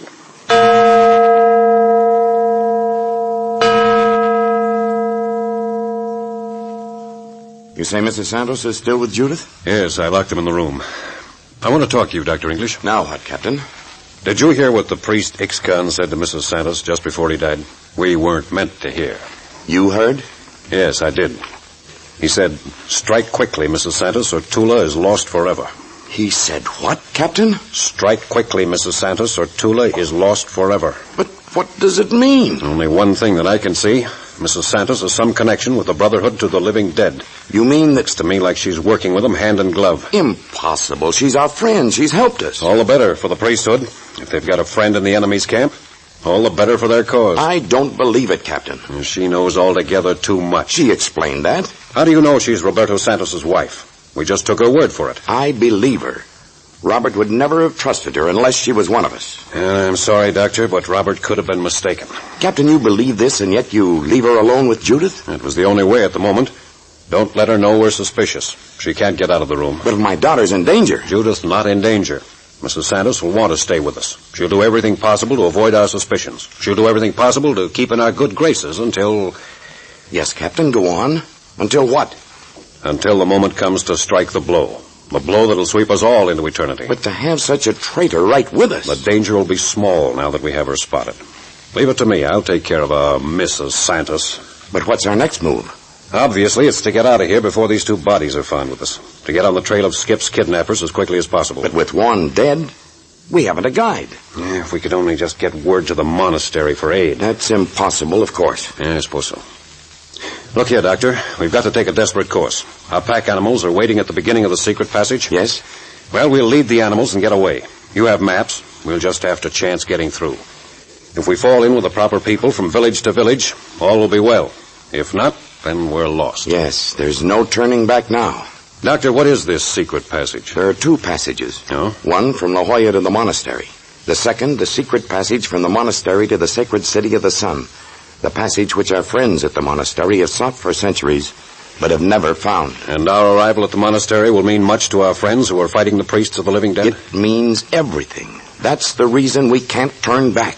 Yeah, a long chance, Doctor. Please, senores, please open the door. Open up, Doctor. I've got the door covered. If it's a trap, I'll get him. Wait, Captain. Hello? Who's there? It is I, Carlos. The door, open the door. It will be too late. Open it, Doctor. Open it. Muchas gracias, senores. I am not too late. Shut the door. Shut it, please. What's the matter? Save me. Save me. The constabulary are after me. Step back, Doctor. I've got him covered. Do not let them catch me. Hide me. Hide me. Take me into the jungles with you. Shut up. They say in the marketplace that you go into the jungles. Take me. Take me or I am a dead man. Oh, here, get hold of yourself. Now, what's the matter? Who are you? I am Carlos. I place myself on your mercy. The constabulary are coming here. Hide me, senor. Coming here? Keep your hands up. Look here, Carlos. What have you done? Why do they want you? Senores, I am not bad. Like you, I have killed a man. Like us? Si, senores. He had to die. You see, I had to kill him. That's enough. You say the constabulary's coming here? Yeah, any moment. Save me, senores. And I will never breathe a word that you two have killed. Take me with you. Don't say that again. We haven't killed anyone. But the bodies, senor. The 2 bodies. Great. Luck is running true to form, Doctor. Come, senores. We can save each other. Now, see here, Carlos. You're mistaken. You have nothing to fear from Carlos, senor. He will never tell. Who are they? Ah, the priest who calls himself Ixcal. Good work, senors. A wolf, a jackal. You're talking of the dead. And Juan Mendoza. Juan knew the jungle as few others. But, senors, I too know the jungle. You knew Juan Mendoza? He was a friend, senor. A good friend of Carlos. What Juan knew, I knew. You save me now, and I will save you in the jungle. Listen. What's that? Oh, it is the gathering of the mob, senor. They have come with the constabulary for me. We must do something, Captain. Come, we'll go for Mrs. Santos and Judith. Are you going to trust this fellow, Doctor? We've got to. Perhaps he can be our guide. Oh, gracias, senor. But make haste. Out the back way. I'll get Judith and Mrs. Santos. Carlos, you see that the passage in the back is open. You see? Come on, Doctor. Here, I have the key. Captain, the door's unlocked. No, they're gone. Judith and Mrs. Santos are gone. What have we done? What have we done? Look, they've taken all Judith's baggage. Everything's gone. Quick, let's check Mrs. Santos' room. It's just next door. Yeah, this door's unlocked, too. Look, nothing here at all. Gone. All gone. My son gone, my friend is gone, and now my daughter's gone. That cursed woman, that traitress. Carried Judith off right under our eyes. They'll take her to that evil Chakotay's high priest, Mayanahi. Doctor, we mustn't waste a minute. I'd rather know she was dead than in their hands. We've got to get through to the sacred city now. We've got to get through. Por Dios, senors, they are upon us. The constabulary is upon us. Run for it, senors, or we will never leave this hotel alive. Yeah, the mob's breaking in. Come on, Doctor. We've got to save ourselves. That's the only way we can help Skip and Judith.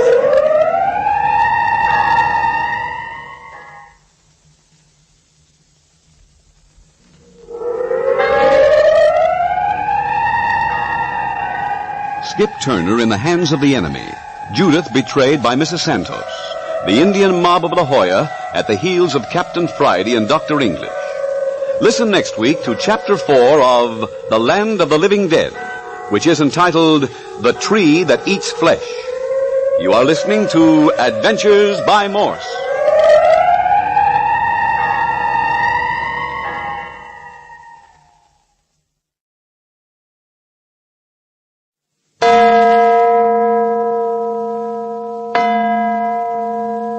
Adventures by Morse.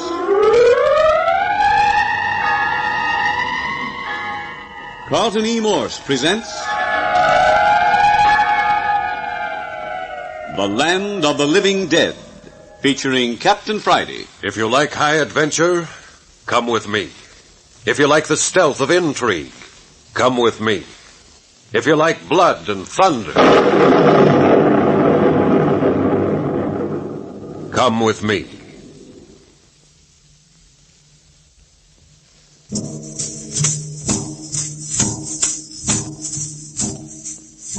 The original party of Dr. Julian English has dwindled suddenly and appallingly to 2 people, Dr. English and Captain Friday. Skip Turner has been kidnapped by the Chakotay Indians and has been dragged off into the jungles toward the Zambala Mountains and the sacred city of the Brotherhood of the Living Dead.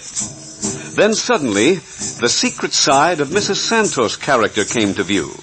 Captain Friday overheard a dying agent of the living dead whisper to the woman, "You must strike at once if you would save Tula." And Tula is the girl who held the smoking gun at the death of Dr. English's son Robert. Tula was the green-eyed emissary of the deadly Maya Nahib, high priest of the living dead. But go on, Captain Friday. Yes, it suddenly dawned on me that Mrs. Santos was not a friend, but rather a very clever agent of our enemies, and closely linked with the girl Tula, their agent. You must strike at once, declared the dying priest. And that very hour, Mrs. Santos vanished, and with her went Judith, daughter of Dr. English. With Skip and Judith lost to us, Dr. English and I turned our whole attention to reaching the safety of the monastery at the foot of the Zambala Mountains, where there were friends who would know how to go about rescuing them. Carlos, a fugitive from justice, offered to guide us through the jungle, pretending that he knew the secret passage to the monastery. And now we're deep in the jungles at the mercy of our guide, Carlos. Carlos, you fool, we're lost. You're taking us away from the secret passage. No, senor. The trail is just ahead beyond the river. Carlos does not lie. Carlos knows, si, senor. Either you don't know the secret passage or you're deliberately misleading us. Now, which is it? Oh, Captain Friday, that could not be. The honor of Carlos is a byword in the marketplace. 5 days now you've led us on deeper into the jungles. Now you've run us up against a blank wall. Fever-infested jungles on our right hand. On our left, a wide rushing river that we can't possibly cross. And our path has dwindled to nothing. But, senor... Haven't I told you that the lives of my daughter and Skip Turner are at stake? But, senor, across the river we shall again pick up the trail. Across the river. Across that vicious stream, foaming and frothing like a mad beast. But, senor, beneath the river there is a passage. A passage under the river? Look here, is this another of your lies? But did I not promise you to bring you to the river of broken water? Is that not where they were carrying your friend, Senor Turner? River of broken water? Is this the river of... Look here. Aren't we near the sacrificial stone of the Chakota Indians? I know not. I have not heard, senor. Strange you haven't heard if you're familiar with the jungle. Mrs. Santos told me that somewhere on this river there's a great ancient stone upon which young men and girls were stretched in sacrifice to the Chakota gods. Oh, si, senor. These jungles know the horror of human sacrifice. I have heard it often in the marketplace in La Jolla. I think you picked up most of your jungle experience in the marketplace. Oh, senor, you are not just. It's high time you learned about justice, Carlos. Do you see this gun? Are you going to kill me? 2 hours after dawn tomorrow morning, if you haven't led us to this passage under the river, I'll kill you. It's only my generosity that let you live through the night. No, senor. Tomorrow you will see. Tomorrow I will show you. The passage is but an hour's journey along the bank. 1 hour after dawn, senor. I ask but 1 hour. And I give you 2. Now go to your tent. Stay there until I call you tomorrow. It's getting dark. Captain Friday and I'll share the watch alone tonight. Gracias, senor. Muchas gracias. Until tomorrow, senor. Muchas gracias. Hasta mañana.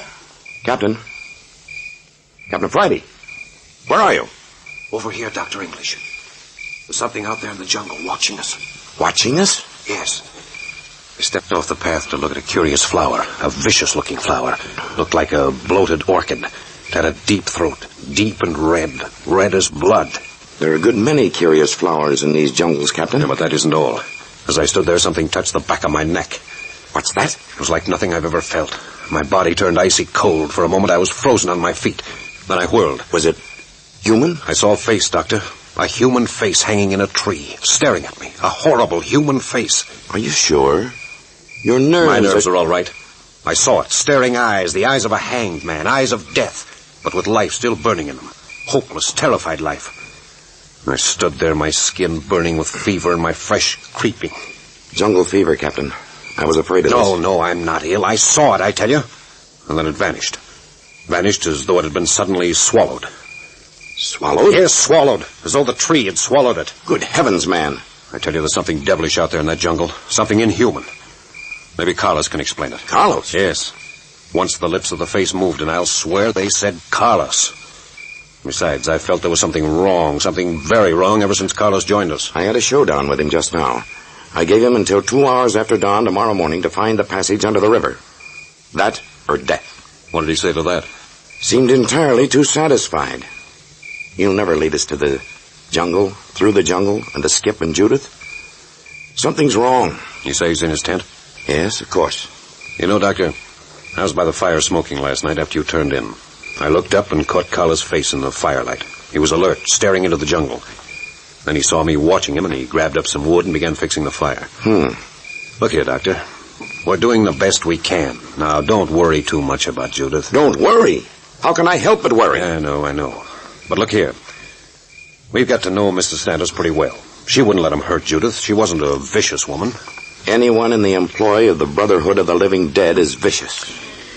Well, come on. Let's turn in and catch some sleep. Listen. What was that? Come on. It came from down the trail. Captain, keep your gun ready. I have it. And the flash. It may be a trap. That agony was real enough. Here, let me lead. I think I know where it came from. You're thinking of that face in the tree. Yes, I am. Here, it's right ahead. There, right ahead. There's the tree. Look, use your flashlight. Captain Friday, stand back. Don't go near. It's the tree of death. Tree of death? Look. Look, it has Carlos in its grasp. Its limbs are clutching at his body. Look at them writhe like snakes. Doctor, what on earth are we seeing? One of the little pleasantries of the La Jolla jungle, Captain. The tree that eats flesh. What are you saying? They threw me into the tree of death, senor. I've done my work, and they no longer need me. They? Carlos, can you speak quickly? Who are they? My masters, the brothers to the living dead. But why kill you? Why, Carlos? Oh, it is killing me. It is killing me. I can't stand this, Doctor. I'm going into that tree. Keep away, Captain. That's suicide. Look how the branches are writhing and reaching for you. Is that tree alive? It's sensitive to the presence of flesh. The limbs reach for flesh to eat exactly as the ordinary tree lifts its limbs skyward to feed on sunshine and fresh air. Carlos, can you still talk? It is squeezing my brain. Carlos, answer me. Why were you thrown to the tree of death? Because I revealed the secret of the passage under the river. And it's all over. He's gone. Disappeared, just as though he'd been swallowed by that tree. I know, Captain. You're thinking of the other face you saw on that tree. Yes, I wonder who it was. Why do you say it like that? I was thinking of Skip. Skip? Skip? Wouldn't you have known if it had been Skip? How could I? Wasn't a human face when I saw it. Captain, this is terrible. You don't think it might have been... No, not Judith. I know it wasn't. It was a man. Come on, back to camp, Captain. We're alone now. Alone in the La Jolla jungle. Oh, no, you are not, gentlemen. If either of you move a step, you will be run through with a poisoned spear. Who said that? I don't see anyone. Of course you see no one. But I am here in the jungle. Your hands over your heads, both of you. Do as you're told, Captain. We're trapped. Good advice, Dr. English. Remember, you die the instant you move. Mon, you and Eton, take their weapons. Yeah, looks like the end of the trail, Doctor. The end, Captain Friday. The end, unless... Unless what? Why don't you come out of those shadows and show yourself? It does not suit my purpose to come out. As to the other, you may still save yourselves and Senor Skip Turner if a certain piece of dried human skin is turned over to me. Is that true? Give me the map, and I promise you safe escort aboard the ship at La Jolla. And my daughter, too? Your daughter? Yes, my daughter. I refuse to agree to anything unless you return my daughter. Ikan, take them to the Chicota sacrificial stone. There are ways of making men tell their innermost secrets, Dr. English.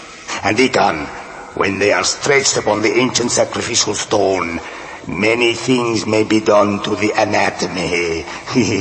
Many unpleasant things. See? Just a minute. Throw them into the dungeon at the foot of the sacrificial stone.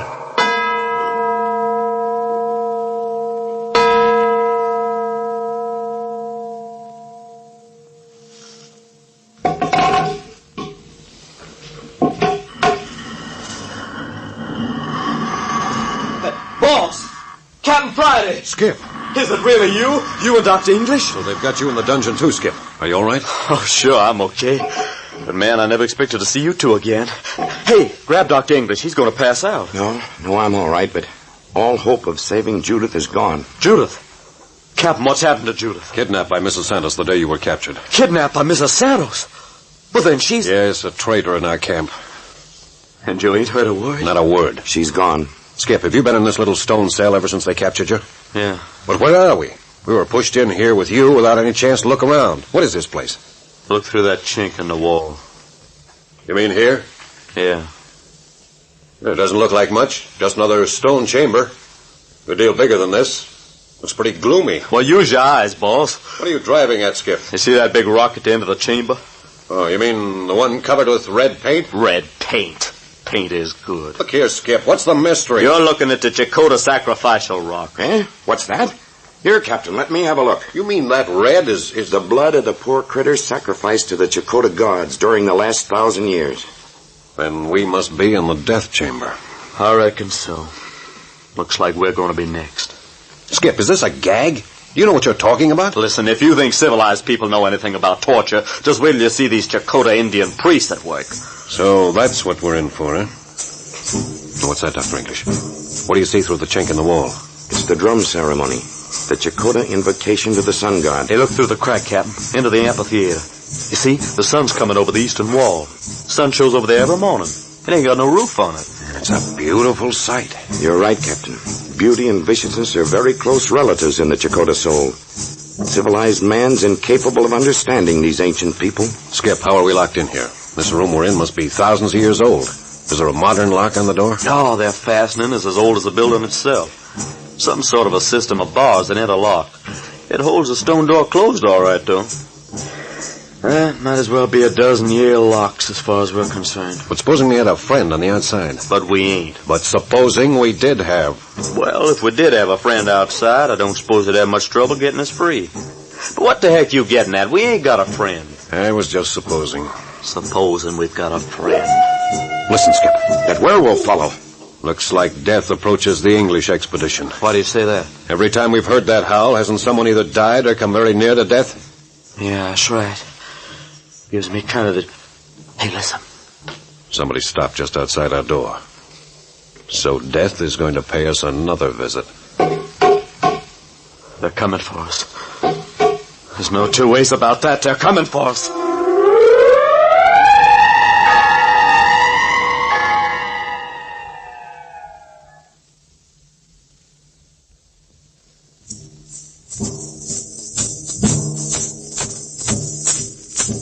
Captain Friday, Skip, and Dr. English are in the death dungeon of the Chakotay Sacrificial Temple. Through a chink in the wall, they can look in upon the execution chamber and the sacrificial stone. And just outside the dungeon, the werewolf and the Chakotay priests are standing. One of the three, or perhaps all, are to go to the execution room. Down the bars. One of us is going to pay a little visit to that red rack out yonder, sure as shoot. Before that happens, we'll introduce them to a good old-fashioned knockdown, drag-out street brawl. It isn't you boys they want, Captain. It's me. They want the map. The map of the secret passage between the La Jolla Monastery and the sacred city. That is true. Hey, I didn't see the door open. You have a high sense of intuition, Dr. English. Good morning, senores. No, it ain't a good morning. Easy, Skip. Doctor, once again I make you a proposition. You give me the map and I promise you and your two friends safe conduct back to the United States. But Judith, my daughter. What of my daughter? Oh, yes, the senorita. Look, fella, I'm going to take you apart. Be quiet, you fool. I'll tend to you later. Come, Dr. English. Which do you choose? To give up the map or a trip to the sacrificial stone? Oh, a great guy when you're in the driver's seat, ain't you? Skip, there's no use antagonizing him. The sacrificial stone is not a comfortable bed. Come, which do you choose? You can't bargain with me so long as my daughter's in danger. Ikan, remove the doctor to the sacrificial chamber. Wait a minute, Doctor. Let's have this thing out. Do not move, Captain Friday. Each of my men is armed with a poisoned spear. A mere scratch from which would cause you instant death. Stand where you are. Take the doctor out. It's no use, Captain. Look at the tips of those spears covered with deadly venom. Yeah, but Doctor, we can Skip, no. But this isn't the end yet. Some of us are bound to reach the sacred city. What wonderful faith. Are you going to walk or do you prefer to be dragged? I'll walk. I ain't gonna stand here and see Close the door. Stood by and let me carry Dr. English off to be executed. That's what we did. Yeah, great. Well, why didn't we pitch into him? If we'd moved, we'd been dead now. And the doctor'd still be in the same fix. Dead, we're a total loss. Alive, we might still work an angle. Yeah. You know what we are? We're just a pair of lambs waiting our turn at the slaughter. Snap out of it. I'll be thinking of some way to fight our way out of here. Okay, what you want me to do? One of us is going to watch the sacrificial chamber through this chink in the wall. The other's going to try to find a way of opening that door. Which job do you want? I never want to see that sacrificial chamber again. Not after what I seen yesterday. And see what you can do with the door. I'll watch. You'll be sorry if you do. It'll haunt you the rest of your days. I wouldn't do it if it wasn't necessary, but it may give us a clue as to our own future actions. The only clue it'll give you will be how you're going to die. Nevertheless, Uh-oh. They stripped Dr. English to the waist. Yeah, nobody ever dies on the sacrificial stone with his clothes on. And they've grabbed him. 3. No, 4 men have thrown him on the rock. On his back, huh? Yeah. Yeah. That's the way the girl died, too. Skip, what are they doing? Well, you wanted to watch. Come on, there ain't nothing I can do with this door, and you know it. They've got him on his back. 1 man holding each foot, a man hanging on each arm. Do you have to tell me? Haven't I seen it? Don't I know that each priest will brace his foot against a stone and pull in 4 directions until his body's as taut as the head of a drum? Now, that's exactly what they're doing. Yeah, and then that werewolf beast will step forward with his knife and run his hand over the body until he finds the tautest spot of all. Don't I know? Didn't I see it with my own eyes? Animals, all of them. Yeah, find a place where the tension is greatest. And there's where he'll plunge the knife. The werewolf stepping forward. He's bending over. Skip, there's Tula. Who? Tula, the green-eyed girl who killed Robert. She's standing right behind the werewolf, right behind him. Sure, she's part of the ceremony. Look how beautiful she is. How can anything so beautiful be so ungodly? Like a snake. So Tula's companion of the werewolf. Skip, he's running his hand over the doctor's body. Look, he's found the spot. I know, it's always the same. On the left side, right under the heart. Mrs. Santos is there, too. She just crept inside the doorway. Hey, is she a prisoner? No, she's standing in a shadow. They haven't seen her yet. And she's one of the sacred priests. Made suckers out of us. Yeah, she fooled me, all right. Skip, werewolf's raised his knife. He's asking Dr. English a question. Yeah, must be about the map. Yeah, the doctor won't give in. He shook his head. And it's all over. No! Hey, what happened? Is Dr. English dead? Quiet, listen. Look at the sun. The Gila monster is riding with the sun. Skip, come here and look. There's the shadow of the Gila monster on the face of the sun. The prophecy's fulfilled. The Gila monster is riding with the sun. That means some awful catastrophe for the world. The Chakotas are struck dumb. They're scared stiff. Hey, they've let Dr. English go. He's off the stone. Yeah, they've forgotten all about him. He's got away. He's free. Priests are just standing there staring at the sun. Oh, I hope he makes it. He's out of the chamber. Mrs. Santos has disappeared. Oh, if we were only out of here, Cappy. Dr. English won't have a chance alone, but the 3 of us might put up a fight. Hey, someone's opening the door. Who is it? Who's out there? It's Dr. English. It's Dr. English. He didn't run away. He's freeing us, Captain. Yeah, I heard you. Hurry, Doctor. The Chakotas have come to their senses. They discovered you've gone. Hurry, Doctor, hurry. Hurry. Come quickly. Into the jungle. It's our only chance. Into the jungle.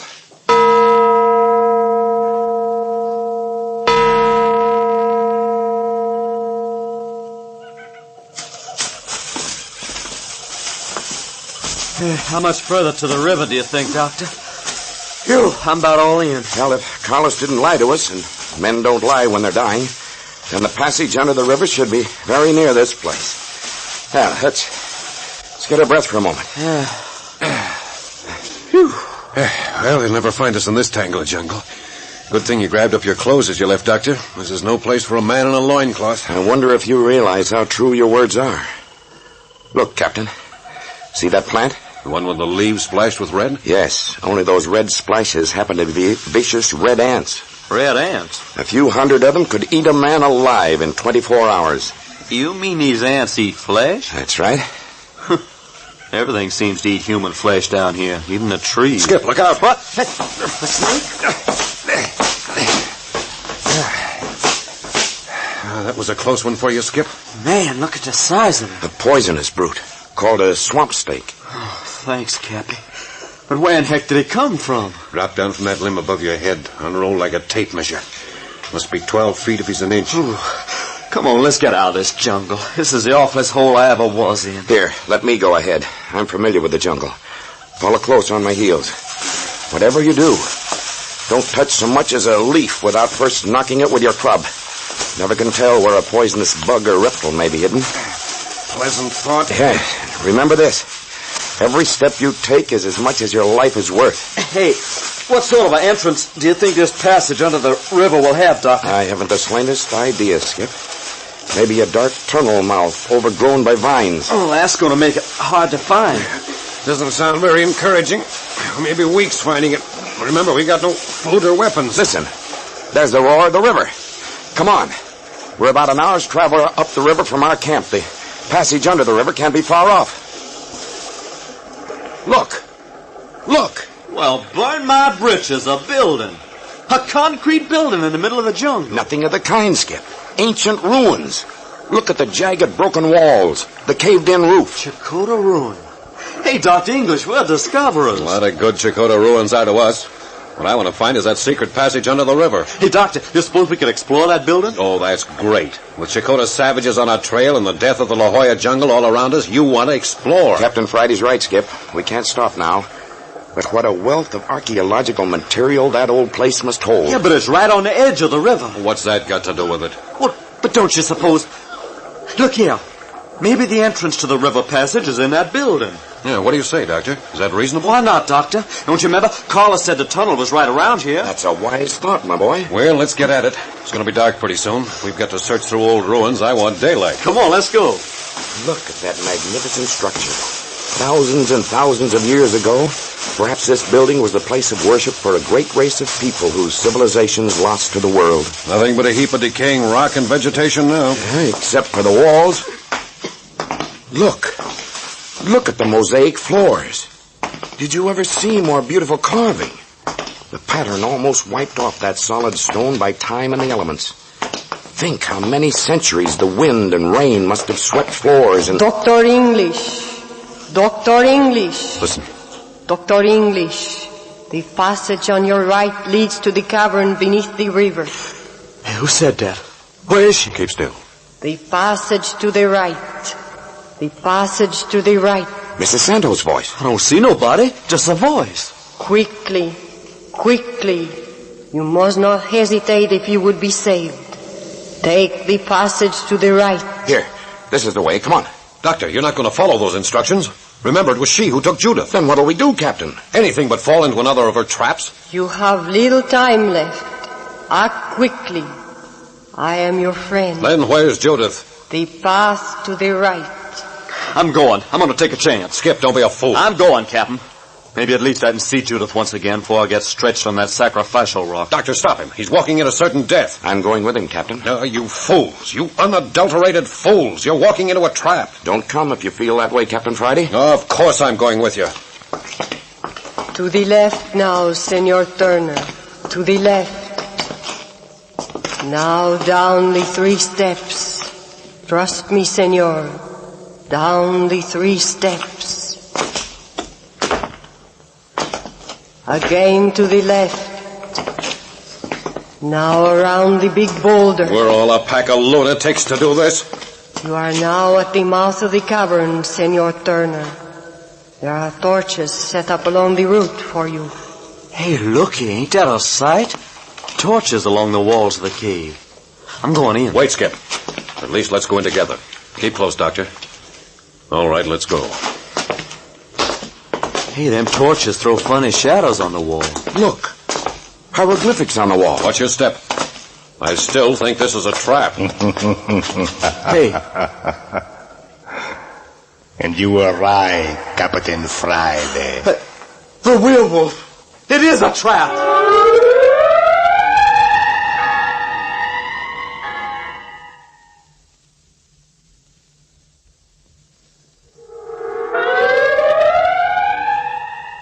The werewolf says it's a trap. Mrs. Santos says she is still to be trusted. In the tunnel beneath the river of broken waters, Captain Friday, Skip Turner, and Dr. English face the new menace of the Brotherhood of the Living Dead. And what of Judith? Further developments of The Land of the Living Dead will be unfolded next week at this same time. You are listening to Adventures by Morse.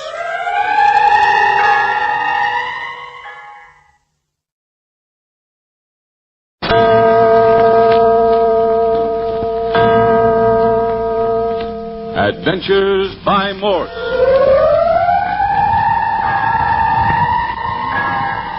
Carlton E. Morse presents The Land of the Living Dead, featuring Captain Friday. If you like high adventure, come with me. If you like the stealth of intrigue, come with me. If you like blood and thunder, come with me. Deep in the Chilean jungle, Captain Friday has escaped from the Chakotay sacrificial chamber with Skip Turner and Dr. English, only to be led into a second trap in the passage under the river by the voice of Mrs. Santos. Hardly had they entered the underground passageway, which was lighted by weird flickering torches, when they came face to face with members of the living dead priesthood, headed by the werewolf, face to face with the half-man, half-animal, whose eyes glittered and whose ears lay flat against his head like a mad dog's. And by his side, but this is your story, Captain Friday. Yes, by his side stood the beautiful green-eyed Tula, Chakotay priestess, with her lovely lips curled in a snarl as vicious as the werewolf's. Then suddenly from some side passage stepped Mrs. Santos. She stepped between the werewolf's pack and Skip, Dr. English, and me. To our surprise, the werewolf fell to the ground, groveling, and his pack dissolved into the darkness with yelps of terror, Tula escaping with them. And now we're in the ancient La Jolla Monastery, the refuge of all persons like ourselves who are fighting the priesthood of the living dead, and who seek the downfall of their sinister Maya Nahi. Maya Nahi, dissolute high priest of the sacred city of Chakotay, who in his jungle sanctuary plans the downfall of all nations and the end of all civilization. The monastery of La Jolla raises its gaunt walls on one side of the Zambala Mountains. On the other side of the mountains lies Maya Nahib's lair, also known as the land of the living dead. And now, senores, that the monks have received you and have appointed you each a cell, I want you to come with me. Yes, someplace, any place where we can talk. I've got to know what's become of Judith. You've put me off and put me off. Mr. Santos, if my daughter's fallen into the hands of the Maya Naib... Patience, Dr. English. The walls are listening. The whole world will know it if you... Senores, come into this chamber.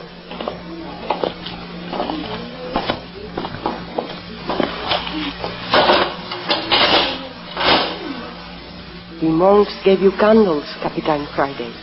Light them. Hey, did we just get ourselves locked in? Light your candle, Skip.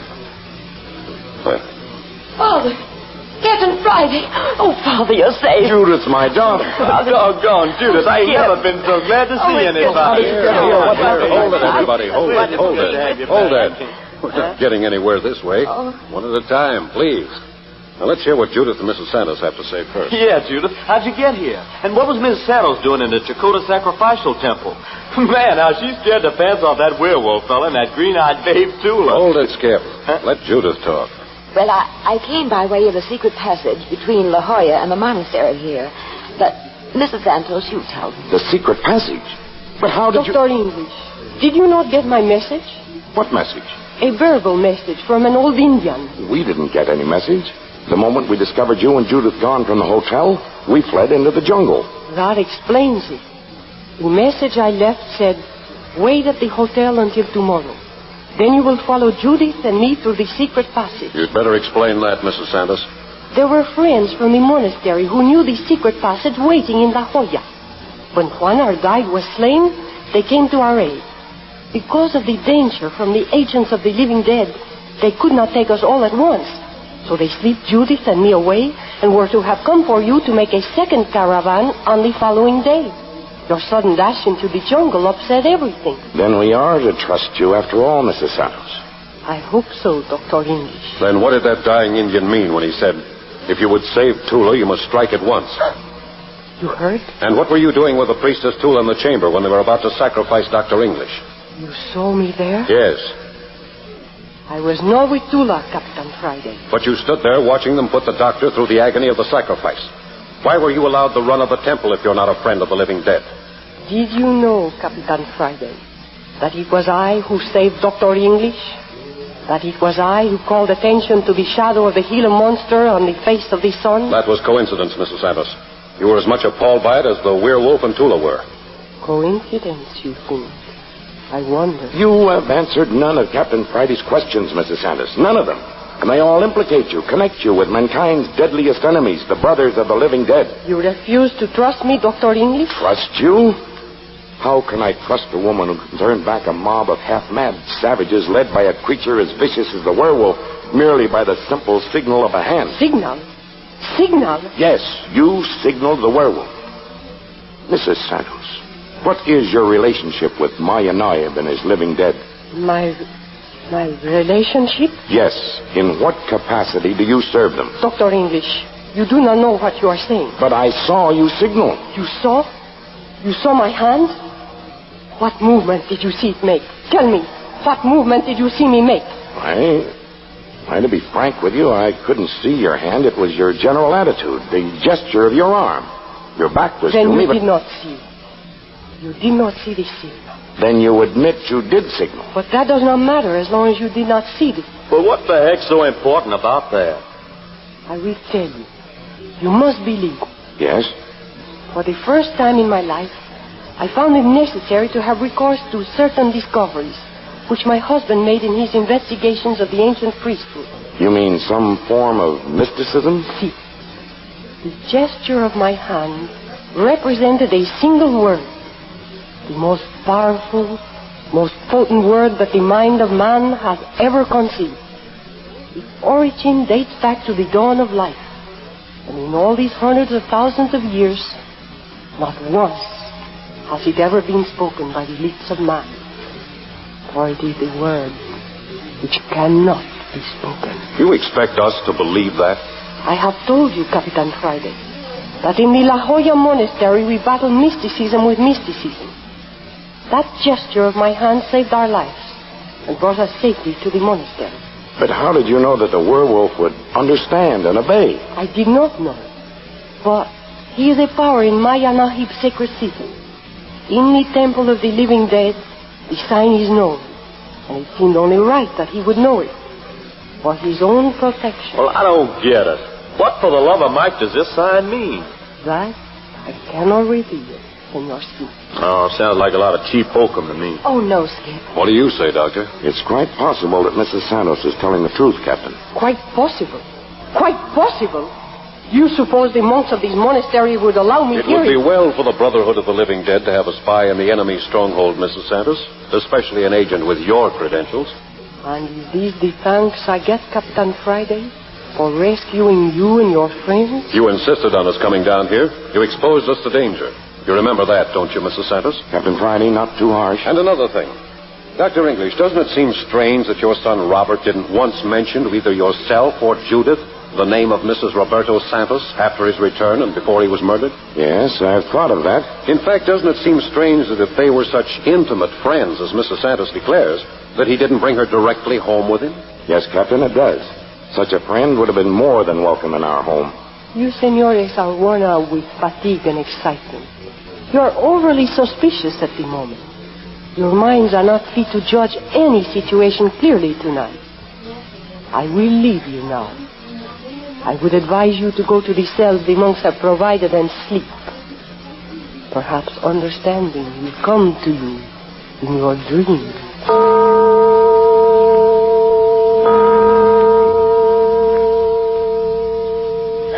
Well, here we've spent 2 weeks in this blooming monastery, and what have we accomplished? Answer? Nothing. With a capital N. Ah, but how wonderfully peaceful and quiet it is now. Yeah, it's been tough sledding for you, Judy. For all of us, Skip. Where's Dr. English? With Mrs. Santos. That was a horrible fall she had down those rough stone steps yesterday. Captain Friday, she would have been killed if you hadn't saved her. She'll be in bed a week with those bruises. Those monks are wizards when it comes to human ills. They're so quiet and efficient and sure of themselves. I had a headache, and one of them simply passed his hand over my forehead and down the back of my neck, and the pain was gone instantly. Funny ducks, ain't they? With their prayer wheels and their rough sackcloth robes down to their feet. Their leader reminds me of the Dalai Lama of Tibet. There is a close connection, I suspect. Father thinks so, too. Well, what I wish is that Dr. English should bring out that secret map of his, the one drawn on human skin. Why don't he? No, Skip. Don't mention that map again. Not here, nor anyplace else. You'll never see that map here. Well, then how the heck are we going to find the... Father and I know every line of that map by heart. Yeah, but how the heck are me and the captain going to help hunt out the key that'll lead to the secret passage? The one between the monastery and the sacred city, if we don't know what was on the map. Skip, keep your voice down. One of us will have to tell you. Well, don't you think it's about time you did it then? As I understand it, the passage begins somewhere right here in this monastery. Skip and I have searched the place as thoroughly as possible, but not a clue. That's not surprising. The monks here have been hunting for years. Then they've known all along there's an entrance into the sacred city. Yes. That's why we're so welcome here, given the run of the monastery. They are as anxious as we to solve the riddle of the secret passage. Well, listen, Captain and I are going down into the underground part of the monastery again this afternoon. Now, how about giving us a lead, huh? Well, but I want to go along, Skip. Why, sure. Of course you can come along, honey. Judith? Wait a minute. Look here, Skip. Are you calling Judith honey in private? That's the second slip for you today. Why, Do you mind, Captain Friday, if I don't? Oh, haven't any objection in the world. But I'm warning you, watch out for him.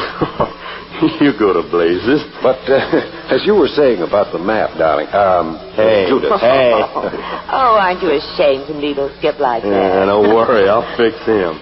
No, but seriously, about that now. At the beginning of the secret passage, it shows a building representing this monastery, standing on the edge of a mountain in a terrible storm. Storm, huh? Has that some significance? Yes.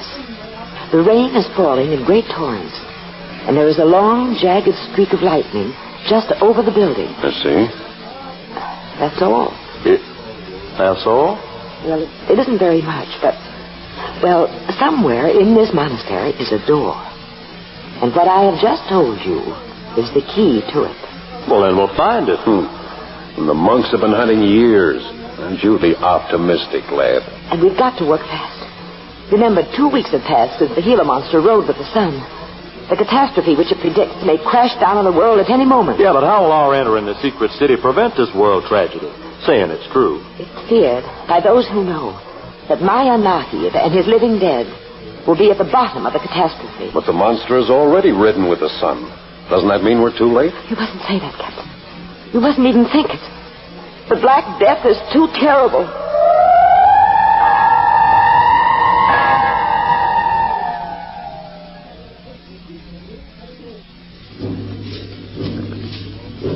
Captain Friday, Skip Turner, and their companions Dr. English and his daughter Judith are in the dank slime of the underground room in the La Jolla Monastery, searching. Down here in the darkness, with only reed torches and flashlights, they are looking for the entrance to the secret passage. The passage which will lead them into the very heart of the enemy, the stronghold of the Brotherhood of the Living Dead. Careful, Judith. It's a slimy, dark, wet place down here. Yes. Dank as a rain barrel. And we'd sure be in a fix without these torches the monks have stuck up all around. Hey, what you suppose these big bare chambers are used for, Dr. English? This looks very much like a chapel of some kind. Notice the paintings on the walls and the altar. The altar down at the lower end of the room. Who do you suppose did them, Doctor? Spanish? Oh, no. These are the work of the Indians.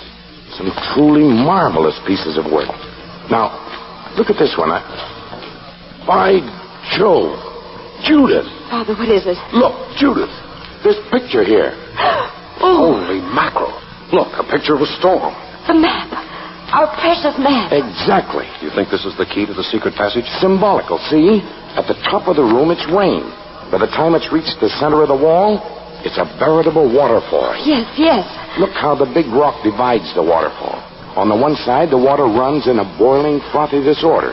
And on the other side of the rock, the water falls smoothly, gently, almost placidly. Oh, never mind that, Dr. English. But the symbolism, man, the symbolism, don't you see? The rock painted on the wall represents the dividing line between turmoil and ascension on the one side and order and harmony on the other. Yeah, sure, I suppose so. You mean we're to look for a rock and that's the key to the secret passage? But where are we supposed to look? Why look any farther? Rain and lightning was the clue given on the map. There's your rain and lightning. Hold your flash directly on that painting of the rock, Captain. Hey, wait a minute. I've got it. Look here. The painting of the rock exactly outlines the actual stone on the wall. Do you suppose we're actually looking at the rock that hides the opening to the secret passage? I'd swear it. Well, what do you know? Here, Doctor. We can move this altar up against the wall. By standing on it, we'll have easy access to the rock. Good. Give us a hand with it. Yeah, let's go. Come on. It's solid stone, but we can do it. All right, come on. Everybody now. All right. Easy. There you are. Hey, it's strange the monks haven't run onto this. Would you? Remember, we had the original clue, the storm scene. Not in a million years. Clever, these Indians. Better let me climb up and try the stone first, Doctor. Go ahead, Captain. Judith, you and Skip hold your flashes on the picture. Yes. Even if it is the gateway to the secret passage, these past 300 years will have sealed it pretty tight. Yeah, sure. Hey, you up, Daffy? Yeah. Hey, here. Take this chisel. It'll help you to loosen the dirt and mortar around the edges. And here's a wooden mallet to pound with. Hold of everything, huh? I've got him. Now we'll try it. How does she look? Hello. There isn't any mortar in the cracks. Huh? Look out. Huh? Look, it's swinging open. The rock swung open. It's on a pivot. That's strange. That opened entirely too easily. Been used lately, all right. Swung open the moment I touched it. Are we going in? Well, anyway, there's your passageway, Doctor. It couldn't be anything but the secret passageway, could it? No, it's got to be. Of course we're going in. Okay. Skip, help Judith up on the altar. Yeah. Give me your hand. You come in the passage. There. Oh, it's dark in here. No noise. You're next, Doctor. I'm coming. Here, give me a hand. There. Yeah, thanks. Okay, come on, Skip. You bet. And here we are. Yeah. Now, Doctor, you and I'll lead. Judith, follow us. And Skip, you bring up the rear. Yeah. Everyone keep his flash in one hand and his gun in the other. Come on. There's a fine sand on the floor. Our feet don't make a sound. Hey, Doctor, look at these walls. All these carvings. Ancient Chakotay work, Skip. A magnificent find for us. I don't doubt but much of the unknown history of the world is told in these pictures. Look, clear to the ceiling. At least 15 feet high.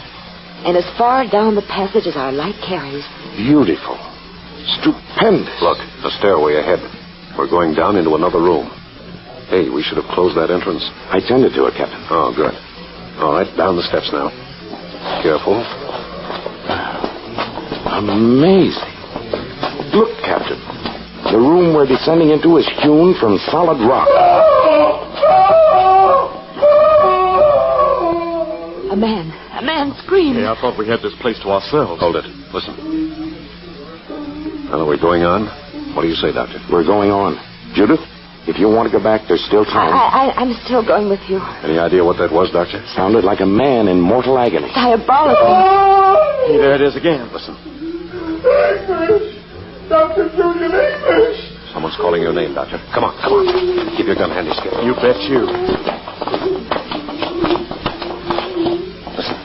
Listen. Hey, there he is. There on the floor. Oh, no. Horrible. Judith, get hold of yourself. Stand up on your feet or I'll shake you. Yes, I'll be all right. Here, give me a hand, Skip.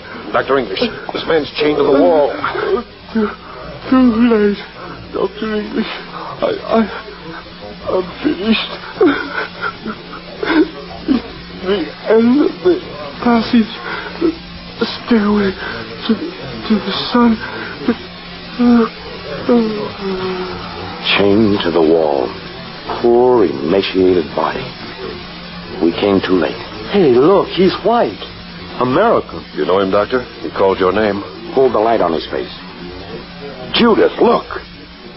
It's Arthur Henderson. It's Henderson. Of course I know him. Henderson? But his hair is white. Henderson was a big man. There's nothing but skin and bones. Agony can do that to a man. Agony and terror. But who is he? Fellow archaeologist. Saw him less than 2 years ago at the International Convention in Bogota. Only 2 years ago. But how did he get here? The brothers to the living dead have taken another pawn from our side of the board, Captain. Robert. Henderson. Who's to be next? Looks like we are. I'm for getting out of here. Quiet. Put out those lights. The werewolf. Talk about your black magic. That thing's everywhere. Looks as though we've tracked him to his lair this time. Listen. Gone. Just a wolf cry fading out into thin air. Look, Doctor, why not get the monks back at the monastery to help us? We can come back with a crew of those monks. Turn back now after what Henderson said? You don't know what you're saying. What Henderson said? Yes, at the end of the passage. The stairway to the sun. Well, what about it? I think now I know what that zigzag streak of lightning in the storm symbolizes. Come, we've got to go ahead. Yeah, you're the scientist. If you say so. You can stand there and see the way this is affecting Judith and still say go on? No, Skip. Of course we're going on. Remember, Judith, if you keep your head, use it. I'm all right, Father. Look, there must be hundreds of rooms down here. Little passageways leading off in every direction. Hello, something ahead. Steady with your light, Doctor. Stairway. Henderson's Stairway to the Sun. Well, what do you know? Broad as a road leading up and up and up. There doesn't seem to be any end. Hewn out of solid rock. And look, there on the first step, a great yellow disc planted in the rock. And golden rays shooting out in all directions. See, there's one on every step. Looks like gold. Why, it is gold. The Stairway to the Sun. Stairway is a series of terraces. 7 steps, and then a terrace. Then 7 more steps. It's the same all the way up. Wonderful. Wonderful. Father, look. Look there on the first terrace. Hello, a skeleton. Skeleton. Chained to the wall. Yeah, and there's another on the next terrace. And on the next. And the next. And the next. Stairway to the Sun, my eye. More like we was coming up out of the pit of Hades. Oh, it's hideous. It's... Catch her, Skip. Yeah, I got her. Oh, poor little kid. She couldn't take it. Here, let me see her. Heart's all right. She'll be all right in a moment. We'll have to carry her. We can't stop now. Yeah, she's light as a pigeon. I'll take her when you give out. Are you kidding? Okay, Doctor, you and I lead off. Skip, sing out if we go too fast for you. Poor luckless chaps. There must be thousands of those skeletons on this stairway. Up and up we go, right into the heart of some vast mountain. And on every 7th step is a grinning skull and a heap of bones, chained to the wall. Wait. There's a light. It's coming from a doorway leading off the terrace just above us. It's coming through a drape over the doorway. Now, you folks wait here. I'll go ahead and investigate. If I flash my light once, that means for Dr. English to come on alone. If twice, it's all right for all of you to come. Watch yourself, boss. There's one flash. Time to go. You wait here, Skip. Okay, but I don't like it. What is it, Captain? Keep your voice down. Great stone chamber with torches stuck in the wall. 4 persons seated at a table. Know any of them? No, there are 3 in long cloaks and have hoods over their faces. The 4th is a werewolf monster. A werewolf, eh? Listen, werewolf's talking. Pull the curtain back just a bit. Maybe we can hear. Easy now. And as I have said, I have just come from the great master. For 3 days now, the people have seen the shadow of the monster upon the face of the sun. Yes. The hour is at hand.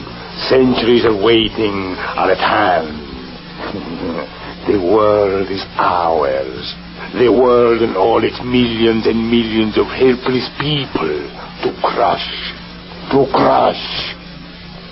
These are the words of Maya Naib, the Almighty One. The agents are awaiting the command to strike. This present civilization, we will wipe it from the face of the earth. We will breed a greater civilization. The brothers of the living dead will rule the earth. Maya Naib has spoken. 5 days hence you will have word from the master. Then strike. New York, San Francisco, Paris, Berlin, London. Around the world, the Black Death shall raise. But strike London first. Crush London first. Wipe them from the earth. Crush London. Remember, 5 days. Then the dance of death begins. But come, I must return to the city of our fathers. Maya Naib, the great high priest, awaits. Return to your post. Quick, Doctor. They're coming out. Get back into the recess. Hurry. Back in shadow. Return to your post. But in 5 days, word will come. Yes. And then the dance of death will begin. Did you hear that, Captain? Only 5 days. Hold it. Only 3 people passed us. There's still one in the room. Be quiet. Here he comes. Let's get him.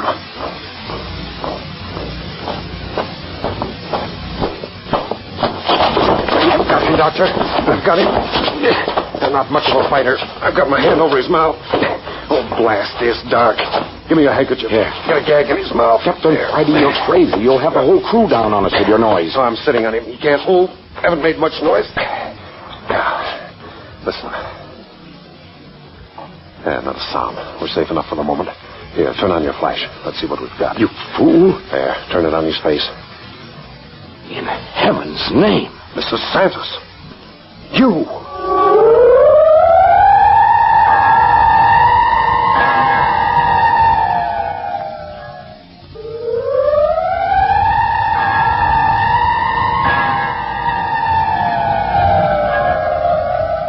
It's Mrs. Santos again.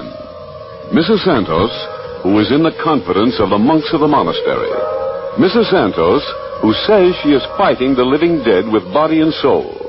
And here Captain Friday and Dr. English have caught her conniving with the highest agents of Maya Nahib the Evil. Next week, you will hear the 6th episode of The Land of the Living Dead. You are listening to Adventures by Morse.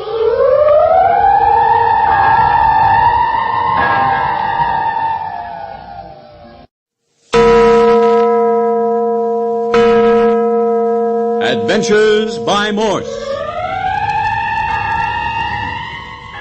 Carlton E. Morse presents The Land of the Living Dead, featuring Captain Friday. If you like high adventure, come with me. If you like the stealth of intrigue, come with me. If you like blood and thunder,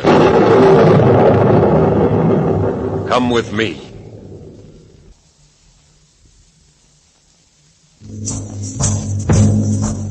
This is what has happened to date. Robert English, son of Dr. Julian English, archaeologist. The monastery is pitched on the steeps of the Zambala Mountains. On the opposite side of the mountains lies the sacred city, or stronghold of the enemy, ruled over by the Nahib. No sooner had we arrived in La Jolla than we became aware that Mrs. Santos had a monastery and discovered an underground passageway which led to the enemy's sacred city from the monastery. Boy, did we find it. Go ahead and tell him, Skip. Well, more than that, we discovered Miss Santos in conference with priests of the living dead.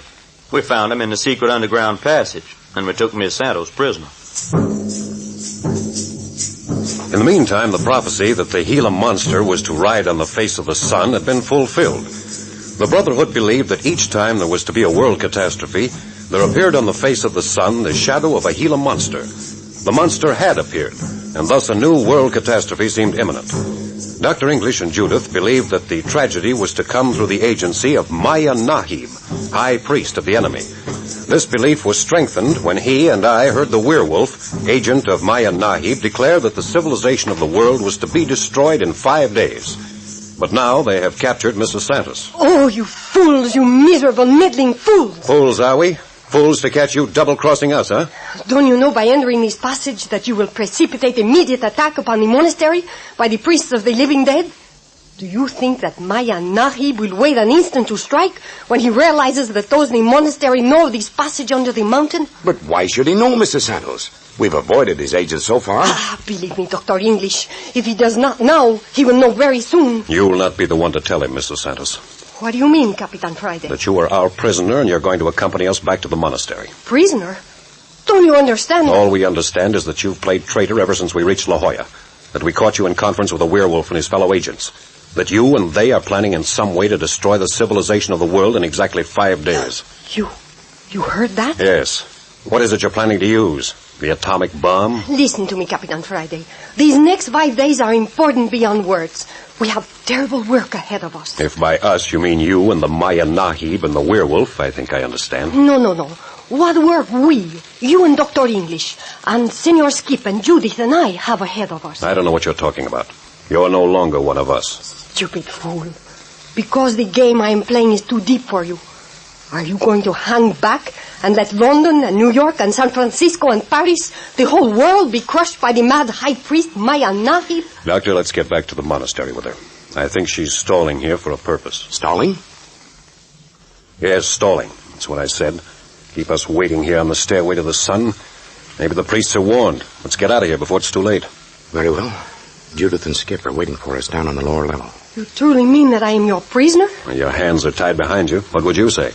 Now come along with us. If you will but listen. Now that we've discovered the secret passage leading to the enemy's stronghold, knowledge which you seem to have had all along. Secret passage? Yes, that's what I said. Capitan Friday, you are under some delusion. This is not the secret passage indicated on Dr. English map. This... not the secret passage? What are you giving us? Of a certainty not. This passage has always been known to the priests of Maya Nahib. Is this the truth? And to the monks of the monastery? Do they know of it too? No. No, senor, they do not. I think you're lying. But I am not, Capitan Friday. The priests of Maya Nahib have entered and left the monastery at will. No, this is not the secret passage. I don't believe you. You're stalling again. Come on. But, Mrs. Santos, what is this secret passage then? No one knows. I do not know. The monks of the monastery do not know. Maya Nahib does not know. That is why he is so determined to get your map. Skip and Judith are just below. I caught them with my flash. See? There they are. Dr. English, are you going to allow me to be tied up and humiliated in this manner? I heard the werewolf give you secret orders from the high priest Maya Nahib, Mrs. Santos. That can mean only one thing. But if I am not free to act... If you are not free to act, we may yet save the world. And what are you going to do with me? Lock you up in a stone chamber in the monastery. Hey, who is that? No, Skip. It's the doctor and me. Hey, what kept you? I thought you was never coming. Judith's okay now. Hey, what took you so long? We caught one of Maya Nahib's agents. Father, who is it? Is it the werewolf? More deadly than the werewolf. Turn on your flash. Look. Oh, Mrs. Santos, you. It is I, Senorita English. You, and after all the trust we put in you. Come on, let's get out of this place. It's dangerous here. More dangerous than you know, Capitan Friday. Judith, are you able to walk now? Oh, yes, Father. Well, take these steps easily. Here. To the sun, then to descend. Oh, this awful dark. Look. What's the matter with you? Did you not see her? Did you not see the priestess Tula in the shadow ahead of us? Tula? I never saw her. The green-eyed girl who killed Robert. Here's another chamber off the stairway. Maybe she hid in there. I'm going in. No, not in there, Capitan Friday. Why shouldn't I go in? Look, there's no door. Listen. Do you hear that? That steady drip. Drip of water. Yeah, I hear it. It ain't surprising to hear water dripping in an underground cavern. Ah, senor, but this is different. That is one of Maya Nahib's many torture chambers. They killed men in there? You're just inventing excuses to keep us from going in. Trying to let Tula get away. I'm going in. Go in if you like, but do not ask me to go. I'm sorry, but you go wherever I go, Mrs. Santos. Please, do not ask. Muy bien, I will go. I refuse to ask mercy of you, Capitan Friday, while our relations are so strained. Come on, lead the way. It was here, Capitan Friday, that Roberto Santos, my husband, was tortured before he was killed on the edge of the jungle. Oh, Mrs. Santos, I'm sorry. Yeah, I don't see no instruments of torture in this room. No instrument of torture? But what do you want? My flash lights the whole room. There's nothing here but a stone seat. A stone seat with water dripping on it. I understand, Captain. That is the instrument of torture. See, Capitan. They shaved my husband's head. They tied him to that stone so that he could not move and let the water drip on his head, drop at a time. Drip, drip, drip, for hours and hours. Well, is that all? All. Oh, if you but knew. I know. It's the Oriental way of torture.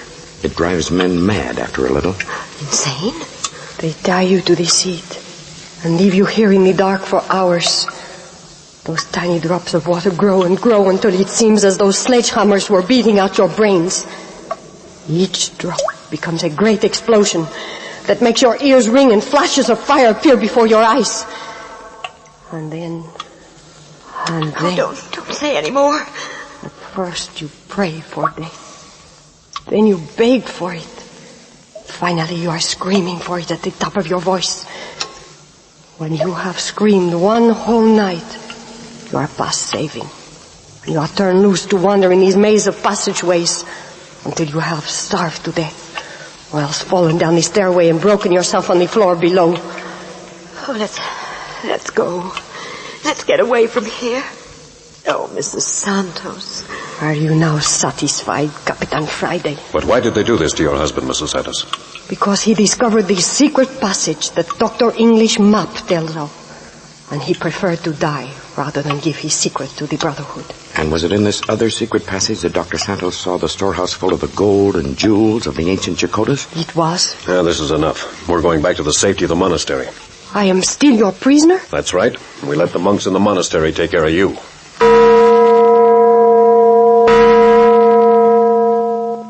Oh, look, Skip. From this balcony, we get a full view of the entire valley below us.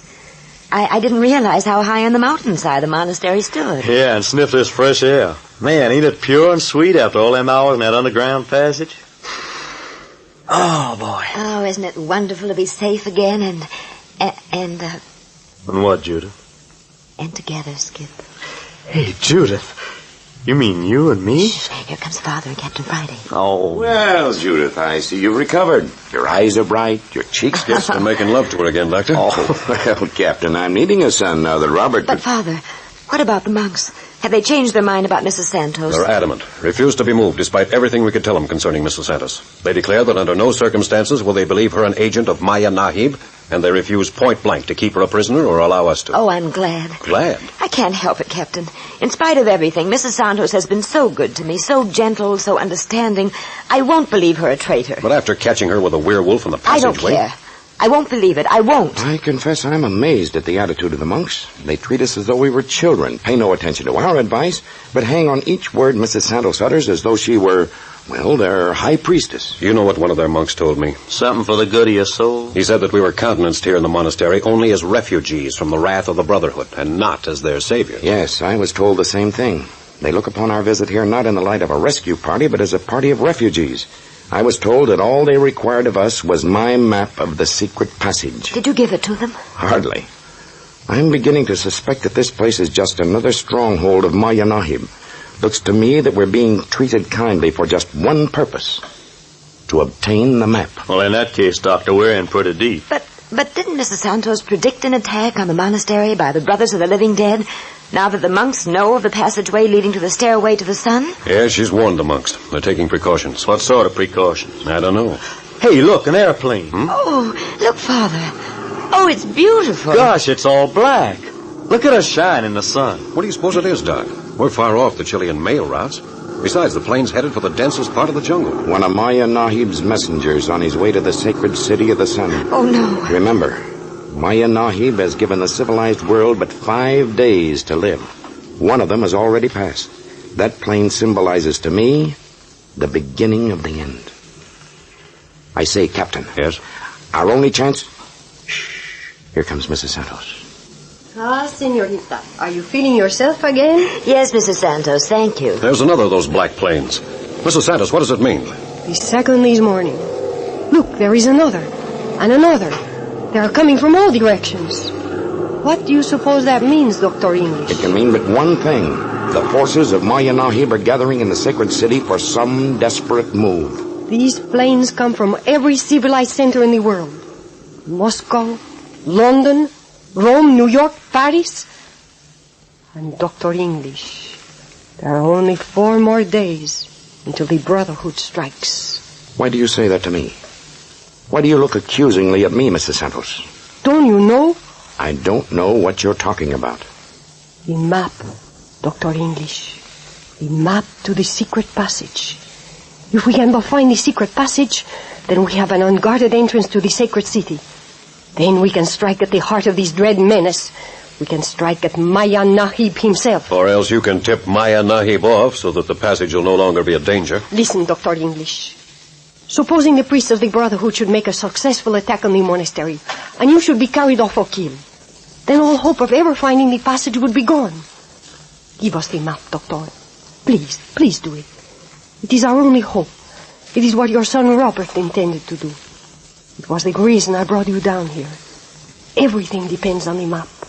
Everything. If I could only believe. Father, I do believe in her. I do. I know she's right. What do you say, Captain? You know what I think. Skip, what's your opinion? What the boss says goes for me. Oh, Skip. You see, Mrs. Santos, you've broken faith with us so often. In heaven's name, look. The plane's falling. Where at? See? See right over the tallest peak. Oh, yes. Look how he bounces about in the air like a toy balloon. Oh. That was the strangest exhibition I ever saw. There must be some terrible wind currents up there. Did you see the way that plane was sucked earthward and then tossed high in the air, rolling over and over, like a leaf in the wind? That peak is called the Finger of God by the Chicota Indians. It is so tall that never a day passes by that there is not a terrific rainstorm about its peak. When the sun is shining in the monastery, I have seen torrents descending on that peak, and the lightning playing about it and snapping and cracking like 1,000 machine guns. Finger of God. Mrs. Santos, did you say a storm every day? Judith, what are you saying? Si, señorita. That is what I said. Why? Oh, nothing. Listen. The werewolf is in the monastery. The enemy's come for us.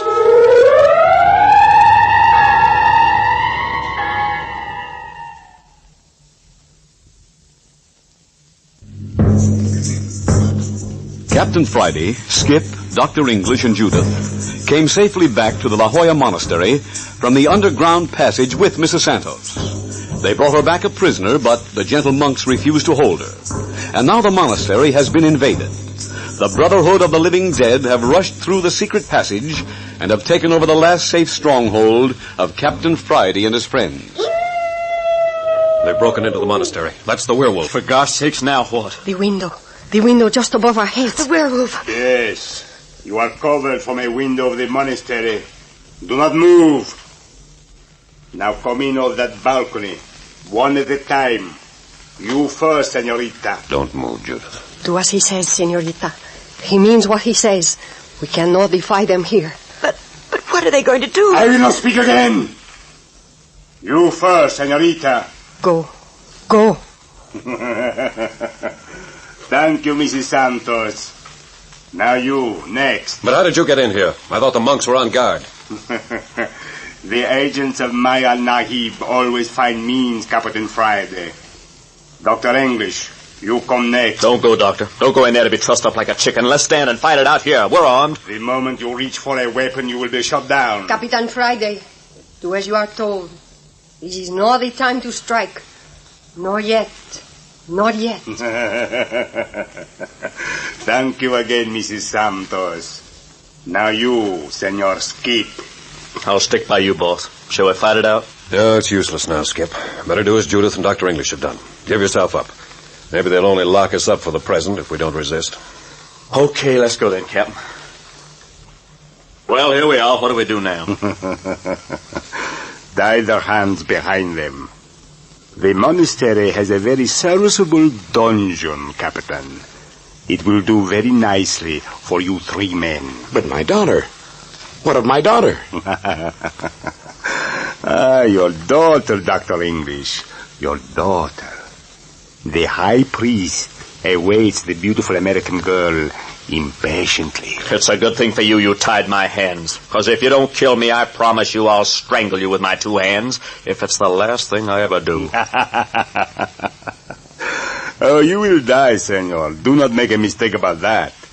Put them away. Lock them up. And what is to become of me, werewolf? Maya Nahib himself would attend to you. The High One has his own method attending to your kind of people. Take her into one of the cells and tie her up until our work in the monastery is finished. Un momento. What are you going to do with Señorita English? Is it for you to ask? Remember this, werewolf. There is a curse as ancient as the world itself, which is kept for the especial use of priests who come too near to young girls. Take her away. And I here and now pronounce that curse upon you. Stop her! Stop her! Take her out of my sight! Our knowledge of mysticism is small, but it is potent, priest of the Brotherhood. The curse of a woman cannot touch a priest of the sacred city. Go away. Go away. Don't come near me.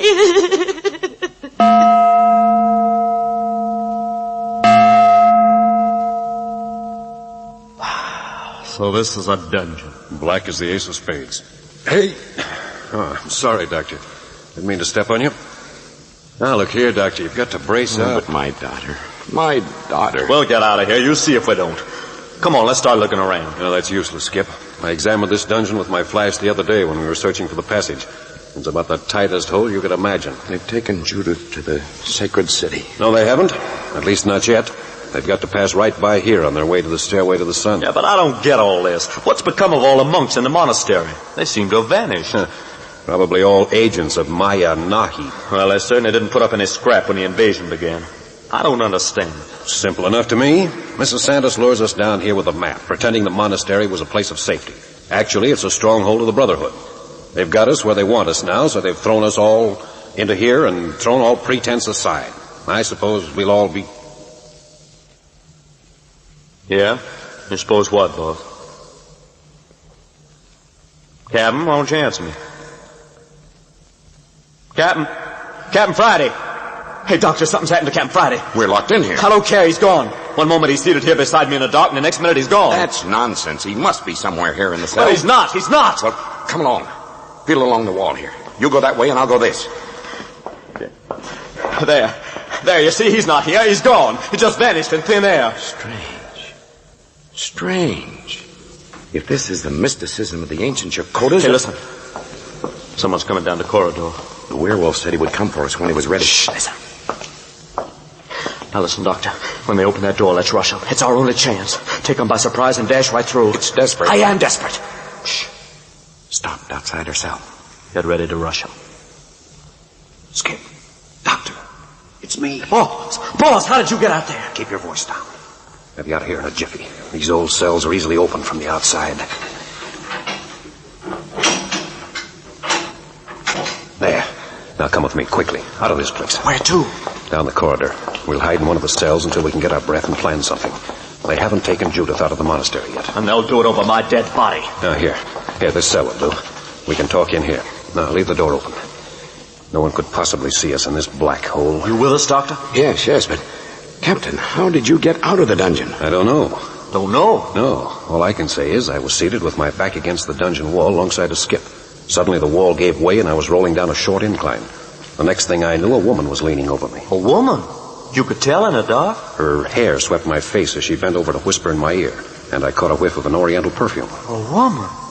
Hey, was it Miss Santos? No, it wasn't Mrs. Santos' voice, and it wasn't Judith. You say she spoke to you? Yes, she said, "Your only safety lies in the River of Souls, the clue of which is in Dr. English's map." River of Souls? Yeah, that's what she said. And she arose and was gone. And you're certain it wasn't Mrs. Santos? No, Dr. English. It was not I. Who said that? I. Mrs. Santos said it. Hey, where are you? In this room with you. I am tied to the bed in this cell. Tied? Then that proves... Proves what, Dr. Proves English? that you are not one of the agents of Maya Nahib.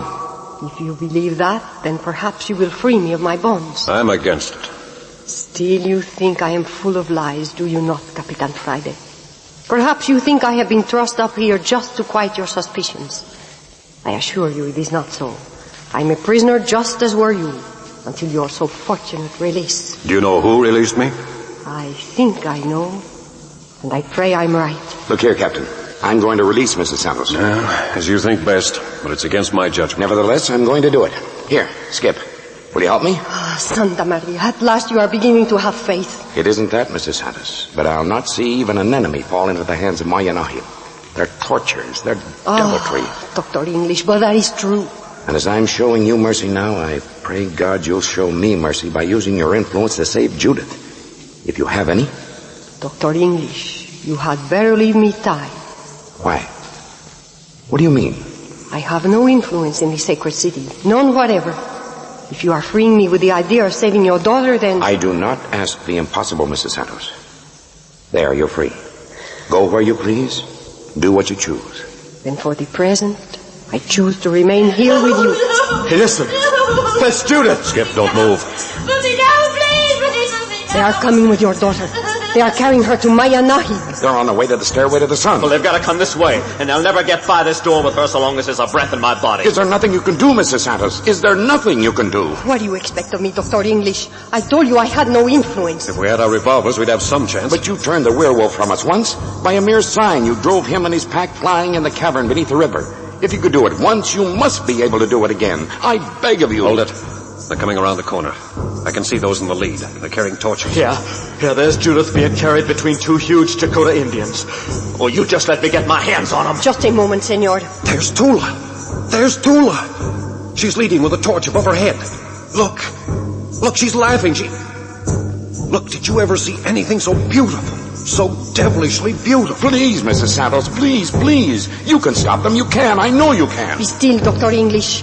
If I save your daughter, Dr. English, then will you believe in me? Will you give me the map? Yes. I promise it. And will you have faith in me, Capitan Friday? Will you try to help me or at least stop hindering me? I give you my word. If you can save Judith. And you, Senor Skip? Yes, anything you ask, anything. Then keep quiet. I will go out alone and face them. If I do not come back, then this is the end.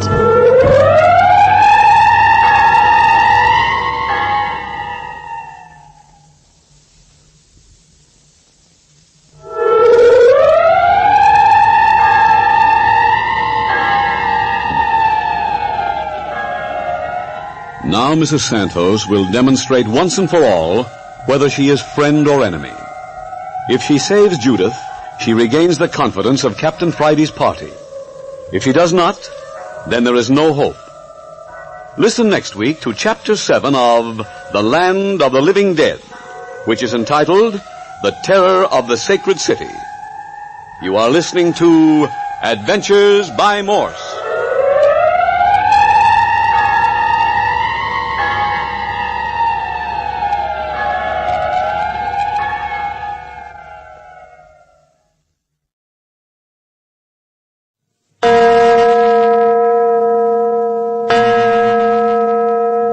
Adventures by Morse.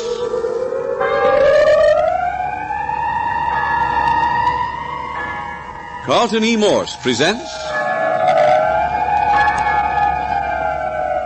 The Land of the Living Dead, featuring Captain Friday. If you like high adventure, come with me. If you like the stealth of intrigue, come with me. If you like blood and thunder, come with me.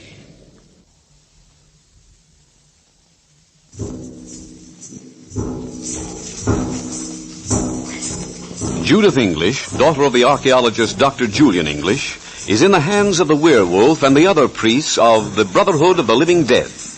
Led by Tula, enemy priestess, who carried a flaming torch above her head, the procession of enemy agents and Indians swept down the underground passage beneath the La Jolla Monastery toward the stairway to the sun. Judith was a captive in their midst, held by two gigantic Chakota Indians, their bronze skins shining in the light of the flares. And in a tiny cell, just ahead of the jubilant, victorious procession, were Captain Friday, Skip Turner, Dr. English, and Mrs. Santos. We had so far escaped the werewolf and his agents. We were on the point of leaping out and defying the whole procession in hopes of saving Judith, but Mrs. Santos urged us to wait. Alone, she stepped into the passageway, hoping to save Judith through the aid of a strange mysticism known only to those familiar with ancient ways and rites of the Chakotas. But as she stepped out, a door suddenly opened, where there had been only the smooth wall of the underground passage, and the procession swept in, and Mrs. Santos disappeared with them. And with them, too, went Judith. All this before our very eyes as we crouched appalled in the darkness of the little cell. We've let him get away. Quick, before the door swings shut. Yeah, too late. Did you see him? Two big Indians was carrying Judith. That Santos woman has tricked us again. And I believed in her. She made me believe in her. She must be the devil incarnate. We're not finished yet, Doctor. How could I have trusted her to save Judith? Where's my judgment gone? I don't seem to have any reason of my own. It brands her once and for all as an agent of the living dead. But we can't stand here talking. We've got to do something. We've got to save Judith. All right, come on.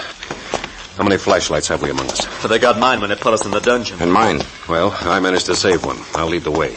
But we'll have to travel in darkness most of the way. They didn't even look for us in the dungeon. I wonder why. They're probably too anxious to get to the sacred city with Judith. I wish I knew who released you, Captain. Hey, you suppose we got a secret ally working for us? Maybe some woman hiding in the monastery? Yeah, I've been wondering about that myself. Keep close to me, Skip. Say, Doc, have you stopped to figure out our position? With the monastery in the hands of the Brotherhood, our retreat is cut off. Ahead lies the sacred city, running over with our enemies. We're completely surrounded.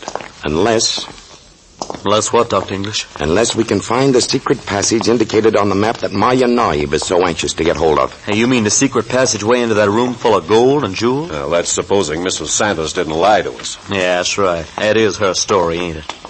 But you do believe in a secret passage, don't you? Yes, I think the doctor's map proves that. Hey, I just thought of something. Do you suppose that secret door that the werewolf and his gang disappeared through leads to the passage Miss Santos was talking about? She called it the River of Souls. By Jove. Hey, that's right. Yeah. You remember she said she thought the priest would carry Judith to the sacred city by way of the River of Souls. Come on, let's turn back and work on that door. Don't be a sap, Skip. That door's 2 feet of solid stone. We'd all have long beards before we could force that door.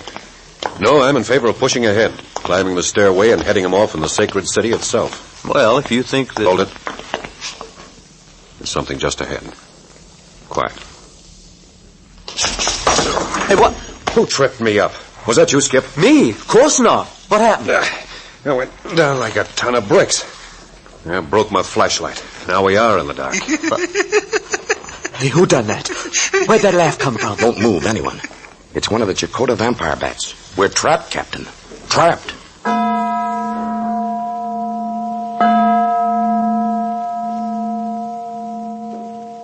But I ask you, Master, have I not done well?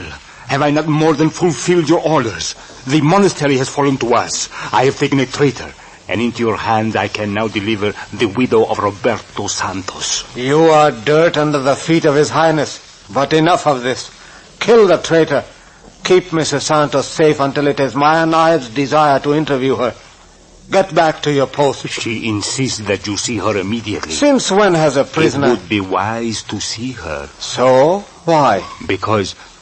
Bend your ear closer, Master. Because she has knowledge of the map of the secret passage. Oh, then of course, bring her to me. She is just outside the door.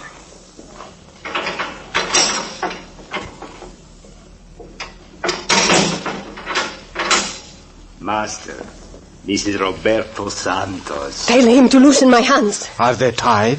You call yourself a master, and yet you allow me to be dragged before you, bound like a common thief. Release her. Now what do you want? That which I have sought without a moment's rest these past 3 years. That which you have sought? Pa, is that all you have to say to me? It is everything to me. But the map of the secret passage, the map now in the possession of that imbecile Dr. English. The map? This werewolf dog said you had information concerning the map. I know nothing of the map. She's lying. I heard Dr. English telling her. Silence. Mrs. Santos, you are lying. You deny me what I ask. Do you think I will tell you anything? Take her to the torture chamber. Shave her head. Tie her to the stone bench. Perhaps when tiny drops of water have beaten down upon a skull for a dozen hours in the darkness, you will talk. My husband died with his lips sealed, Master. Take her away. Un momento. Tell me, what is in store for Senorita English? Senorita English? Where is she? Huh. You did not know that she too is prisoner of your fellow agent here? There seems to be a lack of cooperation. Is this true, dog? Have you taken the girl? Si, I have her. Why have you not said so? Tell me, or by the gods of Maya Naib, I will have you chained on the stairway to the sun. Since when has a master concerned himself with the fate of a woman? I found her. I captured her. She is mine. Miserable fool, do you not know this girl? Do you not know that out of all the world of women, she has been selected by Maya Naib to sit beside him upon the golden throne? No, it cannot be. Maya Naib has selected this girl? It is so. This very day she shall enter the sacred city by the river of soul. I will not give her up. You have lived like a cur, now you shall die like a cur. Oh, bring me a whip. No. It is not much to ask, Master, for all the service I have rendered. I ask for but one girl. It is not much. Hand me the whip. No. I will tell. Do not whip my poor body. I will give her up. Where is she? In the chamber beneath the stairway to the sun, at the head of the passage to the sacred city. For this rebellion, Maya Naib himself will name a suitable torture. Now go. Take the woman to the torture. Come, Down the stairway. Go ahead and beware a false step. There is a poisoned spear against your back. Do not make one false move, Mrs. Santos. Misshapen dog, am I? A werewolf. I shall have my revenge. The mad dog will turn on his masters. There is a way. There is a way. You may be revenged. What are you saying? There is a way you may be revenged on your masters. Come, I will show you.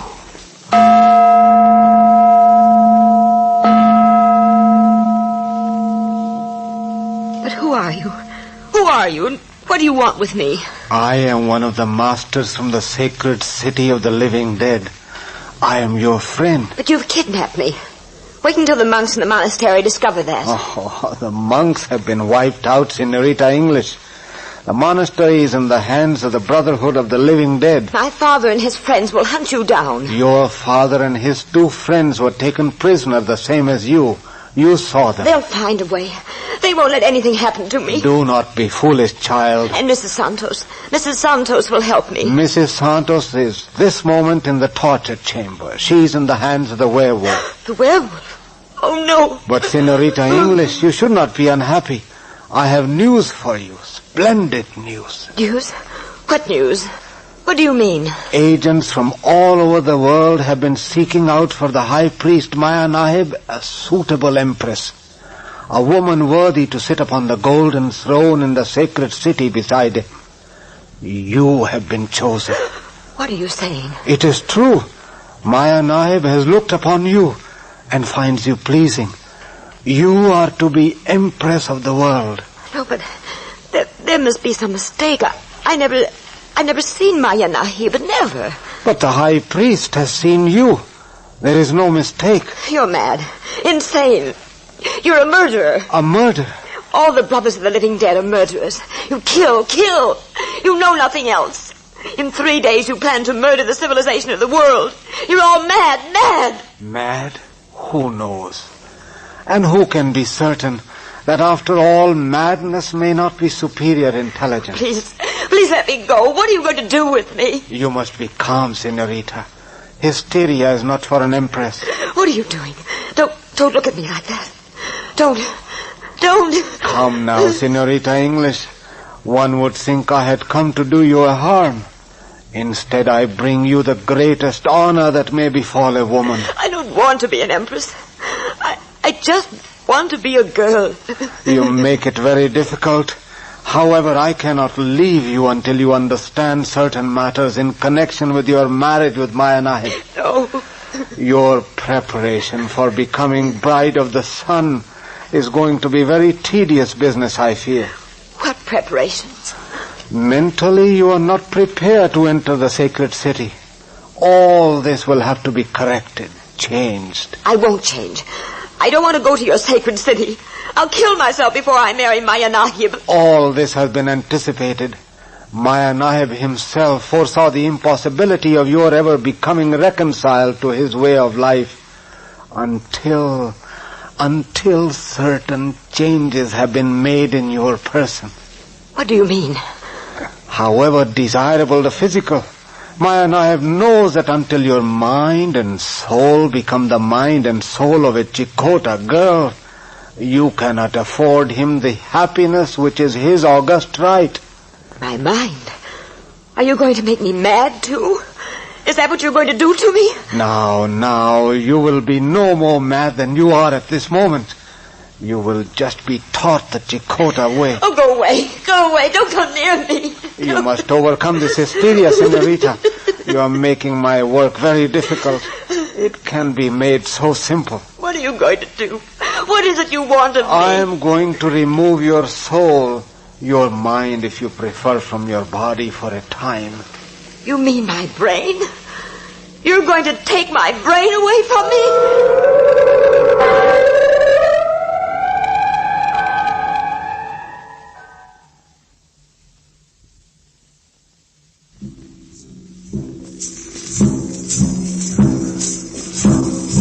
Judith has been told her destiny. She has fallen into the hands of one of the masters of the city of the living dead. He has told her she has been selected as the girl who will sit on the golden throne at the right hand of the evil high priest Maya Nahib. Because she rebels, the master has just said, I am going to remove your soul, your mind if you prefer, from your body for a time. You mean my brain? No, senorita. Your physical being will not be harmed. No mar, no blemish shall ever come to it. It is the inner person, the soul of which I speak. Oh, no. And there will be no discomfort to you. In the sacred city, there is waiting the body of a young and lovely Chakota girl. Into that body, your soul, your mind, all that gives you individual comprehension will be placed. Why don't you kill me? Let me die. That is very foolish. It will only be a temporary exchange. The Chakota girl will become you and live here in this cell beneath the stairway to the sun, while you will become the Chakota girl. You will live the life of a Chakota in the sacred city until your mind and soul have become the life and soul of an Indian. No, let me die. Let me die. And when the time shall come, you will be given back this lovely body of yours, and I shall lead you to Maya Nahib and place you by his side upon the throne of gold, Empress of the world. Why? Why? Hush now, senorita. You must not be frightened. Come. I will show you how very simple it will all be. What are you going to do? Show you something that will ease your mind. Show you what lies in the next room. It will help you to understand what is to happen to you. The childish science of modern civilization would give much to understand what lies beyond this door. Enter.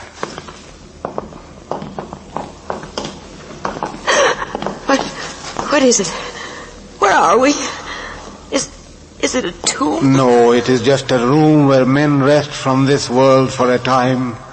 Are all these men dead? Here, come closer, senorita. Look at them. Why, they're Spaniards.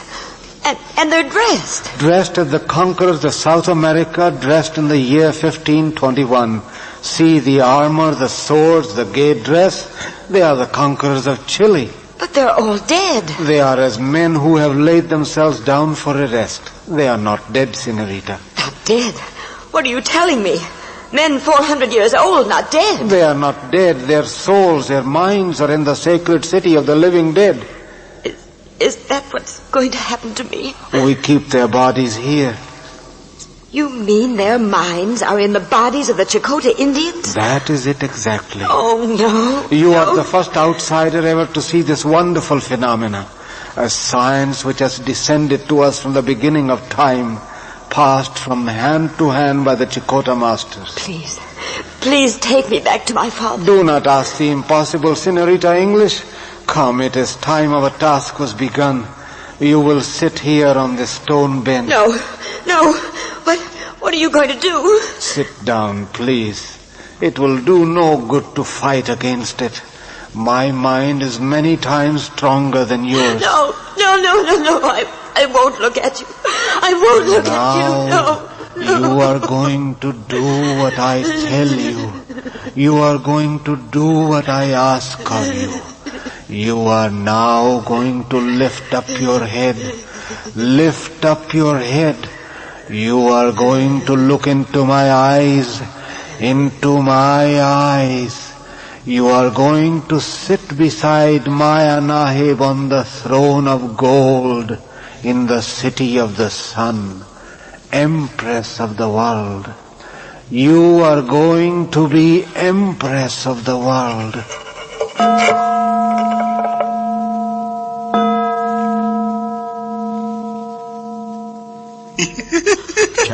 Captain Friday. Here I am, Skip.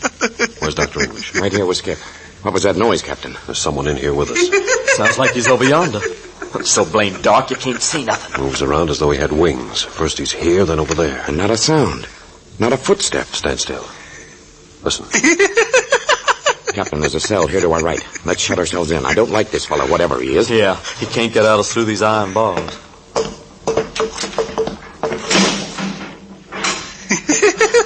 Judith in here with us. Who are you? What do you want?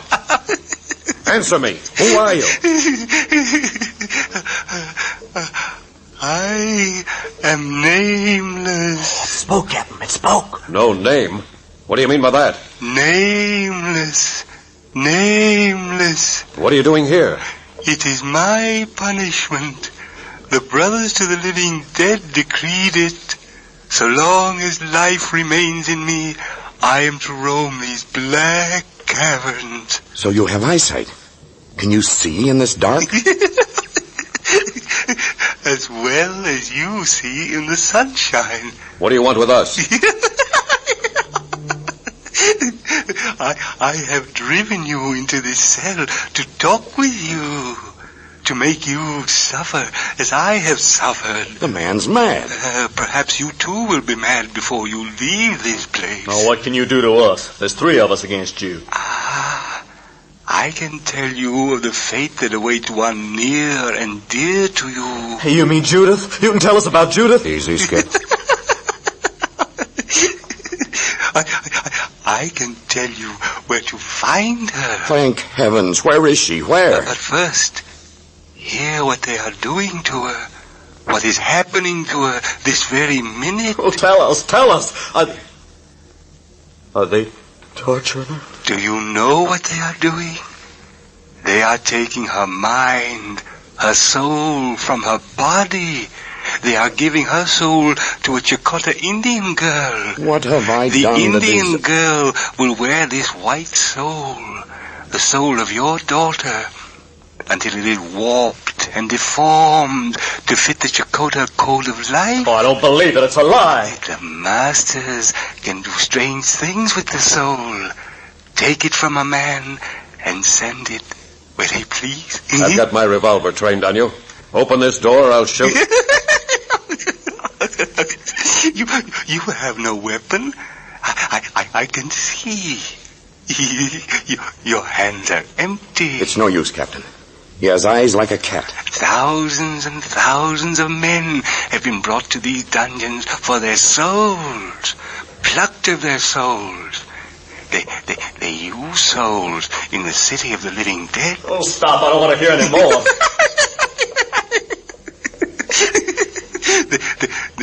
They call it the River of Souls.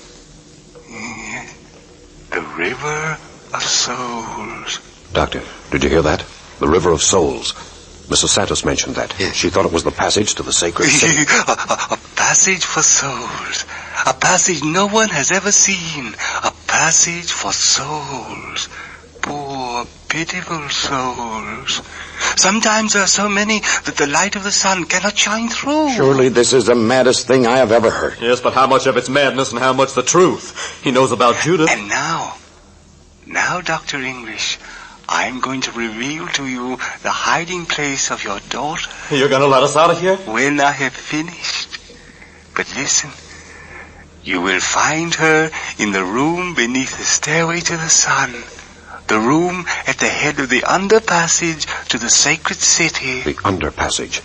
That must be the passage the werewolf took Judith into. And you will reach it through the torture chamber. Yes, we've been there. We know where that is. Then hurry, else you will be too late. I give you your freedom. Yeah, the door's open. Come on, quickly. Hello, where are you? Yeah, he's gone, vanished. Tom, no time to look for him. We've got to find Judith. All right, up the stairs to the torture chamber. It's about 100 steps up, if I remember. Look out for these skeletons chained to the wall. Don't step on them. Don't think of the dead now. Our object is to get Judith. Now, save your breath. Run on your tiptoes. Look, a lighted chamber up ahead. Hey, it's a torture chamber. I recognize it. Not so fast, Skip. When there's a light, there are liable to be guards. Easy now. No noise.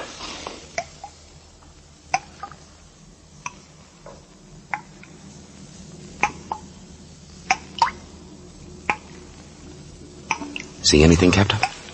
No. The place is empty. Not a sound but the dripping water. The light we saw is from the burning torch in the wall. There's an opening in the wall on the other side of the room. Yeah, wait till I get that torch. We'll need that light. All right, come on. I'll lead the way. Here's our passage. That madman knew what he was talking about. If we get caught with his light, we're sunk. There's no way of putting it out quickly. I wonder how far we gotta go. Look ahead. We're running into a cul-de-sac. A blank wall. Then we've been fooled. Nothing of the kind. There's a door. Suppose it's locked. And we'll soon see about that. No, it's unlocked. It's a huge stone chamber. Easy now. In we go.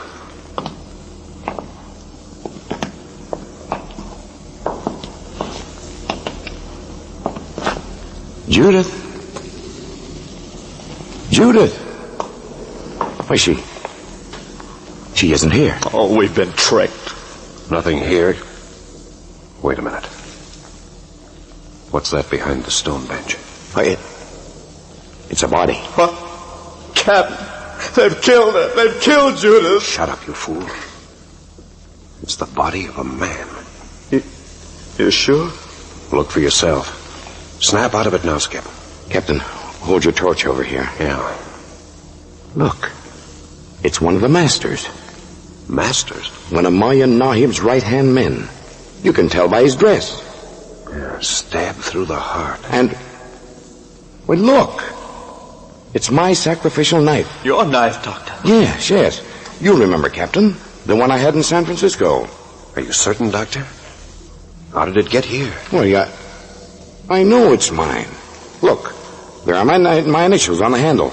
But what's it doing here? Mrs. Santos saw it while she was in the house. She begged me for it. Said it might be of use to us. That it had as great religious significance. And you gave it to her? Yes. Well, then Mrs. Santos has turned out to be a murderess as well as a traitor. Yes, but what about Judith? We've got to find Judith.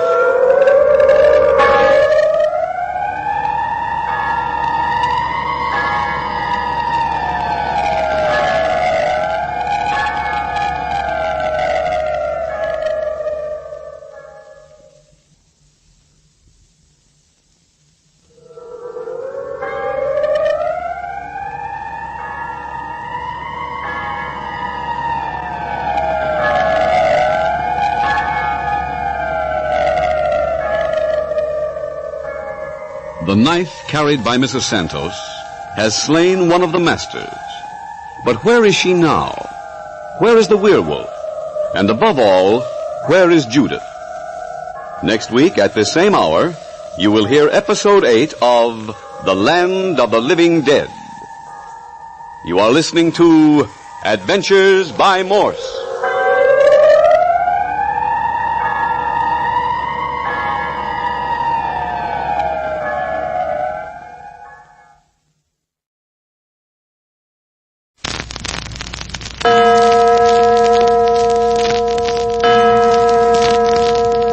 Adventures by Morse. Carlton E. Morse presents The Land of the Living Dead, featuring Captain Friday. If you like high adventure, come with me. If you like the stealth of intrigue, come with me. If you like blood and thunder, come with me.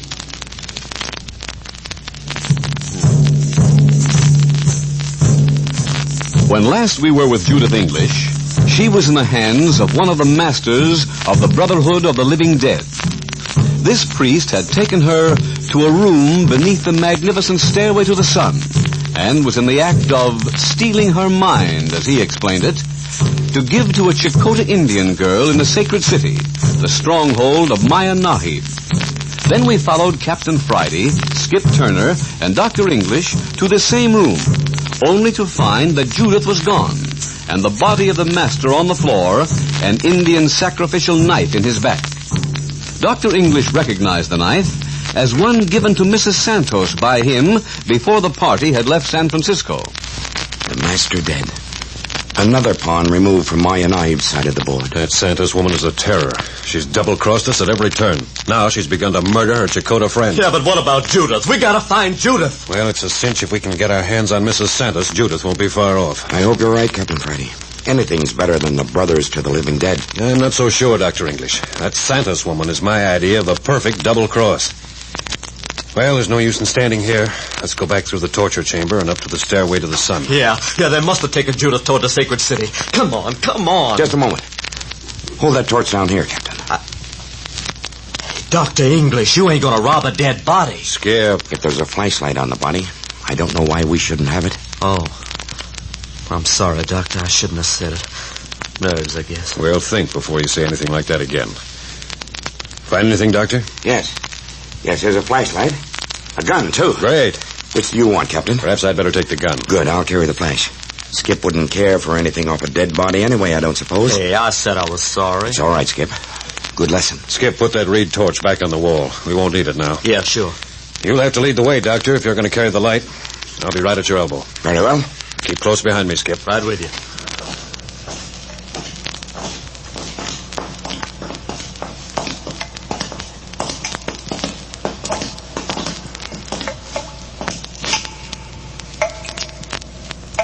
Here we are in the torture chamber. Keep your voices down. There's a sharp echo in here. Man, listen to that water drip. Gets on my nerves worse every time I hear it. I wonder how many centuries it's been dripping on that stone chair. Yeah, or how many heads it has pounded into madness.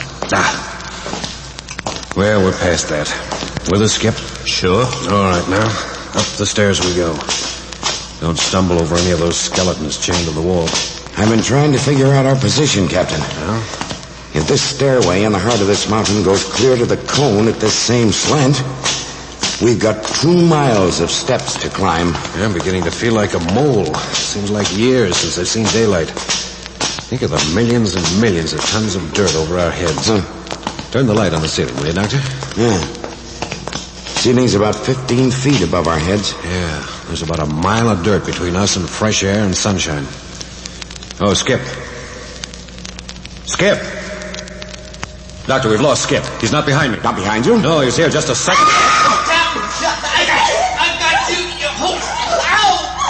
Captain, Dr. English, it's Tula. It's Tula. She's coming towards you. Grab her. It's Tula. Tula? Doctor, shoot your light on the stairway.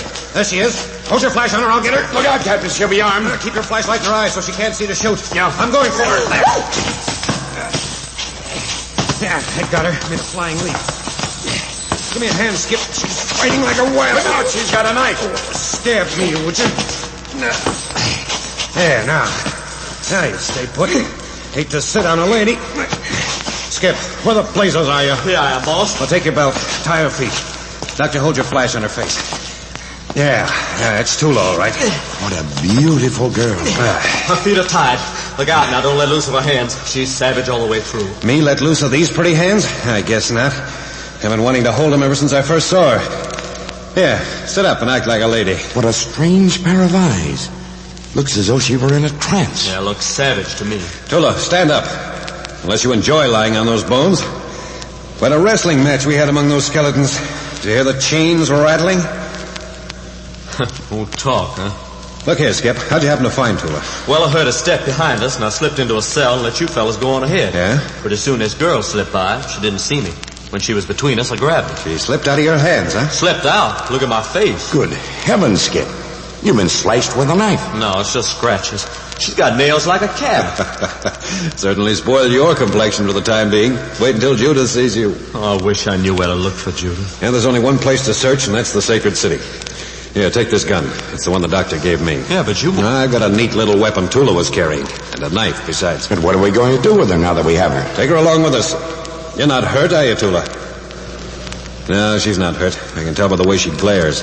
Man, how she hates us. But what'll we do with her? Well, personally, I'm going to cultivate her. She may be able to tell us something about Judith. She's a murderess. She killed Robert. Here, Skip.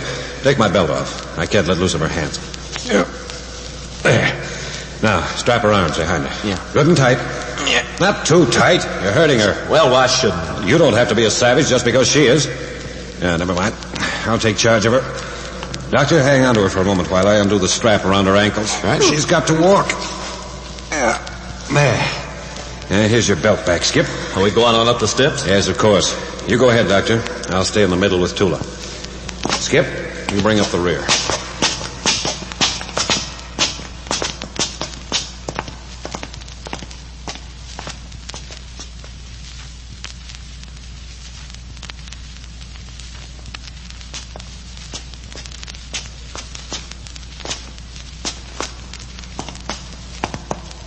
This climb is making me dizzy. I must be getting old. Oh, it ain't age, Doctor. We've climbed up more than a mile of these steps. Darn hard work if you ain't used to it. I'm winded myself. Matter of fact, I am too. Whew. Tula here seems to be the only one holding out. Well, she certainly ain't wasting her breath talking. She ain't said a word since we've taken her. Not a quiver or sob out of her. Chakotah stoicism, I suppose. I don't believe she is a Chakotah Indian. Are you, Tula? Ain't no use questioning her. She won't answer you. I think she will. Here, let's rest a moment. Hey, there's a cell on this landing. Should we go in there? Yeah, good idea. At least we'll be out of sight. Open the door, Skip. George, good to rest a moment. Yeah, how's the girl? I think she's ready for a few questions. You're not a Chakotah neophyte, are you? Answer me.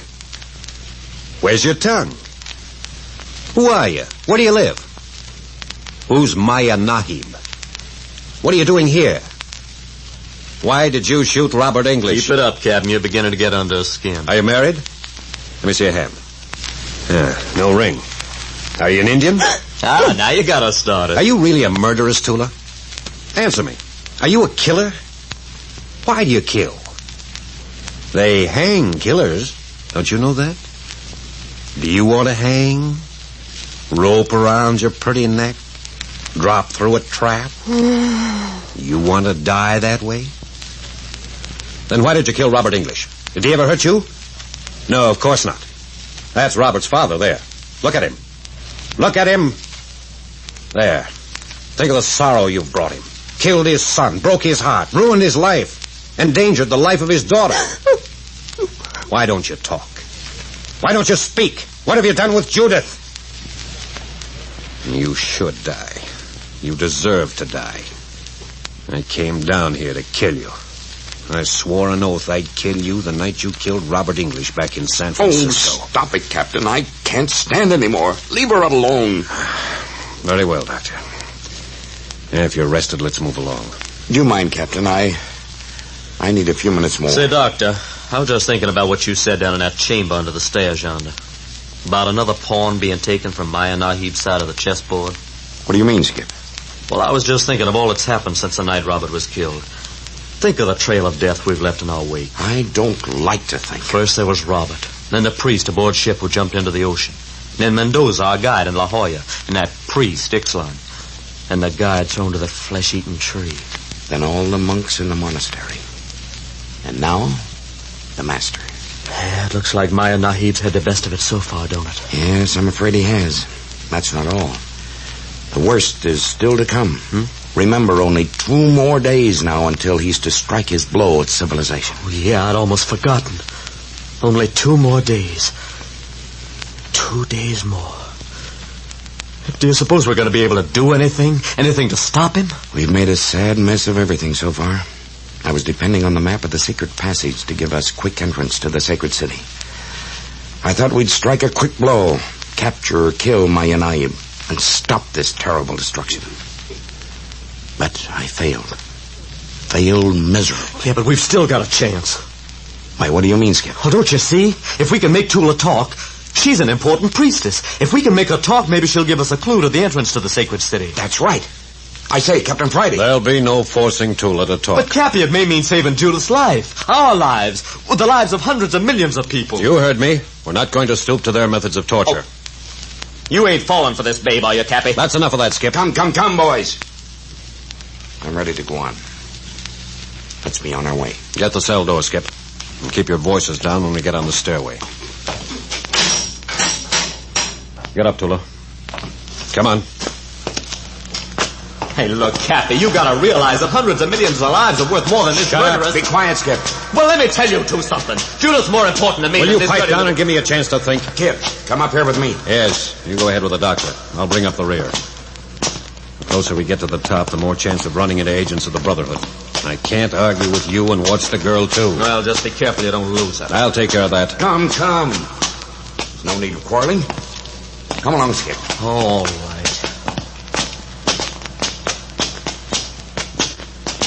Tula, listen to me. When I loosen this strap on your hands, slip out your arms and run down the stairway.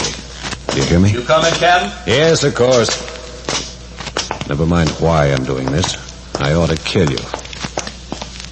There, your hands free. Then run. Run! Doctor, Skip! She got away! Tula got away! Oh, doggone you, balls! Quick, where'd she go? Let's get after her. No, that's no use. She went like lightning. Was out of sight before I knew what had happened. Oh, there goes our only chance to... Hey, let me see that strap that was around her hands. What for? You let me see that strap. Now, Skip. I'll bet he turned her loose. Oh, go ahead and look at it. Does it tell you anything? No. Our only chance to save Judith, and now it's gone.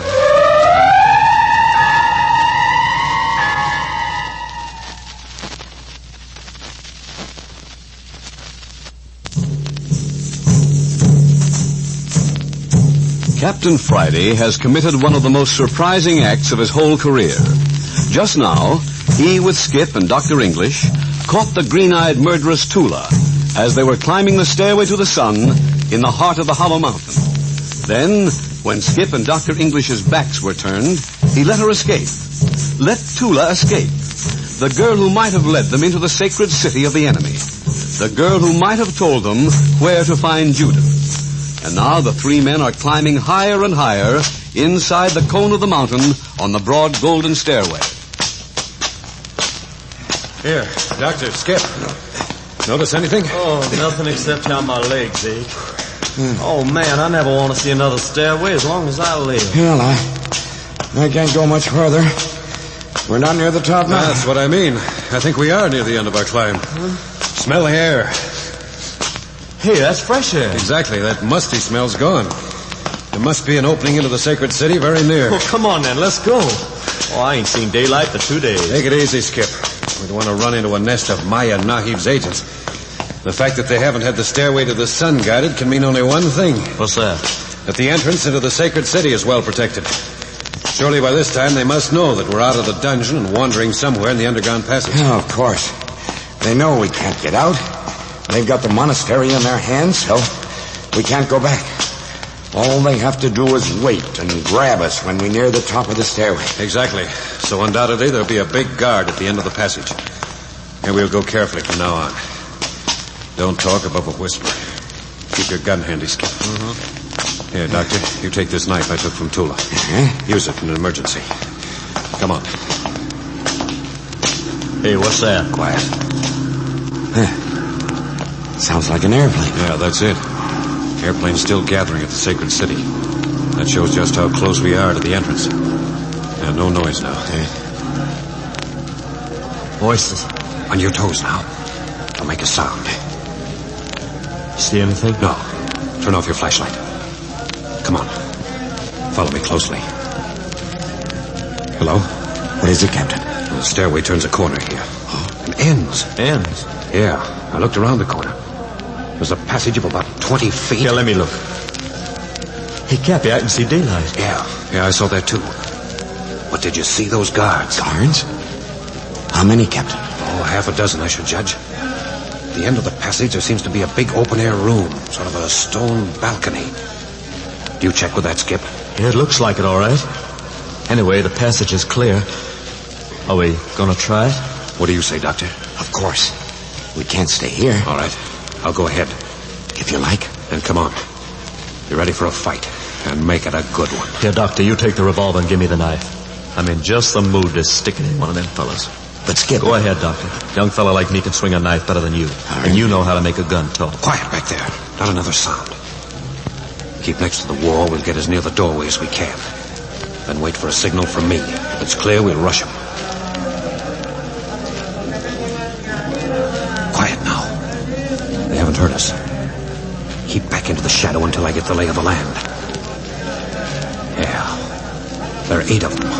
Big huskies, armed to the teeth. It's a huge stone balcony they're on. It's hanging on the side of a sheer cliff. Man, look at that. I suppose the losers get thrown over the rail, huh? I'll be sure you're not a loser, then. Are you gonna jump them? What do you say, Doctor? We've got to get into the sacred city. There's no time to lose. All right. Here we go, then. Get your weapons ready. Hey, Captain, look. Skip, it's Tula again. Well, that ought to show you where she stands. Is there any doubt in your mind now that she's an enemy? Say, she must be of a good deal of importance. Look how the guards back away to keep a respectful distance. They're only slaves, Captain. They're under the strict rule of Maya Knives' priests. See, look, she's pointing to the entrance. Do you suppose she spotted us? Drop back, quick. Back away from the entrance. We won't have a chance if we don't get them by surprise. Hey, look. One of the guards is coming into the passage. Tula sent him. Tula? Then she knows we're here. Quiet now. If he comes this far, I'll tap him on the head with the butt of my revolver. Here he comes.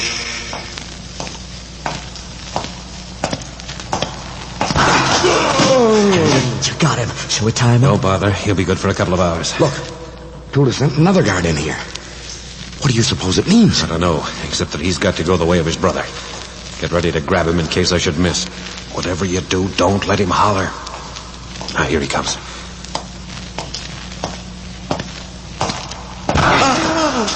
Yeah, better tie and gag him. He didn't get a very hard crack. Liable to wake up. Yeah, give me a hand, Doctor. Help me lay him against the wall here. Hey, what's Tula doing now, Captain? She's talking to a third guard and pointing in this direction. She seems to be very angry. This is the doggonest thing I ever saw. Yeah. They don't seem the least bit afraid to come into the passageway. They haven't grasped the significance of what's happening yet. But you'd think Tula'd catch on. As a matter of fact, I think she has. Oh, man, look at the size of this one. Hey, give him a good clip, boss, or we'll have a job on our hands. Quiet. He's taking his sandals off. He's going to sneak up on us. Hit him again, Cappy, quick. That finished him. Here, give me a hand, Doctor. We'll file him away for future reference. I'm afraid that noise has queered our little game. Why, did they hear it? Oh, how could they help it? They're all on their feet staring at the mouth of the passage. Yeah, but Tula don't seem to be the least bit disturbed. Look, she's trying to calm them. I wish I could hear what she's saying. Look, she's sending 2 men in this time. Oh, fine. They got their revolvers drawn. And they've got torches. Yeah, now we're in for it. Doctor, when they get so close, their torches will reveal us. Pot them. Right. Let them have it and they're shooting on. There are only 3 left outside. We'll go for them next. Right, Captain. You give the word. Let them have it. Yep. They're both down. Yeah, tie them up, Doctor. Come on, Skip. We'll get the other 3. Right with you. I got a gun, too, now.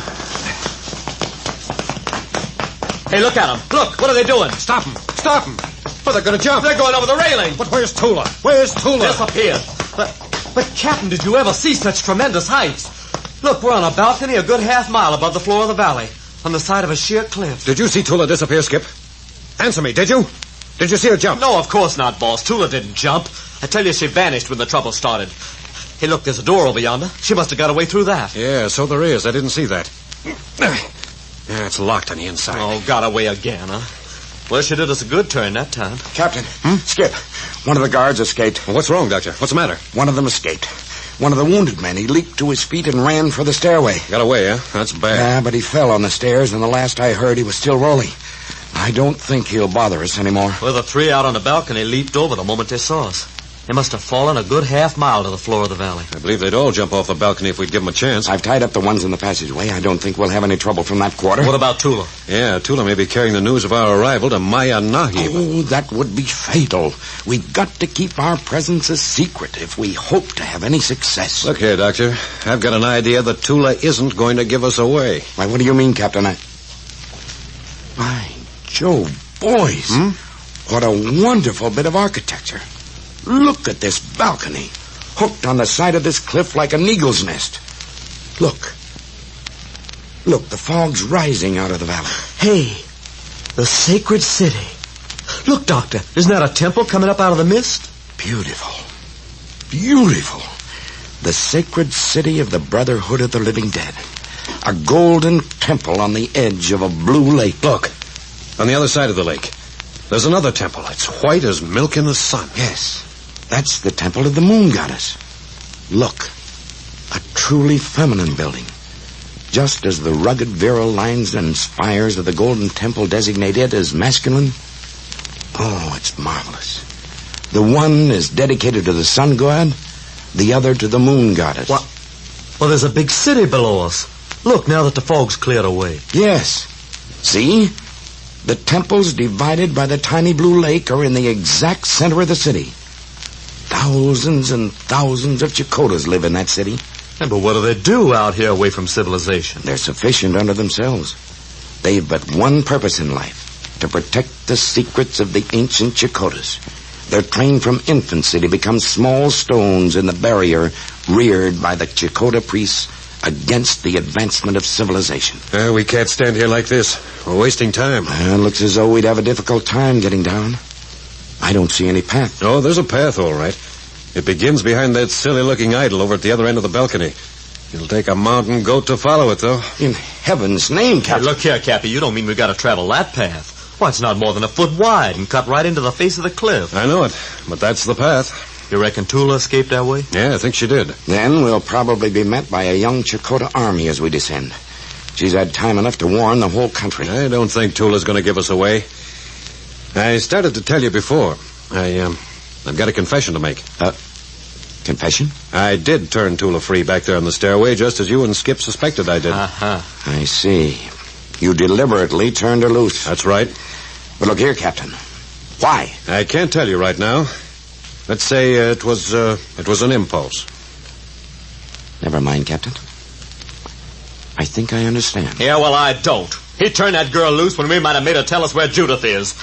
It'll be a long time before I forget this. Just a moment, Skip. Captain, is that the reason you think this Tula girl won't give us away in the sacred city? Just an impulse? Yeah, something more than that. I think Tula knew we were in the passageway back there all the while she was sending those guards into us one at a time. I think she did it deliberately to clear the balcony for us. That's absurd. And you may be right. But I'd swear she did. But why? Why should she? Because I released her. Oh, this thing's getting beyond me. I'm all mixed up. Who is on which side? Mrs. Santos turns traitor. She says she's not, but everything she does indicates she is. Were the monks at the monastery friends or enemies? Were they murdered by the Brotherhood, or are they laughing up their sleeves at us? Carlos turned traitor and got thrown to the tree that eats flesh for his troubles. Captain Friday goes back on us by turning Tula the murderess free. Oh, first thing we know, we'll be on our knees in front of Maya Nahid. Skip, don't call Tula a murderess again. Well, she is. She killed Robert. Don't say that again. Captain Skip, come. We've got to take this dangerous way down. Let's get it over with. Oh, okay, but I'm still burning. Come, Captain, this is no time for quarreling. We've got work to do. Very well. I'll lead. You will please do nothing of the kind, Capitan Friday. Hey, Mrs. Santos. Where did you come from? From the other side of the door you found locked, Capitan. You were there all the while? I was. Mrs. Santos, put up that revolver. You are going to do what I tell you. Now what? You three men are going into that room out of which I just came. No, we're not. We're going down into the sacred city. You are not. You are my prisoners. Mrs. Santos, tell me, where's Judith? At least tell me that. Is she all right? Get into that room, all of you. Put your hands in the air, Capitan Friday. Now get into that room. Mrs. Santos, please tell me about Judith. Is she safe? Dr. English, go into that room. Mrs. Santos, I'll give anything for Judith's return. Save her and I'll even give you the map you want. The map of the secret passage. You are not carrying it with you, are you? No, but... The map. Dr. English, I do not want your precious map. I know now more than that map could ever tell me.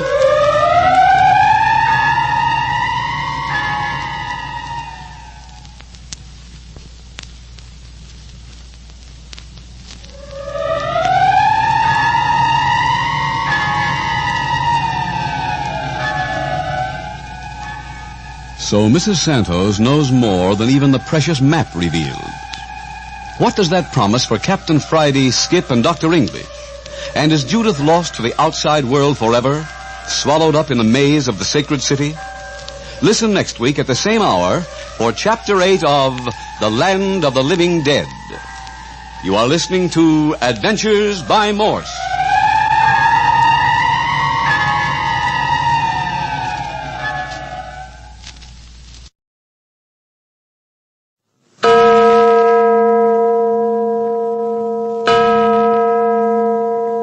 Adventures by Morse.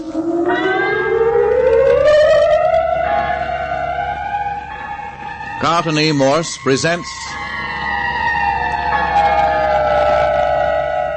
The Land of the Living Dead, featuring Captain Friday. If you like high adventure, come with me. If you like the stealth of intrigue, come with me. If you like blood and thunder,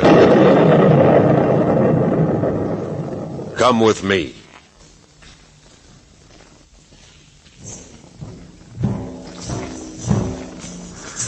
Mrs. Santos had struck another blow against the Dr. English expedition. Captain Friday, Skip Turner, and Dr. English had struggled up the 2 miles of underground stairway to the sun in the hope of reaching the sacred city and saving the doctor's daughter Judith before she fell into the hands of Maya Naib, high priest of the Brotherhood of the Living Dead. On their way up the stairs, they captured Tula, the green-eyed priestess known as Robert English's murderer. Captain Friday, without giving any reason to Skip or the doctor, let her escape. Yes, I did do that.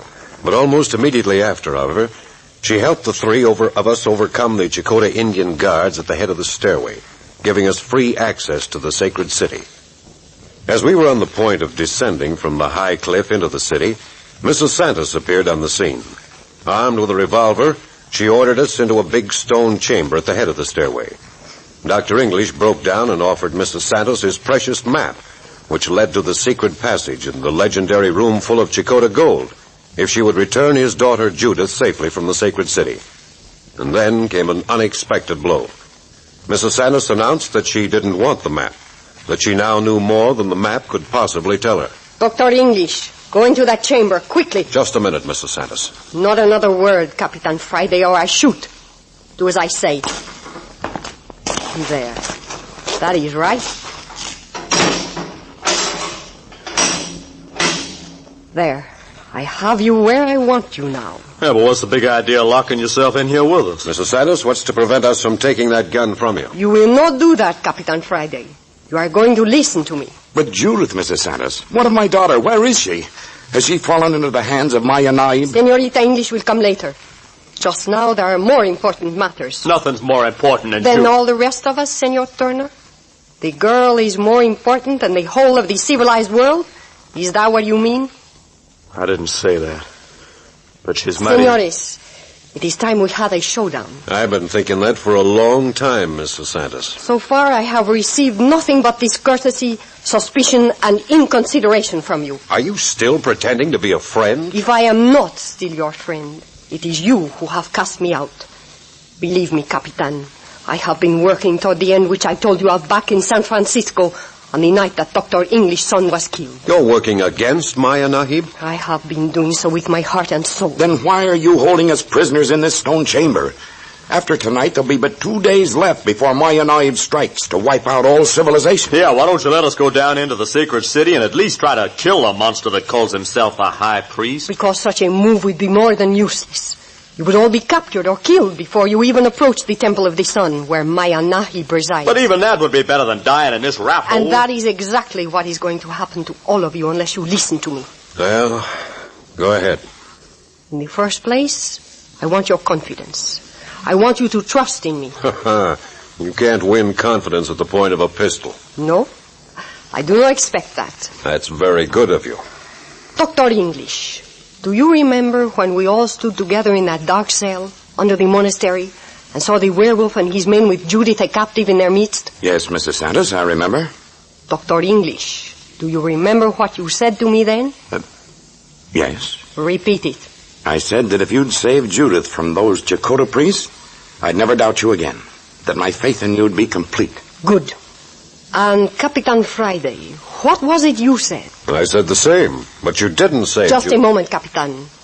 And did you not say the same, Senor Turner? Sure did. And do you still mean it? Yes. Yes, of course. What about you, Skip? Listen, you saved Judith and nothing else matters. And that goes for me too, Mrs. Santos. Very well. Dr. English, see that door over there? Yes. Here is the key to it. Unlock it.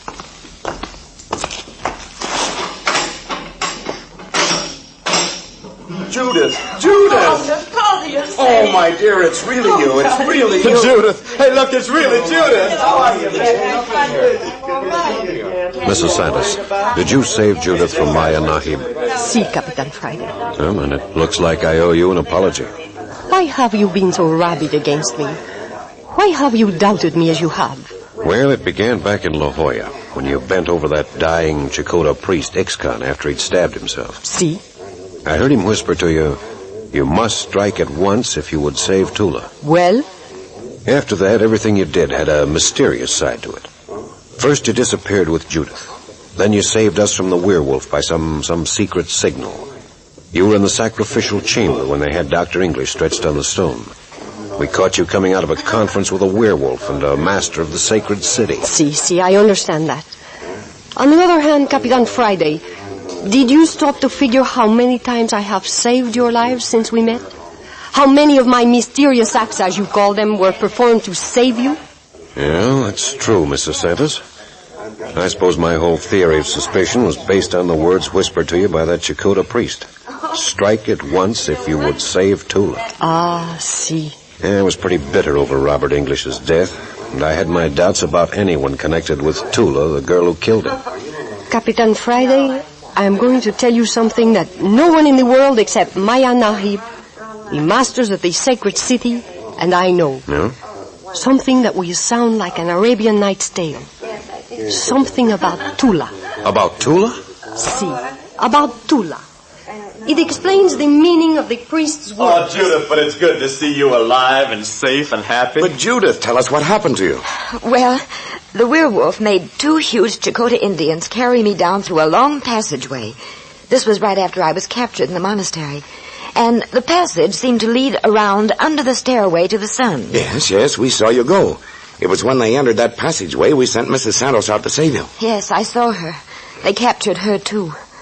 Well, they put me in a chamber under the stairway right near the torture chamber and locked me up. Yeah, we tried to follow you. I was horribly frightened. I waited and waited, and then suddenly the door was unlocked and a huge priest entered. He didn't look like the rest of the Chakotay Indians I'd seen. He looked awfully intelligent, like a scholar. One of the masters? That's what he called himself. He said he was going to take my mind away from me and give it to an Indian girl in the sacred city. Judith. Then it was true. What do you mean? After you disappeared, we met a weird creature down at the foot of the stairway who told us that your soul was to be taken from you. Yes, it was true. He took me into sort of a vault and showed me some Spaniards whose souls had been taken from them. They were laying out in a row on stone beds. They looked as though they were just sleeping. Spaniards? Yes. He said that they had been like that for 400 years, that they were some of Cortez's men. Judith, where was this vault? I must see these men. The room is just beyond the torture chamber. Skip, I'd give anything in the world to be able to take those bodies back to civilization with us. Father, how can you? Makes me ill to just think of it. And then what happened to you, Judith? Then the master led me back into the first chamber and made me sit down and look into his eyes. Look into his eyes? I tried to resist him. I fought his mind with every bit of me, but I couldn't. I felt myself slipping. I was losing consciousness. Then suddenly I grew horribly dizzy and everything went black. And that's the last you remember? The next thing I knew, I was being violently shaken. It was Mrs. Santos? Yes. When I opened my eyes, Mrs. Santos was bending over me, shaking me and calling my name. She gave me something to drink, and in a moment I felt better. Then she took me from that awful room and brought me up the stairway to the sun to this chamber. Well, then, you don't know what became of the master? No. We found his body behind a stone bench in the room. Mrs. Santos had stabbed him to death. Mrs. Santos? That is not so. I did not kill the master, Senor Turner. Oh, Mrs. Santos, I didn't know you was listening. I thought you were still in the other room with Captain Friday. It does not matter. Then who did kill the master? We found the sacrificial knife, which I gave you back in San Francisco, buried in his back. See, I know Dr. English. Do you remember telling me, Doctor, that this knife would be of assistance to us down here in the La Jolla jungle? Yes. Well, it was. The werewolf killed the master. The werewolf? See, the werewolf hated the master because he was superior to himself. He wanted revenge because the master scorned him, called him a dog, taunted him with being a beast in human form. And you took advantage of that? See, Capitan Friday. The master ordered the werewolf to take me to the torture chamber, while he himself went to talk with Senorita English. As we went down the stairway, I told the werewolf of the sacred Chakotay sacrificial knife which I possess. I told him how he might use it to even matters with the master. You're a courageous woman, Mrs. Santos. Then I showed him the knife and offered to give it to him if he would free me and help me to save Senorita English. It worked like magic. But I don't understand. If he wanted the knife, why didn't he simply take it from you? There is a Chakotay belief that to steal a sacred knife is to court everlasting punishment. Even the werewolf dared not take it from me. But he could receive it as a gift. And so he turned Judas and knifed his own master in the back. And saved the life of the senorita. But what's become of the werewolf, Mrs. Santos? Is he in the sacred city? Do you suppose anyone who had slain a master would dare enter the sacred city? No. He is most likely even now fleeing for his life. You don't have much sympathy for him. And why should I? He wanted his revenge. I gave it to him. Dr. English, I despise a betrayer, even though I did have to employ him. He probably deserved whatever fate held for him. Come, senores, now that we once more understand each other, there is much to be done. Yes, Doctor. Mrs. Santos has discovered the underground passage to the Chakotay treasure room. To the treasure room? You found the passage shown on my map? See, and the passage in which the treasure is hidden does not connect with the old monastery at all. It leads from the sacred city to a subterranean riverbed to the other side of that huge peak which is called the Finger of God. And you found it? See, I have even explored it. Hey, did you find the Chakotay's room full of gold? I had other things to do besides hunt treasure, Senor Turner. There is the civilization of the world to be saved. Oh, yeah. But how are we to reach the underground passage? First, we must pass through the sacred city itself. And just how do we do that? This room we are in is the uppermost in this series, which drop down tier after tier through this cliff. In regular cliff dweller fashion? See, by steps or ladders, we may descend from room to room until we reach the level of the valley in which the sacred city stands. Mrs. Santos, do you know what you're leading us into? Have you plans after we reach the sacred city? Doctor, I have plans that are so tremendous I dare not even whisper them here. Come. When we have passed through the sacred city and reached the safety of the underground passage, I will tell you. We'll have to be lucky to ever get through the sacred city. Before we take a step toward the sacred city, you are to put on these robes I have secured for you. Robes? See, they are the robes from the guards whom Tula helped you to overcome on the balcony. Then Tula did knowingly assist us. See, but enough of that. Now put on the robes. I have stayed here to darken your faces. Disguises, huh? You will need it. A white man could not hope to walk the streets of the sacred city. Here, Senorita English. This is for you. And I will wear this one. Remember, you are not to utter a word. It would mean death. But if we are approached? Then let me do the talking. I speak the Chicota tongue. Good. There. Senorita English, you will pass. The stain is a little dark, but it will do. Now we are ready. And remember, we cannot reach the underground passage until we have safely passed through the sacred city. You must place yourselves in my hands. Come. Yeah, man. Let's up and at 'em.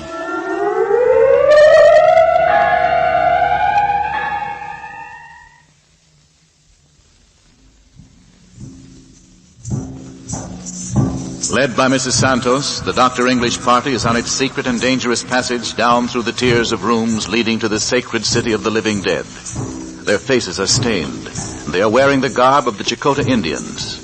To be found now means death, such as these ancient people alone know how to mete out.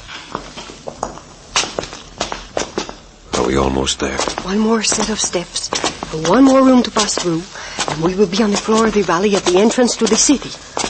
Oh, I guess I'm about all in. I wish we could have a light. Better to travel in darkness. Senorita English, it will soon be over now. Hey, Judith, what's the matter? Something cold touched me. Cold? Yes, it was a hand. Are you sure? Yes, it's right in front of me. It's right in front of me. Capitan Friday, turn on your light. Yeah. Oh. A man hanging from the ceiling. It touched me. It touched me. Be quiet, Senorita.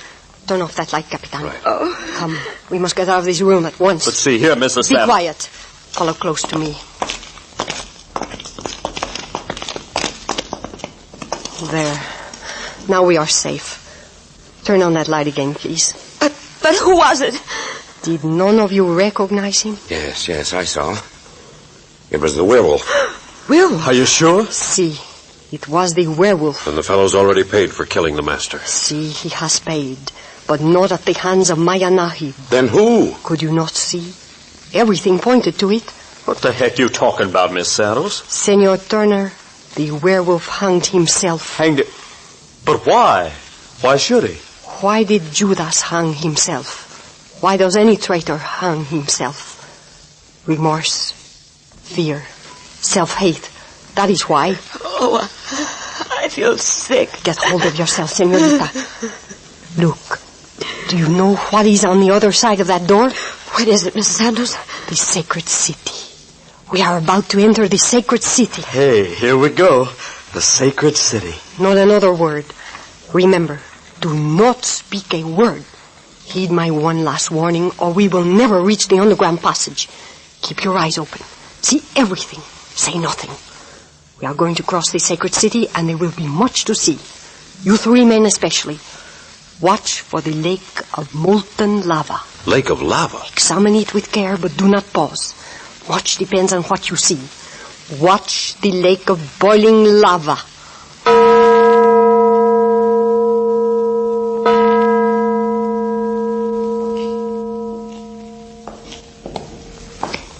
Wonderful. Wonderful. You are the first white people but one to have passed safely through the sacred city. And this is the underground passage to the Chakotay treasure chamber. It is the underground passage. It's beyond my wildest dream, Mrs. Santos. Marvelous. Those inscriptions. See, of course, Dr. English. It is a natural cavern, cut through the rock by some ancient river and worn smooth by its waters. After the waters were stopped, the ancient Chicotas came here to carve the history of the world upon the walls. But how on earth did its whereabouts become lost to the Chakotay masters? Only history could tell us that, Capitan Friday.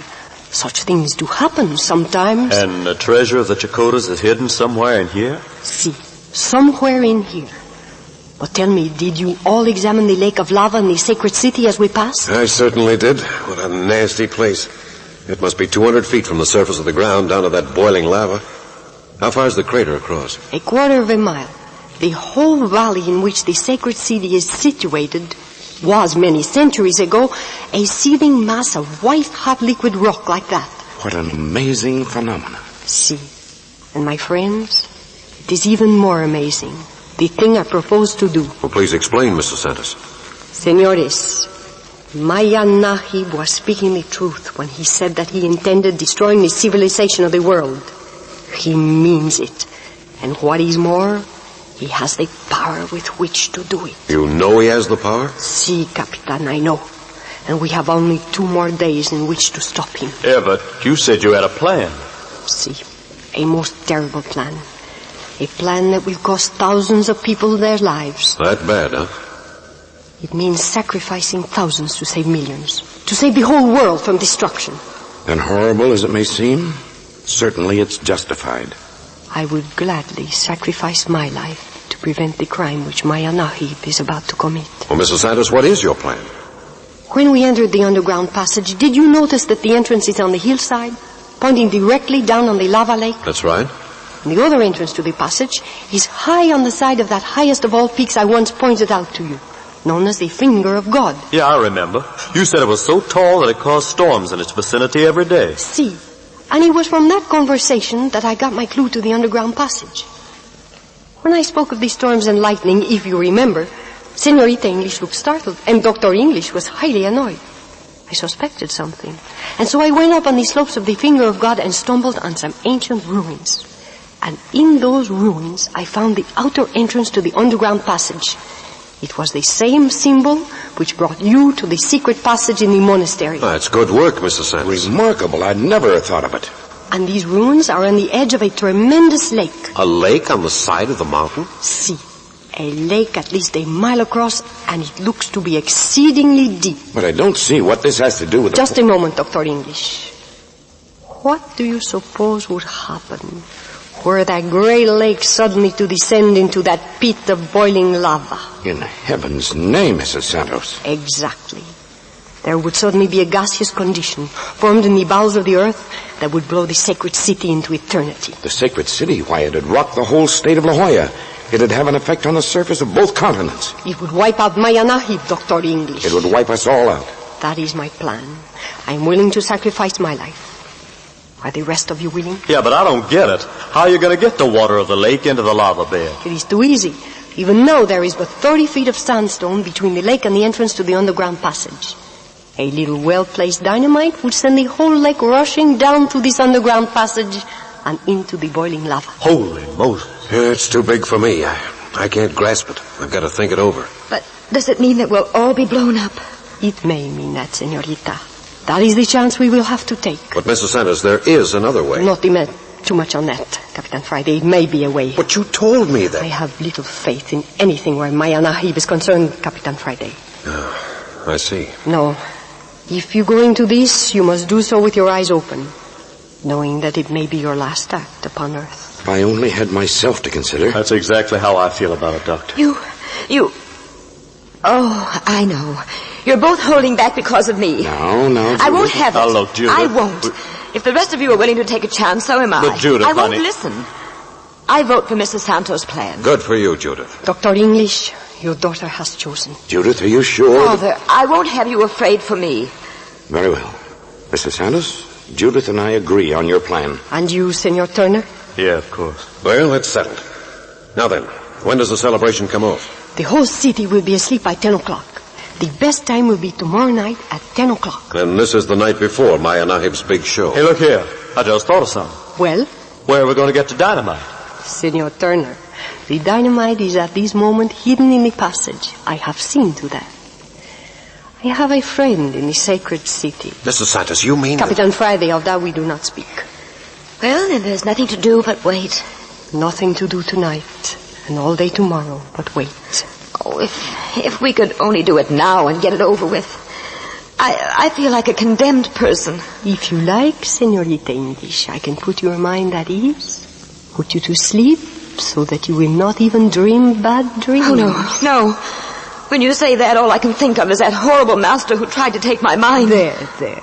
I should not have mentioned it. Say, I've got an idea. Yeah? What? Let's look for the Jacota's treasure chamber while we're waiting. Oh, Captain, do you suppose we could? Father's told me about the fabulous jewels and treasure of the Chicotas. Of course we can. Come on, snap out of it, Skip. Come on, Doctor. A splendid idea, Capitan. It would take our minds off what is about to happen. Here, each of you take a flashlight. Everyone will set out to look for himself. The one who finds the room full of gold and jewels wins the prize. Oh, and what will the prize be, Captain? Well, we'll let Skip figure out the prize. All right. Well, why not give the finder his choice of the room full of jewels? Oh, I forgot. Jewels won't do us much good after tomorrow night. Skip. That was a dumb remark. Oh, I'm sorry. Come on, Judith. You and I'll go together. No, I guess I won't go after all. That last remark sort of took the pep out of me. Oh, please forget it, honey. Come on, give me the chance to deck you out in all the jewels in the world. Well, all right. I'll come.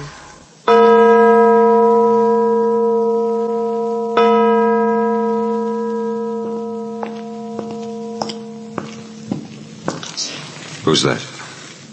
Is that you, Capitan Friday? Oh, Mrs. Santos. How fortunate.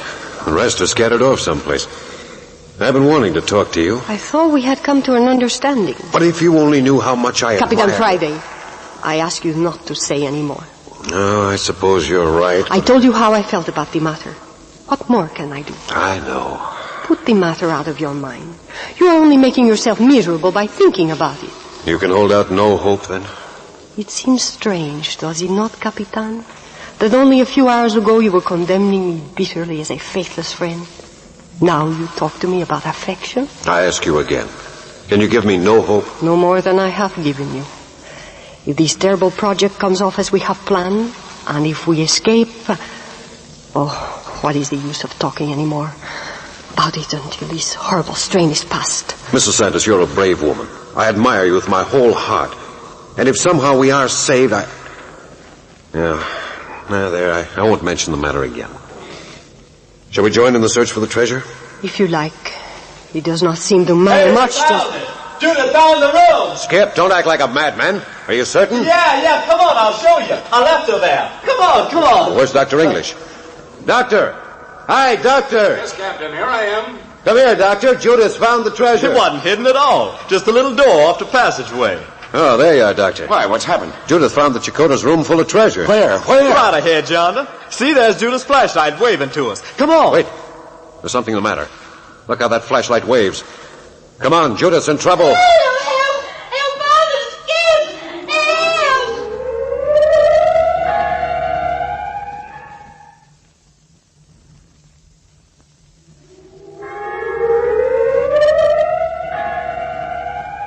For the moment, the plan for the destruction of the sacred city and Maya Nahib, its high priest, were forgotten in the excitement of finding the fabulous treasure.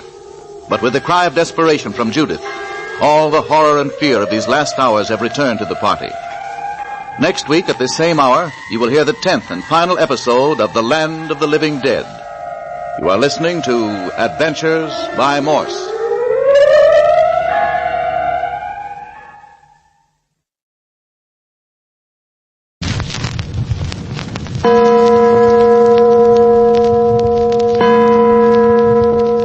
Adventures by Morse.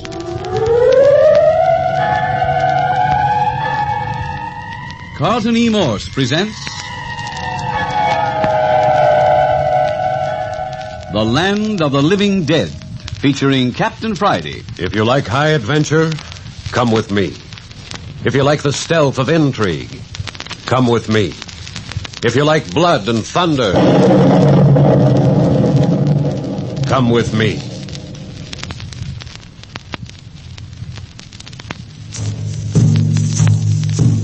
Dr. English's entire party has been once more united, this time in the famous secret passage, safe for the moment, from Maya Nahib, high priest of the sacred city of the priests of the living dead. With them is Mrs. Roberto Santos, who by her acts of saving Judith from the werewolf and smuggling the entire party through the sacred city, has proved herself finally to be a staunch, although somewhat mysterious ally. The party has found a way of ending the menace of Maya Nahib. At the upper end of the secret passage is a great mountain lake, separated from the mouth of the passage only by a few yards of sandstone. In the heart of the sacred city, and almost directly beneath the lower end of the secret passage, is a great lake of boiling lava, the living remains of a once great volcano. By releasing the water of the mountain lake into the secret passage and down into this crater of white-hot lava, the English party know that gas and steam will be formed in the bowels of the earth, sufficient to blow the sacred city into eternity. That right, Captain Friday? Yes, but this means that our own lives will be endangered also. However, there seems to be no other way. If we don't destroy Maya Nahib and his agents within 12 hours, the high priest will destroy the civilization of the world. There's no choice. And so Judith, Mrs. Santos, Dr. English, Skip Turner, and I have determined on this personal sacrifice. We have set the hour for the great catastrophe for 10 o'clock of the night before Maya Nahib is to strike against civilization. While waiting for the hour, we set out to hunt through the secret passage in search of the magnificent treasure room of the Chakotay ancients, which we know is hidden somewhere in the passage. Judith and Skip found the room. Skip left Judith on guard and rushed back to get the rest of us when we suddenly heard Judith scream. We dashed back to where he left Judith. She's dead. Judith's dead, and it's all my fault. Oh, Dr. English, it's all my fault. Pinned to the wall with spears. I shouldn't have left her. I shouldn't have left her. The Chakotas have killed her. In heaven's name, Captain, help me pull these spears out of the wood. Skip, get hold of yourself. Look here. Look, the spears haven't touched her body. They've gone through her coat. Yeah, but look how her head hangs. No, she just fainted. Dr. English, Judith isn't dead. It's only a faint. What's that? Here, loosen the spears while I lift her down. Come on. Oh, Judith, what an experience. Look, she's opening her eyes. Judith, honey. Oh, Father, they're after us. The Chakotas are after us. Hey, that's right. Someone must have thrown those spears. The Chakotas are guarding the treasure. They'll kill us all. Guarding the treasure? Judith, are the Chakotas in that treasure room? Yes. The spears came at me from all directions when I opened the door. But that isn't possible. No one knows about the treasure. It's been lost for 400 years. But it's true. It's true. There are men over there in the shadows. When I stepped inside the room, Now, honey, just rest your head on my arm. There. Now, tell me what happened. It was awful. I stepped into the room and turned my flashlight into the dark. Suddenly the air was filled with gleaming spears. I couldn't see where they came from. They struck the door all around me, and I felt myself pinned to the door. Then I guess I fainted. It's all right now, my dear. There's something doggone funny going on here. If there is someone guarding the treasure, why haven't we been attacked? Our flashlight should have attracted their attention. I think I found your answer, Doctor. Look there. It was a booby trap. A booby trap? What is it, Captain? Oh, I see. Yeah, see here? Wires along the ceiling and attached to the door. They evidently run out to some sort of spring traps in the back of the room. The moment the door was opened, the springs were released, and a dozen spears came flying at the intruder. And there ain't nobody in the room. That's right. And there hasn't been for 400 years. Pretty clever fellows, those old Chakotah priests. Oh, Judith, you don't know what a close call you had, honey. What difference does it make, Skip? I'd just as soon die by a spear as be blown to pieces when we blow up the sacred city. Judith, my dear, don't talk like that. Here now. Why talk about death with $100 million in front of us? Look at this mountain of gold and jewels. And pearls, Judith. Look at these great baskets of pearls. Yeah. Man, oh man, will you look at it? Woo-wee, this is what I call wallowing in wealth. Oh, I wonder what's in those veils. Big as a bale of hay. Robes, priceless robes of the ancient kings of La Jolla. What a treasure. Speaking of kings, Doctor, look. Throw your flash over here. Oh. By Jove, Captain. It's beyond comprehension. Those mummies are the ancient kings. Oh, if only Robert could have seen this. And all this treasure belongs to the Chakotah priests. Yes, Skip. Most of it was looted from Montezuma's slaves while Cortez was marching down upon his capital. Captain, Judith, all of you, come here quickly. What is it, Doctor? What have you found? Oh, beautiful, simply beautiful. Oh, Father. A giant Gila monster. A Gila monster on a yellow disc. Well, that disc must be 10 feet across. The monster in the sun. That disc is of solid gold, and the monster across its face is pure jade. Well, Doctor, it must weigh tons. And that was stolen from Montezuma? Yes. And Montezuma must have known of the legend of the monster in the sun. Why, of course, the legend is as old as man.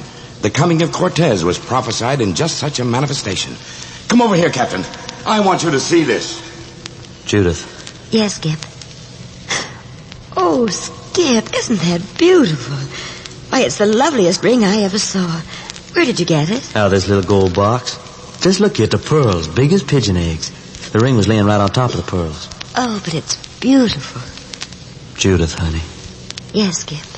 Judith, will you wear this ring for me?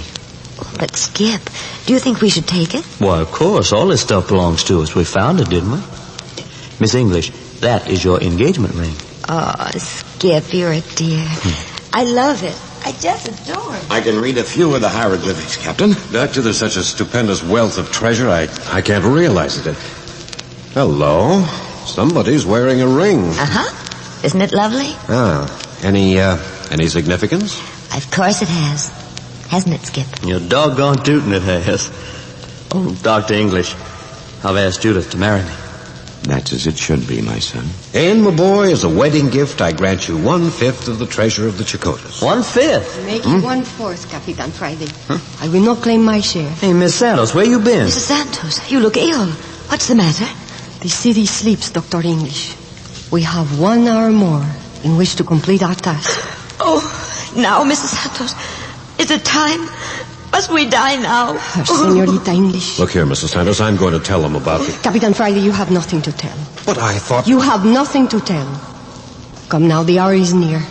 There are many things yet to be done. You mean we're going to just leave this room full of treasure like this? We cannot take it with us, Senorita. Oh, but Mrs. Santos, all this wealth and beauty blown to pieces. We're buried under 1,000,000 tons of earth. Come on, let's get out of this place. We're all getting morbid. Hey, Captain, look here, Dr. English. Poor old fella sitting over yonder by himself. Tears on his face. Yeah, he's already sacrificed his son, Robert. Now it looks like Judith's going to be sacrificed. Yeah, and his own life. I wish we could do something for him, but it's too late now.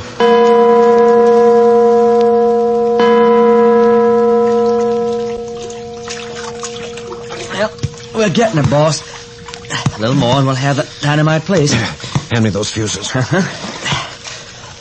Oh, man, look at them stars overhead. Soft wind blowing.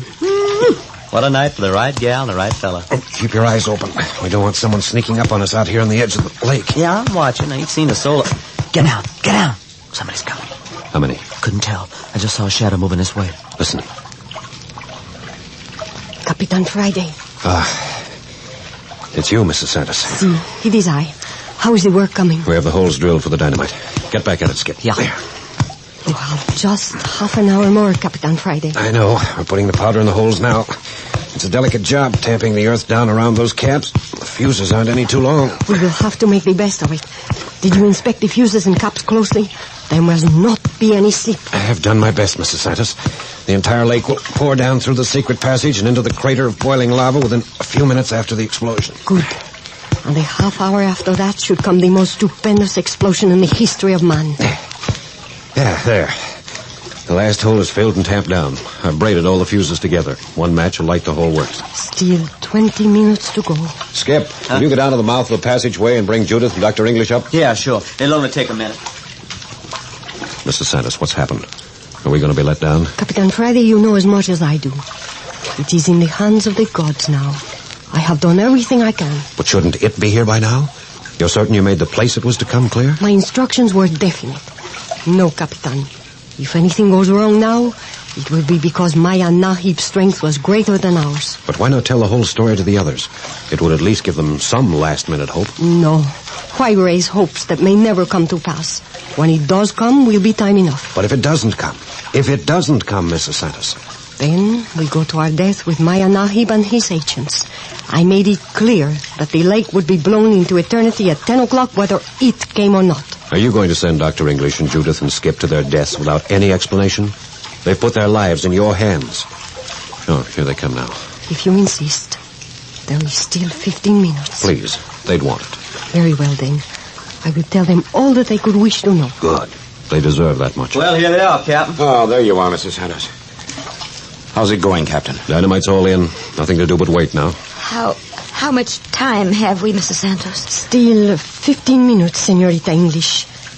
Listen, I have a few things to explain to you before Capitan Friday touches off the dynamite. A lot of good an explanation is going to do us now. True. Still, I do not know a better way to spend the last 15 minutes of my life.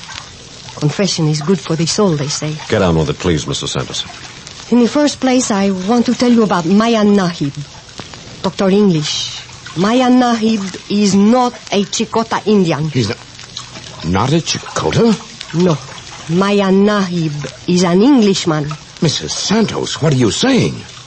Are you telling us that a civilized white man could kill and ravish and destroy with all the brutality of a savage? That I tell you. Maya Nahib is a white man. A very devil of a white man. In the last minutes of their existence, before the lake water flows into the pit of boiling lava to blow the sacred city from the face of the earth, Mrs. Santos unfolds a story. The story of Maya Nahib, the evil high priest of the Brothers of the Living Dead. Mrs. Santos has just revealed the startling fact that the great priest is a white man. Maya Nahib is an Englishman. Before the war, you knew Maya Nahib as Sir Cecil Brookfield, Earl of Lexington. Sir Cecil, the famous ethnologist? The same. Mrs. Santos, that's impossible. Sir Cecil was killed in the war. He was not. He disappeared, and it was supposed that he was killed. But that is not true. He was a psychoneurotic case. His madness took the form of hallucinations. He believed himself a reincarnation of one of the ancient Chicota high priests. Oh, that's terrible. As a sane man, he was an inspiration to learned scientists. He was ruthless. Or he might have continued to his death as Maya Nahib, the high priest, save for one thing. And that? With his madness came a terrible obsession against civilization. All civilization, but especially England. Do you remember the message he sent by the werewolf to his agents in the room off the stairway to the sun 5 days ago? In 5 days, strike to wipe out civilization. But wipe out London first. It was an obsession. Mrs. Santos, how did you happen to be in that room that day with a werewolf and the master? The men in the monastery had captured one of the masters. I took his robe, covered my head and face, and attended the meeting as a spy. Unfortunately, Capitan Friday caught me at it. That was a courageous thing to do, Mrs. Santos. There is no time for praise, Dr. English. We have only 8 minutes left. Until this madman came to the throne of the sacred city, the great mysteries of life which the original line of Chicota masters were preserving had been safe. But Maya Nahib, or Sir Cecil, abused his power. That was fatal. Now I begin to understand many things. See, the change soon became apparent. Mystics all over the world became alarmed for the safety of mankind. They sent their best men to the sacred city to defeat Maya Nahib. They were killed, one by one. My husband, Roberto Santos. Your own son, Robert English. These are but two of the many brave men who died trying to curb Sir Cecil's power. And Robert never told me a word. He was under oath to keep silent. I took over my husband's work. And Robert came down here and we joined forces. Then he was killed in San Francisco. And in desperation, I brought all of you into it. I needed friends badly. You were a straw to a drowning person. I grasped you to me. We're grateful you did. And now it looks as though I had led you to your death. We're glad to sacrifice ourselves, Mrs. Santos. We are succeeding where everyone else has failed. Mrs. Santos, only 4 minutes more. I guess there's no use hoping. 4 minutes. Keep your eye on the watch. On the exact second, dynamite delayed. I'll take care of it. We have 4 minutes left. Ask me any questions you like. Well, Miss Santos, it don't matter now, but what did that dying Chakotay priest, Ixcon, mean when he whispered to you, if you'd save Tula, you must strike at once? Oh, no. Oh, I'm sorry, Miss Santos. It don't matter now. It was just curiosity. No. I will answer that question, Senor Turner. Tula had served her purpose as Maya Nahib's agent. He had sent her over the world recruiting agents, acting as emissary, striking here, then vanishing, only to strike again at some other far place. Finally, she got to be known over the world. That was not good. So Maya Nahib was planning to destroy Tula. That was what the priest Iskan meant. Yeah, but what difference did it make to you? Why'd he tell you? 2 minutes to go. You'd all better be moving around the edge of the lake to that long, flat section of high ground. Mrs. Santos, you know where it is. See, I know. Come, I will lead the way. 1 minute. I'll join you as soon as I light the fuses. I'll have to run for it. Listen. She's coming. She's coming. The plane, Capitan Friday, we are safe. She is coming. Gracias a Dios. Gracias a Dios. Here, don't give away now. Get these people to the open space. Look, it's dropping flares to find the landing place. Hurry and touch off the ground flares. See, light the fuses, then join us at once. Yes, hurry. I've only half a minute left. She's coming down. She's coming down.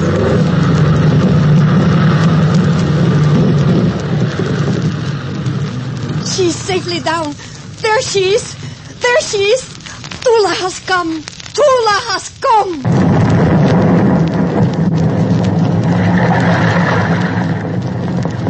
Dynamite. Where's Captain Friday? Where's Captain Friday? It's time. I've dynamited the lake. The water's coming down on us. Get in the plane quick. Run for the plane.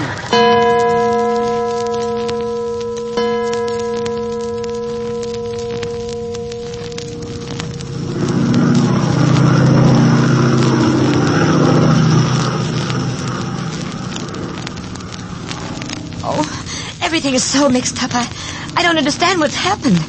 Here we are in an airplane piloted by Tula. Yeah, Tula, the girl who killed Robert. Tula did not kill Robert, Senor Turner. But I saw her. Did you see her fire the shot? Well, no, I had my back turned. But the moment after the shot, I turned and saw Tula with the gun. That was the werewolf's work. He killed your brother, Robert, and used Tula as a decoy, in case the police were put on the trail of the killer. The moment after you had seen Tula, she was whisked away. The werewolf used Tula over and over again as a blind for his dirty work. That is the reason Tula's name is known in every police department in the country. Can you prove that, Mrs. Santos? I can remove every stain from her character. Oh, look. Look below. We're over the sacred city. The water is filling up the cauldron of lava. It's already throwing hot steam into the air. Tula, you better get this ship out of here quick. Things are going to happen.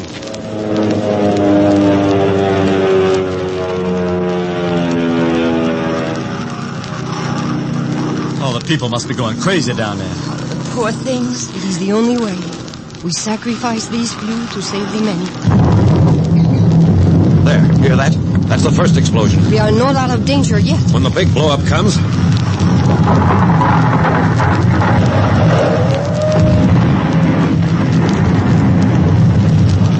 Hey, what's those noises? The sacred city's gone. It's blown up. Yeah, but that whistling noise. That's part of the sacred city whizzing by. We've started a new volcano. Those are tons and tons of rock and dirt being thrown into the air. Oh, what if one of them should hit us? And it's just too bad for us.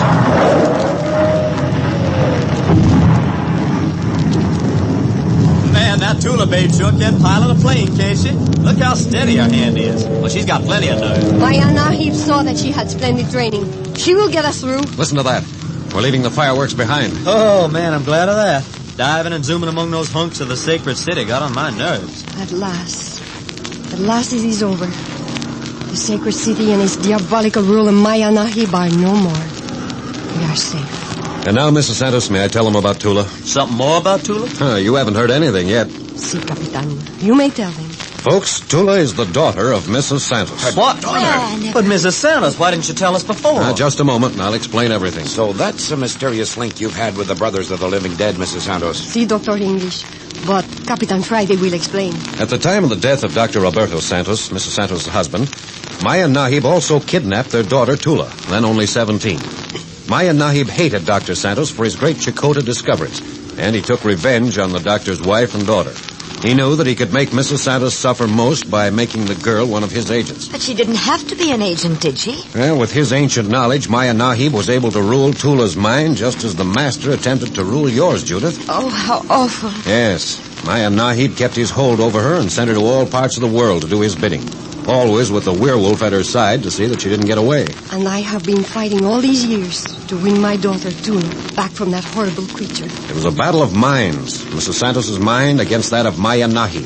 Still, the balance was in favor of Maya Nahib. Until you came into the picture, Capitan Friday. Yes. Yes, it was I who turned the tide of battle in favor of Mrs. Santos. You? What'd you do? Well, I'm afraid I went all out for Tula. Huh? I love Tula. Hey! I knew doggone well you was in love with that babe. Is that bad? Well, it's the first time it's ever happened since I've been tied up with you. You gonna marry the girl? Well, it's not part of the story. Anyway, the combined forces of Mrs. Santos' mind and my own was too great for Maya Nahib. Didn't you notice how Tula began to turn from being our savage enemy to a friendly ally? The first time was when she released me from the dungeon in the underground passage, remember? So that was Tula, eh? Yeah. Then she helped us overpower the guards at the end of the stairway to the sun. So you knew Tula was coming in a plane to save us, and you let us go on thinking we was going to be destroyed with the sacred city. Yes, we didn't want to disappoint you in case she didn't come. Yeah, but Mrs. Santos, why didn't you tell us in the beginning that Tula was your daughter? Then we could have helped you more. Senorita English had told you that Tula killed Robert. Would you have had anything to do with me had you known that I was Tula's mother? Oh, no wonder you were frantic. Oh, I'm so thankful it came out all right. How brave you've been, Mrs. Santos. Hey, what's that? I just turned on the radio set. Listen. Hey, listen. Listen. Tremendous volcanic explosions are reported in the heart of the jungles of La Jolla, Chile. Earthquakes are being felt throughout South America, Mexico, and the United States. Reports of earthquakes have come in from as far south as Brazil. Scientists are puzzled by the sudden and unusual volcanic outbreak. The entire west coastline of South and Central America is undergoing a drastic change, causing tidal floods and severe landslides in the Panama Canal. Stand by. More late bulletins in just a moment. Jupiter, we did all that? See, it is too bad. But it is not 1/1,000,000th the damage that would have befallen the world had we not done it. Yeah. Hey, Miss Santos, what was Maya Nahib going to do to the world? Destroy civilization? That was his one ambition, to destroy the whole of civilization and start life anew. Yeah, but how? It's one thing to want to do something like that and another thing to carry it out. Oh, do not be misled. The high priest had the power to carry out his plan. Are you certain? See, you saw all these great black planes gather at the sacred city. Planes swarming in from all parts of the world like great black flies. This is one of the planes we are riding in now. Yeah, of course. Tomorrow morning at dawn, these planes were to have taken off from the sacred city to every part of the world carrying death. Death in great quantities. Yeah, but what kind of death? Senor Turner, Maya Nahib got hold of the key to a scientific fact that ancient wise men have known from the beginning of time. He knew that by exploding a single cell in the human body, he could unravel the entire body as a knit unravels a sweater. The planes were to have been loaded with a scientific powder capable of breaking down flesh cells. Hundreds of these planes were to fly over the entire world dropping this powder. The moment a speck of that powder touched the skin, the person attacked would begin to disintegrate. Oh, how terrible. So fast did the powder work that the entire world would have been dead before modern science could have begun research for something to combat the plague. Yeah, but what about the Chakotas who were to distribute the powder? They were protected by a lotion spread upon their body. The powder lost its effectiveness after 2 or 3 weeks.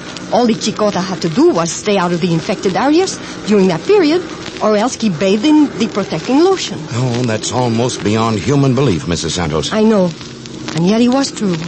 Horribly true. Well, then the catastrophe predicted by the shadow of the Gila monster on the sun was prevented, after all. The catastrophe predicted by the Gila monster on the sun has taken place, Senor Turner. What? Why, I thought the destruction of civilization was the catastrophe predicted. We certainly saved the world. But, Senor Turner, have you stopped to think of what the world has lost? Well, no. The sacred city was the last living evidence of the birth of civilization. In the sacred city was all the history, the documentary evidence, the mysteries, and the secrets of the past. Everything that the scientific world so longs to know. Don't speak of it. It makes me deathly sick when I think of the treasures we've destroyed. So the prophecy did come true. The prophecy was fulfilled. See, down to the last bitter dregs. The prophecy is fulfilled, and the story is finished.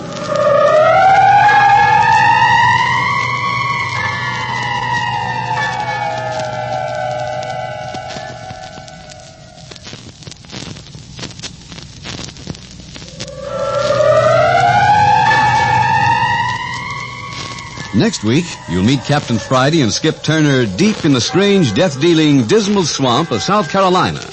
You'll hear the opening episode of It's Dismal to Die, a story of swamp life and the people who live on the verge of sudden and violent death. Watch for It's Dismal to Die next week at the same hour. You are listening to Adventures by Morse.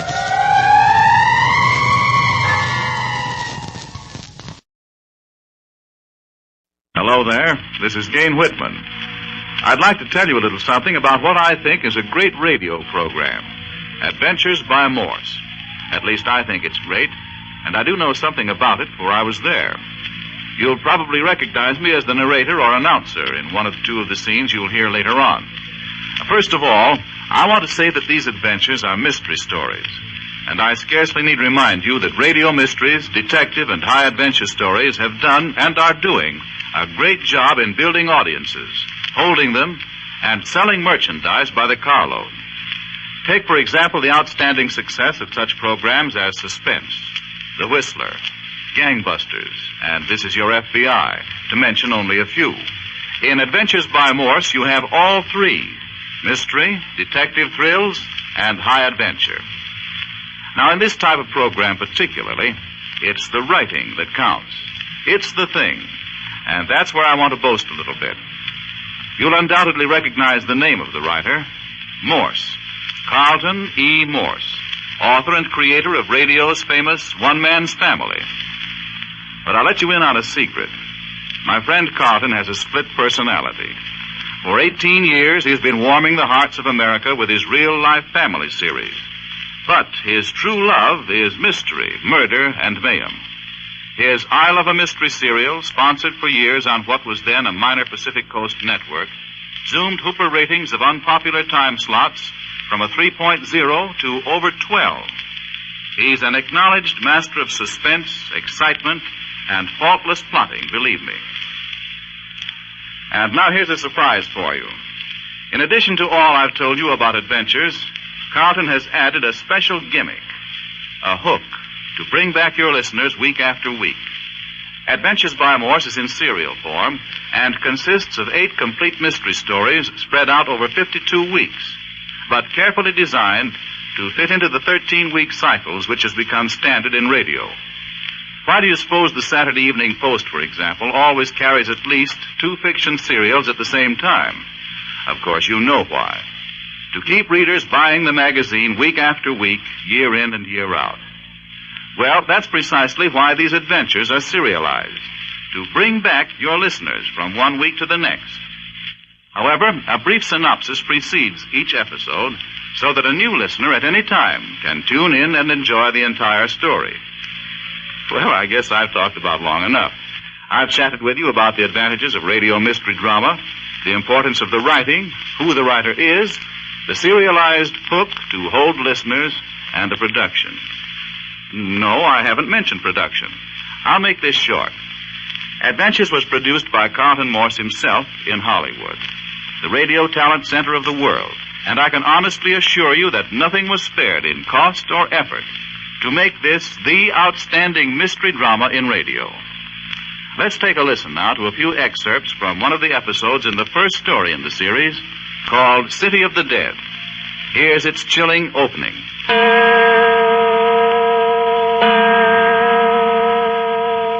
Adventures by Morse.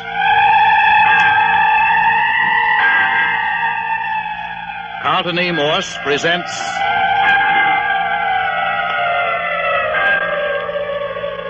The City of the Dead, featuring Captain Friday. If you like high adventure, come with me. If you like the stealth of intrigue, come with me. If you like blood and thunder,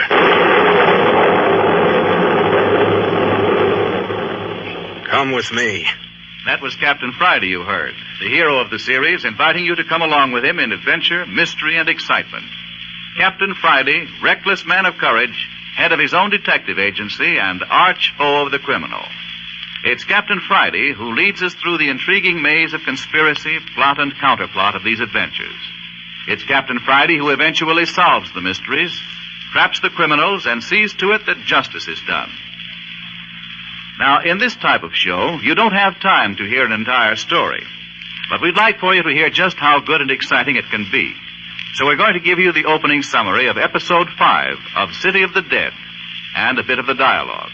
Here's how it goes. 8 o'clock on the third night in the City of the Dead. In the afternoon of the second day in the old abandoned cemetery, Captain Friday had locked Jimmy Parker and Phyllis Carroll together and had taken his father, the mayor, and old Dr. Tuner to Lammy Think's cabin on the edge of the cemetery. They had found 3 bodies in the cellar. One was the strangled body found in old Ernie Morton's grave. The second was the body of the man whom the claw-footed phantom had killed at the back of the mayor's cottage. The third was Lammy Think. According to Captain Friday, he'd been scared to death. That's right. And while we were in the cellar examining the bodies, the cabin mysteriously burst into flames and we barely escaped with our lives. The bodies were completely consumed. After this experience, the old mayor, my father, complained of being tired and returned to his cottage inside the gates of the City of the Dead. Dr. Tuner and I went down to the deserted ruins of a church to look for the phantom church bell. In the musty rectory where the bell ringer had hanged himself 10 years before, we found old Clawfoot amusing himself with a human skeleton. But the queer creature with flowing beard and flowing robes got away from us. Returning to the caretaker's cottage, we found my dad upset and Phyllis Carroll with a stab wound in her back just under the shoulder blade. Jimmy Parker had been locked in the room with the girl at the time, but he denied the deed. Then Phyllis regained consciousness and sobbed out, "Oh, Jimmy, why did you stab me?" That was at 2 in the afternoon. Now, at 8 in the evening, Dr. Tuner is with his patient. Dr. Tuner, am I going to die? I reckon you aren't even going to be very sick, Miss Carroll. Just lost your mind of blood, and the wound won't even leave a scar. Feel much better after a little sleep, don't you? Oh, I've been asleep. Well, sure you have. Here, let me fix that pillow. Lie on your left side just a little. That'll ease that sick shoulder of yours. Look mighty pretty in that outfit, Miss Carroll, with the firelight playing on you. Oh, I must look terrible. I've been crying so much, but... Not a bit of it. You look like a young girl should look. Oh, Dr. Tuner, what would make Jimmy do a thing like that? Now, you'd better let Captain Friday figure that out. That's his business. By the way, he wants to bring Parker in here as soon as you feel like it. Oh, no, please. I can't face Jimmy after he... I reckon that'll be necessary, Miss Carroll. Do I have to see him? Can't be helped, I'm afraid. Well, all right then. Good. We'll have him in now and get it over with. Captain Friday and his father have Parker in his room giving him a going over. I'll just call him.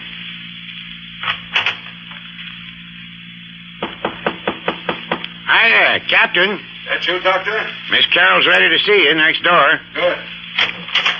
Come on out, fella.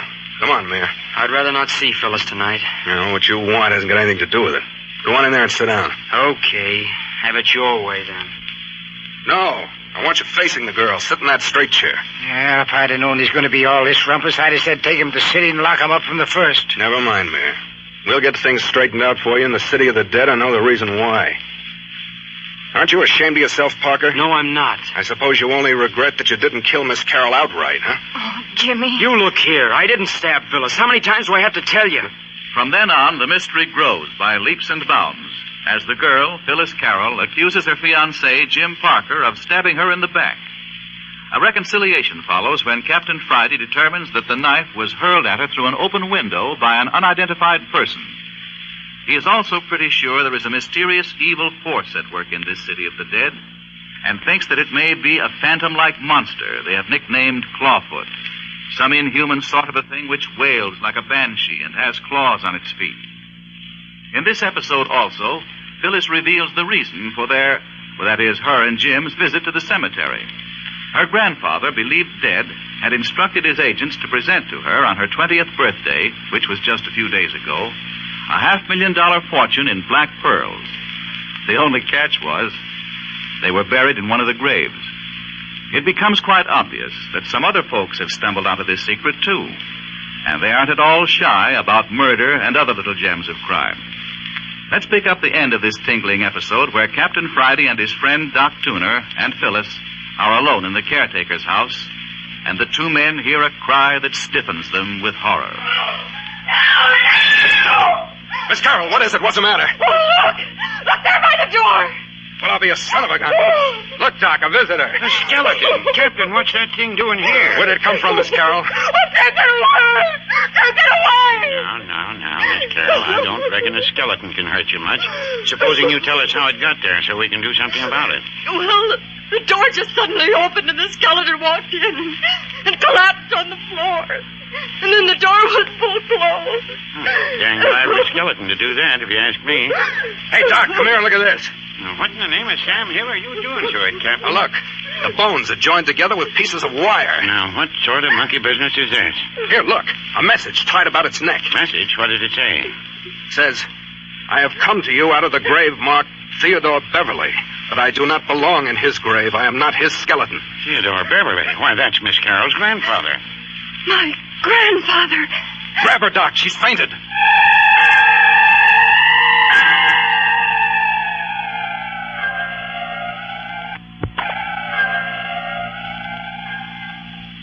Well, that's a rather sketchy condensation of the 5th episode in The City of the Dead. But it certainly does give you an idea of the hard-hitting impact, the punch that is written into Adventures by Morse. Believe me, this is a radio technique that will grab off and hold a king-size listening audience. And after all, that's what you want, isn't it? You know, when I get to talking about Carlton Morse as a writer, well, I can't help but get enthusiastic. But to show you further what I mean, here's another excerpt from The City of the Dead. This is the spine-tingling conclusion to Episode 6. Phyllis Carroll and Doc Tuner are alone in the cemetery cottage at night when they hear the hideous wail of the claw-footed thing right on their front porch. Listen. If that thing outside the door would only go away, I wouldn't feel this way, but... Dr. Tuner, look. Look at the front door. It's opening. Gosh sakes, I forgot to lock it. Oh, hurry. Lean against it. Oh, hold it shut. Don't let him get it open. I've got it. And if I can push it shut, Who's out there? Oh, can't you hold it? Can't you hold it? I'm trying my dangest. Whoever's on the other side of that door is as strong as an ox.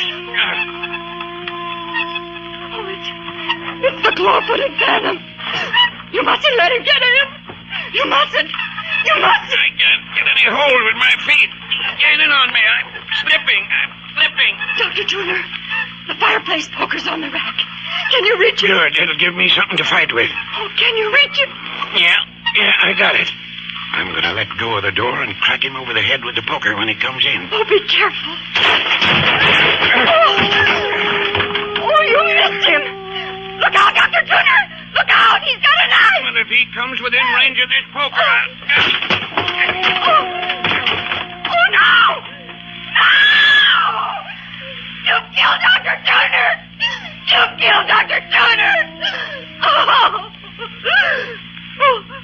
Oh, don't. Go away. Don't look at me like that. Go away. Oh, don't come near me. Oh, please. Please go away. Don't touch me. Don't touch me. Jimmy! Jimmy! Oh, no.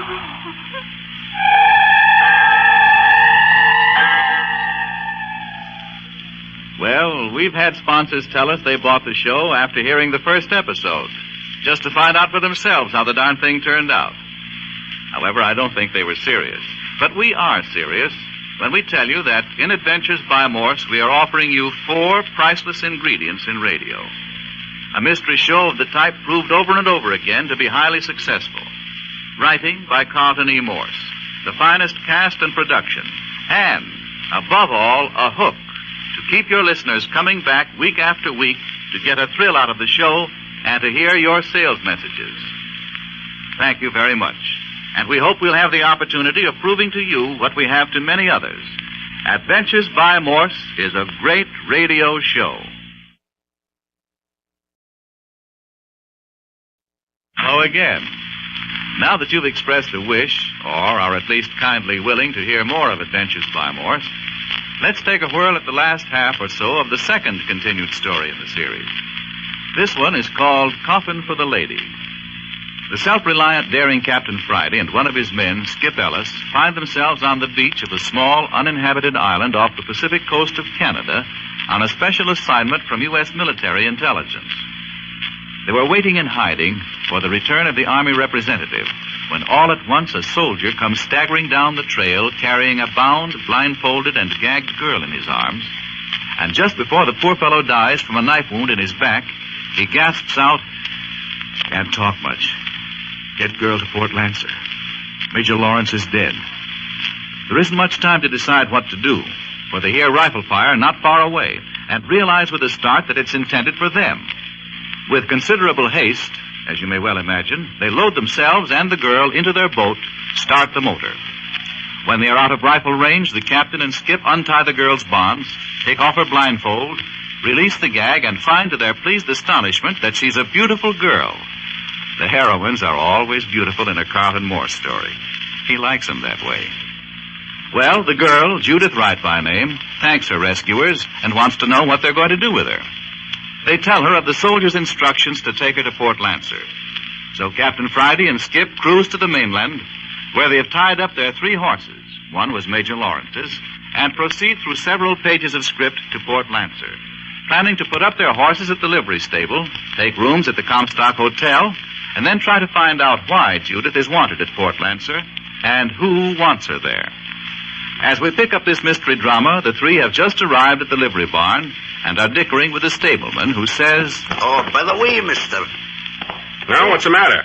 Whoa, boys. What's the matter?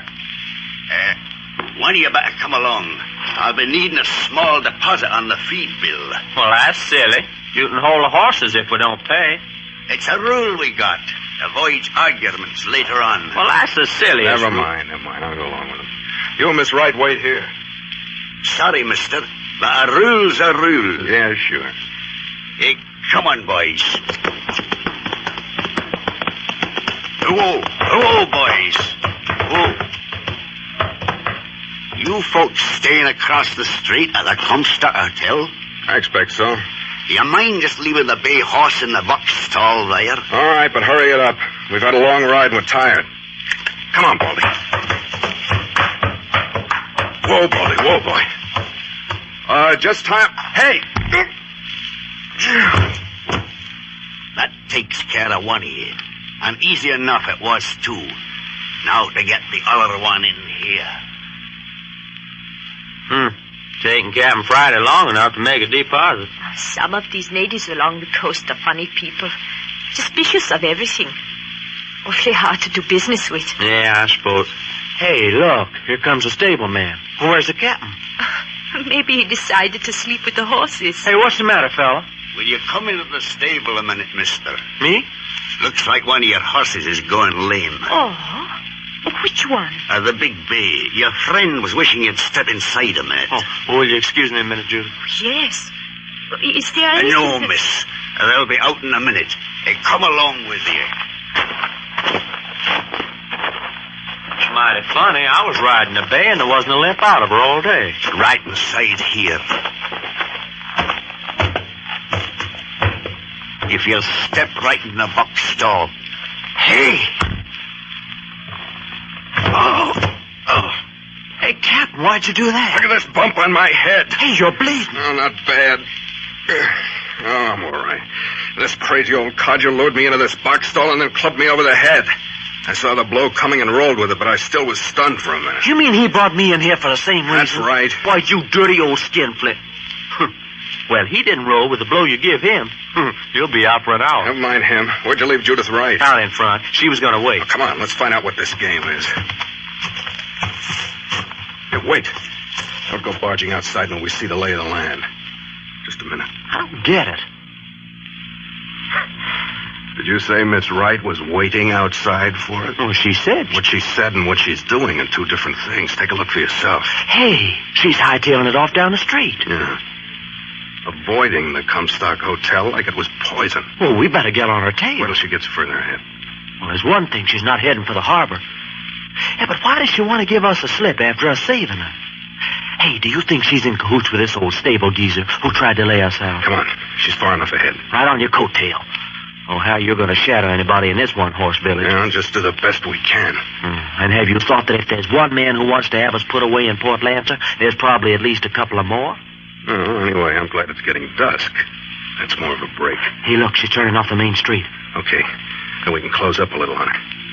Now, faster, but keep on the grass so she won't hear footsteps behind her. Yeah. Right ahead's where she turned off. Yeah. Hold it. There's nothing more than a cow path leading off into the woods. There she is. I don't see nothing. I caught sight of her going through the trees.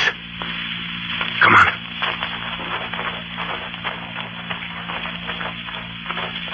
Easy on those footsteps.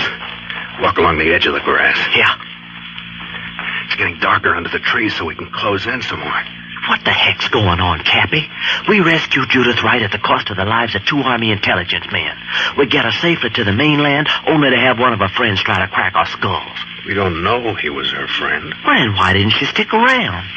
Looks to me like the stable man was getting rid of her so she could be on her way. Smells rotten, all right. Look ahead. Uh-oh, cabin. With a light in the window. And there's friend Judith knocking on the door. Yeah. Well, looks like we come to a place where we might get information about a lot of things. Door's opening for her. See who let her in? No. Come on.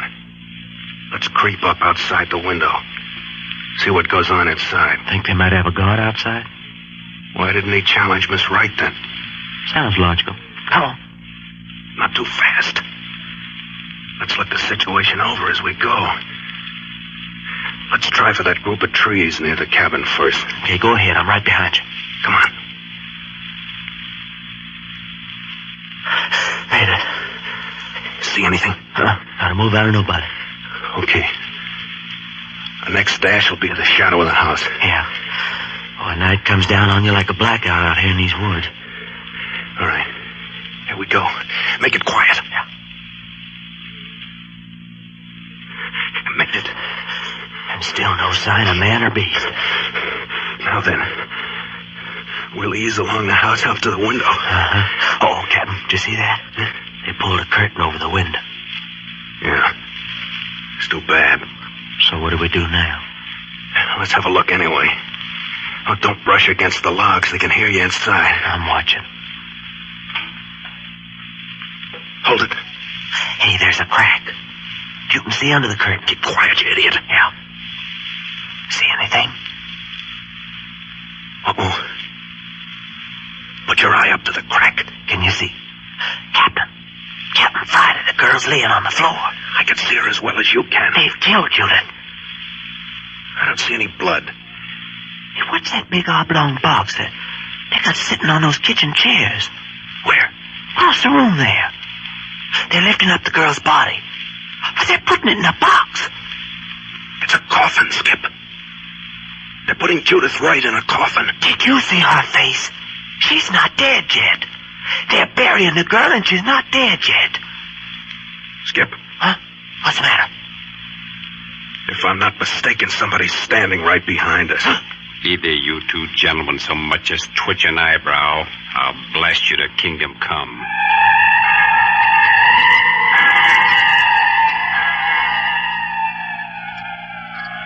Why did Judith Wright elude her rescuers to rush to her own destruction?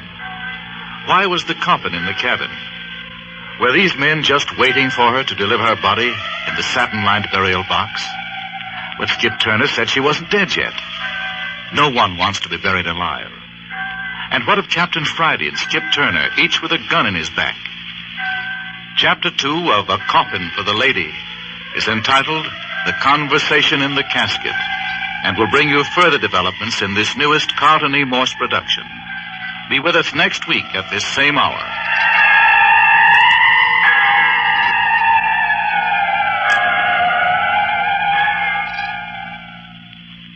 Well, would you like to know how Captain Friday and Skip Turner got out of that jam? I know, but I'm not telling. But there is one way, however, to find out, and that is to buy... No, I'll let somebody else give the pitch. My little visit with you is over. Goodbye, and thanks again.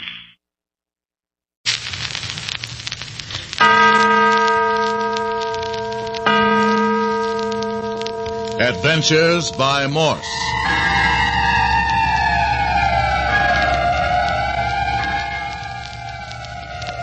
Carlton E. Morse presents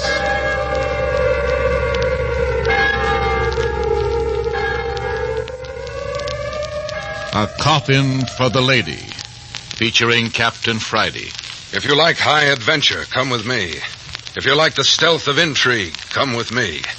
If you like blood and thunder, come with me.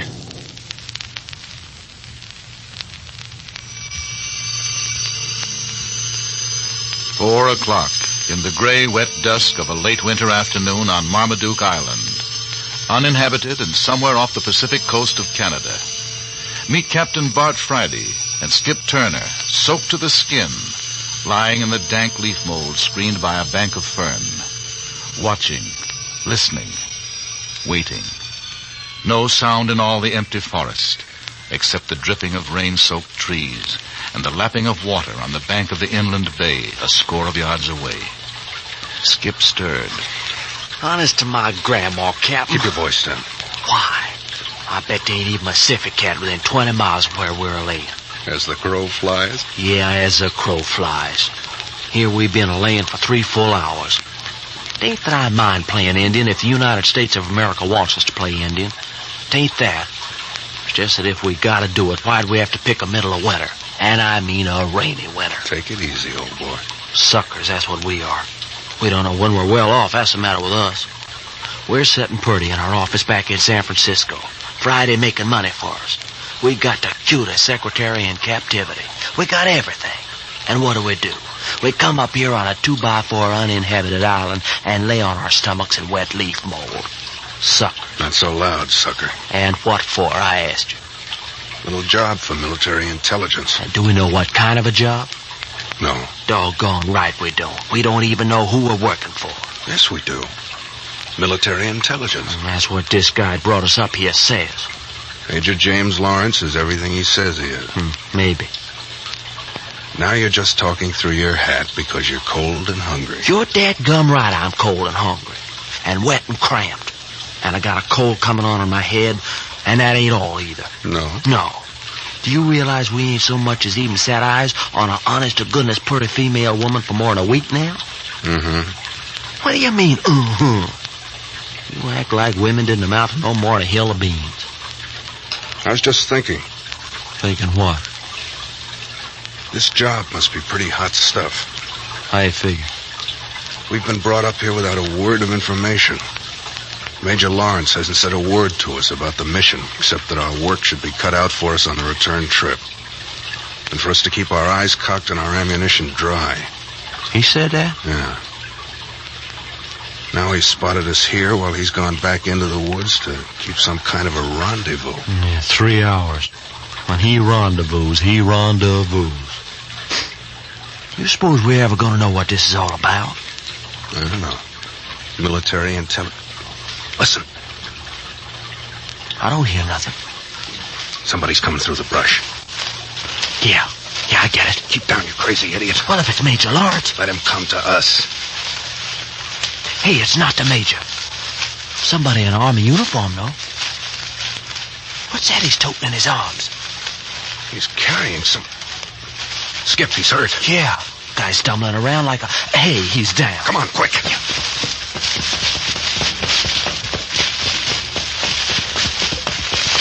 All down in a heap. Hey, Captain, there's a knife in his back. So I see. Right between the shoulder blades. Is he... Hasn't corked out yet, but he's unconscious. No, not unconscious. Hey. Who are you? What happened to Major Lawrence? Where'd you get this? Can't talk much. Get the girl to Port Lancer. Girl? Girl to Port Lancer. They want her dead. Hey, Captain Friday, this is a girl he was carrying. She's gagged and bound hand and foot. Hurry. Get back to the boat. Get to the mainland. Get her off this island. Major Lawrence is dead. He's gone, Captain? Yeah, did you get that? Major Lawrence is dead. Yeah, you think we ought to go look for him? No, we gotta get this girl out of here. You think we can get him and this little hunk of female... Never mind this man. Hey, Cap. Didn't you hear him say to hurry? They must be hot on his trail. Pick up the girl. Seems a shame. Take his papers along.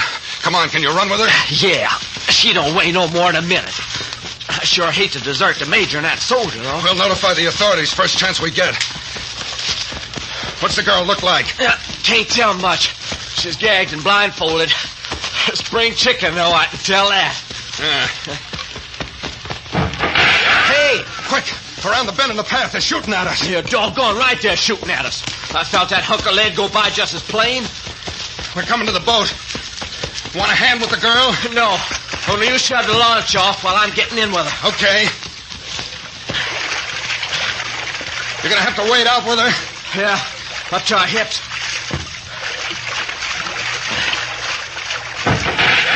Wait. Dump her in. Jump in, quick. Yeah, man. Push her off. She's free. Climb in, Captain. You all set? Yeah, let her go.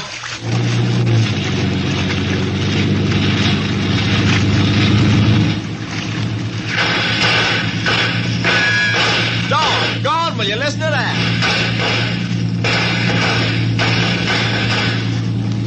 Sounds like a little private war going on back there. We're getting out far enough now so they can't do us much damage. Yeah. It's funny they don't come out in the open.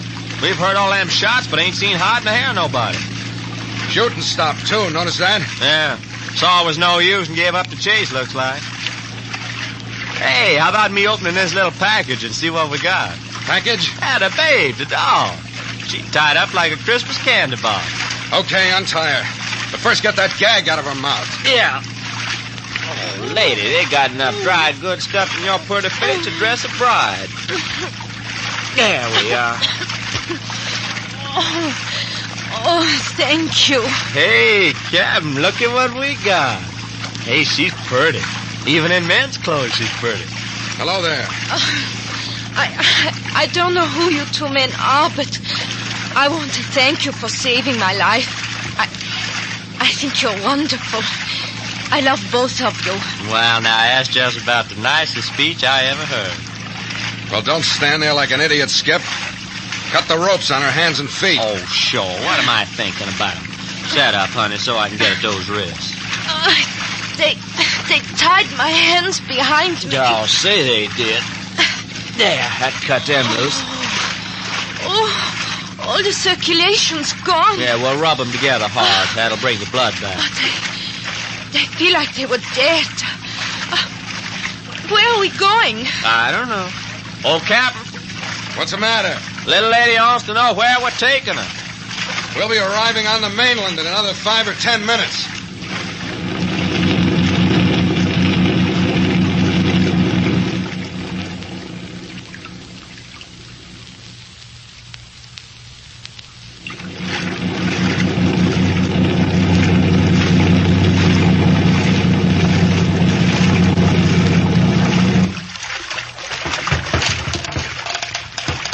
Here we are. But there's nothing here at all. Just forest. That's all.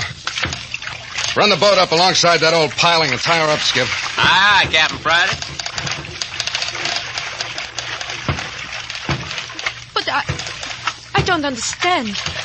I thought you were taking me to some town or at least a village. Boat's all secure. Good. We have to wade ashore from here.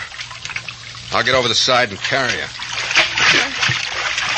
Hey, how about me carrying her? I saw her first. You bring the rifles and bedding. Oh, that's great. I get to bring the rifles and bedding. And don't get them wet. Come on over the side, lady. I suppose there's nothing else to do. Nothing. Give me a hand. Here. Now, over with you. You must be freezing in that water. You just lie quietly and you won't get a drop on you.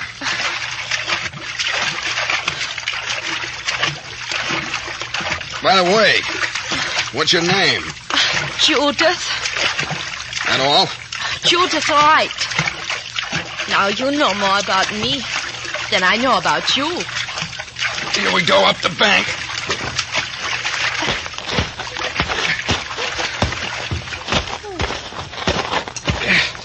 There. Well, there you are. Back on dry land, safe and sound. Oh, you don't know what a good feeling it is. Horses. You got horses hidden back in the woods. That's right. Ooh, wait. Honest to Christmas, every time I wade in the Pacific Ocean, it seems to get colder. Want to build a fire, Skip? Fire? We got to dry out. Besides that, I want a little conversation with Miss Wright here. Oh, is that her name? Judith Wright.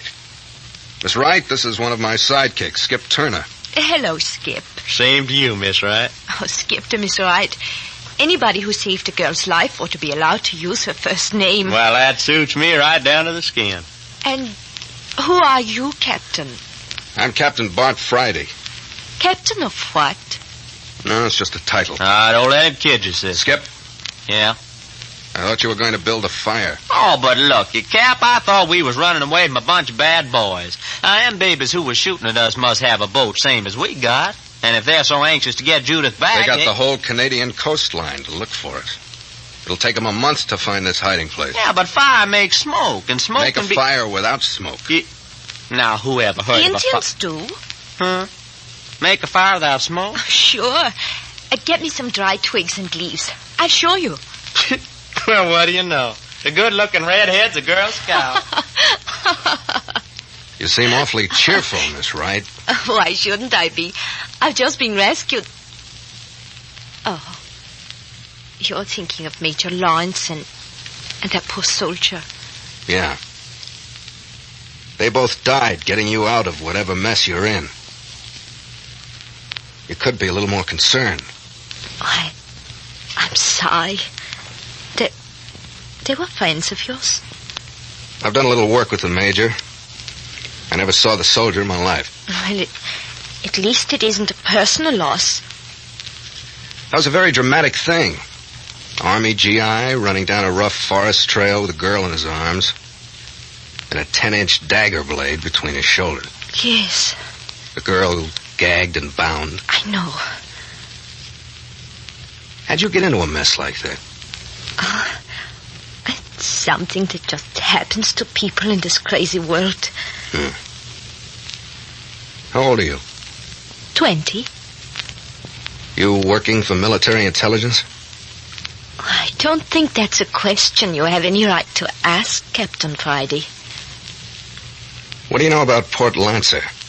Nothing. Should I? I don't know. The soldier gasped out Port Lancer before he died. Yes, I heard him. You're supposed to take me there. Why? I don't know. I just heard him tell you so. Yeah. Okay, Judith, here's some dry leaves and twigs like you asked for. Forget them. We're going to Port Lancer. But, Cap, the fire... Blast the fire. Get the horses. Sure. Well, why the sudden urge to rush to Port Lancer, Captain Friday? I'm being double-crossed somewhere along the line, and I can't hold still till I find out who's doing it and why.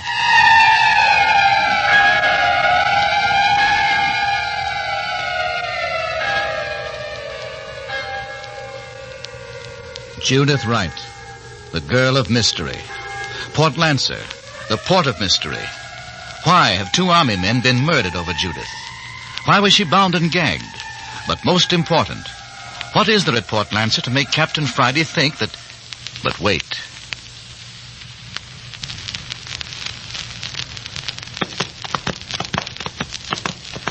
Watch out your horse doesn't stumble.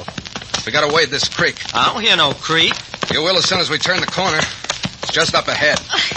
How much further, Captain Friday? We'll be at Port Lancer in another 5 minutes. I'm not used to riding. Neither am I, and that's a fact. I bet they'll have to peel the seat of my pants off. I've ground it between me and the saddle so hard. I hear the running water up ahead. Yeah, here's where we cross. Now keep a tight rein. The creek bed has a rocky bottom and your horse is liable to stumble unless you keep his head up. Here we go now. Come on, boy. Go.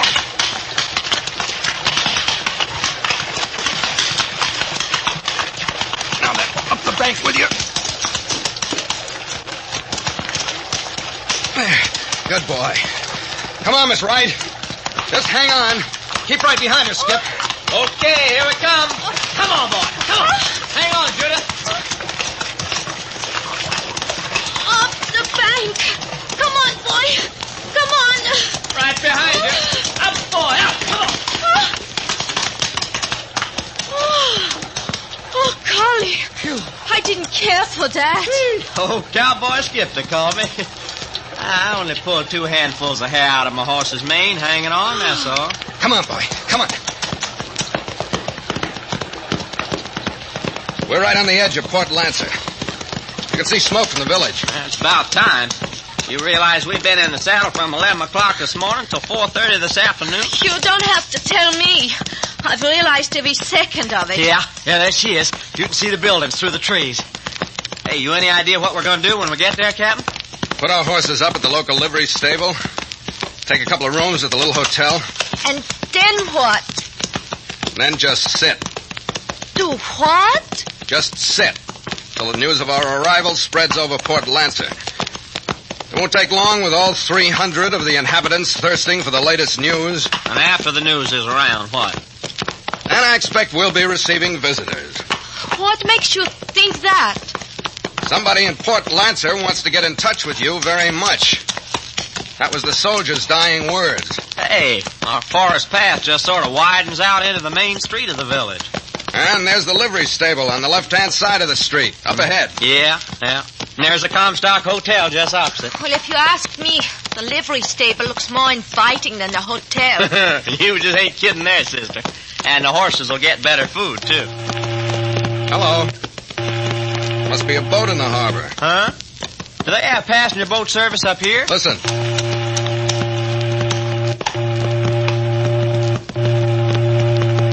No, not passenger. That'll be a cannery boat.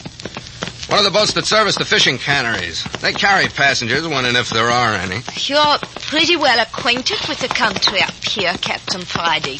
That's my job. Job? Yeah. And just what is your job? Whoa there. Whoa. Here we are. Now let's get down. Yeah. Oh, man, does it ever feel good to stand on your own 2 feet again? Here, come on, baby, I'll help you off. All right. Just let go now and slide. Oh, there. Whoa, boy. Oh. All right, come on. Gotcha. Oh, my goodness, Judith. Man could pick you up and put you in his pocket. Skip, you're a ladies' man. Huh. Put me down. Do you mind? There you are. Oh, you see? Saddle lane. You want I should pick you up again? No. I'll get along. Here, I'll take the 3 horses in the stable. You won't need to do that, mister. Oh, hello. You the stableman? That's right. Will you be leaving the horses here overnight? Looks like it from here. Then I'll be taking them along. Come along, boys. Oh, by the way, mister. No, what's the matter? Whoa, boys. What's the matter? One of you better come along. I'll be needing a small deposit on the feed bill. Well, that's silly. You can hold the horses if we don't pay. It's a rule we got. avoids arguments later on. Well, that's a silly... Never mind. I'll go along with him. You, Miss Wright, wait here. Sorry, mister, but a rule's a rule. Yeah, sure. Hey, come on, boys. Whoa, boys. Whoa. You folks staying across the street at the Comstock Hotel? I expect so. You mind just leaving the bay horse in the box stall there? All right, but hurry it up. We've had a long ride and we're tired.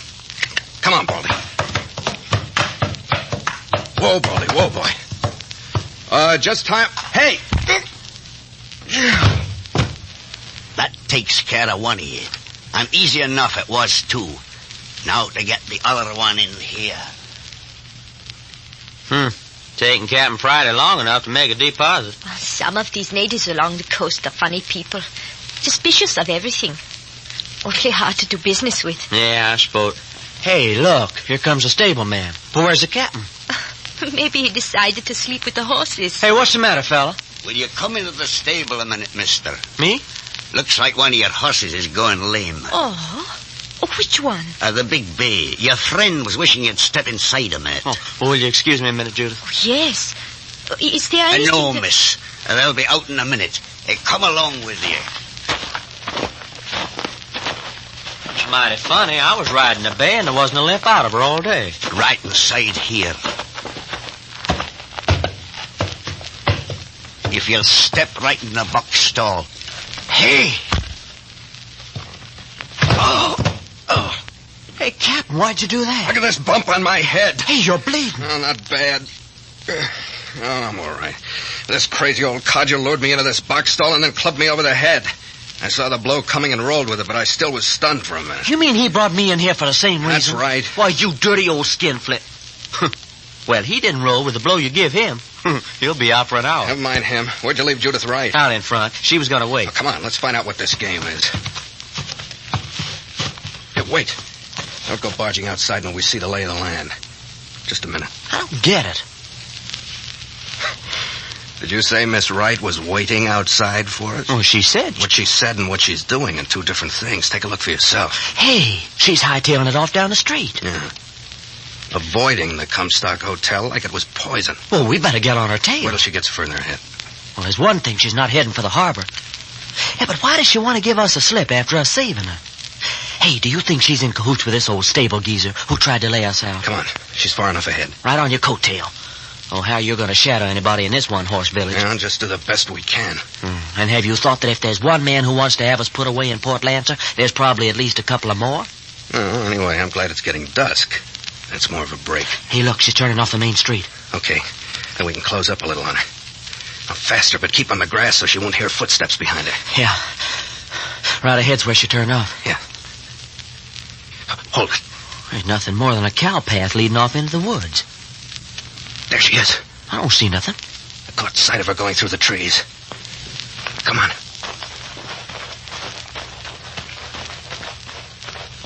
Easy on those footsteps. Walk along the edge of the grass. Yeah.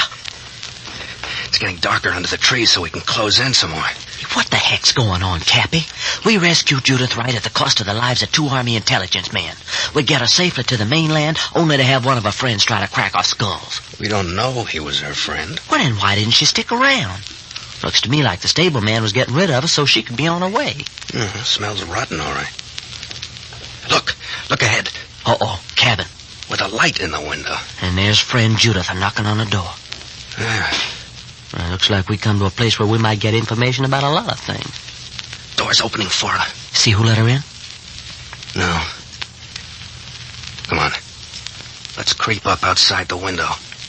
See what goes on inside. Think they might have a guard outside? Why didn't he challenge Miss Wright then? Sounds logical. Come on. Not too fast. Let's look the situation over as we go. Let's try for that group of trees near the cabin first. Okay, go ahead. I'm right behind you. Come on. Made it. See anything? Not a move out of nobody. Okay. Our next dash will be the shadow of the house. Yeah. Oh, night comes down on you like a blackout out here in these woods. All right. Here we go. Make it quiet. Yeah. Made it. And Still no sign of man or beast. Now then, we'll ease along the house up to the window. Uh-huh. Oh, Captain, did you see that? They pulled a curtain over the window. Yeah. It's too bad. So what do we do now? Let's have a look anyway. Oh, don't brush against the logs. They can hear you inside. I'm watching. Hold it. Henny, there's a crack. You can see under the curtain. Keep quiet, you idiot. Yeah.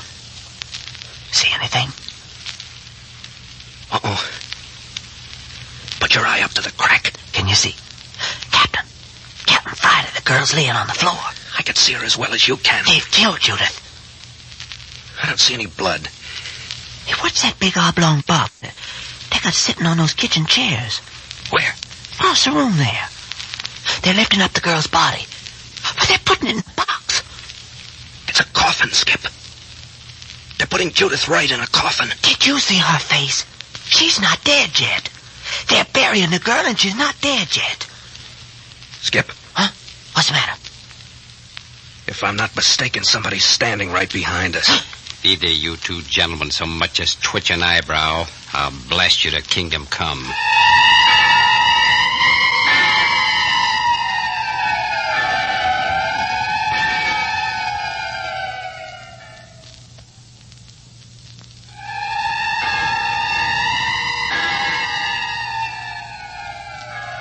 Why did Judith Wright elude her rescuers to rush to her own destruction?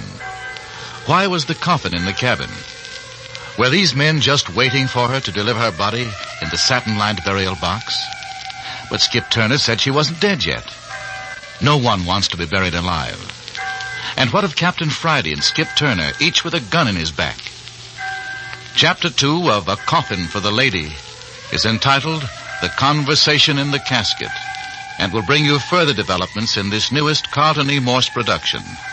Be with us next week at this same hour.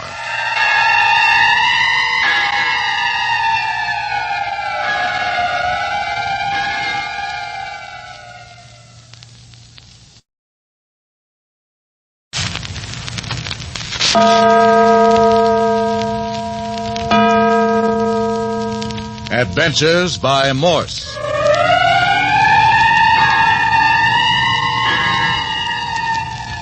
Carlton E. Morse presents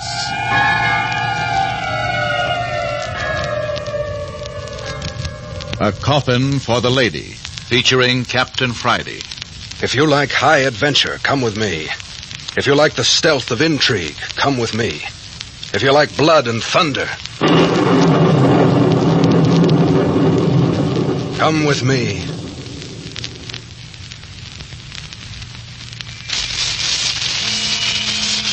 The evening dusk was fast settling on Port Lancer, far up on the Canadian coastline, as Captain Friday and his operative, Skip Turner, picked up the trail of Judith Wright. She led them down the main street of the Canadian seaport village, and then off into the woods. She finally came to a log cabin just as darkness settled, knocked, and was received inside. Captain Friday and Skip tiptoed to the window. But let Captain Friday tell you what brought them to this out-of-the-world settlement. My office in San Francisco was approached by a Major Lawrence of a branch of Army Intelligence. I was asked to bring one of my men and do a job for the government. I chose Skip Turner as he was a good outdoor man and was fast with his fists in a tight place. We were transported by seaplane and put down in an isolated cove off the coast of Canada. There was a fast speedboat waiting for us. With Major Lawrence, we crossed over to a tiny atoll called Marmaduke Island, some 10 miles from the mainland. Major Lawrence hid us in the underbrush near the shore and told us to be ready for action at any moment. Then he went inland. At the end of 3 hours, a man in the uniform of a GI burst into view carrying a girl in his arms, and in his back was a knife blade. The girl was bound and gagged. The GI lived long enough to gasp, "Get the girl to Port Lancer," and then he died. We grabbed her up just as rifle fire began to pour in on us from behind. We got her on the boat and got her to the mainland where horses had been planted for us. In 6 hours, we were in Port Lancer. Yeah, Captain, but once in Port Lancer, stuff began to happen. All right, Skip, you tell it. Well, we took our horses to the only stable in the dump. And what the old coup to run the stable tried to do but knock Captain Friday and me over the head. Well, in the rumpus, Judith, That was the girl's name. Judith Wright tried to give us a slip, and that's when we followed her. We slipped up to the window and peeked in, and there she was laying on the floor. And some big goon was picking her up and putting her in a coffin. I'm telling you the honest truth. There was a coffin there, sitting on 2 chairs. And this guy in the room picked up the girl and put her in it. And she wasn't dead either. I saw her face. And just at that point, a voice said, If either you gentlemen so much as twitch an eyebrow, I'll blast you to kingdom come. Captain Friday, did you hear what I did? Yeah. Well, are we going to take it? Put up your hands, Skip. Don't be a fool. Very excellent advice, Captain Friday. So our hands are up, so what do we do now? March over to the front door. Come on, Skip. But, Cap, Do I have to tell you twice? You're the boss. That's far enough. You want me to open the door? Keep your hands right where they are. Hobbit! Didn't hear you. Keep still. What is the matter? Oh, who are these men? Search me. Found them peeking in the window. What is that? Yeah, I thought you'd want to interview them. Yes. Come in, gentlemen. Sure. Hello. Wolf skins and bear rugs on the floor. You will please keep your hands up. Close the door, English. Yeah. I have them covered. Take away their weapons. We don't carry guns. Search them. It's a pleasure. If you touch my extra pack of cigarettes, I'll still you. What is your name? You're talking to me? I am. Bart Friday. This other guy called him Captain. Okay, Captain Bart Friday. The title's honorary. Yeah, I see. And this man, what's his name? My sidekick, Skip Turner. Nothing on either of them, Abbott. You can put your hands down. Okay to smoke? Go ahead. Sit down if you wish. Thanks, we'll stand. Suit yourself. Now then, what are you 2 men doing here? We're strangers here. We got away from Port Lancer and got a little mixed up. That's a lie. They trailed the girl here. You saw them? I did. What do you men say to that? Then you admit you're holding Judith Wright prisoner. Judith... who is Judith Wright? That blonde, blue-eyed girl who came in this cabin less than 15 minutes ago. Her name is Judith Wright? That's the name we know her by. What did you do? Invite her in and then slug her behind the ear? That is rather a strange accusation. Oh, don't try to be so mealy-mouthed. We got a glimpse in the window. We saw her stretched out on the floor. We saw you pick her up and put her in the coffin. Coffin? That's what I said, coffin. You saw me pick up this Judith Wright girl and put her in the coffin? You're repeating yourself. But you can see for yourself. There is no coffin. That curtain wasn't pulled across the far end of the cabin when we looked in the window. Are you saying that I have a coffin hidden behind that curtain? A coffin with a girl in it. English. Yeah, I'll be... Pull that curtain aside. These men apparently have hallucinations. Go ahead. Pull it back. Sure. Why not? There you are. Hey, Captain. As you can see for yourself, these are my sleeping quarters. There was a coffin in here. My good man. Don't give me none of that my good man stuff. I saw what I saw. But you can see for yourself. There is only one entrance to the cabin. One door and one window. You came in the front door. And the window is nailed shut, as you may observe. There's a closet over there. What's in that? You may look for yourself. Thanks.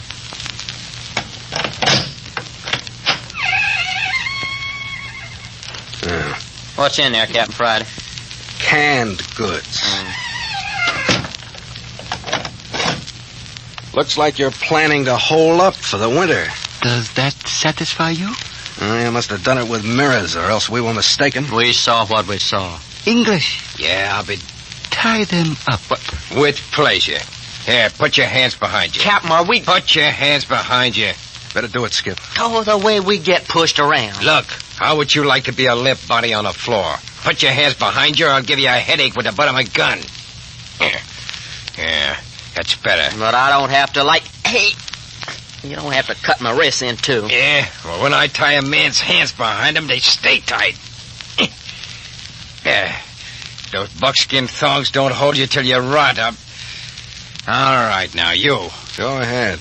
Oh, nice and tame, huh? Well, that don't mean you're not going to get tied up just as tight as your partner. You're cutting off the circulation, you know that. Yeah, it's just a burning shame now, ain't it? Now what, Albert? Take them out to the stable and tie their feet and lock them in. You want them gagged? Why bother? No one can hear them. All right. Okay, outside you two. You coming, Albert? No, time is getting short. You take care of them. Sure. I said come on, you two. Close the door, Albert. Now down the steps and take the path to the left around the cabin.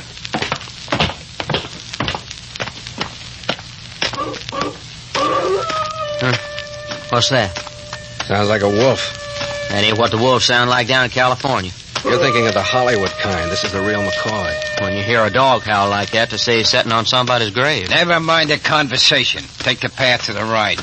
Right through the bushes? Right through the bushes.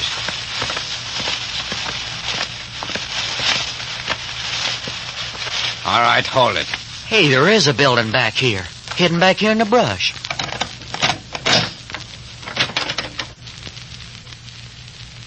Okay, inside with you now.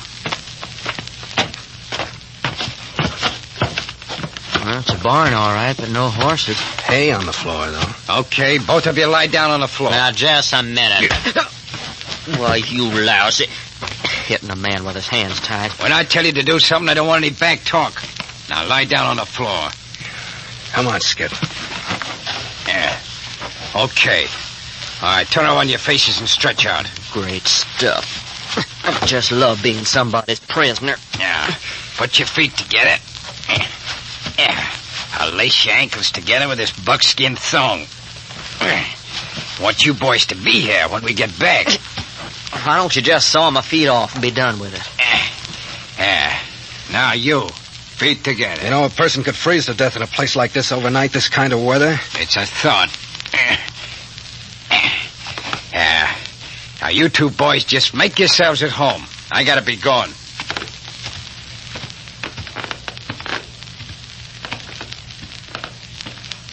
If you get cold, you can play Eskimo.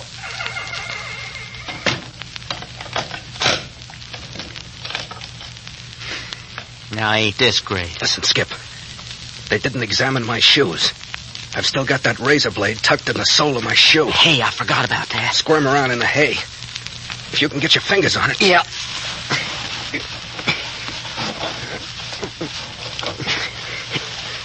No, my left shoe. Yeah, that's it. All right. Run your fingers along the edge of the sole. With my hands behind me, tied so tight it... Oh, there, I felt it. Yeah. Can you pull it out? Now, my fingers are so numb. I got it. Attaboy. Now, squirm around so we're back to back. Yeah. Then you can cut through my wristbands. Yeah.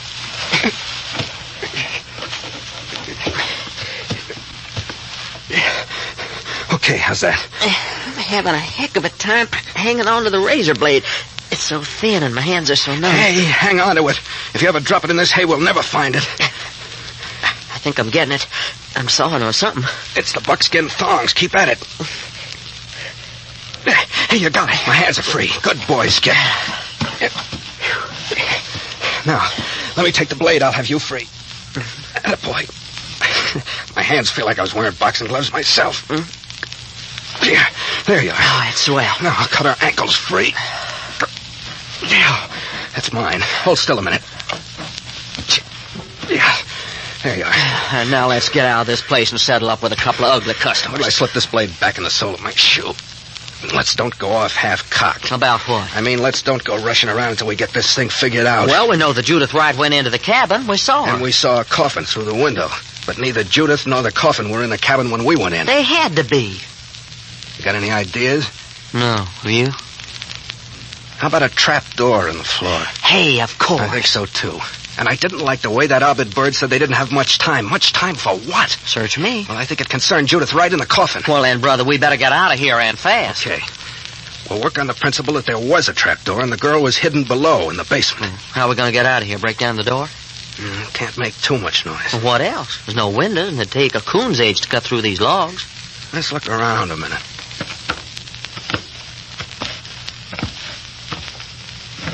Hay all over the floor. Yeah, plenty of hay. But it doesn't look or smell like there's ever been a horse in here. I wouldn't know. I'm strictly a city boy myself. Let's walk along this passage. Maybe there's another one. Look out!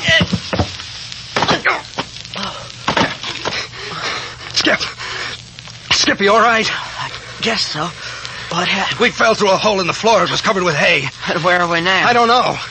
About 10 feet underground would be my guess.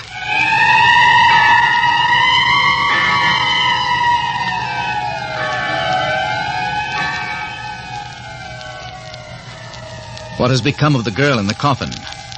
Are Captain Friday and Skip in a trap? Or will this underground passage lead toward the solution of events? Is Judith Wright friend or enemy? And who are English and Ovid? But more of this in just a moment. If we've fallen down an old well... Who'd dig a well under the floor of a barn? Besides, look.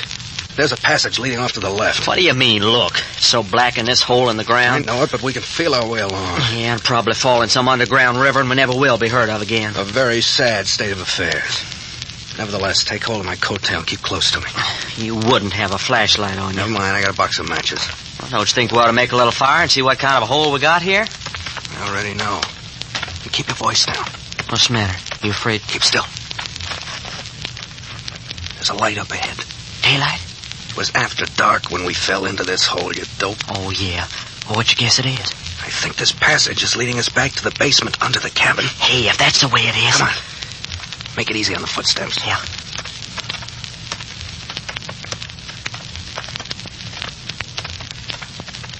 Hold it. It's a cellar under the cabin, all right. Yeah. Look, Skip, a coffin. You were right. They lowered it into the basement when we come in the front door. Yeah. Doesn't seem to be anybody on guard. Well, what are we waiting for? If Judith's laid out in that coffin... Easy there, Skip. Keep on your tiptoes.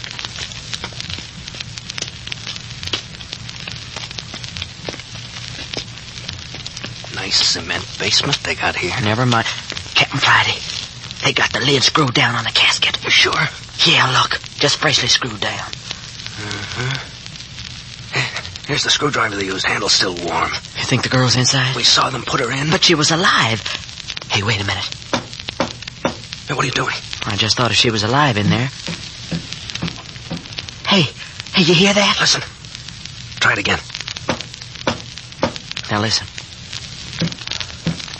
There it is. She's alive in there. Oh, them dirty. Here, give me that screwdriver.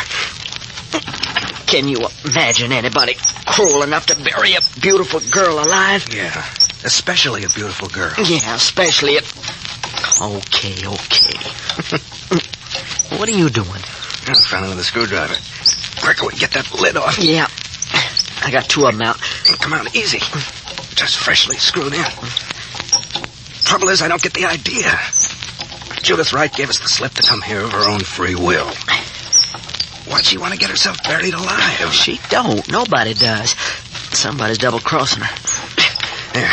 They're all out on my side. I got one more. Here, let me take it. I was apprenticed out to a carpenter when I was a kid. Amazing how much light one coal oil lantern gives off. Mm-hmm. Lights up this whole basement. You got it? Yeah. Now let's slide this lid off. Okay. Up with it. Heavy. Yeah, easy. Okay, that's enough. Who are you? Hello, Judith. The Marines have landed. You? It is you? Yes, Miss Wright. Who did you expect? You fools. You unutterable, meddlesome fools. Hey, now. Here, let me help you out of that casket. You keep your hands off me. You keep away from me. You mean you like it in there? They said you were prisoners. How did you escape? Oh, we're like that. Houdini could do it, Skip Turner and Cap Friday can do it. Oh, this is rather ridiculous. Look, do you mean to say you refuse to get up out of that coffin? All I tell you is go away. We're supposed to be protecting you. I do not wish protecting. You mean you just want us to go away and let them bury you alive in peace, is that it? Bury me alive? Is that what you said? Bury me alive? Well, that's usually what to do with folks that put in caskets, ain't it? Bury them. I never heard such crazy talk in my life. What's your idea of what they're going to do with you, Miss Wright? That I do not wish to talk about. But you don't expect to be stowed away in the ground. Stop talking about things like that. Huh? What's the matter? If either of you men move... Uh-oh, here we go again, our friend Abid. Be quiet. If either man moves, he will be shot in the back. How did you guys sneak in here? I said be quiet. Mr. English, use that blackjack. With pleasure. Hey, hitting a man behind the ear with his hands up. Oh. Good. That was terrible. Exactly what they deserve. Now then, Mr. English, tie these men up this time so they will stay tied. All I can do is my best. And make it quickly. And then screw the lid back on this casket. And we will get the girl and coffin away from here.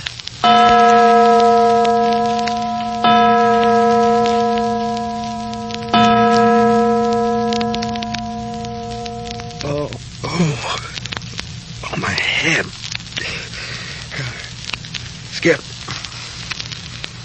wake up. Skip, wake up. Come on. He didn't hit you that hard. Oh, what fell on me? They sapped us with a blackjack. Huh? Oh, yeah. Oh, what a head I got. And more than that, we're cinched up again with buckskin thongs. Oh, just let me lay here and die. Come on. You gotta use that safety razor blade again. You think you can get it out of the sole of my shoe? Where are we? Basement of the cabin. Laying on this cold cement floor ain't gonna help my arthritis. Hey, is the casket gone? And the girl. Well, she asked for it. What kind of a dame would want to hole up in a casket anyway? Come on. Squirm around on the floor and try to get the razor blade.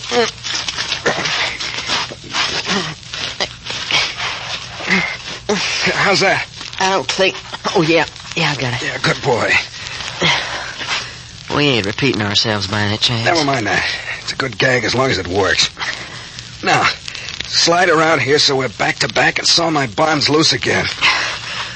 Why do the dirty villains always have to tie your hands behind you? That's what makes them villains. Can you reach me?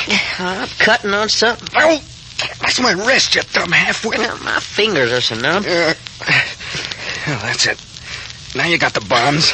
Hey, look, Captain, the next time anybody wants to tie us up, let's put up a fight. Yeah, according to how many guns they got pointed at my spine. Yeah, that's it. Okay, now give it to me and I'll cut you free. Oh, it won't be no use. I'm gonna lay right here and die anyhow. There. Now your ankles. Man, he sure cinched up on these thongs. Yeah. Here you are. All right, get up and move around while I cut me free. I couldn't move. Get up, Skip. Get that circulation started. You feel better. There.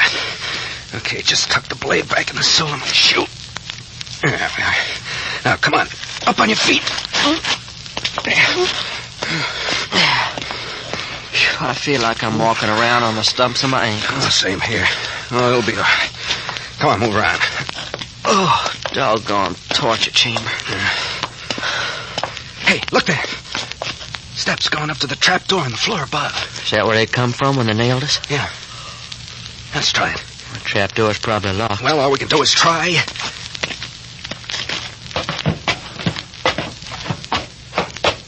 I still ain't got full control over my feet. Yeah, circulation's beginning to take hold. Oh, just a minute.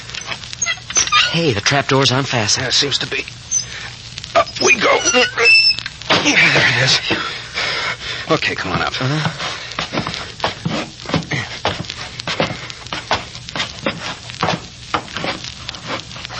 Shall I close the trap door again? Yeah, might as well.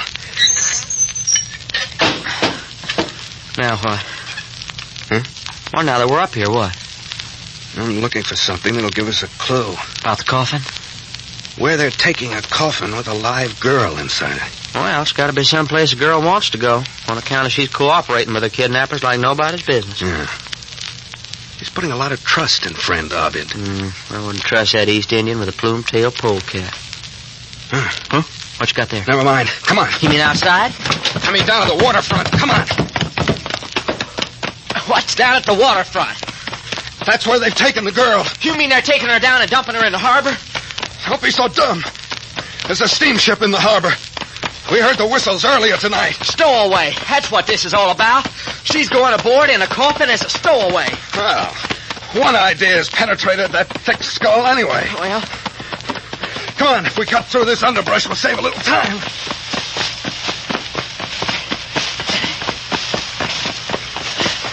Yeah, and get all our clothes torn off to boot. There now. You can see the lights of the harbor through the trees. Running through leaves up to my knees. We'll be through them in a minute. I feel like I was trying to run on inner spring mattresses. Yeah.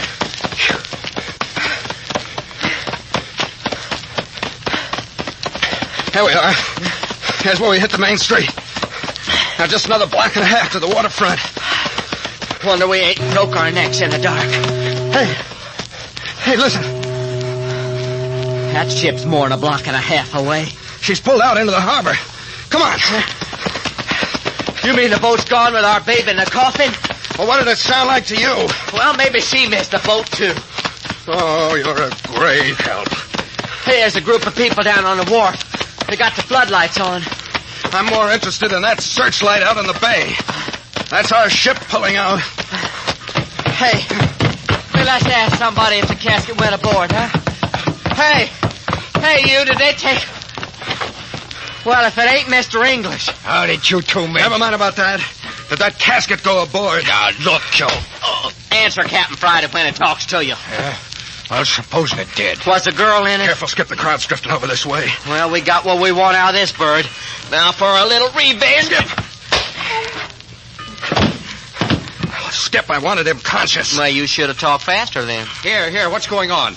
Major Lawrence. Captain Friday, Turner, what are you two doing here? We thought we left you dead on Marmaduke Island. Never mind that. Why are you here? Did you see a coffin put on that ship out there? Coffin? Yes, a dead Chinese being returned. Dead Chinese, my eye. That was Judith Wright in that coffin. What? The girl we... Yes. And if we don't stop that ship, she's headed right straight for the Bay of Bengal slave market.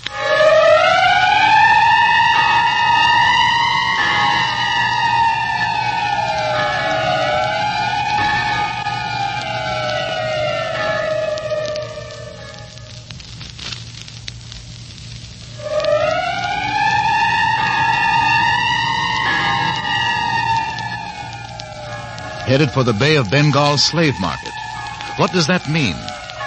Why is Major Lawrence of military intelligence interested in this headstrong Norwegian girl? And why is she so anxious to put herself into the hands of unscrupulous persons? The answers to all these questions will be given next week when you will hear the closing episode of A Coffin for the Lady, the new series in Adventures by Morse. Listen next week at this same time for episode 3, entitled The Deepest Grave in the World. This is a Carlton E. Morse production.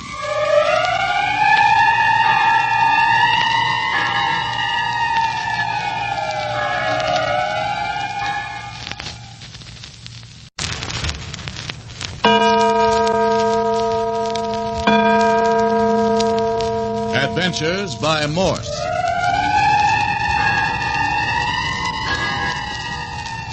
Carlton E. Morse presents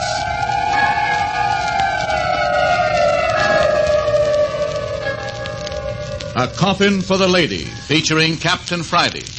If you like high adventure, come with me. If you like the stealth of intrigue, come with me. If you like blood and thunder...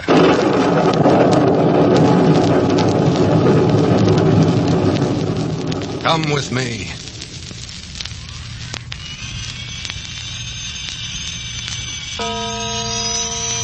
Ten o'clock, in the dead black of a northern night on the Port Lancer waterfront, far up the Canadian coastline.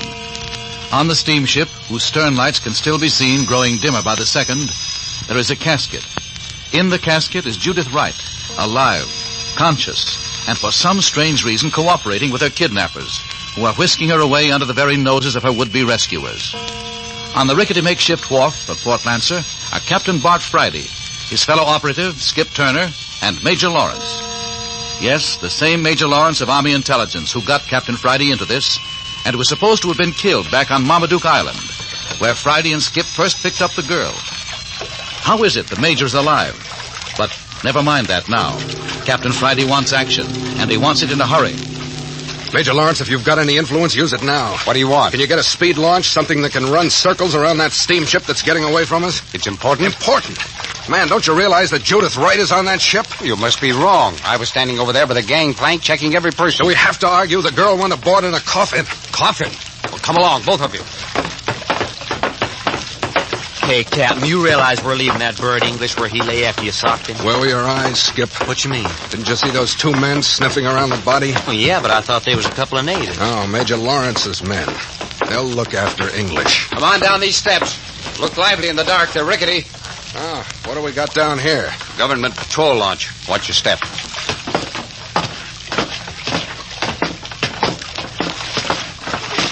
Hey, this is a little beauty. Ahoy, Commander.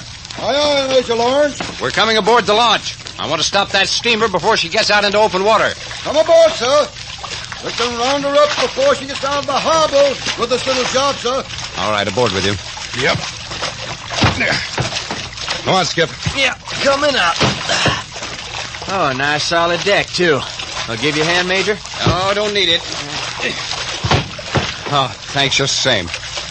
All right, Commander, let's go. Belay there. Drop the stern line. Line release, sir. Captain Friday, we've got 2 or 3 minutes before we get near enough the steamer to signal.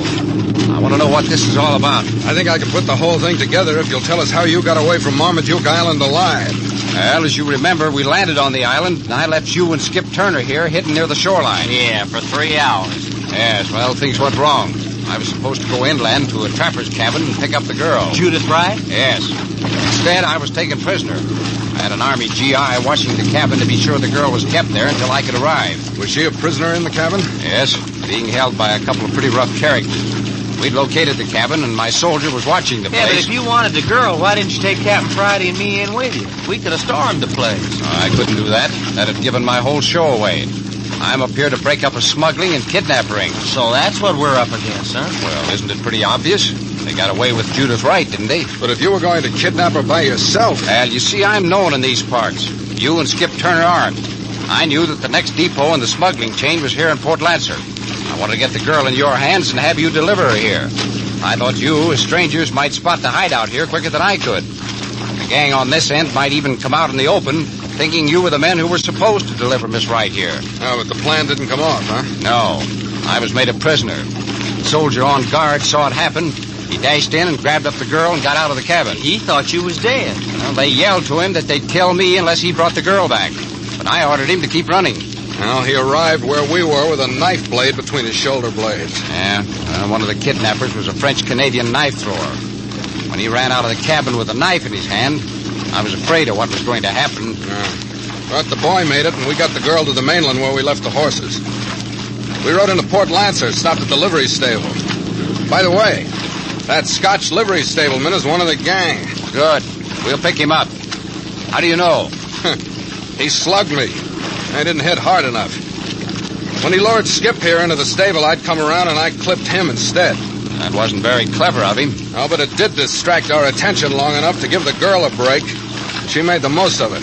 You mean she ran away when you were in the stable? Yeah. Luckily, we came to in time to see her running in the direction of the forest. We followed her to her cabin. Not the cabin of that East Indian Ovid. That's the cabin. Hey, we're drawing up on a steamer. Look how much brighter our lights are. Yeah, only a minute or two longer now. Now, go on, Captain. Now, we looked in the window and saw Ovid putting the girl into a casket. Oh, that's how they've been shipping human beings into the United States. United States? Certainly. Any unwelcome character who wanted to slip into the United States could do it by paying $1,000 to this underground smuggling ring. But Major Lawrence, Judith Wright ain't headed for the United States. Well, she thinks she is. She paid $1,000 to be taken in. I wondered if it wasn't something like that. You mean they'd play a dirty trick like that? Take $1,000 from a girl to slip her into the U.S. and then... And then, when she put herself in their hands, ship her off to the Bay of Bengal slave market. Why not? That way they collect double. Well, if that ain't a low-down dirty trick. Yeah, good. The commander's signaling for the steamer to pull up.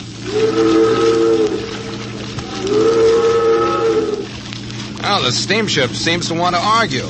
Doesn't want to be stopped in midstream. Hey, we got a machine gun aboard. Look, Cap, the commander's pulling the cover off of it. Yeah, he'll use it, too. Unless the master of that craft heaves to and in a hurry. You'll give him one more chance. And that's the last chance. Yeah.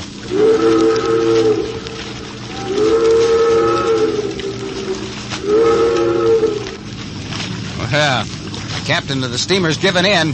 That means he's going to wait for us. Good work, Commander. I'll have a word with the master of that craft for trying to brush us off. He can't do that. Go ahead, Commander.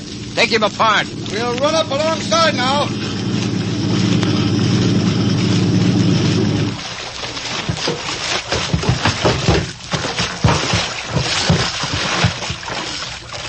Ahoy there! Throw us a line. Down the ladder over your side. Who places are you anyway? United States government, and keep a civil tongue in your head. Well, why didn't you say so, mister? All right. Tie up, come aboard.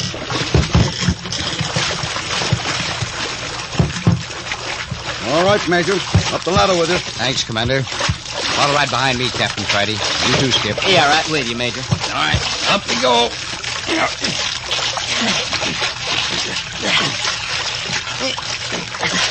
Hey, this ain't no cannery boat, Captain. Yeah. I was mistaken. How much further? The Major's up. Here I go over the rail. All right, over with you, Skip. Yeah. This man says he's the master of this ship, Captain Friday. How do you do, sir? Name's Hanson. If I'd had any idea it was a government boat chasing us, I'd have pulled around before. What's your destination, Captain Hanson? South Pacific, Indian Ocean. Bay of Bengal? Certainly. All the ports around the bay. There's nothing underhanded about that. My clearance papers Don't show worry. that... I think you've got a passenger aboard. Yes, we carry supercargo when there is any. This man's an East Indian. Name of Abid. Yes, I have such a passenger. Mind taking us to him? Certainly not. He has the number 2 cabin to the starboard. Just a minute, Hanson. Aye, Major. Captain Friday and Skip Turner can get Abid. I want a little talk with you. I hope all this isn't going to take too long. If I miss the high tide, I'm not going to get across the bar tonight. Well, that depends on you. Go ahead, Captain Friday. Okay, Major. Come on, Skip. Huh. What's that all about, Captain? Why the private conversation? Oh, I wouldn't be surprised if Major Lawrence suspected Hanson's in this underground blackbirding deeper than he pretends. You mean this ship's part of the smuggling deal? Hanson could be in it all the way. Or he may be the unknowing instrument. After all, even Major Lawrence didn't suspect Judith Wright was in that casket. Sure. Just a dead Chinese being returned to his ancestors. Yeah. Uh-oh. This is the cabin. Yeah, number 2, all right. Who is it? Message from Captain Hanson. Open up. What is the message? Don't be a fool. I'm not going to shout it through a locked door. The ship is not moving. Why is that? There's trouble in the engine room. Engine room? Yeah. We got to make repairs before we cross the bar out into the open ocean. So that is the reason. Yeah, now open the door. I got an urgent message from Captain Hanson. Who are you? Second mate, hurry up. I got to get back on duty. I have unlocked the door. Open it and come in. You wait outside here, Skip. He's going to pull a fast one. Okay, you walk into something, I'm here to get you out. Here I go. Yes? Come in, Mr. Mate. You got your lights off. I always get seasick. I am lying in my berth. I think it helps me if I keep my cabin dark. You got up to unlock the door? I just barely made it. I'm very sick, so close the door and deliver your message. I'd much prefer to have a little light on the subject. If you please. I don't please. I want light. So, it is not the second mate at all. It is the Captain Friday. Yeah, and that's a lot of hooey about you being seasick. Telling me you were in your berth and all the time you're standing there waiting to wallop me over the skull when I stepped into the cabin. How did you get aboard this ship? You'd better forget about trying to escape, Abid. There's a government patrol boat alongside. You must be insane. I have no wish or reason to try to get away. Don't give me any of that. You got a white girl down in the hold of this ship in a coffin. Maybe you'd like to prove that? I don't have to. Major Lawrence saw the casket taken aboard this craft left port. Perhaps the Major was mistaken. What kind of mischief are you hinting at now? Do you think for 1 minute, Captain Friday, that we did not anticipate just this? You don't suppose we're such fools as to be caught with a girl stowaway? What are you saying? But of course, naturally, if we did have a girl in a coffin on the ship, it would be so arranged that the whole business could be jettisoned into the bay. Are you saying you threw Judith right into the bay? If she was ever aboard, it would be the thing to do, wouldn't it? With plenty of way to send her and the casket to the bottom quickly. Skip, come here quick. Right behind you, Captain. You hear what Abbott's been saying? Yeah, you want I should wring his neck? I've got both you men covered. The first one to make a move. Get him, Skip! You bet you!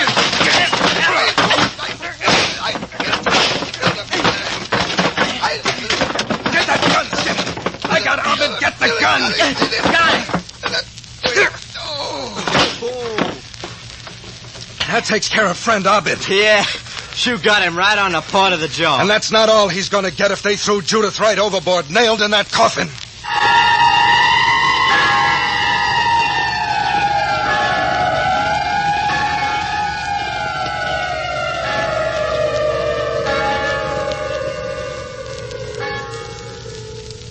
What happened to Judith Wright? Why did she give herself into the hands of these unscrupulous men? In just a moment, we're going to follow Captain Friday and Skip down into the hold of the ship. But wait. Okay. Down the ladder into the hold of the ship. Yeah. You coming, Skip? Yeah, I'm coming down. Be careful. It's a 20-foot fall if you lose your grip. Yeah, 20 feet down into darkness. Hey, don't come so fast. You're stepping on my fingers. Well, I'm just trying to keep with you. I thought the Major'd come down with us. He's got a job wringing a confession out of the ship's captain. He and the commander will have the whole story by the time we clean up down here. Oh, then they did arrest him, huh? Whole ship's under arrest for smuggling and kidnapping and blackbirding. All right, I'm down. Watch it. I'm down, too. But I might as well be in a coal bin for all I can see. I got a couple of flashlights. Borrowed them off of Captain Hansen here. Oh, thanks. Hey, they really give off a light. Ship's got a pretty good cargo here. All right, look here. Cases of canned fish, bales of cured skins and furs. This end down here seems to be loaded with cedar logs. Looks like there was a little bit of everything down here. Yeah, everything but Judith Wright's coffin. Wait a minute. Listen. Sounds like something's loose. There is. Let's see if we can locate it. Yeah, but if we're looking for Judith It's all Wright... over this way somewhere.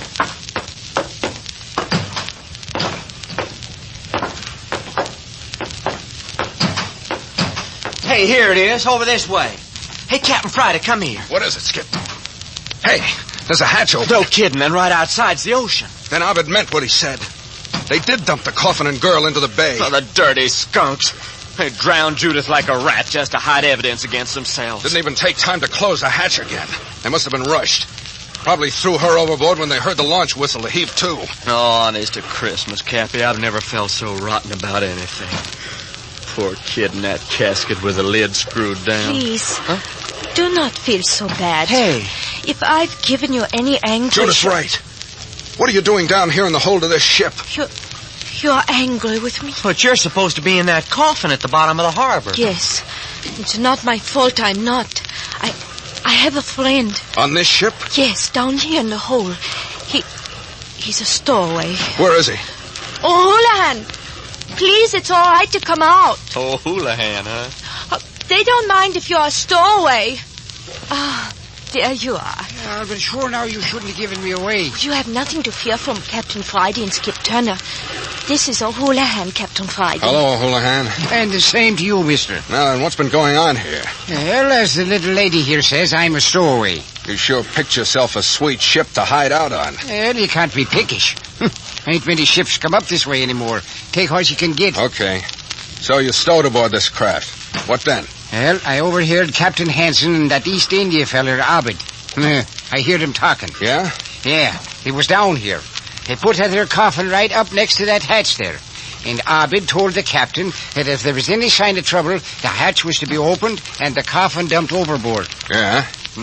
And then they went away. Go on. Yeah, it'll be in a curious cuss. I kept wondering what was in the coffin that they didn't want the police to know about. And so you unscrewed the lid? Yeah, I reckon I did. And you can imagine my surprise when out pops the little lady here. She was kind of mad at me at first, though. Well, I thought he was spoiling the whole thing. You hadn't heard the conversation about dumping you? No, I'd heard nothing. But when O'Houlihan told me what they might do to me, I got out of the coffin quick, but yes. Well, I think O'Houlihan ought to get a decoration. Oh, yes, so do I. Because we'd hardly filled the coffin up with 2 sacks of flour and screwed the lid down again when we heard a boat whistle. We heard someone coming down into the hole. We rushed over here and opened the hatch and threw the casket into the water. It's a miracle I'm alive. You're telling us. And all because you were such an obstinate young woman. All because you insisted on putting yourself in the hands of these unscrupulous men. Yes, I know that now. But I was so anxious to get into the United States. It was so necessary that I reach my friends who are in the United States. Sister, did you think you was headed for the USA? Yes, for Seattle. Well, then wouldn't you have been surprised when you woke up and found yourself in one of the Bay of Bengal ports being sold as a slave girl to some second-rate Malaya potentate? You're fooling me. Well, ask Captain Friday. Captain Friday. They would not have done such a thing. I can't Skip's believe telling that. you exactly where you were headed for. But I paid that Mr. English and Mr. Abbott $1,000 to get me into the United States. Then you got exactly what was coming to you. Don't you know there's only one safe way to get into the United States, and that's on a passport? Oh, but that's the awful thing. I have no country anymore. I have no passport. There's no way for me to enter legally, even for a short time. All the friends I have are in America. She's a refugee from Norway, she was telling me. Yes, my parents were killed. I escaped the enemy through Sweden, Finland, and then Russia. I'd been almost 2 years crossing Russia. And then for a price, a Russian pilot flew me over to Alaska. Where in Alaska? It was Fairbanks. That's where you made your first contact with the Blackbirders? Blackbirders? Yeah, that's what they call men who smuggle human cargo. Oh, yes, it was in Fairbanks. Major Lawrence will be interested in that. Major Lawrence? But you told me he was killed. I thought he was. He's alive enough, though. Up on deck now, questioning the captain and Abed. The whole ship's under arrest by order of the United States government. Oh, it is now. Well, what does that make me? That puts you in a mess, O'Houlihan. Well, I've been in a mess most of my life. So one more ain't going to kill me, I guess. I don't think you're in half the trouble you'd have been in if you'd been caught by Captain Hansen. He'd have thrown you to the sharks, and that would have been the end of O'Houlihan. But to get back to you, Judith, that was a dirty trick you pulled at the livery stable, letting the captain here and me get clipped over the head while you beat it for the cabin in the woods. I was so anxious to get to America. I knew I was with good men when I was with you, but I tried so hard and so long to get to America. I just couldn't give up when I was so near. How did you know to go to Abed's cabin? I was told on Marmaduke Island. I was told that if anything went wrong, I was to contact Mr. Abed at that cabin in the woods. Uh-huh. Well, for everybody concerned, it's a good thing that old Scotch livery stable owner didn't knock out Skip and me the way he was supposed to. Oh, yes. That time when I knew you'd followed me to the cabin, I was very angry with you, for which I apologize now. At this moment, I'm most happy to have you here. Well, you ought to be, sister. You ought to get right down on your knees to Captain Friday. Cut it out, Skip. But what is to become of me now? I have no place to go. I have no home, no people. Yeah, that's bad. For months and months, I've been putting all my hope on finding refuge in your beloved United States. Sometimes it's kept me from freezing to death, sometimes from starving. Just remembering that sometime I would be safe in America. And now look at me. Now there's no hope. Yeah, sure now it's a dad-burned blazing outrage. That's what it is. We're going up on deck. I'm under arrest. That depends on Major Lawrence. You too, O'Houlihan. Mm-hmm, that it suits me. Air down here in the hold of this ship's beginning to get on my nerves anyhow. Come on over to the ladder.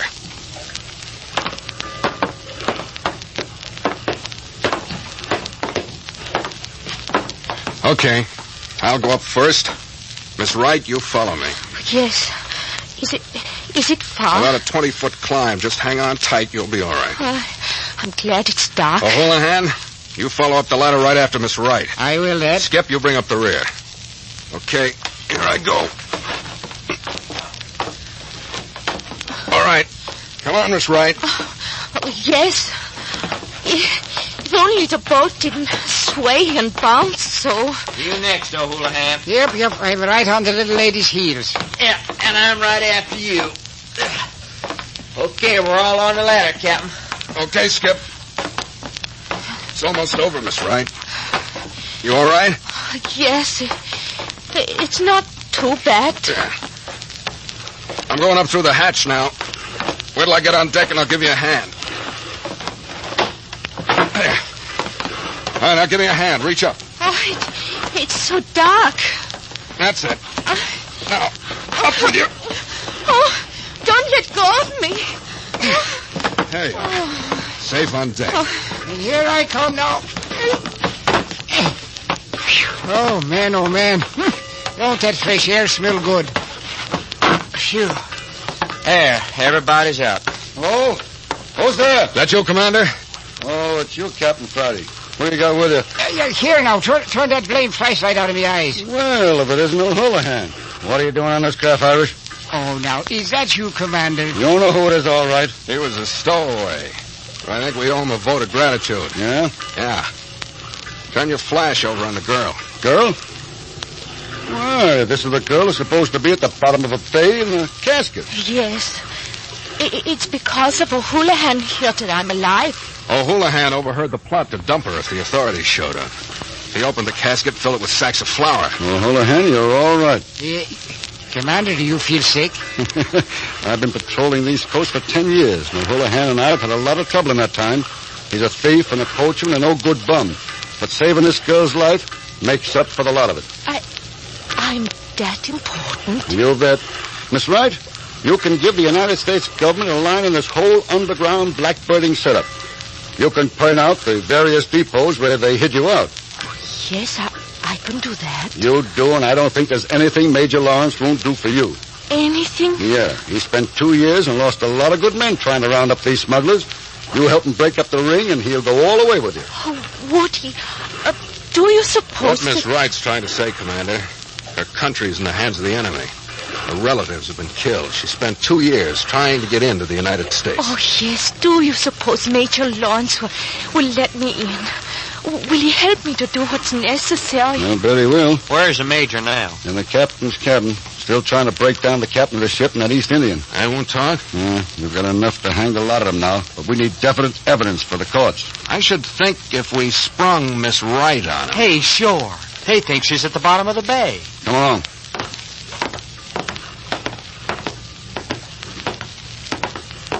This is the door. I'll open it and you step in, Miss Wright. But yes. But I tell you, Major Lawrence, I do not know of any such girl as Judith Wright. If she is on board this craft... And I am on board this craft, Mr. Abbott. Miss Wright, where did you come from? You ugly, wicked, unprincipled person. You took $1,000 from me, and then you kidnapped me. And then you tried to drown me. Oh, this is too bad. This is the end. Major Lawrence, I can tell you every underground depot where these men kept me, from Alaska to Port Lancer. I will gladly help you. But if you do that, Miss Wright, I think you've won the friendship of the United States government. Oh, those are good words. That's what I've wanted you to say. More than anything, I wish to be friends with the great government of the United States.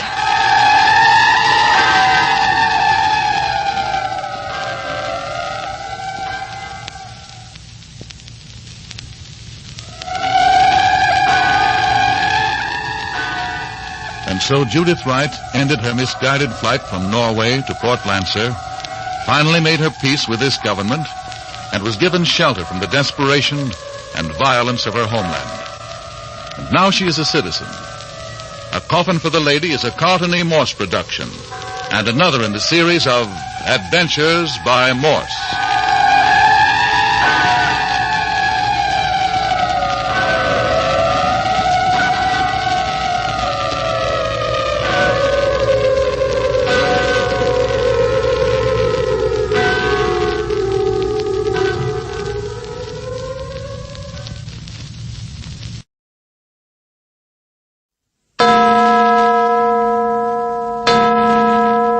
Adventures by Morse. Carlton E. Morse presents The Girl on Shipwreck Island, featuring Captain Friday. If you like high adventure, come with me. If you like the stealth of intrigue, come with me. If you like blood and thunder, come with me.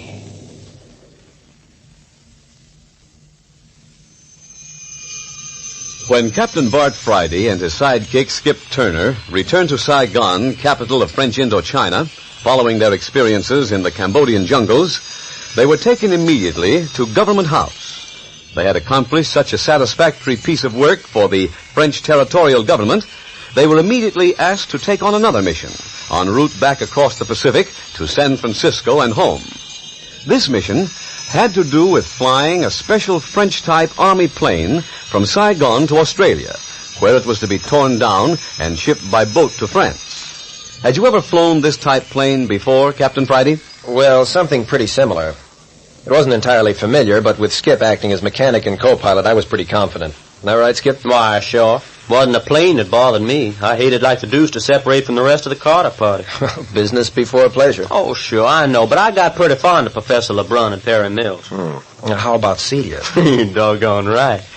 And here Perry and Patricia went and got married in Saigon, and we hardly had a chance to kiss the bride. Boy, away we go on another harebrained mission. Well, Perry and Patricia and Professor LeBrun and Celia are well out to sea by now in a luxury liner for San Francisco. Yeah, and look at where we are. Where Captain Friday and Skip Turner are is another matter entirely. Yesterday afternoon, they took off from the Saigon airport. Out over the China Sea and the Indian Ocean they flew, into the night, through oriental moonlight and white clouds which stood up on end like mountains and skyscrapers and giant pillars. And when the dawn came, these massive towers of white clouds turned rose and pink and flame color and lit up the sky so that the flyers felt as though they were driving through a sky on fire.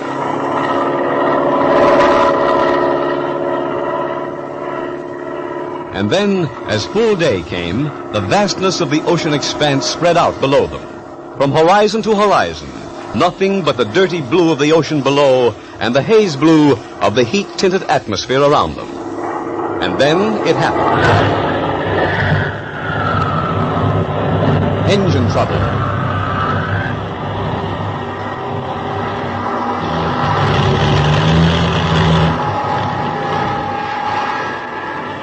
And when the motors conked out completely, the sound of wind in the struts and against the fuselage and on the wings was all the sound there was, and the falling craft gathered speed.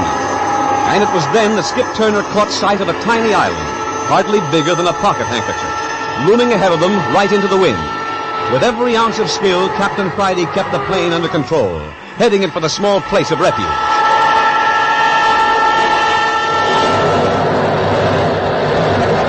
Swept down onto the bosom of the water.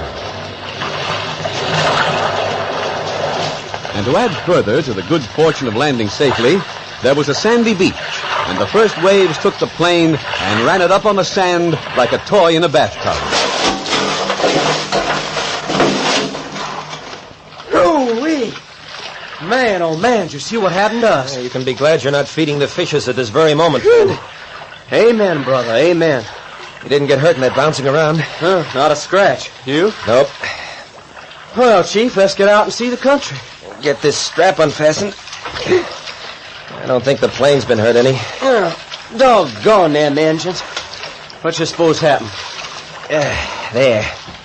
Will the door open? Yep. Ain't jammed a bit. Good. Get out, Skip. Yeah. Hey, you coming? Yeah. Hey, listen to that bird. Sounds like San Diego on a bright June night. I don't see any signs of habitation anywhere around. You can't tell what's up in that jungle stuff away from the beach. It's a pretty rugged country. Volcanic. Yeah, probably caves and stuff up in there. You know, we was lucky to find a sandy beach. Well, let's have a look. Got your packet of special rations? Yes, sir. Including 6 bars of chocolate. Here we go, then. Hey, what about the plane, Captain? Shouldn't we ought to give it the once-over and see whether we're stuck here for good? That'll have to come later, Skip. First thing's to see if we're in any danger from the natives. Yeah, if there is any. Looks like a deserted hunk of volcano to me. Yep. Guess we'll have to wade through this grass for a little. Yeah. Hey, where are we aiming for? I thought if we could climb up on that high ground, we might get a survey of the whole place. We ain't mad at that. Whole place ain't 2 miles across in any direction, look like from the air. Okay. Here's where we start the climb. Yeah. Well, I'm glad to get out of that grass. There's one thing I hate. It's the snakes and bugs and stuff down in this part of the world. A lot of sharp lava. Edges like a razor. Gotta pull yourself up in some of these places. You make it? Yeah. Come on up. Okay.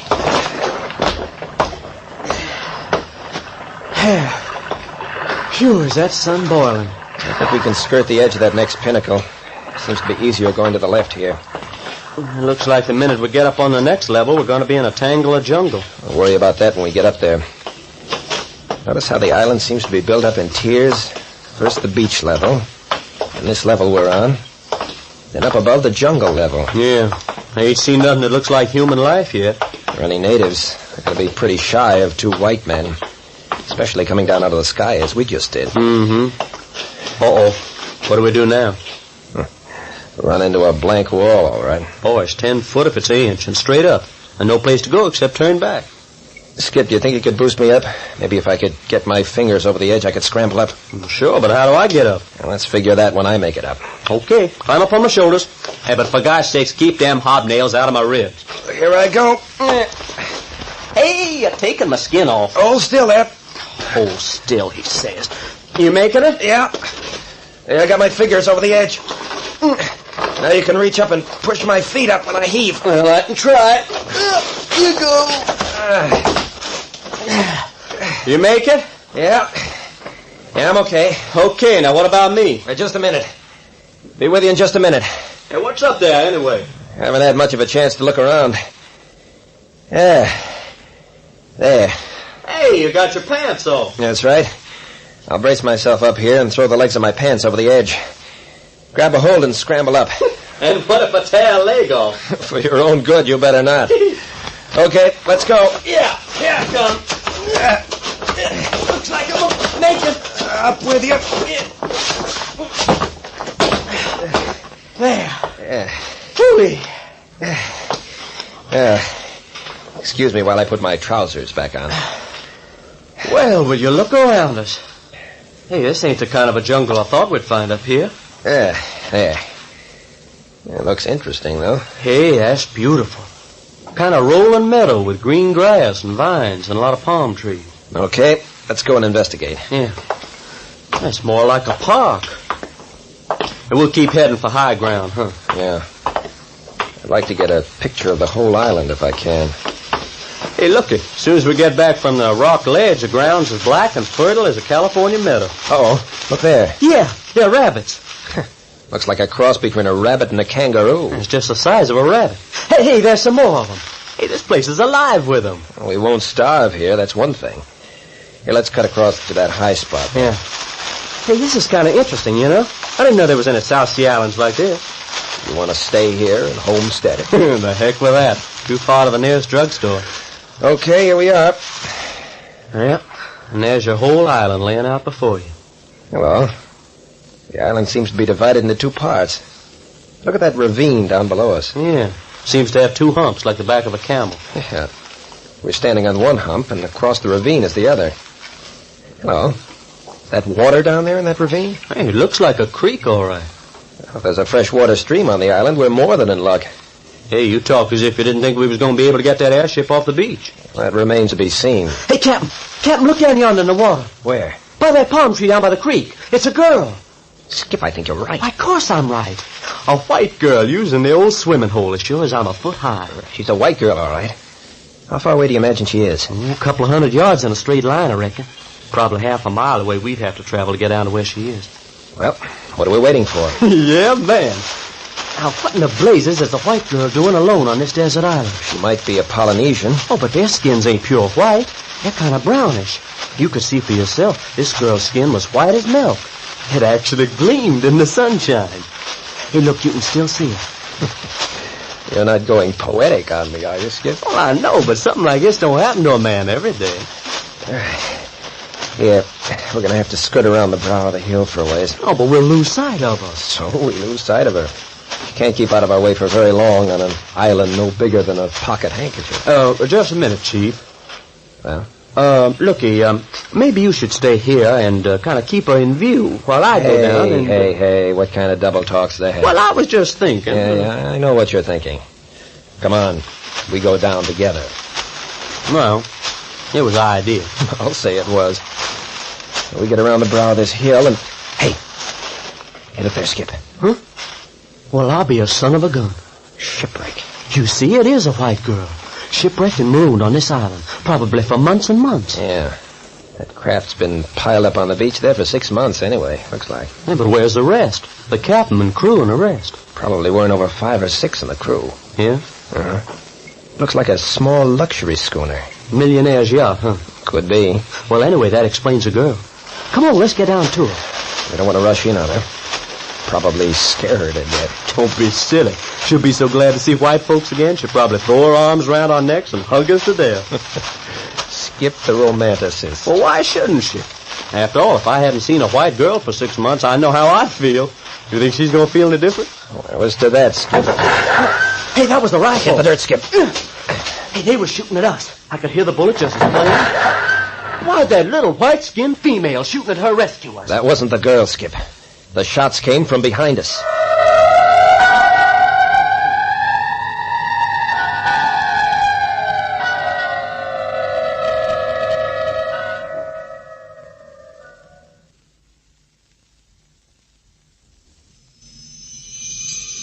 Here are Captain Bart Friday and Skip Turner marooned on a desert island in the South Pacific when their army plane, in which they were flying between Saigon, French Indochina, and Australia, conked out on them. They landed the plane safely with hopes of repairing the motors, but at the moment are exploring their island refuge. At the foot of the hummock on which they have been standing, they see a freshwater stream, and in the stream, a white girl bathing. They are just making their way down to this amazing vision when 2 rifle bullets sing over their heads. The shots have come from behind them, and just now, the 2 are wriggling on elbows and stomachs through the long grass for safety in the ravine below. Keep down and keep coming, Skip. Honest to my grandma, I never felt so sorry for a snake in my life. Yeah. Imagine having to go around on your belly all your life. Hold it just a minute. Yeah. I need a breather. Either we've eluded the guy with the nervous trigger finger or else he's stalking us, waiting to get a really good bead on us. Well, that's a comforting thought. Yeah. Another 10 feet and we can drop down behind those rocks in the ravine. You think that makes me mad? Them shots probably scared the heck out of the gal we saw in bathing. Where'll she be now? Probably jumped into her clothes and beat it for home. Home? Well, whatever she calls home these days. Yeah, and if she hides out on us, it'll take us maybe days to make contact. It's not the angle that bothers me. Yeah? We now know that there are other people on this island besides the girl. Hey, I hadn't thought of that. What I want to know is why one of them wanted to shoot at us. Well, maybe he and the gal are here all alone and wants to keep it that way. On the other hand, if he's been marooned on this island for 6 months, he'd welcome a rescue party with wide open arms. Even with a beautiful gal all to herself? Even with 10 beautiful girls all to himself. I don't believe it. Well, come on. Let's get down to the rocks. Okay. Watch the way I wiggle my hips as I slither through the grass.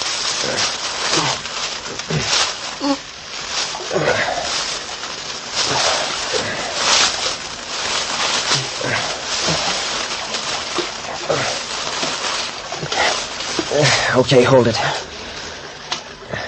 Hey, Captain, you can hear the creek. Listen. Oh, don't that sound cool and refreshing? Yeah. Right over the edge. I'll drop down onto the gravel. And then when I see everything is all clear, I'll give you the high sign. Okay. I'll have my gun all set to back you up if there's any trouble. Check. Here I go. There. Hey, Skip. Okay, Chief. All clear. Come on down. There. Oh, man, does that water look good. Hey, how about us falling on our faces and having a drink, huh? Undoubtedly spring water. Go ahead. Yeah, man.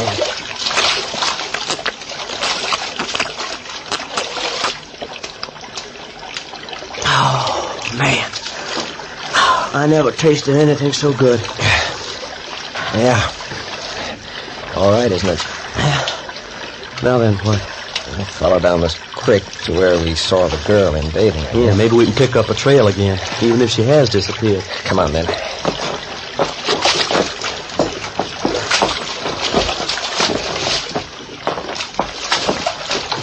Hard walking on these rocks. Yeah, like walking on marbles and billiard balls. Hey, we can't be very far from the babe swimming hole.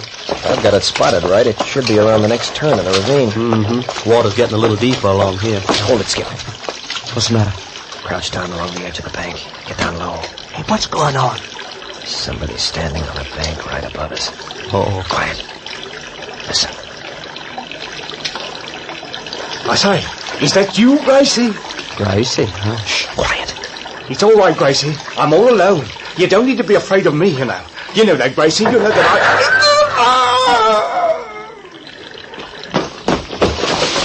Hey, somebody shot him. Quick, Skip. Help me put him out of the creek before he drowns. Here.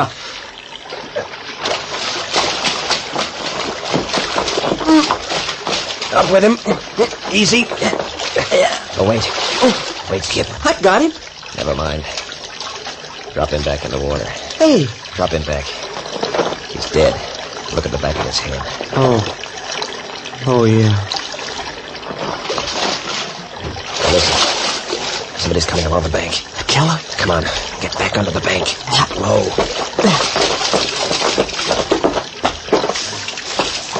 Hold it.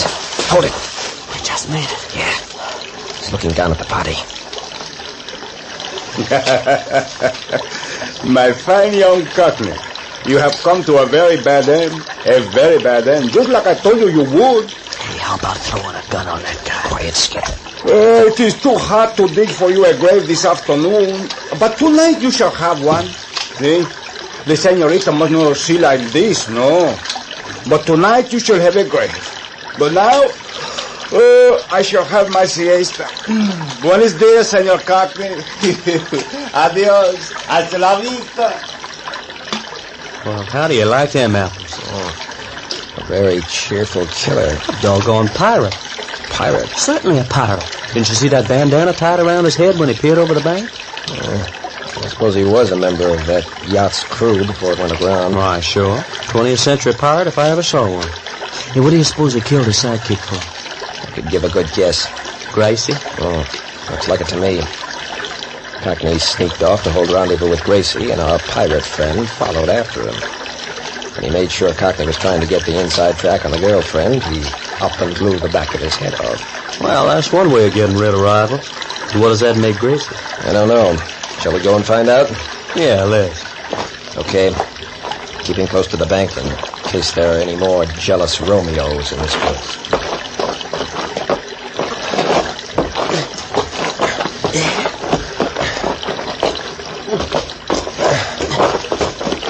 There.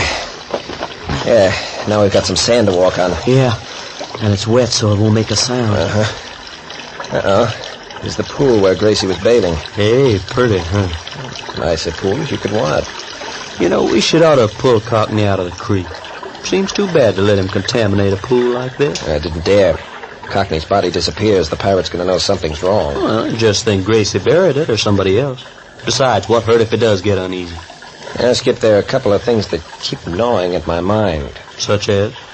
Those 2 shots that were fired at us. Uh-oh. Were they really meant for us? Or was the pirate firing at Cockney? Got me. If they were meant for Cockney, then it looks like nobody knows yet that we've landed on the island. Hey, how could they miss the airplane coming down? Well, the engines were dead. We just barely glided up to the beach. Unless somebody happened to be looking up, they'd never known we were even in the sky. Okay, so nobody knows we're on the island. What about it? In that case, nobody wants to kill us. Those shots were meant for Cockney. Well, I like it that way better. I never did hanker to have somebody itching to bump me. Huh? What you looking for? Look here, Skip. You find something? Yeah. Barefoot prints of a girl's foot in the sand. Yeah, I'm pointing in that direction. Yeah. There's a sort of path away from the pool up through the palm trees. Yes, sir. As neat as though she'd put up a signboard. Well, lead on, Chief.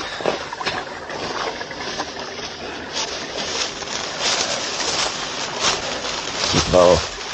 Use these palm trees for shelter as much as possible. Just in case of the pirate, huh? Yeah. Hey, right up ahead, the jungle looks like it thickened up a bit. We're climbing up toward the brow of the second hump, did you notice? Yeah. Apparently, Gracie doesn't wear shoes anymore. Lots of tracks of a girl's bare feet. All the same girl? Seem to be. Hey, the jungle's beginning to close in around her. Pat's still good. She must make a practice of bathing down at the pool. Yeah. Oh, boy, that shade feels good. I never did see such a sun as they have down in this part of the world. That's a lot. Yeah. Jungle's closed in over the top of us like a tent. Hey, hold it. What happened? Listen. Yo-ho, 15 men and a dead man ship. Listen. Who goes there? Well, I'll be a son of a gun. Hold her, I'll shoot. A man should give the countersign. Here, Gracie. Hey, Captain, that's the craziest thing I ever heard. It's a parrot, Skip. A parrot? Yo-ho, 15 men and a dead man's ship. It looks like Gracie's got a parrot to keep her company over on this side of the island. Murder, please. Call the fire department. Well, I'll say this for him. He's the loudest parrot I ever heard. Well, he's my parrot. Hey. You heard me. He's my parrot, so what about it? I don't see you. No, of course you don't see me. You see her, Captain? Oh, she's hidden somewhere off the path in the jungle. There's no use you looking for me. You'll never find me. Here, Gracie. Polly, shut up that noise. You must be Gracie. And if I am, so what? Come on out of hiding and let's talk. Oh, no, you don't. Don't what? What do you mean? I don't take no chances with men. Not on this desert island, I don't. But we've just arrived. I know that. I saw your airplane drop out of the sky. Well, then why weren't you down at the beach to meet it? Not me. I watch out for myself, I do. Besides, the way you were falling, I thought sure you'd be smashed to bits. Oh, no, not us.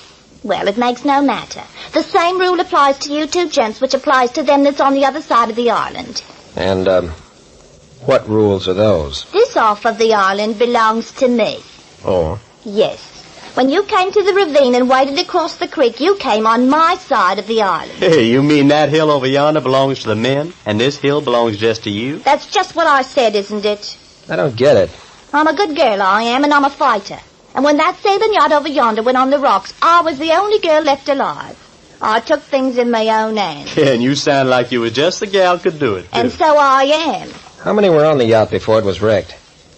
The master and the missus and a crew of 7. What about you? I was the missus' lady's mate. And a very good lady's mate I am, too. That makes 10 on the yacht. How many landed safely on the beach? 4 of us. You and Cockney and the pirate and one other, huh? The pirate? Sure, the Spanish baby with a turban. That'd be Manuel. Manuel the pirate. And who was the 4th? He was the captain of the yacht. He was killed 2 days after we landed. And I'll bet it was Nicola was Manuel the pirate who done it, too. It was him and Cockney together. Why? It was over me. Hey, you must have something. I have my moments, if I do say so myself. Well, come on, climb out of the bushes and let's have a look at it. Oh, no, you don't. Is that why you divided the island in 2 parts and why you keep to yourself over here? It is. When I see the way the men were killing each other with me to go to the winner, I just made up my own rules and got me a gun and a box of cartridges to back me up. Hey, you ain't poking a gun through the bushes at us right now, are you? Make a move in the wrong direction and see what happens. You know something, Gracie? So you're getting mighty familiar with the use of a girl's name, if I may say so? Oh, no kidding, Gracie. You're what I'd call a woman with an iron willpower. What about that parrot we keep hearing? He's my pal, he is. My pal and my watchdog. Ain't anybody able to come within a mile of us without Belshazzar letting me know. Belshazzar, huh? Oh, so that's how you knew we were coming up the path, huh? That's it. Every time Manuel Cockney tries to come over here... Oh, by the way, you're not going to have to worry about Cockney anymore. What are you talking about? Manuel just shot him. Oh, no. Yeah. We saw him do it. Then none of us is safe on this island. With nobody to stop Manuel, he'll have us all by the heels before morning.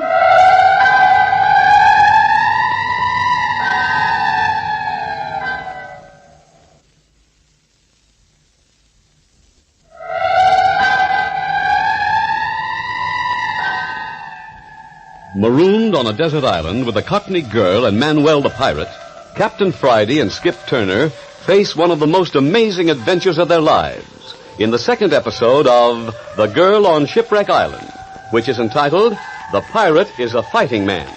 Listen next week to another in this fascinating series of Adventures by Morse.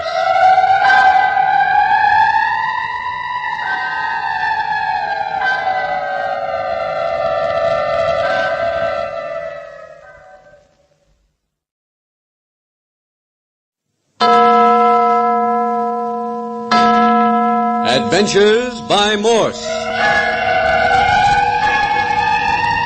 Carlton E. Morse presents The Girl on Shipwreck Island, featuring Captain Friday. If you like high adventure, come with me. If you like the stealth of intrigue, come with me. If you like blood and thunder, come with me. 6 months ago, when the ocean-going yacht Carlotta went ashore on a 2x4 South Sea island during a typhoon, only 4 persons got to the beach alive. They included the captain of the craft, 2 able seamen, Cockney and Manuel, and an English lady's maid named Gracie. My mistress had her neck broken when the mast of the ship came down in the storm, and my master was washed overboard trying to save her body from the storm. It was a bloody mess, and how I came through it alive I'll never know. But there I was, ashore on a desert island along with 3 sailors, none of whom I'd ever spoke a word to in my life before. That is, except the captain, to whom I'd said yes, sir, and no, sir. But the captain didn't last long. The second night ashore, Cockney and Manuel set on him and cut him to ribbons in a knife fight. That was enough for me. I took a gun and some cartridges in my Paul Parrot Belshazzar and set up housekeeping on the far end of the island in a bit of a cave. And for 6 months, Gracie protected herself against Cockney and Manuel, living off the berries and fruit and small bird and animal life of the island. And then Captain Friday and Skip Turner, earlier this afternoon, came fluttering down out of the sky in a French army plane whose engines had conked out. Yeah, we were en route from French Indochina to Australia, flying over the Dutch East Indies and a lot of the China Sea. Well out over the South China Sea, something in the mechanical department went haywire, and we had to make an emergency landing. Fortunately, we were in the vicinity of a minute atoll with a sandy beach. We landed without doing the ship any damage. Before beginning our repair job, we surveyed the tiny island, and that's when we discovered the setup here. Tell them about it, Skip. Yeah. Well, when we arrived, there was 3 people on the island besides ourselves. Cockney, Manuel the pirate, and the babe Gracie. And Belshazzar the parrot. But before we'd been here an hour, we saw Manuel the pirate stalk Cockney to the edge of the swimming hole and shoot him in the back. It was because Cockney was trying to get friendly with Gracie behind the pirate's back. So now there's only Manuel and Gracie on the island. That is, except for Captain Friday and me. And both Gracie and Manuel the pirate are very skittish specimens of the human species. With the exception of the moment when they saw Manuel kill Cockney, they have not laid eyes on the swarthy, pirate-looking figure with the turban about his head. They haven't seen Gracie at all. They've talked to her, but she's kept hidden back in the jungle. She's a girl all alone in this little isolated world, and she doesn't trust anything masculine. And now at 7 o'clock in the afternoon, Captain Friday and Skip are up to their ears in piston rings, spark plugs, and engine oil as they attempt to adjust their motors for the remainder of the trip to Australia. Boy, talk about rebuilding a motor the hard way. Yeah. That sun's smacking me on the back of the neck like a baseball bat. Okay, I guess you can screw that head down again. Yeah. You think we found the trouble? Well, we found one of the troubles. How a gas line on an airplane can get stopped up, I don't know. Screwed down hard? Yeah. Won't get any oil leak there. Well, I'd say we were all set to take off then. Okay. How about trying the motors? I'd like to, but I don't want to take the chance. Well, hey, we can't take off without tuning the motors. We'll have to tune them at the last minute. I don't get it. You heard what Gracie said. Oh, you mean about the pirate being a desperate character? Look, why did he and Cockney kill the captain? Fight over Gracie. Then why did he kill Cockney? Over Gracie. Okay. You think for 1 minute he's going to let you and me fly off with Gracie if he can help it? You mean we're taking Gracie with us? We're not leaving her here for that ape. Oh, I get it, and the pirate knows it. So the minute he thinks we got this airplane fixed to fly again, the real slaughter begins. Right. Not only does he want to keep Gracie, but he doesn't want us to get back to civilization and report him. Remember, he's a 2-time killer, and he's stuck here until the authorities come and get him. So what are we going to do? Well, when it gets dark, we're going back in the jungles where we met Gracie before. We're going to talk fast and get her to come down to the plane with us. Once we get her inside, we'll turn over the motors, adjust them if they need it, and get the heck out of here before Manuel the pirate knows what's going on. Does Gracie know she's going on an airplane ride? Not yet. Well, she's awful skittish. I don't think she'll come. She's got to come. We have to hog-tie her. Yeah, well, remember, she's got a gun, and she's been fighting off Cockney and the pirate for 6 months. We'll have to sneak up on her if she won't trust us. I don't intend to stay here forever, and I don't intend to leave her behind. Kidnap her for her own good, huh? She'll see reason when we explain what we're up to. Well, maybe. What time is it now? Well, after 7. Be as dark as the inside of your hat band in another 3/4 of an hour. So what do we do until dark? Well, first climb up and close the cabin door and lock it. Yeah. You got everything you want out of the cabin? Yeah. Okay, here she goes, then. And that's that. Hey, you think we can take off on this beach in the dark? How can I miss? Got a half-mile straight beach. Wind's been blowing in the right direction all afternoon. Still, it's going to be awful dark. Well, maybe there'll be moon and stars. Well, that'll be your worry, Chief. I'll just shut my eyes and hope you don't run into the China Sea. Come on. Where are we going? Got to get back up on the plateau before dark. Find the path in the jungle where we talked with Gracie. And supposing a pirate's hiding along the path and lets us have both barrels. We've got to be too smart for him. Yeah, that's what Cockney said. And look at him. Flybait. Okay. If you get killed, I'll see you get buried, won't I? You know, Chief, sometimes you're an awful comfort to me. And then sometimes you give me goose pimples up and down my spine.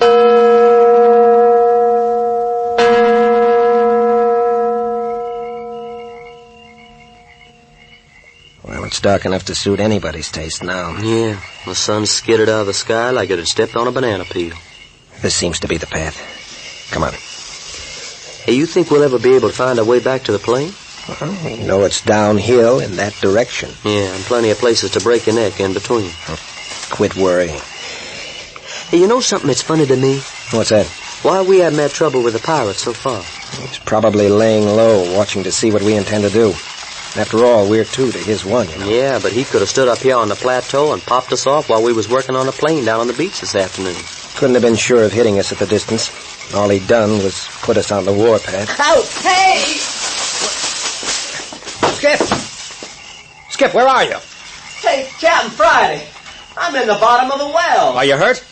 Well, I'm scared. Now, wait till I turn the flashlight down on you. There.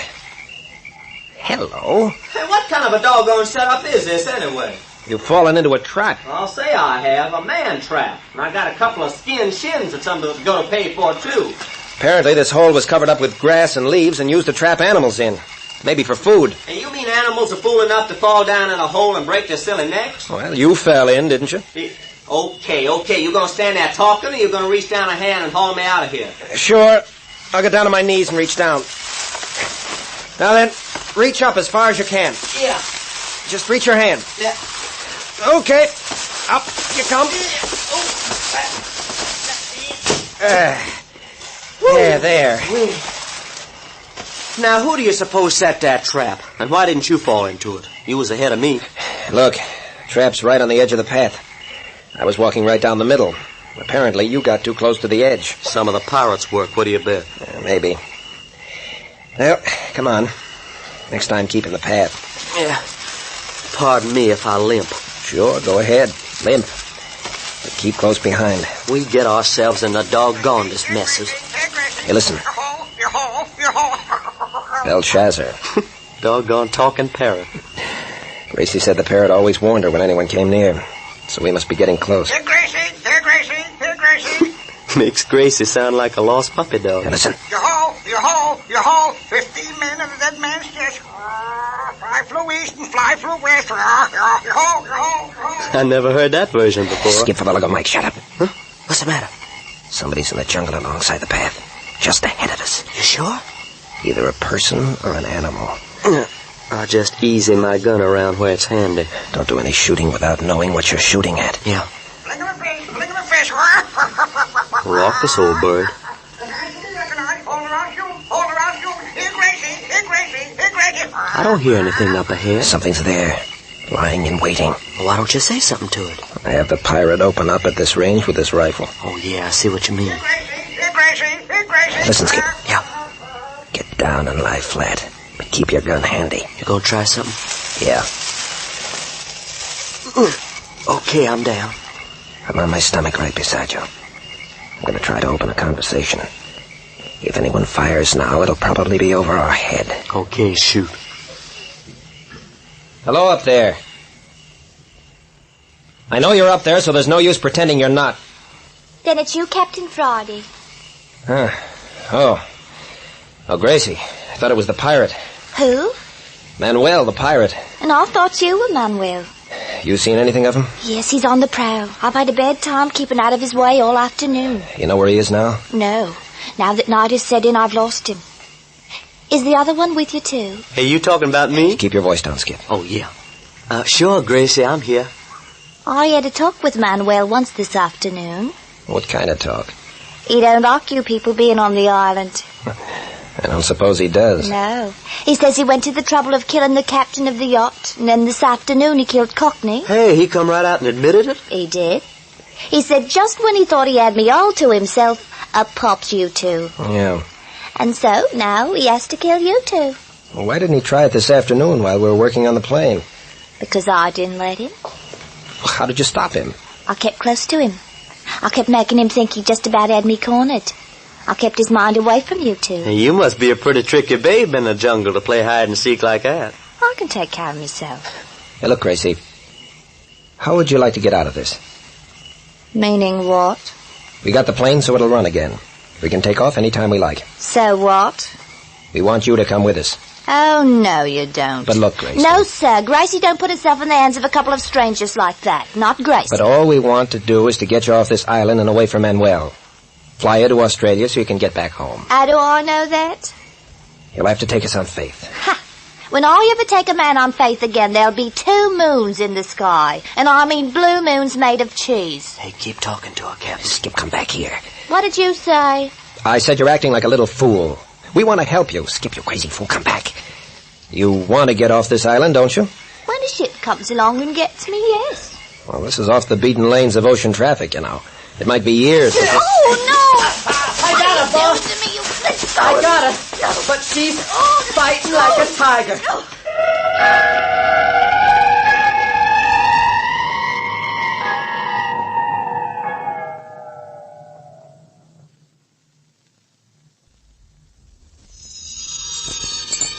On the lonely little atoll in the China Sea, Manuel the pirate has killed 2 men so that he may have the girl Gracie all to himself.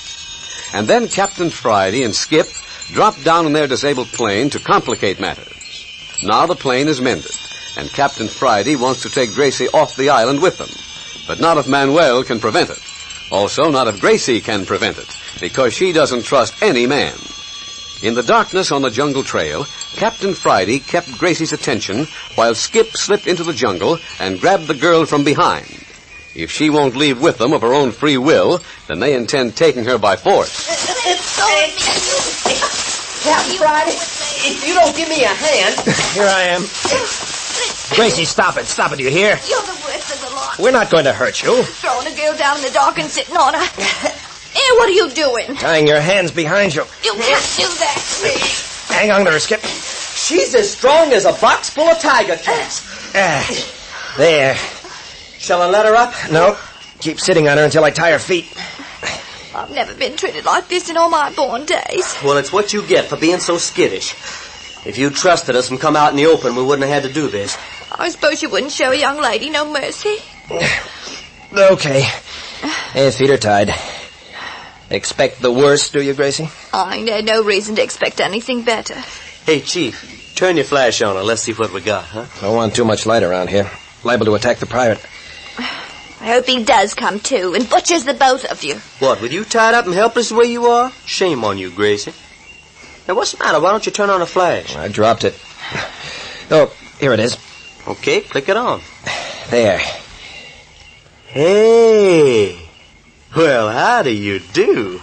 If it isn't Miss Dorothy Lamour herself. Just because I'm reduced to wearing a sarong out here on the island ain't no reason for calling me Dorothy Lamour. What's wrong with Dorothy Lamour, for God's sake? Well, I ain't hers, all I'm saying. You're a very good-looking young woman, Gracie. And supposing I am, it's only a danger and hindrance to me out here away from civilization. Don't put clothes on my back nor food in my mouth. You say you're reduced to wearing a sarong. Well, where are the clothes you were wearing when you came ashore? I was asleep in my nightgown. When the ship struck, all I had in my mind was to get on deck. Once up there, I was washed overboard. When I woke up, I was lying on the beach, and the birds were singing, and it was as nice a day as a body could hope for. So you made your nightgown into a sarong, huh? What else could a lady do? Well, you did yourself proud, if you ask me. That also explains why you have no shoes or stockings. Well, that was the worst part of all, learning to walk barefoot. Well, you seem to be doing all right now. Oh, yes, now my feet are toughened up, I can hop about the jungle with the best of them. Yeah. Hey, why'd you turn off the flashlight? You've seen enough. Besides, we're getting Gracie down the plane and getting out of here. You ain't fooling the poor girl. Is that why you sit on me like a pack of wolves and tied me up just to rescue me? Sure. You've got to learn to trust folks, Gracie. I come of age the hard way. All my life a girl's had to watch out for herself. It was her against the world, and always it's been a man's world. Well, for once in your life, you've got somebody on your side. Now, maybe I have at that. You do begin to act like a pair of gents. Well, we've stood here talking too much as it is. Skip, you want to scout the trail ahead while I carry Gracie? I do not. I want to carry Gracie while you scout the trail ahead. We've got some pretty rugged terrain to cross getting down to the beach. Well, with Dorothy Lamour in my arms, I'll just float down. But why shouldn't a girl walk on her own 2 feet? Will you come willingly? What's a girl got to lose? Now that I'm beginning to trust no, you. No, I don't go for that, Captain Friday. I think I ought to carry Gracie. Cut it out, Skip. Now, look, Gracie, if I untie your feet, will you come along with us without any trouble? I will, and gladly. It's a deal. Untie her feet, Skip. In moving pictures, the hero always gets a chance to carry the heroine. Skip. Yeah, okay, I'm untying her, ain't I? Well, hurry up and don't talk so much. Is his name Skip? Uh-huh. Skip Turner. And who are you, please? Bart Friday. Captain Bart Friday. Okay, Captain Bart Friday, then. Okay, Gracie, your feet are untied. But my hands. Your hands stay tied. But if we trust each other... When we get on the plane, we'll untie your hands. For the present, they stay tied behind you. Here, get up on your feet.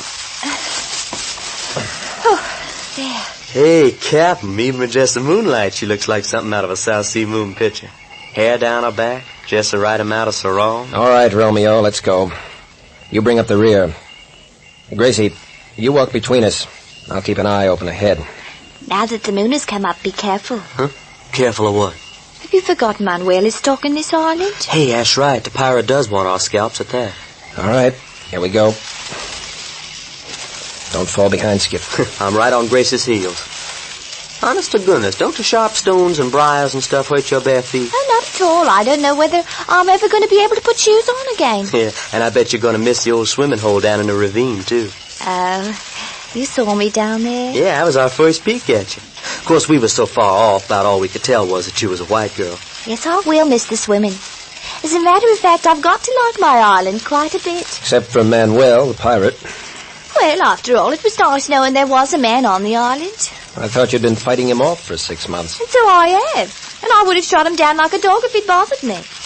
But still and all, it was comforting, knowing that there was a man about. You're a queer one, Gracie. Well, after all, when you're living in the wilderness, you just about forget everything you learned in civilization. Nothing seems to apply, if you know what I mean. I think I do. Okay, now, we're coming out of the jungle. Path gets pretty rugged. You're going to have to keep low so as not to show up against the skyline.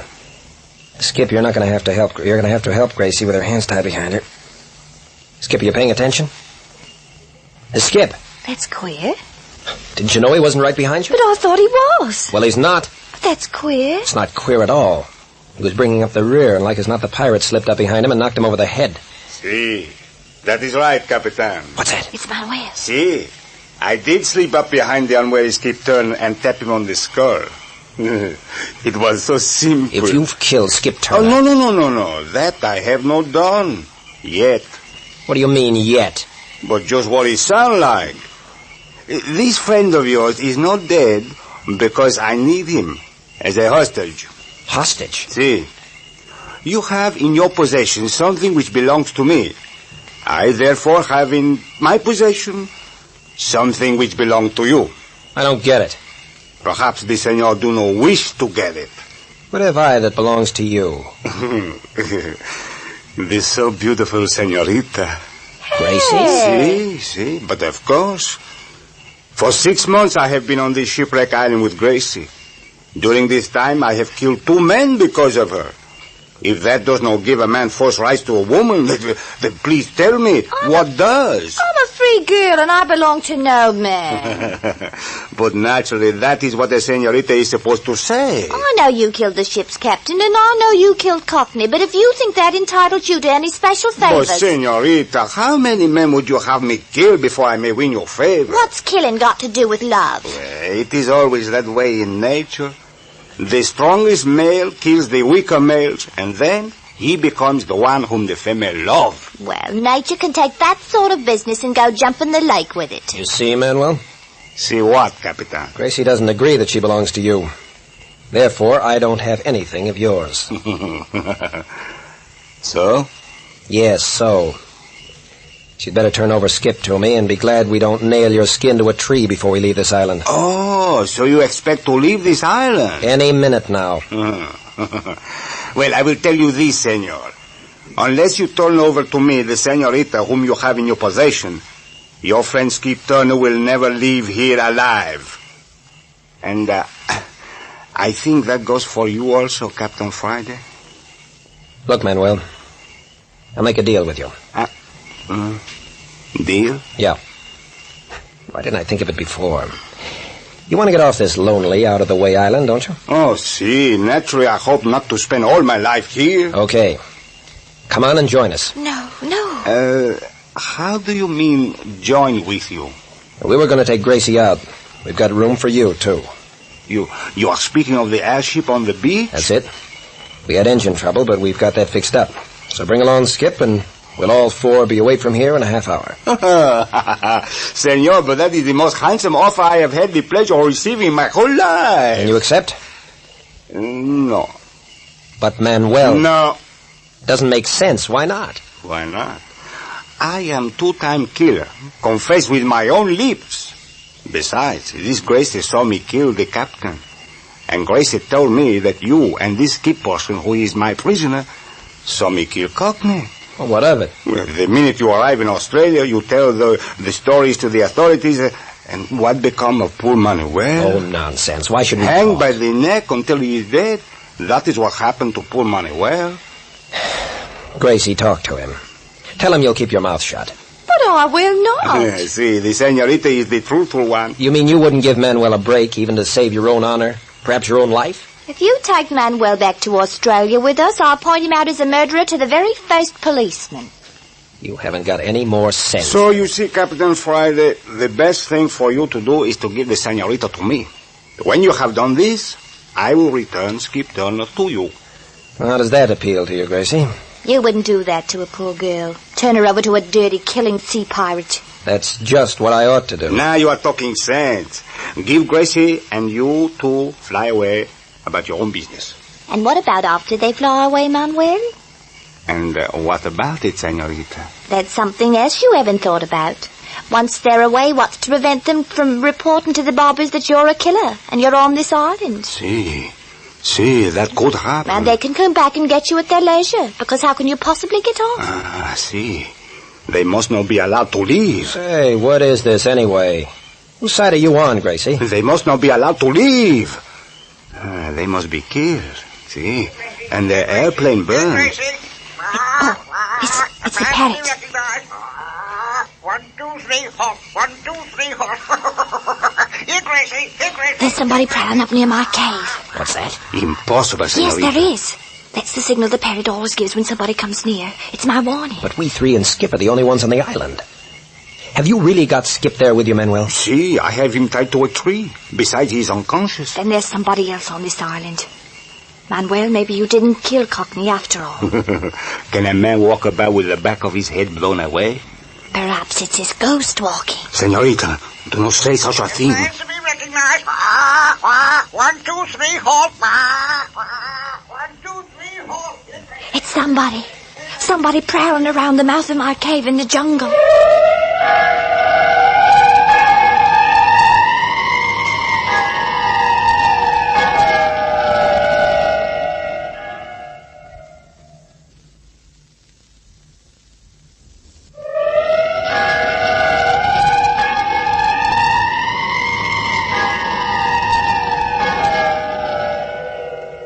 There are supposed to be only 4 living persons and a parrot on Shipwreck Island.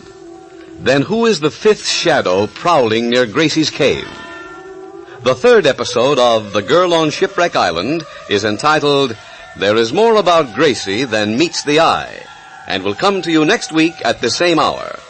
You are listening to another in the series of Adventures by Morse.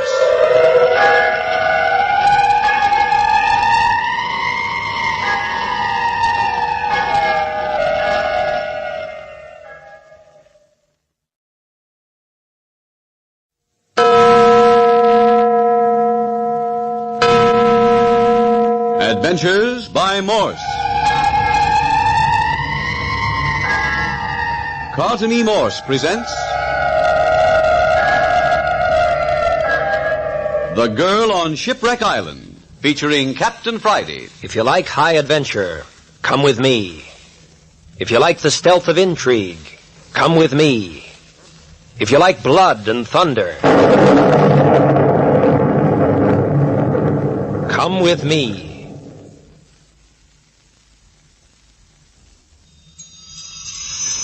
Captain Bart Friday and Skip Turner, flying from French Indochina to Australia, made a forced landing on a tiny island in the South China Sea when their engines conked out. They arrived on this tiny atoll just in time to witness murder. They saw a Cockney sailor creeping through the undergrowth and softly call out the name of a girl, Gracie. Then they heard a rifle shot and saw Cockney fall, an ugly bullet hole in the back of his head. Then they saw a swaggering Spanish pirate, his head tied up in a bandana, come out of hiding and bend over his victim, quite pleased with himself. All this on an island which was supposedly uninhabited. And what of this girl Gracie, Captain Friday? Well, Gracie was one of 4 persons washed ashore in a hurricane when a private yacht wrecked itself on the outer reef of the island. She's an English Cockney girl and was lady's maid aboard the yacht. Washed up on the beach with her was the captain and 2 sailors, Spanish Manuel, alias the pirate, and Cockney. The captain was murdered 2 days after the landing, and we saw Cockney finished off this afternoon. And now Manuel had Gracie all to himself, or so he thought. But that was before our engines went bad and we came down on the beach. It didn't take us no time to tune up the engines again once we set out on the sand. Yes, Skip, go ahead. Tell him. Well, matter of fact, if it wasn't that we insisted on getting Gracie out of the pirates' clutches and taking her along with us, we'd have been off Shipwreck Island and on our way to Australia by this time. But Gracie's afraid of men. All men. So she wouldn't trust us. Yeah, so we had to wait till it was dark and catch her unawares and tie her up. Man, did she ever put up a fight. Yes, Gracie put up a fight, and then things got complicated all of a sudden. Captain Friday and Skip were taking Gracie from the plateau down to the plain where it rested on the sand. Captain Friday in front, Skip bringing up the rear. Then suddenly, Skip wasn't there anymore. Instead of Skip, there was Manuel, the pirate, lurking just out of range in the darkness. And he had Skip prisoner. He offered to make a deal. You will turn over to me the girl Gracie, and I will turn over to you your friend Skip Turner. No. But this is fair thing to ask. You better do it, because if you do not, I will cut your friend Skip Turner's throat from ear to ear. And that will not be happy time for your friend Skip Turner.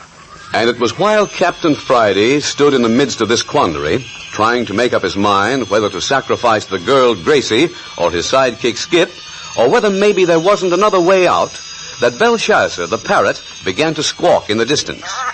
Advance to be recognized. 1, 2, 3, halt.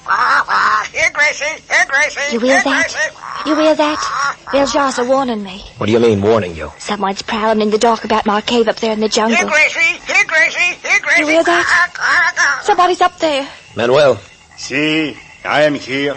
You still got Skip Turner? Oh, si. He is tied to a tree. I banged him on the head and he is unconscious. What is the matter with the parrot? Gracie says somebody's prowling in the dark near her cave. Oh, but that cannot be. We are all here. I don't care if we are all here. When Belshazzar calls to me like that, it means somebody's prowling close by. Yo-ho! Yo-ho! 15 men in a dead man's chest. Here, Gracie! Here, Gracie! You hear that? He's gone back into the cave to hide. He always hides when strangers come near. Doesn't make sense, Gracie. You and I and Skip and Manuel are the only living people on the island. I don't care nothing about that. I know what I know, and when Belshazzar warns me, it means something. It's crazy. Unless Manuel is lying to me about having Skip a prisoner. Hey, Manuel, are you lying to me? But why should I lie to you? What I want to know is, if you have Skip Turner tied up, then who's up prowling around Gracie's cave? That is what I wonder also, senor. Well, there's somebody up there. If there is anyone prowling this night, then it must be the ghost of the captain or the sailor, Cockney. Your conscience bothering you? Senor, that is something I pride myself on. I have no conscience. And there's something I pride myself on. I don't believe in ghosts. Senor, you do not know what you are saying. Well, ghost or no ghost, I'm in favor of getting off this island as fast as possible. And I'm making you a proposition, Manuel. See, I am listening. There's room in the plane for 4 of us. You throw in with Skip and Gracie and me. We'll take you off the island and get you out of this place. Oh, no, senor. And turn me over to the police for murder. I guarantee we won't. You release Skip and come along, and we'll make a special landing any place you say. On some other island or on the mainland, just as you choose. You guarantee this thing, Captain Friday? Word of honor. We'll give you every break. That is good enough for Manuel, senor. You better be careful. What do you mean? If you trust Manuel 1 inch, you're a bigger fool than I thought you were. Senor, I am waiting. I have cut Skip Turner loose from the tree where I have tied him. If he tried the double cross, that's his hard luck. Come on. Ah, here you come. I thought perhaps you had thought better of your bargain. I don't make a deal I'm not prepared to keep. Oh, the senorita. Turn that flashlight out of my face. And I warn you, Manuel, 1 move out of you and I'll shoot you without blinking a bloomin' eyelash. Captain Friday let you carry a gun? I thought you was his prisoner. I am not his prisoner. As you can very well see, my hands are released and he has returned my gun. Ah, I see. I can see that. Well, turn that blinking torch out of my face. Turn the flashlight over this way, Manuel, so I can get a better look at Skip. See? But I did not hit him too hard. He should not be unconscious all this time. Well, he still is. You're going to have to help me carry him down to the beach. Captain Friday, I don't trust Manuel. What was that? Did you hit Gracie in the dark? Do not move, Captain Friday. Do not move a muscle because you are outlined in the moonlight. And I will kill you if you do. Me you cannot see. I am in the shadow. Then you did strike down Gracie. See, you should not have given back her gun. A senorita is a dangerous animal with a gun. What's the idea? What's this all about? Senor, you did not think for 1 minute I would trust myself in your hands. If you don't know the truth when you hear it... No, I trust no man. There is no such thing as truth. Well, the worse for you, then. No, senor. The worse for you and for your friend Skip Turner. Maybe. See, for now I have you where I want you. It is so simple to do what is necessary. We offer you rescue and freedom. In return, you offer us death. See, it is so. Why? You take such pleasure in killing your fellow men? No, it is not that. And for the love of Pete, what is it? With you and Skip Turner gone, then Gracie and I will have this island all to ourselves. Yeah? See. What about that somebody or something that's prowling up around Gracie's cave? That I do not believe. But you said yourself... See, when I am making big deal with you, I say one thing. When you are in my power, I say something else. That's great. No. I do not think there is anyone on this island except the 4 of us. And in 10 minutes, there will be only 2 of us. The senorita and I. Okay, Manuel. But Gracie swears the parrot always acts the way it did when there's prowlers. Oh, senor, a parrot can make a mistake. Human beings make the mistake. Why should not a parrot be allowed a mistake also? I think you're crazy. What difference does it make? Crazy or not crazy, you will be just as dead. Okay. Shoot and get it over with. Senor, you prefer to be shot in the front or in the back? What difference does it make? I do not know. Some people have Oh, shoot it and get it over with. Si, senor. I do not wish to keep the senor in suspense. But don't worry, it will be over quickly. Right in the heart, senor. It will be over quickly. 1, 2... Manuel! Oh, where's that flashlight? Here it is, Captain. Skip, you're conscious? Well, I think so. Here's the flashlight you was looking for. Dead as a mackerel. That was a good shot from where you were lying, Skip. Hey, I didn't kill him. You didn't? Heck, fine, no. I thought you pulled a fast one. He was right on me. I couldn't move a muscle. Hey, where's Gracie? Hey, maybe she come too and crawl around. No. Oh, no, here she is. Still knocked out. Well, you didn't kill him. Gracie didn't kill him, and I didn't kill him. And who the heck did? Looks like Gracie was right. Huh? About what? There's somebody else on the island. Hey, she knew it all the time? While you were knocked out, the parrot Belshazzar began acting up. Gracie said he always did it when somebody was prowling around her cave. Yeah, but I thought there was only you and Gracie and the pirate and me. Looks like reinforcements have landed. Reinforcements for who? Looks like our side. Hey, it does at that. Mowing down Manuel here just as he was about to make cat meat out of you. What you think we ought to do now? Well, we can either pick up Gracie and hit for the beach, get the plane in the air, or we can go back up to Gracie's cave and try to thank our rescuer. Yeah, it'd be kind of a dirty trick to just run off and leave a guy behind who saved your life. You feel that way, do you? Why, sure. How about you? The same. Well, then we're heading back up through the jungle to Gracie's cave, huh? We are. You want to carry Gracie, or... Of course I want to carry Gracie. I ain't had a gal's head resting on my shoulder. And you ain't going to begin now. Hey. Gracie, are you all right? Oh, I've got a headache big enough for everybody. Well, then, naturally, I'll carry you. You'll do no such thing. I got me 2 feet. As long as I have, I'll walk on them. Here, let me help you up. Ooh, what hit me? Manuel the pirate did. Why, that double-crossing... Here, pick her up, Skip. She's not able to walk. You bet you. Up you come. Here now. Now, just take it easy, Gracie. You don't feel like wrestling. Oh, I doubt it that. Come on. Ooh, I'm dizzy as a bumblebee. I told you not to trust Manuel. What'd he do, escape? Escape my eye. He's dead. Dead? Manuel's dead? As a stinking fish. Yeah, where are you taking me? Back to your cave in the jungles. But I thought you were taking me on the airplane. That'll come later, when we discover who killed Manuel. Who killed... But didn't you do it? Nope. It Skip didn't? Not me. Hey, your hair smells good. Never mind my hair. What I want to know is who killed Manuel. Whoever it was prowling around your cave earlier. Belshazzar. The parrot warned me. Didn't I tell you? Yeah, but who is he? I don't know. Well, whoever he is a good shot. Got Manuel right through the heart. But why are you going back to my cave? To say thank you to the mystery man. And get a bullet through your own heart? Yeah? That's what you two are heading for. A bullet through your heart.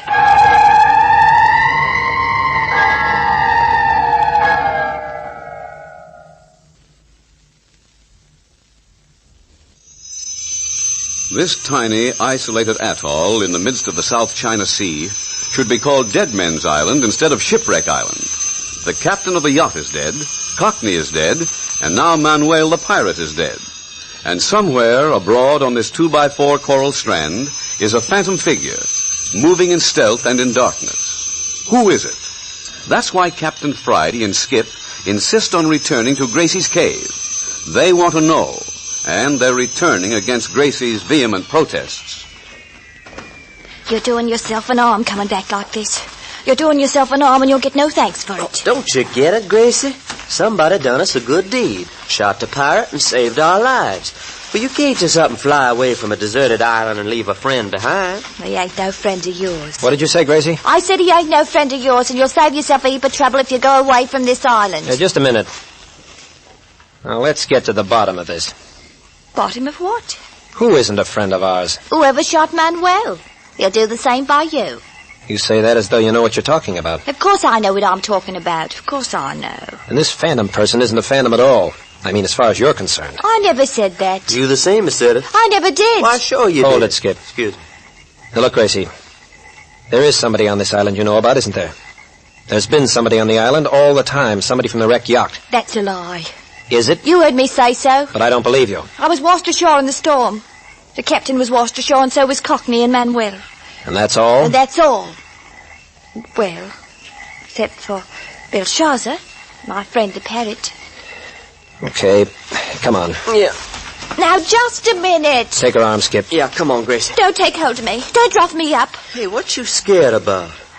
If you know what's good for you, don't lay an hand on me. I don't get this. Do you, Cap?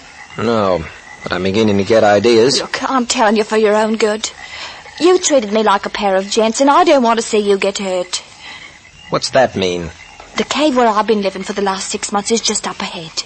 I can't keep you from going there, but if you do, you won't leave this island alive. Hey, now you got my appetite all whetted up. Don't be a fool. Go away while you can. Go down to the beach and get in your plane before it's too late. Will you come with us? I can't. Don't you understand? Even if I wanted to, I wouldn't be allowed. What's to prevent you? How can you stand there arguing with a girl when your very lives are in danger? Hey, look, Gracie, you don't think we'd go off and leave a pretty gal in trouble? I'm in no trouble. I agree with you. No use arguing. Come on. You fools. You're a pair of fools. That's the mouth of the cave right up ahead, isn't it? Yes, that's it. You don't need to be so unhappy, Gracie. Captain Friday and I can take care of ourselves. Hey! Run for it. The mouth of the cave.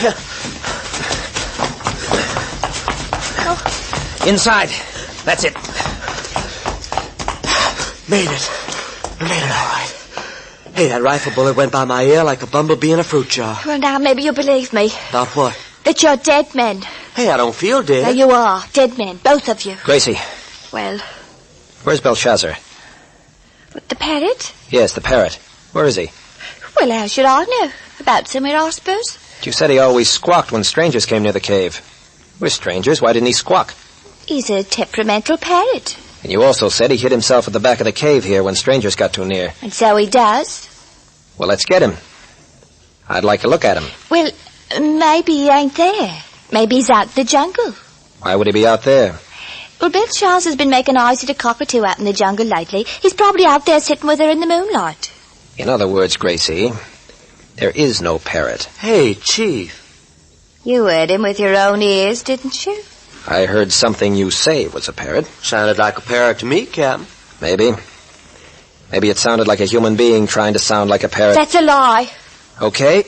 Get Belshazzar the parrot and prove it to me. If Manuel or Cockney or the captain was alive, they'd tell you there was two a parrot. Belshazzar belonged to the galley cook on the yacht. Everybody on the yacht knew about Belshazzar. He was the life of the party, he was, before the shipwreck.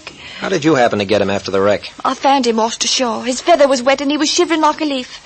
I picked him up in my arms and dried him and brought him to my cave here. He was that grateful he wouldn't leave me afterwards. Why don't we go to the back of the cave and have a look? He might be there. Why so all-fired interested in a parrot? Do you mind coming back with me? It's the only thing that'll make you happy. Skip, you stay here, watch the entrance. While you and Gracie look for Belshazzar, huh? Yeah, keep an eye open.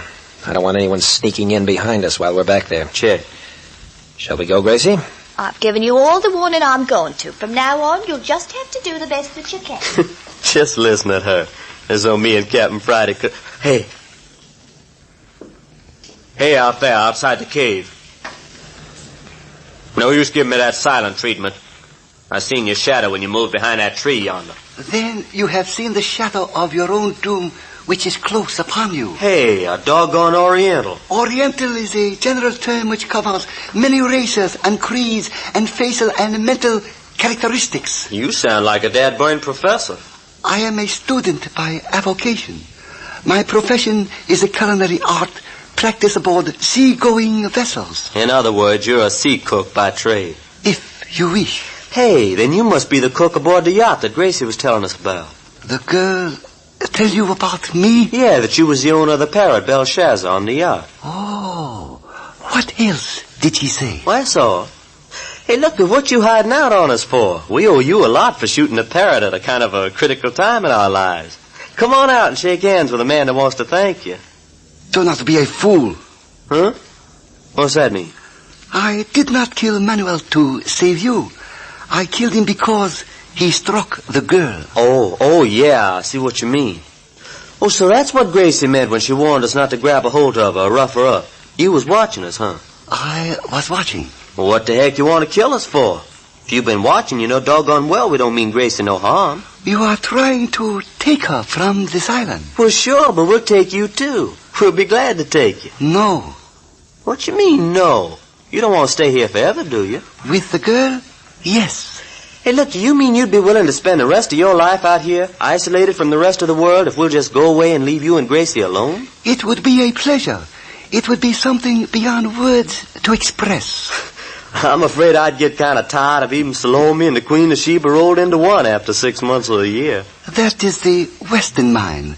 The poetic mind of the East knows how to make happiness last forever. And so you're going to kill Captain Friday and me so you and Gracie can have everlasting happiness, huh? It is so written. Well, somebody wrote wrong, brother, and he better dig himself up an eraser and rub it out. That is foolish, childish talk. And besides, what about Gracie? What does she say about all this? Woman is musical instrument ready to respond to those who know how to play upon her. A woman is happy anywhere if placed in the hands of one who is a master of such matters. Just as a violin plays as sweetly in a drawing room or in the darkness of a coal cellar, if it is in a master's hands. Well, that's quite a speech, Professor. But I'd still like to know what Gracie would say with her own lips. Where is she? She and Captain Friday are at the back of the cave looking for the parrot. Parrot? There is no parrot. Huh? But Gracie said you had one on the ship. On the yacht, yes. But Belshazzar was drowned. It was I who imitated the parrot. But what for? To protect Gracie from the Cockney and Manuel. I watched him in the jungle, and whenever they decided to try to catch Gracie, I would cry out like the parrot used to do on the yacht. Thus, she was able to hide in the jungle. Well, just the same, Captain Friday and Gracie are in the back of the cave and looking for the parrot Belshazzar, and I wish they'd get back here. It's just as I told you, Belshazzar's out in the moonlight with the cockatoo. Gracie, did anyone ever tell you you couldn't lie worth a plugged nickel? Is that any way to talk to a girl? Look here in the back of the cave. Where did these sea chests come from? Sea chests? Yes, you know what a sea chest is, don't you? Look, 3, 4, 5 of them. They came off the wrecked yacht. They were washed up on the beach at night. I suppose you put them on your back and lugged them up here to the cave. And supposing I did? I'm a strong girl. Baloney. What's in them? Food supplies. 100, 150 pounds apiece. I know that. And you know as well as I do that the Phantom who killed Manuel carried these up here. You and whoever he is have been working some kind of deal together. That's not true. Not a blinking word of it is true. Oh, what was that? Gun battle. Skip's in trouble. Come on. I heard someone scream. I'll say you did. Skip! Skip, are you all right? Hi, Captain. Come see what I got. You hear that? What has he done? What has he done? Yeah, I am. Hey, did you hear that gun battle? Boy, it was hot and heavy for a minute. What have you done? What have you done? Well, come on out here and I'll show you. Here's your Belshazzar the parrot, dead on a mackerel. Chad, what have they done? What happened, Skip? Who is he? This guy was the cook on the yacht. He's the one who's been imitating the parrot. He told you that? Sure, told me all about it. And then he sneaked in and tried to kill me. Almost did, too, but I got a couple of shots in where they did a job. Come on, Gracie, get up on your feet. It's cruel. Cruel, that's what it is. Up you come. Were you in love with him? No. But he was the best friend a girl ever had. I found him washed up on the beach after the storm. I took care of him. He was in love with you. I don't believe it. He was just grateful for the way I saved him. He was in love. He wanted to keep just you and him on this island forever. He was devoted. He protected me from the other men. He never tried to take advantage of me because I was a girl. Sounds like a decent gent. And all because I nursed him back when he nearly drowned on the beach. Well, he was out to get Captain Friday and me. He said so. I told you that. That's why I wanted you to go away without me. Hey, you wanted to stay here forever with him? No, but I didn't want him killed either. And I didn't want either of you killed. Well, anyway, we can give him a decent burial. Yep. Dig a grave and then let's get off this crazy place.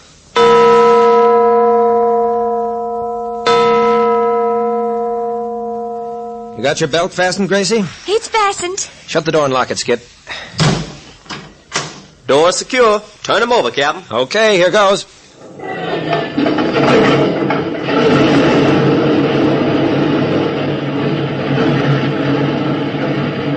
How they acting, Chief? Purring like a tiger cat. Well, then, let's go. Hang on, Gracie. I am, with every bit of me. All aboard for Australia, Honolulu, and San Francisco. Give her the gun, Captain.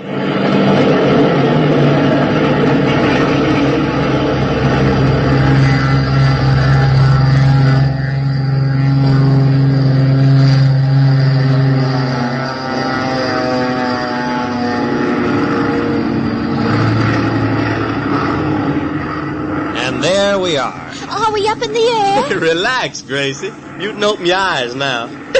She held her breath and gritted her teeth and kept her eyes shut all during the takeoff. Well, a girl never knows what might happen to her up in an airplane. Hey, y'all, look down there. There goes Shipwreck Island. Oh, it wasn't such a bad place. Not bad at all. It's just that men can't keep from killing each other when a girl's around.